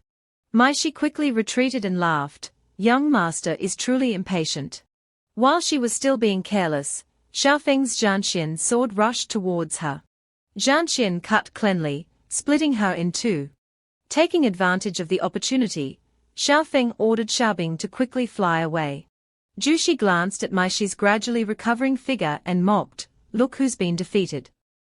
Lan Shi also added sarcastically, "Defeated by a chi refinement stage brat. How embarrassing." Maishi frowned and retorted, "Instead of mocking me, why don't you go after them?" Jushi gave a sly smile and said, "Don't worry. He won't get away." With that, the three immediately transformed into beams of light and chased after Xiaofeng. Watching them pursue him, Xiaofeng pondered, although Xiaobing is already extremely fast, he's still a major realm behind. We can't shake off those demonesses. Suddenly, Taoist Chen spoke, "Young Master Xiao, this isn't going to work. Why don't you listen to me for a moment?" Hearing Chen's words, Xiaofeng asked, "Taoist Chen, do you have a suggestion?" Taoist Chen proposed, "Although I'm severely injured, if I burn my essence, I'll still have some final strength left. At least I can help you lure away some of the pursuers. Then, young master, please take care of the princess." Xiaofeng immediately objected, "No. That's a suicidal path." Taoist Chen laughed loudly, "Ha ha. So what? Although I have the Dharma name Chen, avoiding the world, I've lived my entire life in the mortal world. It's just a return to the mortal world." Realizing the women were catching up, Taoist Chen urged, "If young master continues to hesitate, this old Taoist will charge over and self-destruct. At least I can create a chance for the princess to survive." Knowing there was no other way, Xiaofeng handed Chen a magical artifact and said, "I understand. This is a magical artifact I use myself. I entrust it to you, Taoist." Receiving the artifact, Chen exclaimed excitedly, "A top-grade magical artifact. Even among our Jinxue sect, this would be enough to cause a bloody battle. To be able to use it once is enough." Finishing his words, Chen bowed to Princess Wuya, "Take care, princess. Chen is leaving now." Immediately, Chen jumped off Xiaobing's head and rushed to intercept them. Seeing the change, the women called out to each other, "They've split up. Lan Shi, you're responsible for pursuing Chen." With that, she quickly chased after Taoist Chen. Sensing something strange, Lan Shi thought to herself, "Burning his essence. Could it be a diversion?" Suddenly, a crescent-shaped palm strike shot out from Chen towards her. She quickly dodged to the side, avoiding it. She shouted angrily, "You're courting death." While chasing Chen, she yelled, "Useless Taoist. Today I will peel your skin and extract your bones. You're dead for sure." Hearing this, Chen showed no fear. He said, "My entire life, my aptitude has been dull." While throwing out a few magical treasures to block her path, Chen continued, "From a young age, I unexpectedly received great kindness from the Qianlong kingdom. At 15, I entered the immortal sect. At 25, I reached chi refinement. At this point, Chen paused to chant an incantation. Immediately, the magical treasures exploded, attempting to destroy Lan Shi. While chanting, Chen continued, "At 50, I reached foundation establishment and realized I had no affinity with golden core in this life. But so what?" Finishing his words, he pointed at his forehead and shouted, "Life essence, burn for me." Chen decided to use his entire life force to block Lan Shi. He burst into laughter, "Ha ha ha. I've lived freely, laughing in the mortal world." On the other side, realizing Chen had sacrificed himself, Princess Wuya said sadly, "Taoist Chen, he was the best cultivator I've ever met. I've always regarded him as family." Xiaofeng suddenly spoke, "Taoist Chen was right. I do tend to ramble." Hearing this, Wuya felt confused, unsure what Xiaofeng was planning. Xiaofeng ordered Xiaobing to quickly descend to a patch of land. Setting foot on the ground, Xiaofeng said, if chi refinement isn't enough to deal with them. Then, he took out a flag and said, then let's use foundation establishment. With the flag, Xiaofeng shouted to activate the formation, Fire Fang formation, activate. Immediately, the flag emitted a powerful red energy, enveloping them both. Xiaofeng turned to instruct the princess, Uca, stay inside, don't go anywhere. After giving his instructions, Xiaofeng created 3 small flames and said, now I need to break through. With the Fire Fang Grand formation, they won't be able to enter for a short time. Finishing his words, he took out a golden core pill from his robe. Xiaofeng quickly absorbed the spiritual energy from the golden core pill to break through. After absorbing all the spiritual energy, Xiaofeng sat down to meditate and begin cultivating. Outside, Jushi and Maishi had arrived and were blocked by the Fire Fang Grand formation. Seeing the formation, Jushi exclaimed, such a strong formation. Maishi quickly added, fortunately, the person who set it up has low cultivation. We can forcibly break it. But it will take some time. Suddenly, another voice rang out, a mere formation is causing Sister Ju this much trouble. Jushi and Maishi looked up to see where the voice came from. The voice belonged to another woman from the Triennial Pavilion, dressed in a green dress. This woman had captured Zhong Qianji and Wu Nu. We'll call her Zhao Zhu. Maishi turned around, looking pleased, you've finally arrived, and you've caught that brat too. Zhao Zhu smiled slyly, do you remember the child who was perfect for taking as a disciple? These two were hiding together. 2 birds with 1 stone. Then she shouted into the formation, hey. Listen up, you inside. Take down the formation, or else. She pointed at Qianji and threatened, the crown prince of the Qianlong kingdom will die. Qianji was not afraid. He shouted to Xiaofeng, benefactor, take Uca and leave. Don't worry about me. As soon as he said that, Zhao Zu's cloth gagged him. She touched his head, absorbing some spiritual energy, and warned, still talking back. Seems like you need a lesson. Qianji felt immense pain, as Zhao Zu absorbed his spiritual energy. After finishing, she continued to threaten, brat from the Wenqian sect, if you don't take down the formation, this crown prince will lose his life. Inside the formation, Uca saw Qianji's plight and worried greatly, brother. Suddenly, from behind Zhao Zu, a fire phoenix unexpectedly flew towards her. The bird startled her, forcing her to dodge and release Qianji. She exclaimed in surprise, innate true fire. Miao Qing had arrived. She scolded Zhao Zu, HMPH. A golden core senior bullying her mortal. How shameless. Immediately, the 3 women from the Triennial Pavilion charged towards Miao Qing and shouted, take her down. Miao Qing smiled faintly and took out a talisman. She threw out the golden fan talisman. The talisman exploded, enveloping the 3 women. Jushi cried out, it's a high-grade talisman. Maishi quickly reassured her sisters, protect yourselves. Although the talisman is powerful, the force she can activate is limited. Just wait until its effects wear off. Zhao Zu frowned, glanced at the formation behind them, and said, we'll make them pay later.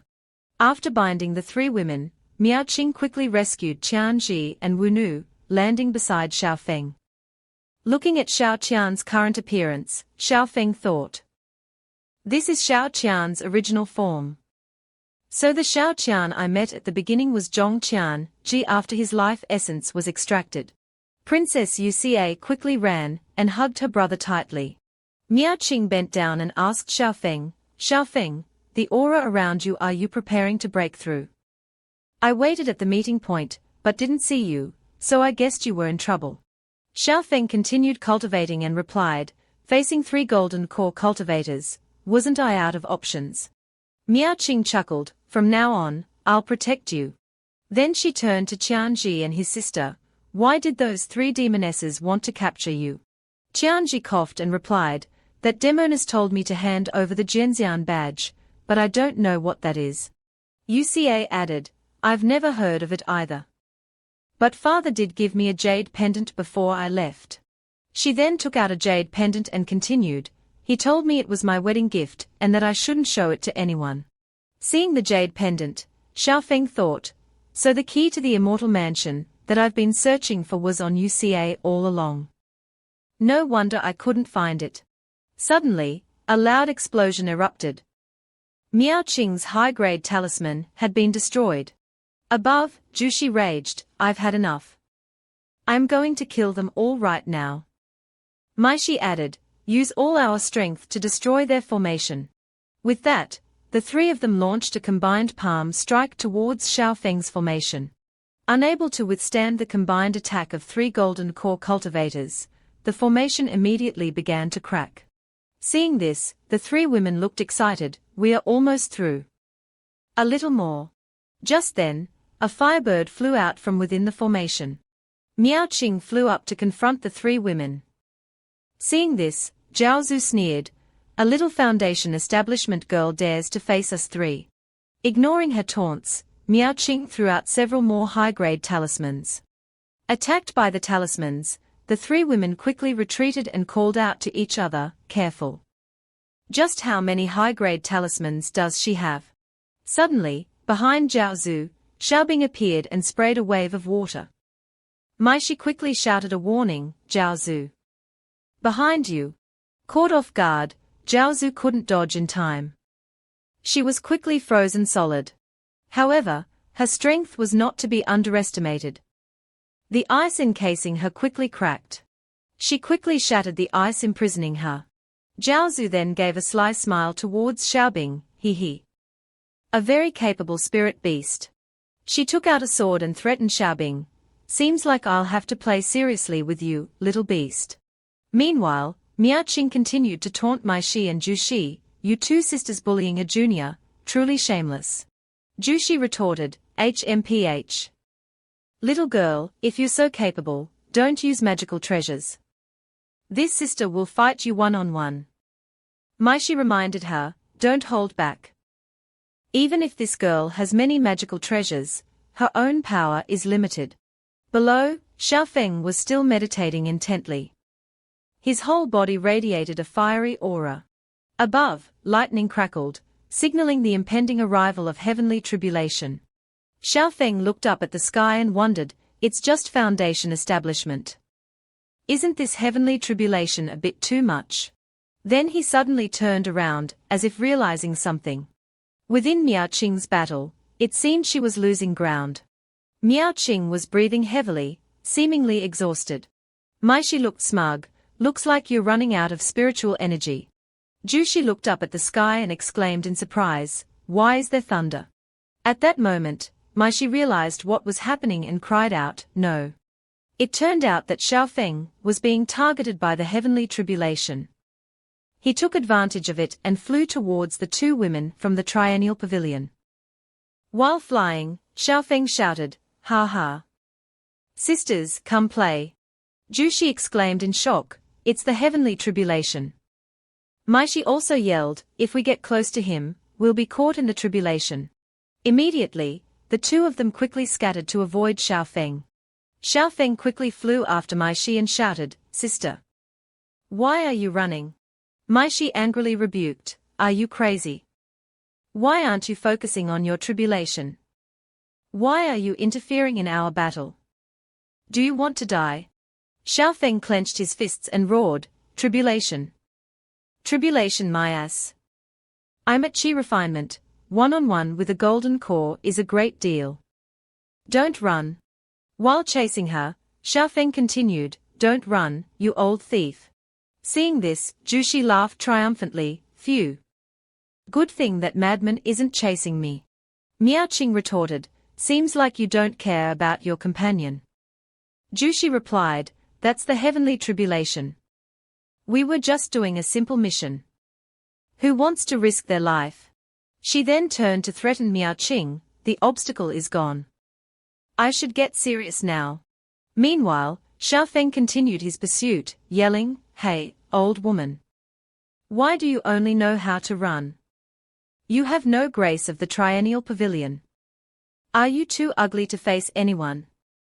"Don't worry, I don't mind. Maishi retorted while running, damn it. Wait until you're struck dead by the tribulation, then we'll see how much you can run your mouth. At this point, the thunder roared fiercely above. Maishi realized things were bad. Her eyes filled with worry, the tribulation is coming down. Immediately, lightning bolts began to strike down furiously, forcing Maishi to quickly create a protective barrier. However, the barrier was too weak and already showed cracks. Inside her fragile shield, she let out a bitter laugh. Maishi frowned and thought, this won't do. The range of the tribulation clouds is too large. Seeing Xiaofeng charging towards her, Maishi thought, if this continues, I'll truly perish together with this guy. Xiaofeng was now close to her. He sneered, hee hee. To think a beauty of the triennial pavilion would be so pathetic. Seeing that she was outmatched, Maishi tried to negotiate, kid, let's make a deal. You focus on your tribulation, and I won't attack your friends anymore. We each take a step back, how about it? Xiaofeng naturally refused. He retorted, no way. During a tribulation, even death can have a beautiful woman as a cushion. This kind of opportunity is something ordinary people can only dream of. How can I miss it? Knowing negotiation was futile, Maishi frowned, if you're seeking death. Then let's die together. With that, she flew towards Xiaofeng. Waiting for this moment, Xiaofeng softly summoned, Zhanxian. Zhanxian's sword immediately appeared, radiating a red light. Xiaofeng, wielding Zhanxian's sword, quickly charged towards Maishi, engaging her in battle. He delivered a fatal blow, slicing across Maishi. Maishi was caught off guard by the smooth cut that crossed her face. The slash hit her, causing a part of her body to transform into purple petals. Maishi's right arm was now severed, turning into petals that scattered in the wind. Maishi looked bewildered and confused, you what kind of weapon is that? And this form of yours, are you a demonic cultivator? Xiaofeng replied coldly, you talk too much. He landed, coldly threatening Maishi, having seen this form of mine, you must die today. Maishi's arm quickly regenerated. She said to Xiaofeng, don't be like that.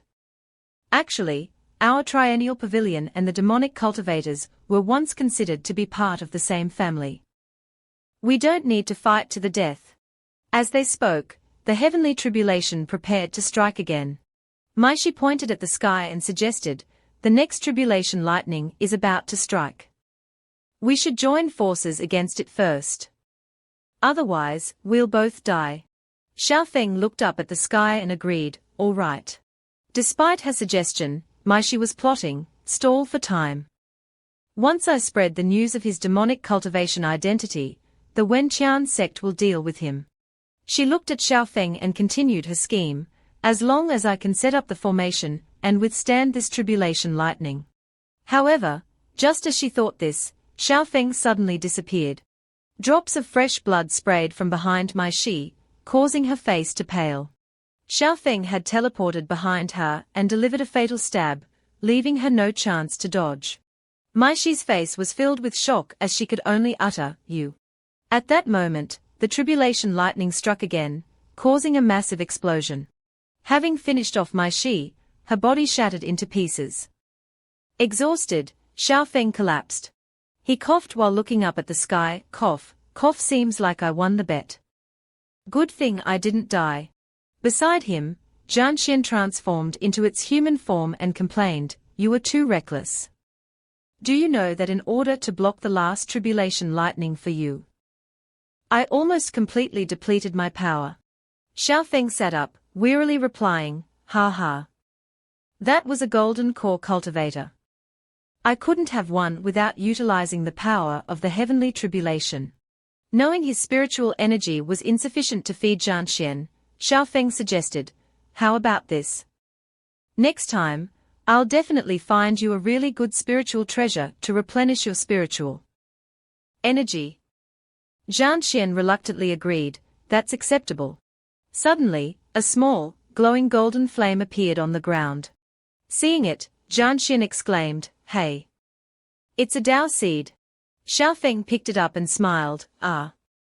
I know this. He then explained to Zhanxian, after each major realm breakthrough, a cultivator has a chance to choose an innate ability from the myriad paths of the heavens. However, these abilities are completely random, purely based on luck. Hearing this, Zhanxian urged, try it quickly. Let's see what your luck is like. Following Zhanxian's advice, Xiaofeng reached out and touched the flame. The flame quickly rose and circled around Xiaofeng's body. It continued to circle him while he sat intently, trying to understand it. Zhanxian waited impatiently. Well, what ability is it? Xiaofeng, still with his eyes closed, began to mutter, innate ability. Having clearly grasped his innate ability, Xiaofeng opened his eyes and exclaimed, quadruple. To explain, quadruple is an ability that, when using a technique, has a chance to resonate with the heavenly Tao, allowing it to be cast 4 times. Hearing this strange ability, Zhanxian pondered, I've heard of this innate ability. It's said the activation rate is very low, the type that occasionally creates miracles. But overall, it's neither good nor bad. Xiaofeng staggered to his feet and replied, it's fine. Innate abilities are just supplementary. The most important thing is still one's own cultivation level. After steadying himself, Xiaofeng turned to Zhanxian, let's quickly go back and support senior sister. Zhanxian reminded him, be careful. You're heavily injured right now, and I'm also out of energy. If you can win with strategy, don't try to force it. Back to Miao Qing's battle, her hand was now injured. Her face also showed signs of exhaustion. Opposite her, Jushi taunted, well, little sister. Didn't you have a lot of high-grade spiritual treasures? Use them all. Miao Qing struggled to stand despite her fatigue. She thought, this woman's movements are too fast. When she's prepared, it's almost impossible to attack her. Instead, I'll just expose my openings. Miao Qing glanced to the side and said, and the other problem is. She saw Xiaobing had collapsed from defeat. Miao Qing thought, Xiaofeng's spirit beast seems to have reached its limit. Zhao Zhu gloated, a peak foundation establishment spirit beast made me waste so much time. Seems like I'll have to take its inner core as compensation. Suddenly, from behind, Xiaofeng charged forward, shouting, demonesses. My she is dead. Surrender now. He angrily roared, or don't even think about leaving. With that, Xiaofeng unleashed the heavenly sword decree. A barrage of sword qi immediately shot out, aiming directly at Zhao Zhu. Xiaofeng was also surprised by his own technique, exclaiming, holy crap. Is this a cheat? I actually activated my innate ability. I thought the chance was extremely low. Zhao Zhu quickly created a shield to defend herself. She thought, he can unleash so much sword qi. Could it be that even my she couldn't injure him? Jushi quickly flew up to assist. She asked, Xiao Zhu, something's not right. Should we still risk it? Xiaofeng had begun to summon the myriad heavenly swords. Seeing the situation turn sour, Zhao Zhu announced, retreat. Immediately, Zhao Zhu and Jushi transformed into 2 beams of light and flew away. Below, Miao Qing shouted, they are running. Xiaofeng. Xiaofeng was exhausted. He weakly said, senior sister, don't chase them. With that, Xiaofeng lost consciousness and began to fall. Miao Qing turned to look and was startled by her junior brother's condition. She immediately rushed forward to catch him. Fortunately, Miao Qing arrived in time. She grabbed his hand and helped him up. Sensing Xiaofeng's injuries, Miao Qing said, you're seriously injured. Xiaofeng wiped the blood from his mouth and reassured her, I'm fine. Let's leave this place quickly. He looked in the direction the 2 women had fled and reminded his senior sister, those demonesses aren't stupid. They'll quickly realize something's amiss. Miao Qing looked worried. I know. You rest first. Leave the rest to me. The 2 of them, along with Chenji, Uca, and Wu Nu, returned to the boat. On the boat, Princess Uca said to Xiaofeng, so this is a cultivator's flying treasure. It's amazing. Chenji added, Taoist Chen mentioned such treasures before. But he said he'd never ridden one. Xiaofeng explained, the speed of a flying pearl isn't as fast as a spirit beast. But Xiaobing is seriously injured now, so we can only use this treasure temporarily. Worried about Chen, Princess Wuya asked, Benefactor, what about Taoist Chen? Xiaofeng replied, in my spiritual sense, the magical treasure I gave him has been destroyed. Hearing this, Wuya said sadly, perhaps he's still alive. Xiaofeng shook his head sadly, the treasure I gave him, a mere golden core cultivator couldn't destroy it. The only possibility is that he self-destructed. Xiaofeng shook his head sadly and replied, the magical treasure I gave him couldn't be destroyed by a minor golden core cultivator. The only possibility is that he chose to self-destruct. Xiaofeng replied, in my spiritual sense, the artifact I gave him has been destroyed. Upon hearing this, Wuya said sadly, maybe he is still alive. Xiaofeng shook his head sadly and answered, the artifact I gave him, a minor golden core cultivator couldn't destroy it. The only possibility is that he chose to self-destruct. Hearing Xiaofeng's confirmation, Chenji clenched his fist with determination, if Taoist Bishan is no more, the only support for the Qianlong kingdom is our fleet. Suddenly, Miaoqing spoke, I am very sorry to bother you too, Your Highness, Princess. There's something I need to show you. Miaoqing pointed to the sea and said, look at what's on the sea. Seeing that, Chenji was startled, that is. Before Chenji's eyes were shipwrecks floating all over the sea. Chenji cried out in agony, our fleet. Suffering a great shock, Chenji began to cough up blood. Uge and Wunu quickly stepped forward to support him. Chenji reassured them, it's okay. I just thought about the last foundation of the Qianlong kingdom being burned away like that. This time, going to the Yuan High Kingdom was truly a mistake. But there was still a small consolation. Chenji turned to grab Wunu's hand affectionately, at least I got to know Wunu. Seeing that, Miaoqing laughed excitedly, huh? What's going on with you two? Wunu explained, after young Master Xiao left, Chenji and I met. It was love at first sight. Chenji also asked Xiaofeng. I heard that Benefactor and Wunu also knew each other before. Xiaofeng replied, I just helped her. Anyway, congratulations on your marriage. After speaking, Xiaofeng bowed his head in thought, fortunately. This sister-in-law is still my sister-in-law after all. Seeing her brother was tired, Princess Uge suggested, Wunu, my brother's health is not good. Please take him to rest. Wunu nodded, leave it to me. Only Princess Uge, Xiaofeng, and Miaoqing were left on the boat at this time. Sensing Uge had something on her mind, Xiaofeng asked, does the princess have something to say? Uge clasped her hands in gratitude. The two benefactors have saved us from danger many times. Uge doesn't know how to repay you. Then she took out a precious jade pendant and said, after careful consideration, I feel that only this can repay you. Glancing at the jade pendant, Xiaofeng wondered, you can probably guess that those demonesses were actually after this. Uge replied sadly, although I am immortal, I can see clearly. But this object, for us, keeping it only brings disaster. She continued, moreover, Benefactor is also looking for this, right? Hearing this, Xiaofeng did not hide it anymore. He clasped his hands in gratitude and said, I do need this. If the princess is willing to give it to me, Xiaofeng thanks you. The prince's boat later landed at a pier. After taking the three ashore, Xiaofeng instructed, this is the territory of the Qianyu kingdom.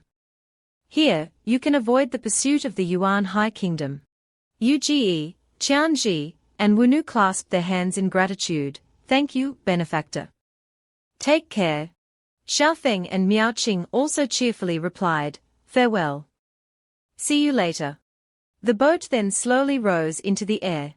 Seeing Xiaofeng holding Princess Uge's jade pendant, Miaoqing wondered, Xiaofeng, what is this?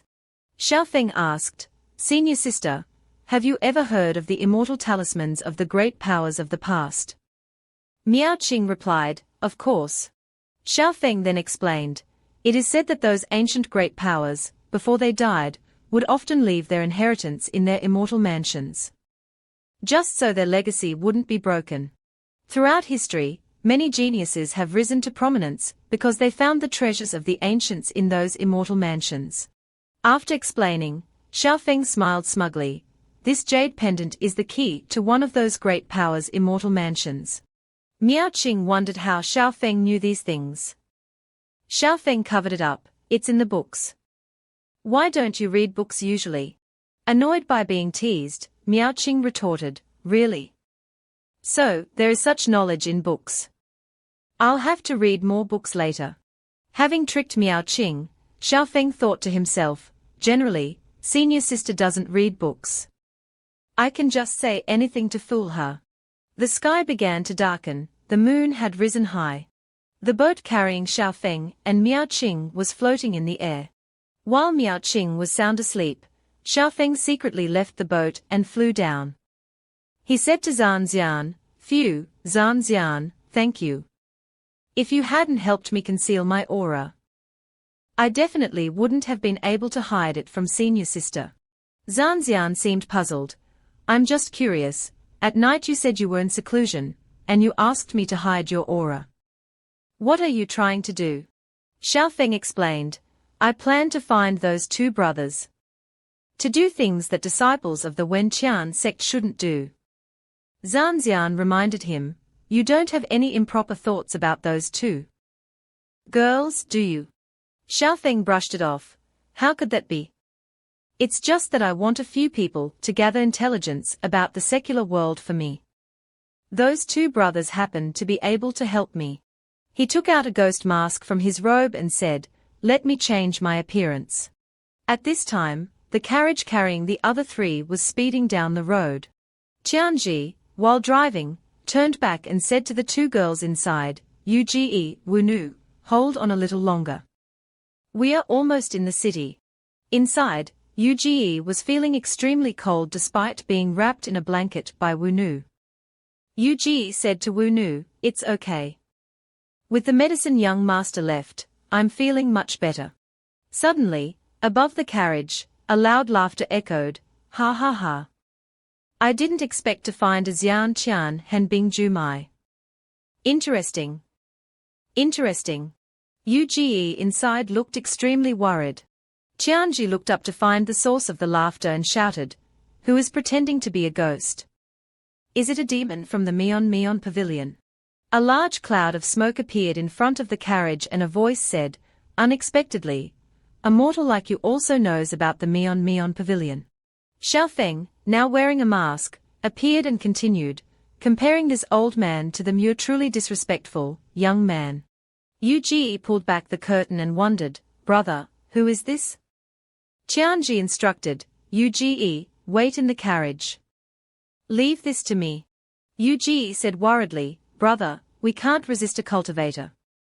I just heard his tone, it seems he's here for me. Let me ask him." Xiao Feng approached the carriage and laughed, "Ha ha.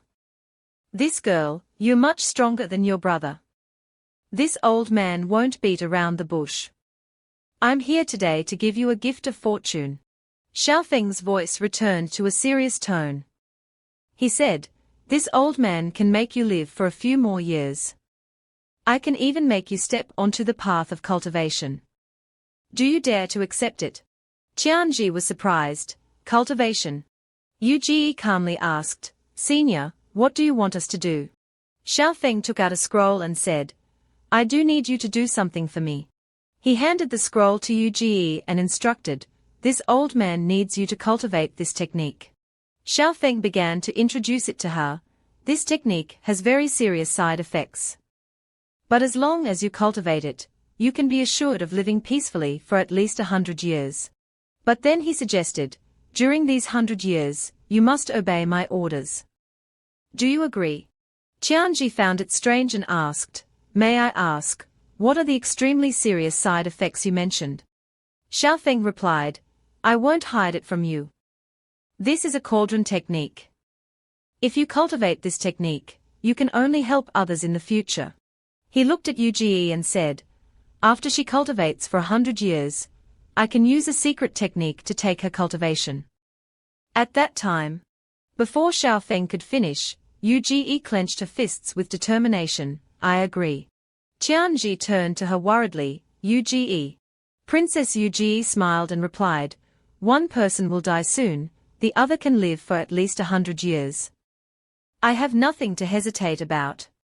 Moreover, before that, I can still help my brother restore the country. Chenji sighed, if that's what you think, then so be it.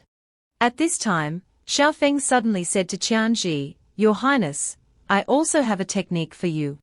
He threw a purple technique at Chenji and instructed, if you can truly master this demonic technique, restoring your country won't be difficult. The technique Xiaofeng gave Chenji was called the Tun Qian Mo Ju. Xiaofeng added, the techniques I gave you only have the first 2 levels. If you want to get the later levels, it depends on your performance. After finishing, Xiaofeng prepared to leave. He added, in 3 years, I want you to develop a powerful force for me, restore your country, or build your own. In short, you must establish a force for me. This is the test I have for you. Chenji showed determination. All right, I agree. I will definitely make those who destroyed my homeland pay the price. Seeing their determination, Xiaofeng laughed loudly. Ha ha ha. Good. This is the spirit I need. He then flew away, not forgetting to add a final reminder, 3 years later, I will check your results. I hope you won't disappoint me. After finishing, Xiaofeng flew up high and took off his mask. He and Zanxian watched the carriage leave from above. Zanxian turned and wondered, hey, you really used that cauldron technique? Xiaofeng frowned, of course not. It's just that modified technique. I can't give it away so easily. It's best to find a chance to ask Han Yang if she's taking disciples. After explaining, Xiaofeng reminded, let's go. Back to the boat first. If we are out too long, senior sister will find out. Watching Xiaofeng fly away, Zanxian sighed, I don't know how you managed to hook up with a Mahayana expert. They quickly returned to the boat before Miao Qing woke up. A while later, Miao Qing woke up. She exclaimed when she saw what Xiaofeng was doing, Xiaofeng, what is this? In front of Xiaofeng was a map. Xiaofeng explained, this is the next training plan. I've listed all the places we can go. With luck, we might even encounter some heavenly treasures. Miao Qing shook her head in disbelief. Do you think they are white radishes? Those heavenly and earthly treasures, if you don't have extremely good luck, you can't find them. Xiaofeng smiled. How do you know if you don't try? He thought to himself, these are places with good stuff that I heard about in my past life. I'll sweep through them all. I don't believe I won't find any treasures. So they started following Xiaofeng's guidance to search for treasures. In one place, they encountered a large ape beating its chest and showing off. It was angrily chasing Xiaofeng and Miao Qing, simply because Miao Qing was holding a large bag of its treasures without asking. While running, Miao Qing shouted, This is Th Nguyen Kim. A true heavenly treasure. Xiaofeng shouted a warning, run. That guy is about to catch up. After that, they arrived at a large cave. Miao Qing wondered, are there really treasures here? It doesn't look like it at all. Xiaofeng pointed forward and asked, What do you see there, senior sister? Following Xiaofeng's direction, Miao Qing saw a fiery flower. She exclaimed in surprise, Oh my God! 9-flame flower. After obtaining the 9-flame flower, they went to another area with treasures. There, they were chased by a group of people demanding the return of the treasures. Return the treasures. We clearly snatched them first. In another place, the two were hiding behind a large rock, observing 2 spirit beasts fighting. Miao Qing excitedly exclaimed, Great powers fighting. So exciting. Xiaofeng quickly reminded, Keep your voice down. Let's wait and see if we can pick up anything useful. 2 years passed quickly. By now, the two had collected quite a lot of treasures. Holding the jade pendant, Miaoqing asked, Xiaofeng, are you really not the child of destiny or something? In these 2 years, wherever we go, we encounter opportunities, wherever we go, there are treasures. Looking at the jade pendant in her hand, Miaoqing continued, even another immortal mansion jade pendant. Furthermore, Xiaofeng's cultivation level was now even higher than Miaoqing's. She angrily shouted, what's even more outrageous is why your cultivation is higher than mine. Xiaofeng coldly replied, just be prepared. In the upcoming section Wu ranking, we can just give master and the others a surprise. Miaoqing replied, a fright, more like. Xiaofeng, when will this immortal talisman key open? Just as she said that, the jade pendant in Miaoqing's hand suddenly lit up. Surprised, Miaoqing quickly called Xiaofeng, Xiaofeng, look. This jade pendant. The pendant in Xiaofeng's hand also began to glow. He replied, I know. It seems the immortal mansion is about to open. A voice suddenly emanated from the jade pendant, the reincarnation immortal mansion is about to open. Please confirm whether to enter or not. Those who enter, please infuse your spiritual energy. Miaoqing was startled, it can talk. She excitedly turned to ask Xiaofeng, Xiaofeng, are we going in? Xiaofeng pondered. Then he said, the immortal mansion opens only once every 50 years. I missed it in my previous life. But entering this immortal mansion, at the foundation establishment stage, is extremely dangerous. Suddenly, inside Xiaofeng's chest, the Hanyang doll woke up and poked its head out. It jumped out of Xiaofeng and said, I'm reliable. Looking at it, Xiaofeng became more confident, oh, right. You've recovered, little one. Then there's really hope. He turned to Miaoqing and said, Senior sister, our cultivation level is extremely dangerous inside the immortal mansion. We are definitely the weakest group. Miaoqing listened worriedly, is that so? Seeing his senior sister's worry, Xiaofeng reassured her. He suggested, but it's not hopeless. As long as you agree with me, senior sister. After entering, you must listen to me completely. Miaoqing immediately nodded, okay. I will definitely listen to you. After agreeing, Xiaofeng infused his spiritual energy into the talisman and said, then let's infuse our spiritual energy. Let's go in and see what our luck is like. Miaoqing also quickly infused her spiritual energy. Both of them touched the jade pendant at the same time. Immediately, a bright light radiated from both jade pendants and shot straight into the sky. The light beam created a large vortex in the air. From the vortex, a sphere with an eye inside appeared. Seeing it, Miaoqing exclaimed in surprise, whoa! What is that? Xiaofeng reassured her, a heavenly Dao avatar. Don't be afraid. It's just checking if we are qualified to enter. The eye slowly observed them both and then announced, meet the criteria. Having met the requirements, Xiaofeng said to Miaoqing, let's go. Let's go in. Immediately, the light beam from above shone directly onto both of them. The scene here was quite strange with debris and rocks flying everywhere. Miaoqing's feet were standing on a large rock. Looking at the strange surroundings, Miaoqing wondered, is this really the immortal mansion? Why isn't it like I imagined? Xiaofeng beside her sensed something strange and told Miaoqing to be quiet, because someone was coming. Above them, another vortex suddenly appeared. From it, a golden light beam shot out, followed by a laugh, ha ha ha.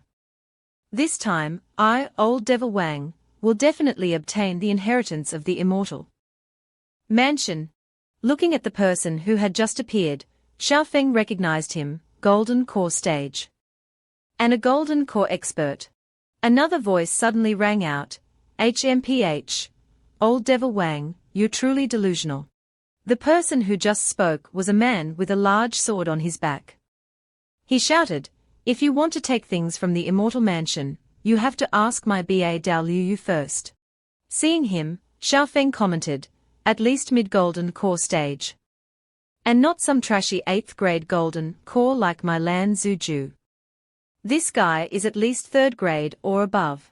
Miao Qing sighed, even if those who come here have magical artifacts given by their parents, I'm afraid there's no hope. At this time, Xiaofeng suddenly had an idea. He said to Miao Qing, I have a way. Senior sister, how many talismans and magical treasures do you have left from master and madam? Give them all to me. Miao Qing took out a ring and asked, quite a few. They are all in the storage ring, but what are you planning to do? Xiaofeng smiled slightly. He took the ring and cunningly said, we can pretend to be golden core experts. Miao Qing looked puzzled, huh? In the distance, there were strange statues. There was a beautiful stone statue of a girl. At this time, there was a large door there, and a group of people were gathered. One side spoke, fellow Taoists, do you really want to fight us here? The other side replied, how could that be? Everyone is here for the immortal mansion ruins. Of course, we must put aside our disputes first. The old man had just finished speaking when he noticed someone approaching.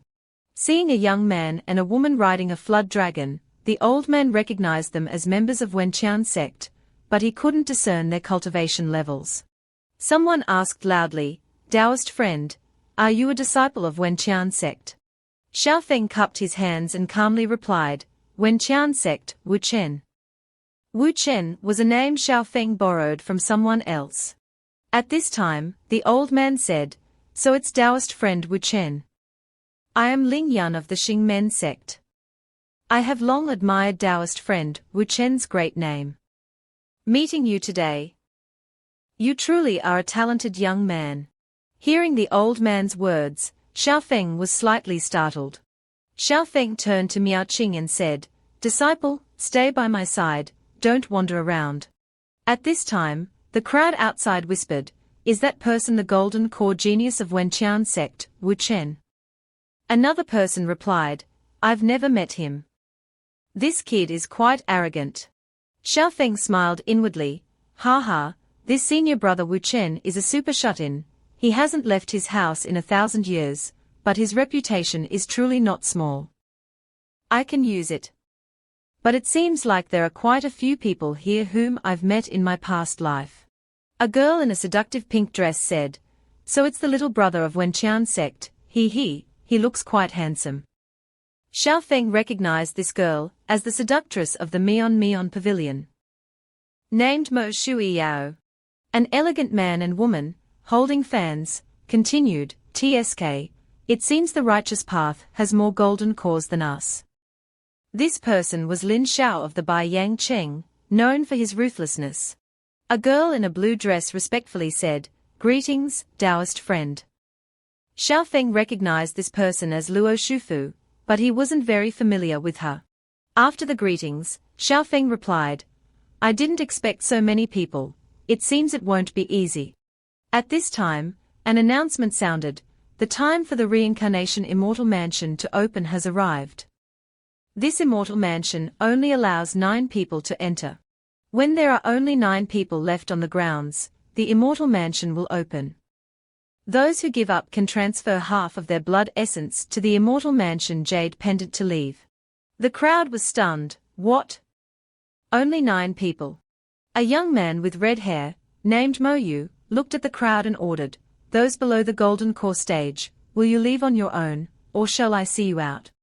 Lin Xiao, still elegant, said, Mo Yu, be gentle, there are ladies present. Mo Shuiyao gracefully walked over, hooked Lin Xiao's arm, and said, young Master Lin knows how to be tender and protective. Then you must take good care of me later, okay? Outside, the crowd murmured, interesting, both the demonic and righteous paths are chasing away those with lower cultivation than themselves. Another person smiled and continued. I think, we rogue cultivators are still the most free. At this time, someone retorted indignantly, on what basis? That's half of our blood essence. Do you know how many years this old man has cultivated for? Before this person could finish speaking, a flash of light appeared, and his head was immediately separated from his neck. The person who just struck was Mo Yu. He held the person's head and said coldly, "Now, you don't need to cultivate anymore." Then he glanced at the remaining people and asked, "So, is there anyone else who doesn't want to cultivate anymore?" As soon as he finished speaking, the crowd trembled and replied, "Wait, we'll leave ourselves." At this moment, a command token in Mo Shuiyao's hand glowed. She threw it hard to the ground, and a pillar of light appeared around her. A large rock suddenly flew high into the air. Lin Shao addressed the Righteous Path group softly, "Friends of the Righteous Path, our side has already driven away those who didn't want to leave, what about you?" Several people with weaker cultivation on the Righteous Path asked fearfully, "Senior, don't tell me you also want to." Before they could finish, someone interrupted. He slammed his long sword into the ground and said loudly, "I'll give you a chance. Among you, if anyone can defeat me, I will voluntarily give up my spot."